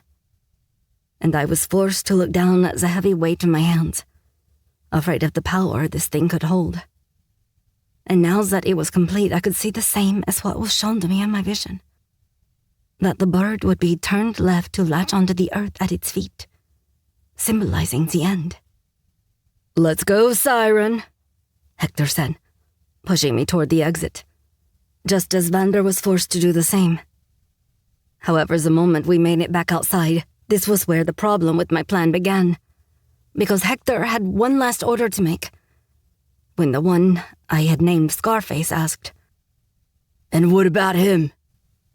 To which Hector just smiled that evil grin of his before telling him, "We don't need him anymore." I cried out in horror, but it was no use, and Hector grabbed my arm, held me tight, and dragged me away as he issued the final blow. "Kill him." Chapter 33. Betrayal and Treachery. The moment I was pulled in through the portal, I erupted into my demonic form, roaring into the hot air and making steam rise from my body like a fucking dragon building up fire. My foreboding form of black, tight, leathery skin, half of which was covered in deadly spikes, and my skeletal face were soon covered by summoning my armor, leaving me ready for battle. Plates of stone carved from my home realm interlocked around my body's spikes, leaving me the freedom of movement. My helmet covered most of my head and was a far more demonic version of the mask I wore the night I first met Evie. Large golden-tipped horns rose high above my head and matched that of my armor, for each sharpened edge was also dipped in the precious metal. It also didn't take me long to realize where I was and what I now faced. I was in the realm of treachery, the 9th level of hell and closest to Tartarus. Meaning I was faced with what many mortals would have believed impossible to find in the pits of hell, for this was a world of ice. Mountains of black ice could be seen as far as the eye could see, standing in lines like jagged towers, each one over 1,000 feet tall like giant sentries. For they remained the same diameter at the base as they did at the top.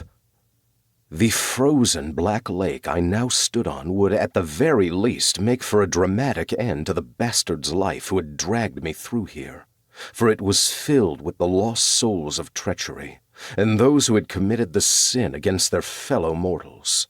You could see them, rising to the surface like moaning phantoms, trying to reach a taste of the living they once had. One touch, and they would strip you bare, consuming everything they could get their razor-pin teeth on.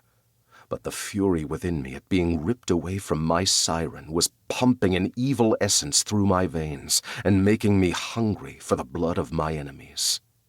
At the very least, I had something to kill as I came face to face with the one who fought me in my office building, the one who had tried to take my Siren, and all of which had been capable from that fucking stolen piece of Annika's heartstone.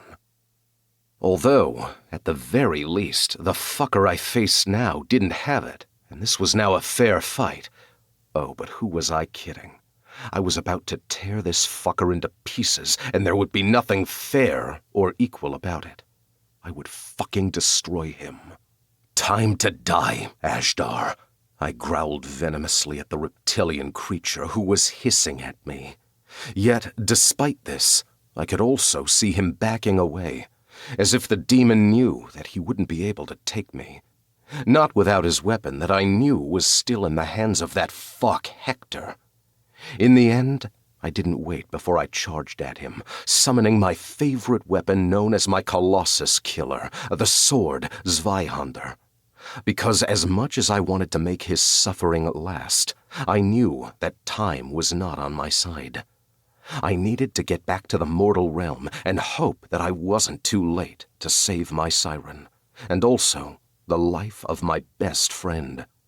So I held my blade high, lifting its heavy weight with ease in this form, for I was twice my mortal size.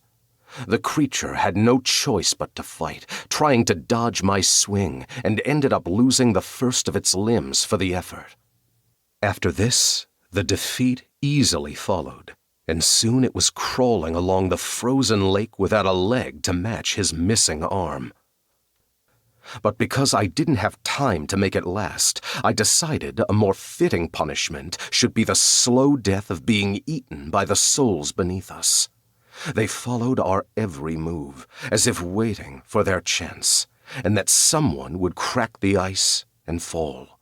So I granted their wish. "No, please, I know where he is taking her. Spare my life, and I will tell you," he pleaded, as I stood over him, now with my sword raised high for what he thought would be the killing blow. "Then you must think me a fool, Ashdar. But then, this is the realm of treachery, after all."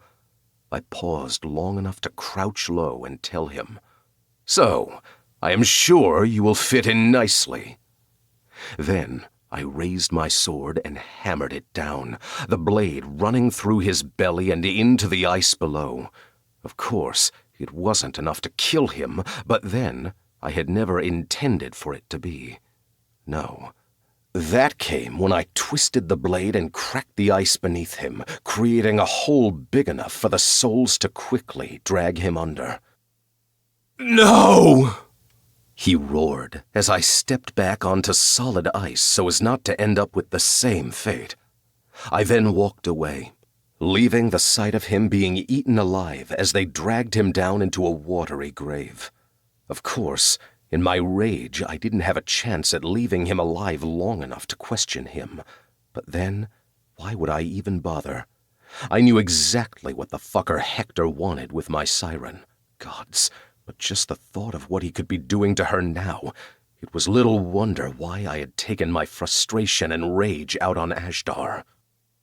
I was worried to the point of blind fucking panic and needed only one thing to happen, and that was to get back to my Siren. Hence why I quickly ran toward the edge of the lake, one that was nothing more than frozen dirt, and I roared the name of my father's summoner. Then I gritted my teeth as I dug a talon into my own chest. After this, I carved it in deep and straight into my heart, knowing that all I needed to gain was just a few drops of blood straight from the source of my greed. It was the only way. I roared with the agony this caused, and the anger forced me to go deeper, as deep as it would take until I had what I needed. Then, once I was sure my claw had enough blood cupped inside, I yanked my hand free and tossed the blood to the icy ground. It sizzled the second it made contact, burning the earth and turning it black. This was seconds before I saw a hand reaching up through the blood that had spread out, like it was now eating away at the frozen land. Knowing this demon I summoned was from my own realm and wasn't yet a soul of treachery, I reached down and grabbed the one still trying to claw its way up through the portal. The only one I had the power to create, being that I was connected to the only place I knew could help me now, my home. "I am the son of greed. Now get my father's summoner. I ordered once the demon's skeletal head was lifted far enough for him to understand me. Then I dropped him, making him slither back into the portal. Waiting felt like a fucking eternity, despite it only being minutes. But that was the catch. Minutes here could mean far longer in the mortal realm, and seeing as I didn't even know much about the level of hell I was in, I had no concept of how much time could have passed. I could be too late. No, I will not think this, I bellowed at myself. Something that was heard when the summoner opened the portal I had made bigger and rose from it far more gracefully than the demon I had dragged up by its burnt skin. Lord Greed, Annika bowed her head. I need you to link to the essence of your missing heartstone piece, I ordered her quickly. A portal was created? She asked, making me grit my teeth. Yes, and I need to get back to the exact place. Can you do this? I snapped, talking quickly. I can, my lord, she said in that eerie, calm tone, the one I wanted to fucking scream at. Then do it. Everything relies on this moment, and I have no time to waste. I barked like some rabid dog. No, I believe you are right, she agreed, before opening up a portal and connecting with the stolen power that was a piece of her. But then, as I was stepping through, I thought I heard her saying something, but it was only later that I would really understand it. As for now, the second I stepped through, the sight I saw made me not even think twice before I reacted. My mortal vessel was capable of doing the same amount of damage to this soon-to-be-dead fucker. I'm going to enjoy killing you, you cocky fucker, said the scarred man, now standing over Vander, who was on his knees facing the asshole with the knife. But then his eyes flashed to me, and he grinned in the face of death. And rightly so, as he suddenly had a lot to fucking smile about. Then Vander told him, Not as much as I am going to enjoy watching my friend kill you first. Then he nodded to where I stood, and Hector's lackey turned in time to see me strike. I rained down blow after blow until Vander had to stop me, reminding me, Fuck! Don't kill him yet, not before I have drunk my fill of his mind and got my stolen powers back. Then Vander grabbed hold of the guy's scarred head, one now bloody and beaten by my fists, and covered his eyes. He tried to fight this, but I snapped his legs with a twist of my hands, forcing the break without even touching him. Like a fish on a hook, Vander grinned before his eyes went black and he locked onto his victim's mind, this time ridding his victim of fucking everything. I knew that when I heard the man screaming, as if he was forever now stuck in his own customized horror story, eternally running for his life from his greatest fears.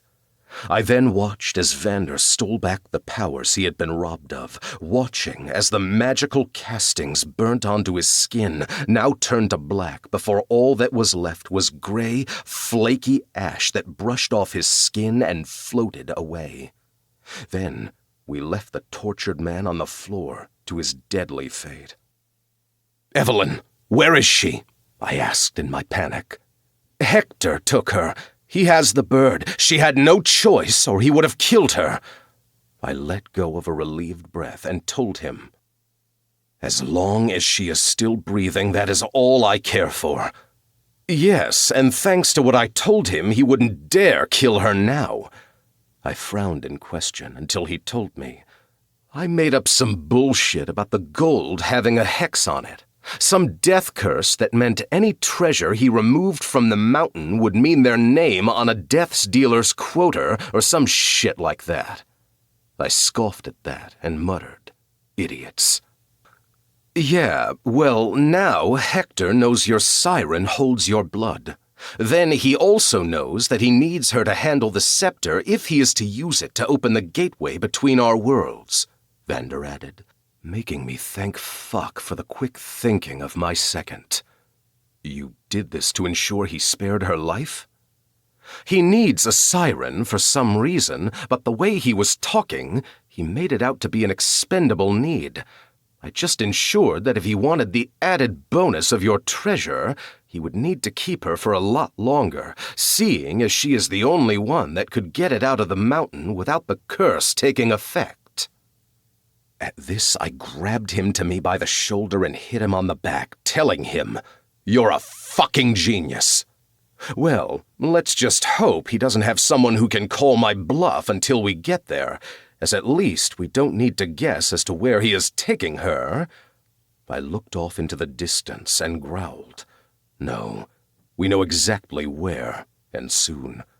The fucker will die there."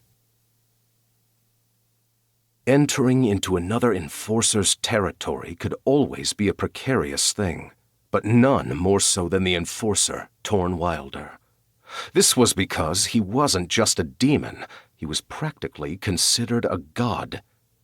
In the Inuit religion, Torn Garsuk, Torn for short, was known as the god of the sea, of death, and of its underworld.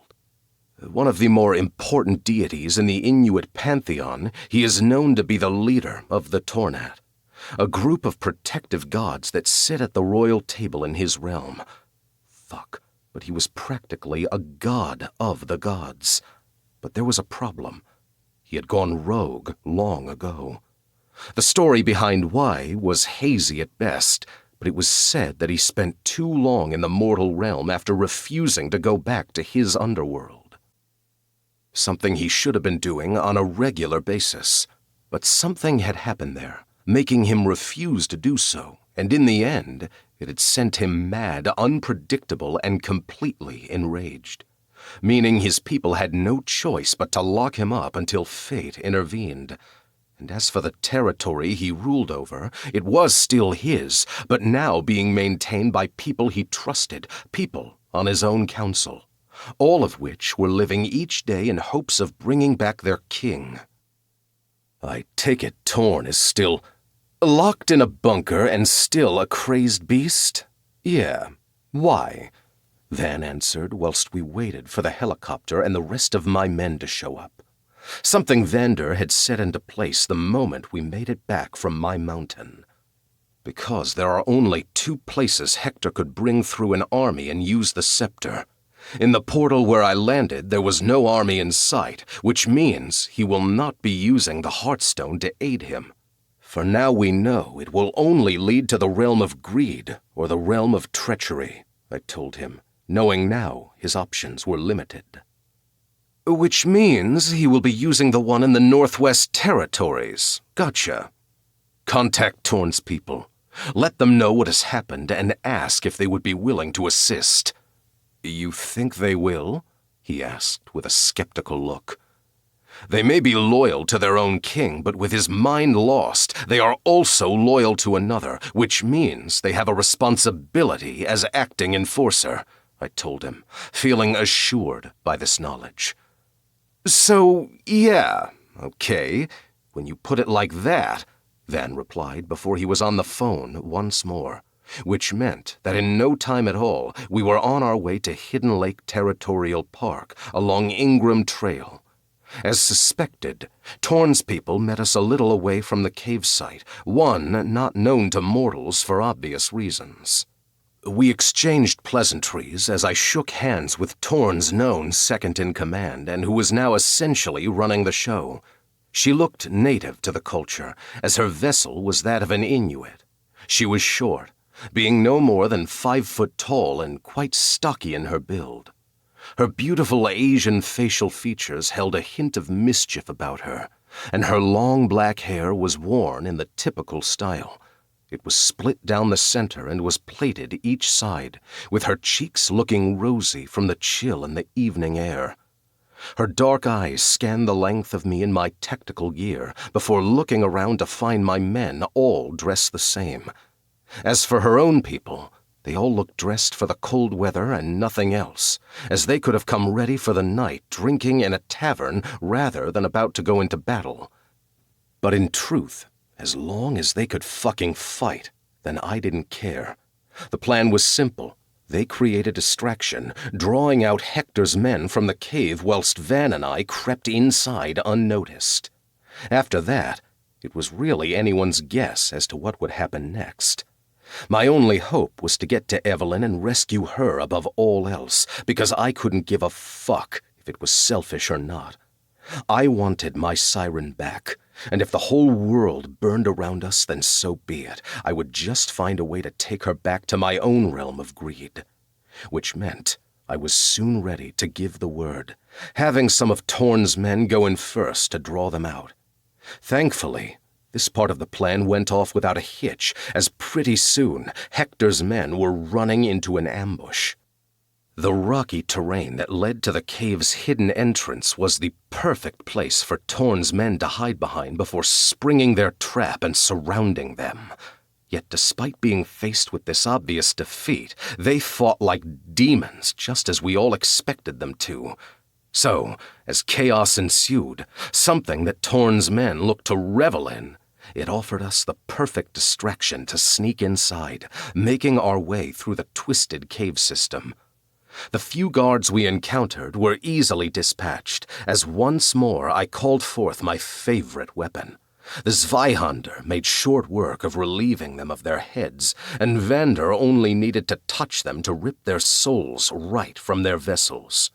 Which meant, before long, we were right where we needed to be, as the last jagged tunnel opened up into a huge cavern big enough to hold a small army. One I was relieved to see was not yet filled with demonic life, as the portal was still closed, for now. Although Hector was now stepping up to the singular piece of the rock formation, one that was arched and out of place from the rest of the cave's interior walls. It was bigger than the doors to my hoard and must have been at least 3 stories high.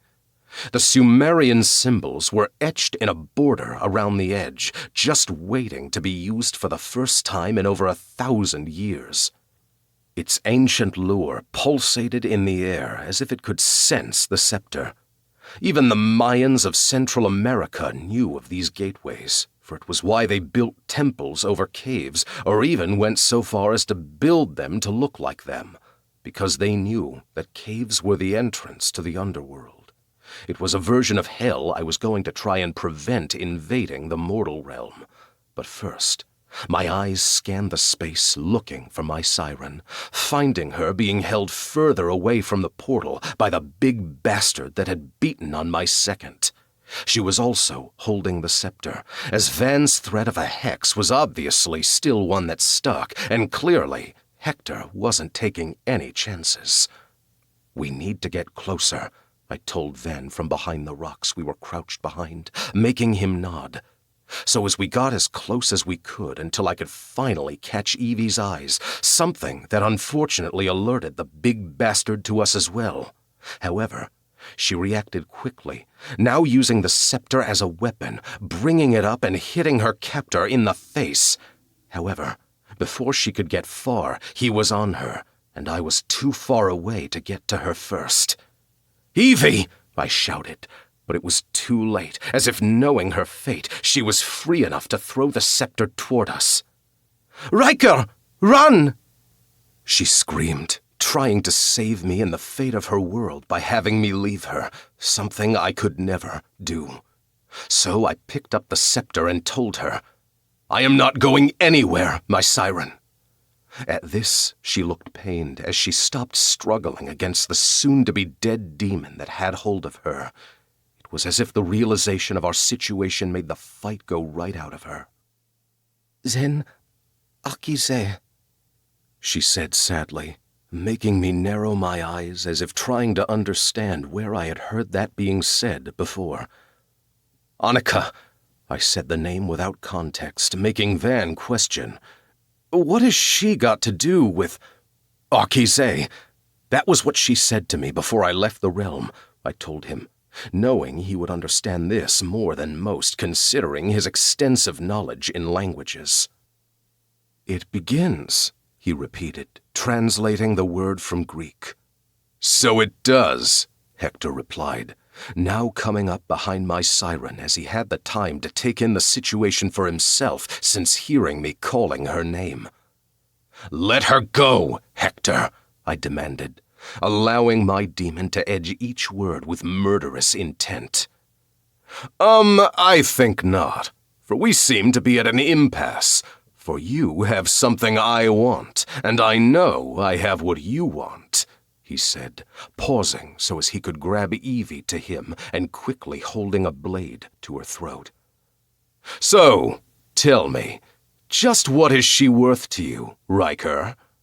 At this, I was forced to witness as his blade pressed in hard enough to draw blood, making me fucking panic when she screamed. All right. Fuck, just let her go and I will give you the scepter," I told him, making him fucking tut at me like I was some unruly child. "Oh, but I think not. You see, this good little bitch here is going to open the portal and live to tell the tale." "You won't kill her," I stated, knowing that if he was going to get what he wanted, then he couldn't. However, he called my bluff as he told me with a sick fucking grin, "No, but that doesn't mean that I won't start cutting pieces off her fuckable body. Tell me, Riker, what are your favorites? These, perhaps?" he said, now moving the blade from her neck and to under her breasts, making her inhale sharply. "Or is it obviously lower?" he said, making the dagger snake in between her breasts, snagging on her sweater as it traveled down her stomach and get closer to her sex. "Fuck! All right, just fucking stop!" I snapped, knowing I had no play left here. He had me backed in the worst fucking corner possible. Well, there we go, my dear. Looks like we found it. Now, toss the scepter at her feet, or we will see how many pieces I can toss to you as a fucking souvenir," he growled, making me want to burst out of my fucking skin at just the thought of her being harmed. The drip of blood trickling down her neck was already fucking with my mind. "Riker, you know you can't," Van said, making me snarl before raising my hand to him and growling. "Shut the fuck up! All right, Hector, just don't hurt her," I said, seeing the tears in her eyes after she told me. "You can't. Please, just let me go, Riker." I gritted my teeth, knowing that she was trying to sacrifice herself for her world and mine combined, but I couldn't let her do that, making me say, "It's okay, baby. It will all be okay." But then her eyes went to Vander's, and she started moving her hands, making me narrow my gaze at her. What the fuck was she doing?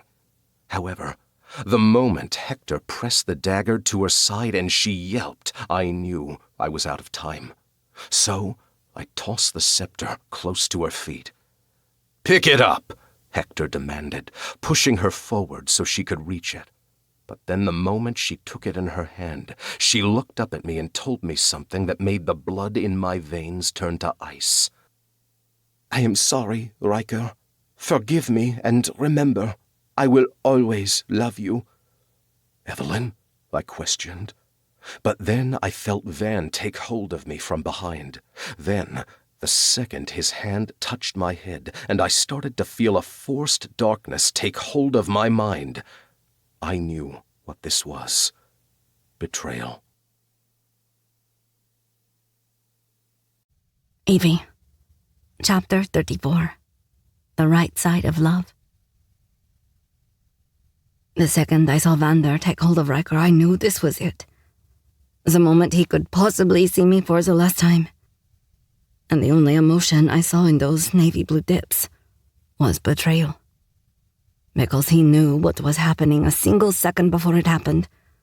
Before he went limp in Vander's arms, making me scream, "Get him out of here!" Then I turned with the scepter in my hands and tried to run in the opposite direction to give him the time to escape with Riker. Because I knew that Hector would follow me and the scepter over chasing them. And I had been right. Because as soon my hair was grabbed in Hector's tight grasp, it halted my escape. One I knew had never been fated to happen.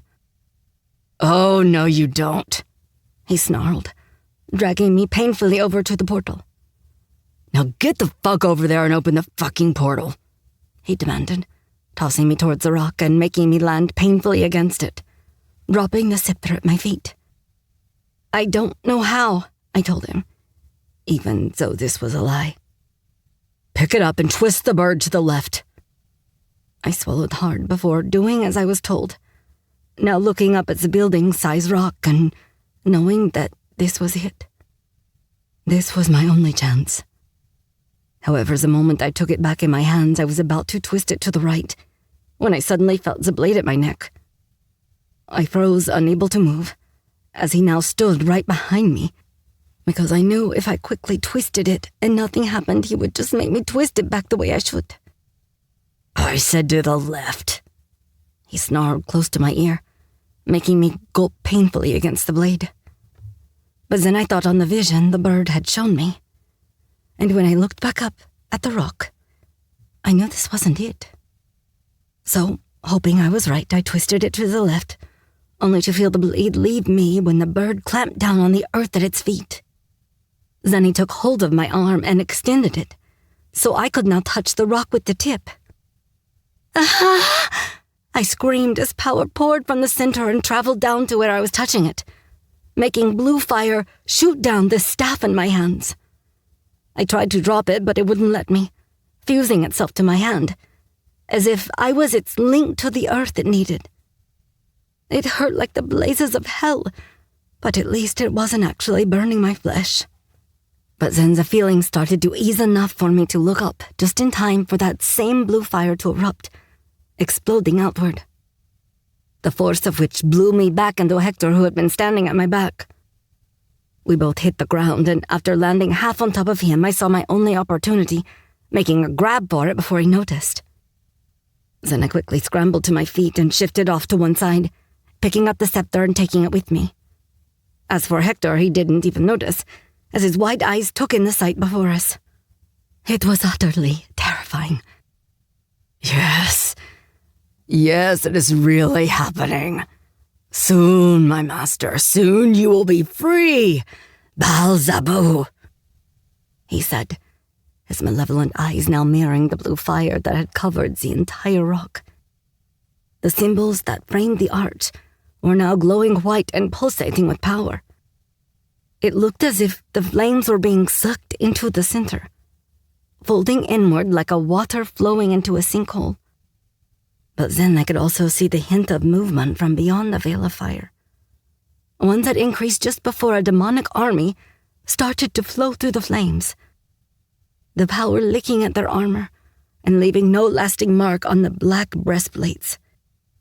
They were horrific to look at, with glowing red eyes, skinless heads, with flesh on show and hammered with metal plates across their mouths.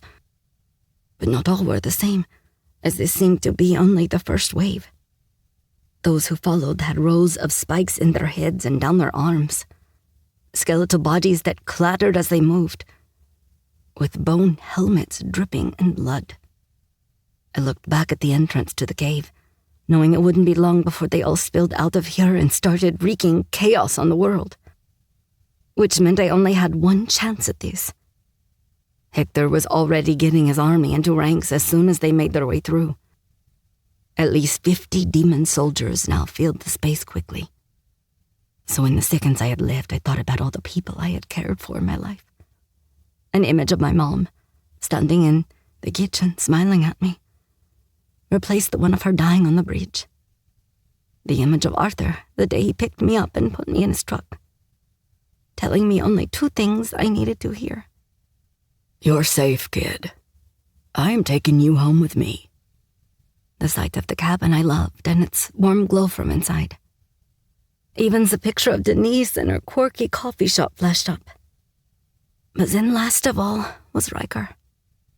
A flicker book of the times we had shared, and all of them possible because of the world he protected against these types of things from happening.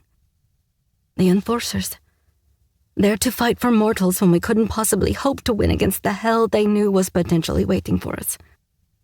waiting to burst free just like it did now. But my mind refused to look back at all my happy memories and see them tainted by what was to come if these things managed to escape this cave. I knew what I needed to do. So holding out the scepter as a weapon, I walked toward the portal, thankful to see that the demons all avoided me.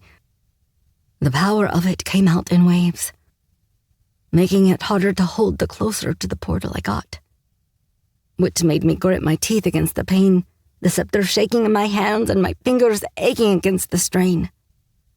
I reached up and did what the vision had shown me. "What are you?" I vaguely heard Hector calling out, his angry voice only spurring me on. I gripped the body of the bird, and with a quick snap of my wrist, I twisted it all the way to the left, forcing it to release its hold on the earth. "Stop!" Hector roared as he started running. But then I looked back at him and smiled. "Bye-bye, asshole," I said before touching the portal, at the same time lifting up the heartstone, one he didn't even realize he had lost, making him look down at his wrist to see it gone. It was no longer wrapped there, but instead held in my fist. Then as the portal started to flow a different way, I did what I had done back in the bathroom that day and tossed it inside. "No!" Hector screamed as the portal erupted into red flames and started to suck everyone back through. So I closed my eyes, accepting my fate, and let myself be dragged through with the rest of them. And all the while doing so with a smile on my face, knowing that now all that mattered the most to me in life would live on. But most importantly, Riker would survive. Survive without me, as I died. "Whoa, there you are. I've got you, little one." I heard this new voice say the second I felt myself being caught in impossibly strong arms. So I braved opening my eyes, feeling strangely comforted by the voice, and what I found made my eyes widen in utter shock. But more than anything else, I found myself saying, in a breathless way, "You have his eyes." It was a comment that made the man chuckle as I stared up at him, unable to believe what I was seeing. Christ, it could have been Riker's brother. Although considering he hadn't mentioned having one, I knew there was only one other possible explanation to what I was seeing, making me gasp. "You're Riker's father." At this, he grinned once more before putting me back down on my feet. Then he took a step back and bowed his head down at me. "I am King Mammon, ruler of the fourth room of hell, and you, little mortal, are Evelyn Lacosia, my son's fated siren," he said with a devilishly handsome smile playing at his lips. Lips that, unlike Riker, were framed with a trimmed beard as black as his hair. Hair he kept tied back off his face, and it looked long enough to be past his shoulders. He also had a jawline to make most women weep, possessing that natural authoritative air about him, screaming that this guy was the royalty he claimed to be. Of course, being dressed in golden armor, he reminded me of some fairy tale knight, ready to save the princess. How do you know?" At this he smirked, and it was all Riker when he did because the sight was so similar. This was before tapping on his slim nose, telling me, "A king has his ways and makes it his business to know them, especially in all matters that concern my son." I released a sigh and told him, "Yes, well, I think your son is going to be furious with me after what I did," I admitted in a deflated tone. "Yes, for I have no doubt considering the danger you put yourself in. However, I selfishly must thank you for it, as your bravery rewarded my needs greatly." I frowned, now asking, "How so?" To which he held out a metal-plated arm and pointed behind me, making me turn and gasp at the sight. "You brought the enemy to my gates, brave little siren." At this, I couldn't help but take a frightened step back, finding myself stepping back into him. His metal-clad hands came to the tops of my arms, holding me steady. "Be at ease now, for don't let the sight frighten you," he told me, his voice full of confidence. Of course, in sight of the hellish battle now going on, I couldn't help but gasp. It was a battle with what was clearly his army fighting the ones that had been sucked back into this realm. And it was clear to see which of those were Mammon's men. Or should I say, demons. Because each were dressed the same, in black and gold armor. The gleaming sea of soldiers each wore horned helmets and were swinging gold-tipped swords. They looked like something out of Rivendell from Lord of the Rings. Oh, when they were making short work of killing the bad guys. As for the land, this was a vast open desert of red sand, with dunes surrounding the space the size of mountains. The sun-baked ground beneath my feet was cracked, and a gentle breeze was pushing the red sand along the floor, before disappearing in those crevices.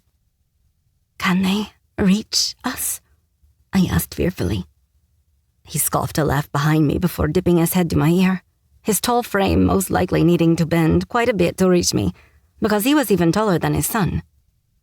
"They can try, but they would find my blade before I let them reach you." I turned quickly, spinning on my foot and catching the ground as I nearly tripped, something Mammon prevented, when he reached out with lightning-fast reflexes, taking my arm and holding me steady. "You would protect me?" I asked once he released me, and again, my question seemed to amuse him. "But of course, for even if you did not mean the weight of the world to my son, you have done me a kindness by bringing me back my scepter. I would be a foolish king indeed if I didn't protect those who are loyal to me enough to do as you have done." I shyly brushed my hair behind my ear and admitted, "No offense, but I had no idea that this would happen. Although, of course, I am happy to give you back your scepter. Oh, wait, where is it? Oh, shit, did I lose it?" At this, he boomed with laughter, and it was shocking enough to have me stop looking around the place for it. "Upon my word, what fun! I can see now why my son is besotted with you, for you're a delight, my dear," he said, making me blush. "But regardless of what fun I would have with you, I do believe my son would have my head for such thoughts, as well as if I keep you from him much longer. So do not fear, for the scepter is where it is meant to be." Of course, if I thought I was blushing before, now I was turning the color of the sand. Jesus, Wrecker's dad was flirting with me. Was in his other words fully penetrated, and I was quickly asking, "You mean you can send me back?" As if he grinned down at me, and ran the back of his gauntlet glove down my cheek before telling me, "Yes, little one, I can." Then he motioned with 2 fingers for someone to come forward, making me gasp when a woman wearing very little seemingly appeared from nowhere. She wore a long, hooded robe-style jacket, one with slits up the sides and showing her legs, one of which appeared to be made of copper. Her pale skin showed at her belly and everything below, including the straps of material barely covering her hairless sex. I also tried not to look at the burn marks on one leg, wondering if that was how she got the artificial leg. As for her face, this was completely covered by the long hood, making me wonder how she saw anything, let alone didn't end up bumping into things all the time. "Annika, if you would be so kind," he said, making the hooded woman bow before telling me, "I will place you back to where you need to be, for there are wounds still left to be healed. And as for mine, I must thank you for returning a piece of my heart." At this, she pulled aside her cloak and showed me a healing scar there between her breasts, letting me know that the Heartstone had been named such for that reason. Someone had stolen a piece of her actual heart and cut it right out of her. You're welcome," I said, making the keen smirk at my obvious nervousness. "Then I will bid you farewell, Evelyn Lucosia. For if you are ever in need of someone to catch you in hell, then I will surely be there." Then he winked at me before he turned to walk away, leaving me nearly breathless at the sight of such a powerful man. But none left me quite as breathless as his son, a man I couldn't wait to get back to. "Wait, what will happen to Hector? Will he get captured?" I asked the woman the king had called Annika. She looked back to where the king was walking into the battle, one that looked close to being finished. But in the second his men parted for him, I saw that there, surrounded by Mammon's soldiers, was Hector, tied and beaten on the floor. He already has been. And now comes time for his punishment, she said. At the same time, Mammon flicked his hand out to the side and produced a long golden blade as he walked closer to Hector, which gave me first-hand knowledge of just what the king of greed was capable of. He may have played the handsome flirt toward me, but right now he was about to play a far more deadly game. That of this world's executioner. A short time later, and I found myself outside the last place I ever thought I would be walking into, a bar. This was after Annika had told me what I needed to do. For it was like she said fresh wounds needed to be healed. Something I hadn't fully understood, not until she nodded from the other side of the portal she created and ushered me to walk inside. Clearly it was a sight that was being masked in front of other mortals because, let's just say, no one started screaming the second they saw it. So I mouthed a thank you back at her, making her bow her head respectfully before she spun an arm around, making the portal disappear. After that, I faced the bar and walked inside, gasping when I saw a figure I knew sitting at the bar about to drink what looked like a shot of whiskey, which made me utter his name on a whisper, one he heard as he swung his head my way. Vander. Evelyn? He asked, the shock on his face transforming his handsome features from sullen to astonishment. So I went running to him, just as he turned in time to catch me. How is this possible? He asked, making me step back and reach out to grab his drink. Then I tipped it back and drank it down because holy hell, I needed it. Then told him with a wink. Girl Scout, remember? Chapter 35. The Heart of a Thief. Pain. Overwhelming, all-consuming, crippling pain. That was all I felt these days. Something that started the moment I awoke and found myself without my Siren. Of course, the second I saw the cause of it all, I found myself nearly killing my second, my bare hands around his neck on the cusp of choking the life out of him. He barely had the time to tell me it had been a promise made to Evelyn, but even then, it wasn't enough to save him from his fate. I swear it had taken everything in me to let go before tearing the fucker's head off. I had been so furious that it took all of my men to tear me off him. But then I realized where we still were, and I had left him to go running back into the cave, only to find it painfully empty. I had fallen in front of the gateway, dropping to my knees and hanging my head as a shaky hand touched the bare rock. Not an ounce of power left upon it, as it was now locked forever. I had scoured the cave for the scepter in hopes of opening it once more, if only to try and find her, but it, like the love of my life, was gone. She told me she had a plan, Riker. Vander's voice was one I snarled at, before lifting my head and showing him just what their plan had done to me. It had fucking broken me. So as tears flowed freely, and for the very first time in my existence, I told him, "Get out!" He flinched a step back, seeing for himself what he had done to me. "Riker, please, No, for if you stand here any longer, you will be begging me for your life," I threatened venomously. "And what of Evie? Does what she wanted not matter to you?" he asked, making me roar. "No, it doesn't!" Then I was on my feet and facing him. "You don't mean that," he stated foolishly. "You both betrayed me. You both broke my fucking heart, and you stand there now and expect me to, what, fucking forgive you both? The only reason I don't kill you now is because of the years you were actually fucking loyal to me and nothing more." I bellowed, feeling the anger building as the realization continued to set in. Riker, come on, I was... He tried to say more, but I growled. Get out, and don't ever fucking come back. You don't mean that, he stated, hoping it was true, for the pain was easy to see. I fucking relished in it at that moment, despite knowing that it would be nothing compared to my own. You are fucking banished, Vander, and if I ever see you again, then the next time I will fucking kill you.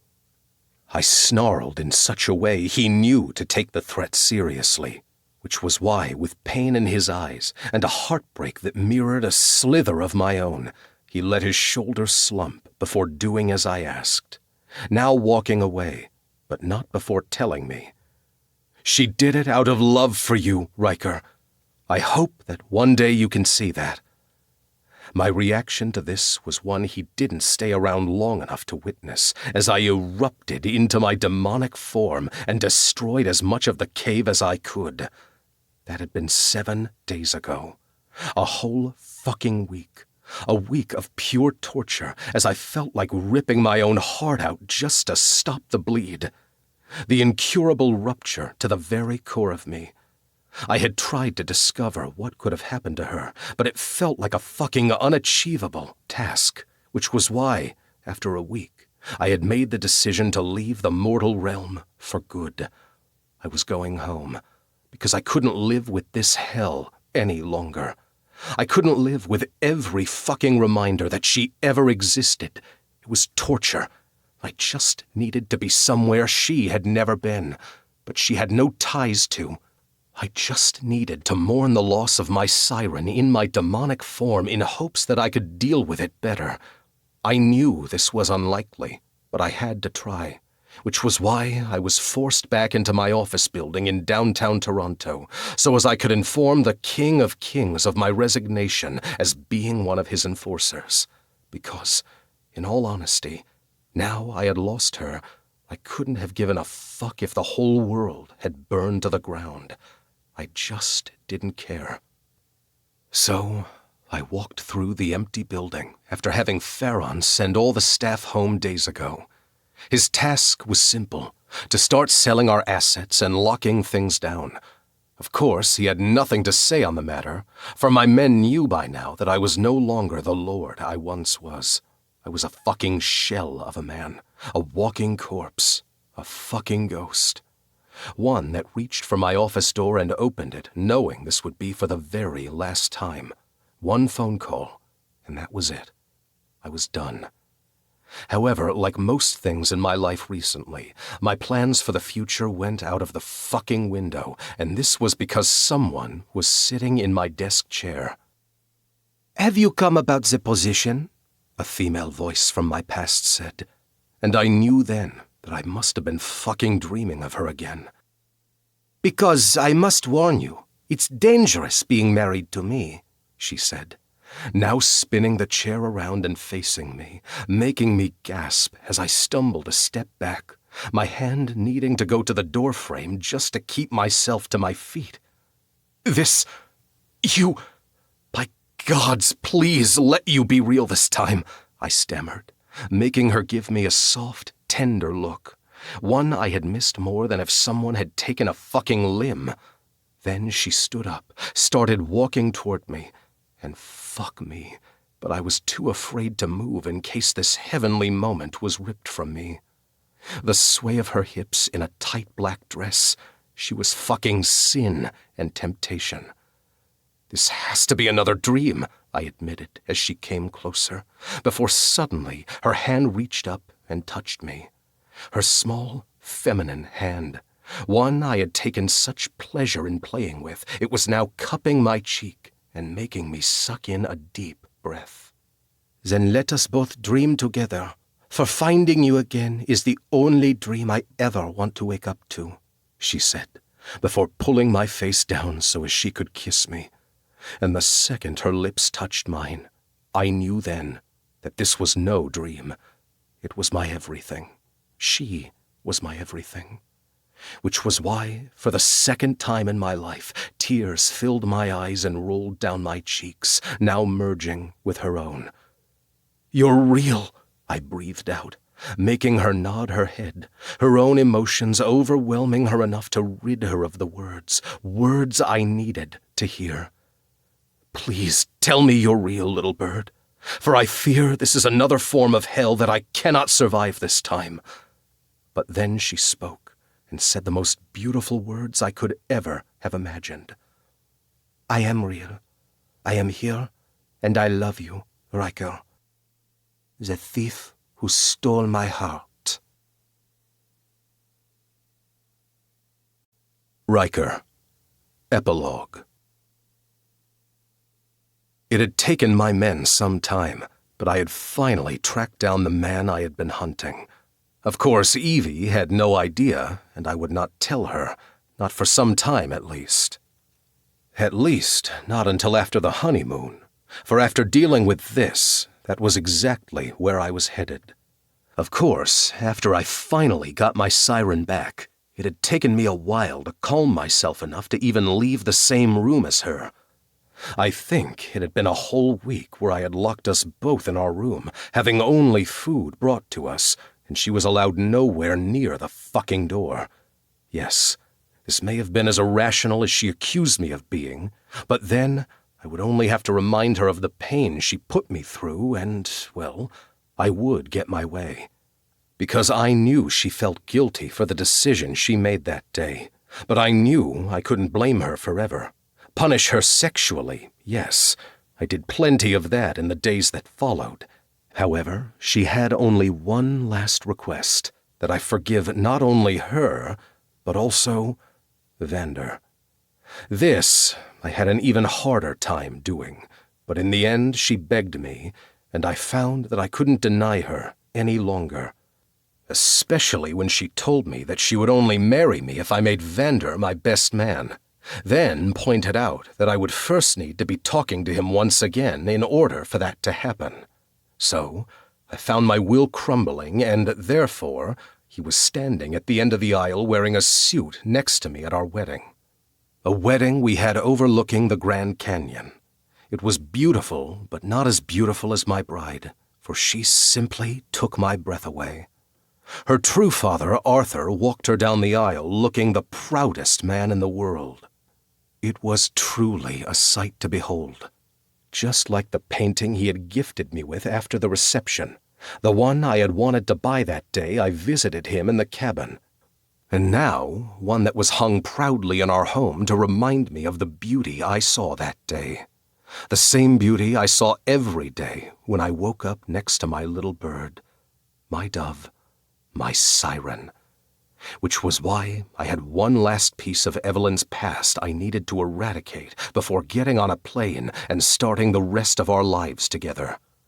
So, I opened the door to the prison cell he was being kept in, and a satisfied smile graced my lips as I saw the man hung by a chain, stripped naked, and beaten enough to know that Vander and the boys had their fun with him. Of course, they all loved Evie, so when they discovered the truth of why she ran as a child, they each wanted a piece of the mortal shit stain, Hades included. What are you going to do to me? His fearful voice questioned, and again I grinned at the sight before allowing my demon to take form, knowing his fear was what I truly wanted to see. Well, not just his fear, a great deal of pain, too. What do you think? I am here to get the job done properly this time. Oh, and my wife Evelyn sends her regards. Then I closed the door and cut off the sound of her stepfather's screams. Oh, yes. It was a good day for the son of greed. This has been a Podium Audio production. If this audiobook fulfilled your fantasy, we would love for you to rate and review it. The audiobook might be over, but the heat isn't. Check us out at podiumentertainment.com and join our newsletter for your next love story. Also, don't forget to stalk us on Instagram, TikTok,